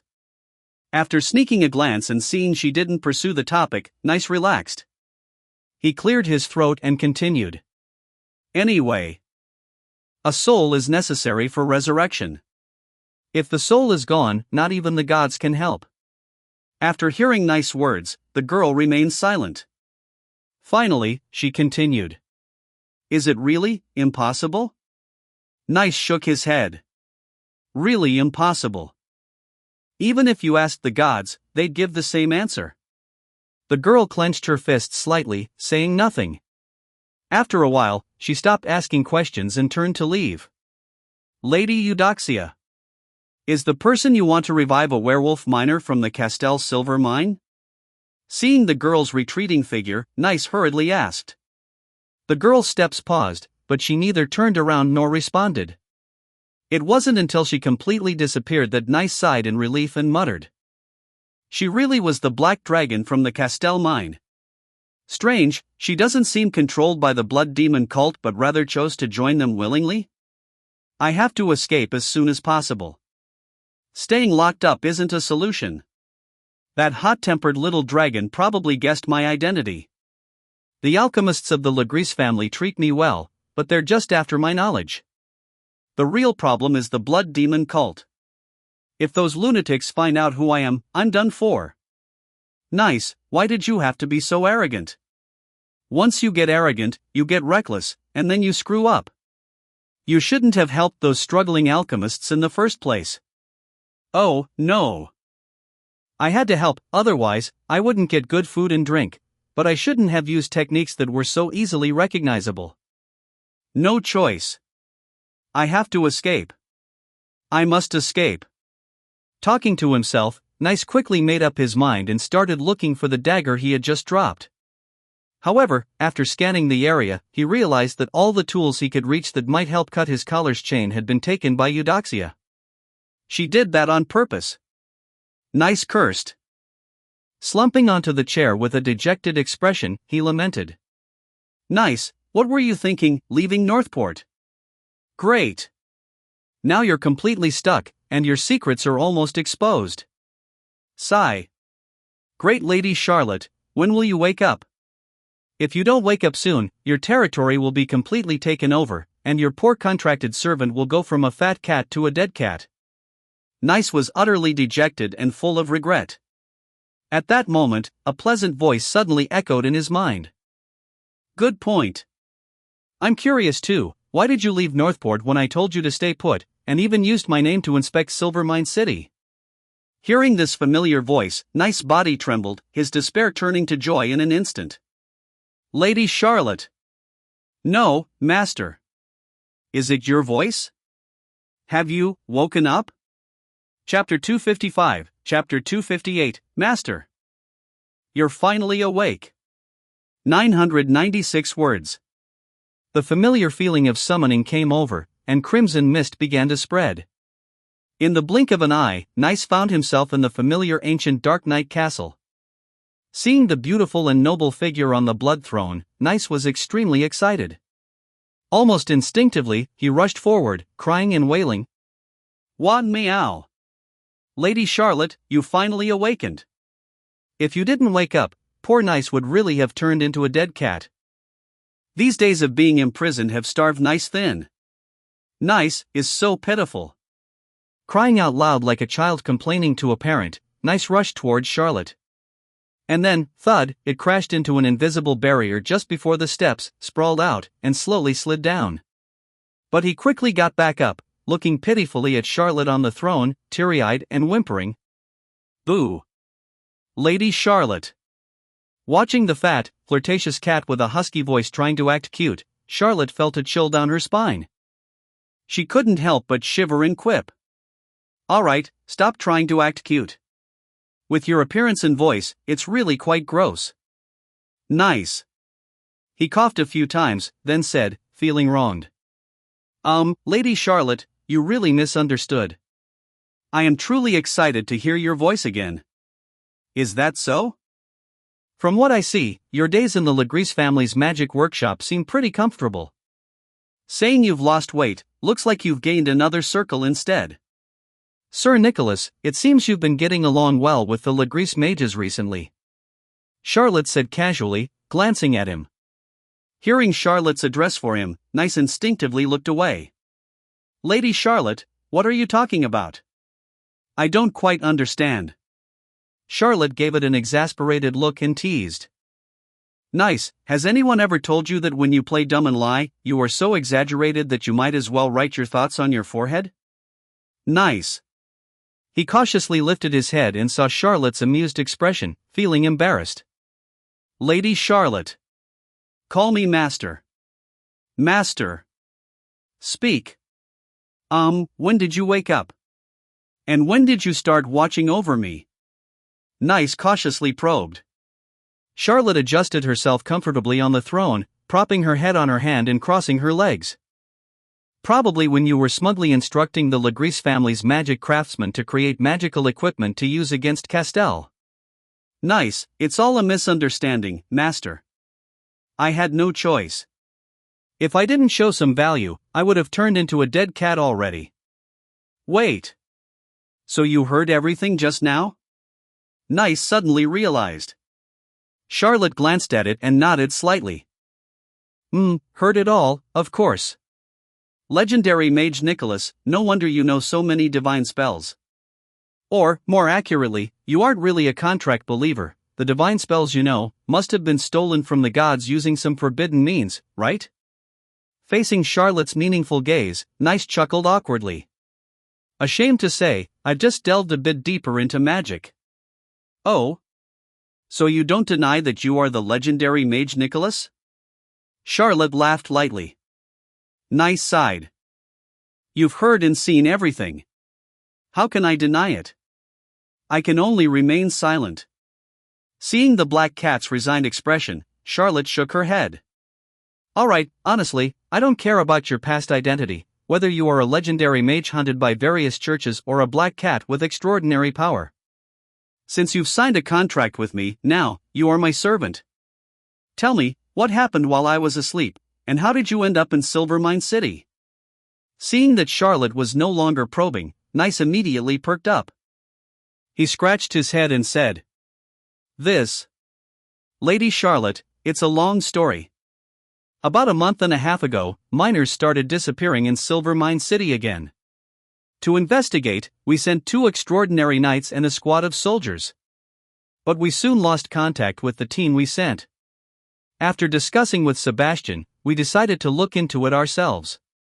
However, after further consideration, Sebastian stayed in Northport to protect you, while I snuck into Silvermine City to investigate. Charlotte's interest was piqued. Did you go there under the guise of my inspection? Nis scratched his head. Initially, no, but after arriving in Silvermine City, to facilitate the investigation, I borrowed your identity a bit. But unexpectedly, I ran straight into the enemy and got captured by the Blood Demon cult. Charlotte's eyes flashed. Oh, the Blood Demon cult? So you mean to say that the force behind the Legris family is the Blood Demon cult? Nis sighed. You must have seen that nasty little female dragon just now, right? She is the mount of a priest from the Blood Demon cult, and the Legris family has probably been colluding with the Blood Demon cult for a long time. Moreover, from what I've heard from the mages and craftsmen in the workshop, they seem to mention something about ruins. Master, the Legris family's rebellion might not be that simple. There's not only the shadow of the blood demon cult but also other motives. Ruins, ha! Hearing nice words, Charlotte starts to ponder. Her thoughts quickly connected more dots. The one who turned Laura de Lagrice into a bloodborne wasn't from the Nez clan, but Shedite. This blood demon cult really is a persistent trouble. Nice nodded repeatedly, with a righteous look. These evil guys are causing trouble everywhere, and the wicked demigod blood demon Archduke Abaddon has always coveted the power of the true ancestor of blood. Lady Charlo. Great master, you must capture these guys in one sweep and let their evil god behind them know your power. Charlotte gave a half smile. Alright, stop fanning the flames. I remember, you seem to have some grudges with Abaddon as well? Master is wise. The blood demon Archduke has committed countless atrocities, and any righteous person is mortal enemies with them. Nice said righteously. Chapter 256, Chapter 259, Calling Reinforcements. 966 words. Seeing Nice's righteous demeanor, Charlotte decided not to expose his little schemes. She smiled slightly and nodded approvingly. Well said. The blood demon Archduke has committed countless atrocities, and any righteous person would be their mortal enemy. In that case, as my servant and a just black cat, it's up to you to step forward and do whatever you can for the cause of justice. Me? Nice was taken aback. Charlotte gave him a sidelong glance. Are you unwilling? Master Charlotte, I'm just a poor little kitty who's been locked up. Nice said weakly. Charlotte stared at him expressionlessly, letting him continue to play the victim. Under Charlotte's deep, golden eyes, Nice felt more pressure than when facing Eudoxia earlier. Finally, he gave in under Charlotte's gaze, looking away and sighing resignedly. Alright, master, what do you want me to do? I want you to infiltrate the blood demon cult and the Lagrice family to uncover their secrets. Charlotte said. Infiltrate the blood demon cult and the Lagrice family? Master, to be honest, I have some unpleasant history with the blood demon cult. If they discover my true identity, I'm afraid I'll be sacrificed in no time. Nice screeched. Charlotte gave him an exasperated look. Alright, stop bargaining. Don't I know you? If you were really that scared, you would have been begging me to rescue you by now. Follow my instructions, and I will naturally ensure your safety. Under Charlotte's unquestionable gaze, Nice sighed in resignation. Alright, since it's your order, I will do as you say. Then, he nervously asked. Master, you will really ensure my safety, right? Charlotte nodded slightly. Of course, my eyes will always be watching over you. Crimson mist gradually spread, and the mental world began to blur. Charlotte knew the remote summoning through the soul mark was almost over. She glanced at Nice and gently waved. Alright, that's it for today. You're smart, you should know what to do. I expect you to bring back good news. With that, she activated the power of the Gospel of Blood, ending the summoning. Feeling the pull back to reality, Nice hurriedly shouted. You have to keep your word. If I encounter danger, you must rescue me. The scene blurred and shifted, and Nice quickly returned to reality. He was still in the same workshop filled with various magical materials, the same velvet-covered chair, and that damned anti-magic chain still around his neck. In the workshop, mages and alchemists were busy, not noticing the recent summoning. Or rather, such high-level consciousness summoning was beyond the perception of these mere mortals who only possessed some extraordinary powers. Scanning the surrounding mages, Nice made a decision. He took a deep breath and then shouted loudly. I want to see Eudoxia. I want to see Eudoxia. I've changed my mind. I surrender. I'm willing to surrender. Meanwhile, Charlotte also returned to reality after ending the summoning of Nice. However, she didn't sever the connection with Nice but continued to monitor it through the soul mark. Nice was her contract servant. Though not a blood servant, she could still perform some actions similar to those blood servants through the soul mark. If Nice made any moves, she could quickly shift her focus back, and in critical moments, she could directly channel her power through the soul mark to Nice, performing a remote true ancestor's liberation. Thus, she wasn't worried about Nice's safety. In other words, Charlotte could rescue Nice at any moment if needed. But after understanding Nice's situation, she wasn't in a hurry to do so. Directly rescuing Nice would only bring back a pet. Since Nice was already deep behind enemy lines, she might as well let him go deeper. She wanted to use Nice to uncover what the Blood Demon cult was up to and to understand the true nature of the Legris family. Perhaps due to her time travel during her slumber, she was also intrigued by the ruins Nice mentioned. Summoning Flame Demon, performing blood sacrifices, infiltrating the Nez clan, inciting noble rebellions. The Blood Demon cult seems far more active these past couple of years than recorded in the documents. And why do they seem to be circling around Castell? Charlotte muttered with a frown. The Blood Demon cult's objectives were unclear. However, Charlotte suspected it might be related to awakening the Blood Demon Archduke. But regardless of what they were plotting in her territory, one thing was certain. Through this suppression of the rebellion, she not only intended to fully control her domain but also to expel the Blood Demon cult's influence entirely. Extraordinary power should be met with extraordinary power, but besides that, the mundane warfare is also crucial. Although the Gospel of Blood grants me power comparable to a legendary, these powers shouldn't be directly displayed on the battlefield. Castell's army outnumbers the rebels, but their actions are peculiar. They dare to rebel despite their disadvantage, which means they must have powerful support. If it's just the Blood Demon cult, it shouldn't be enough, as they can't operate openly and must find proxies. Could it be Borde and the Third Prince? Charlotte pondered. After a moment, she shook her head. Never mind, we'll handle it as it comes. If the rebels have supporters, I can call in reinforcements too. Thinking of this, Charlotte delved into her consciousness and reached out to the star representing Count Jurst of the Nez clan. If there was any place Castell could find powerful reinforcements, it would undoubtedly be the Nez clan. Meanwhile, in a rural castle in the Starfall Kingdom, Jurst, who was tinkering with runes in his magical workshop, suddenly had a premonition and felt a summon from the void. Don't forget to like and subscribe to Sally Fox Audiobook.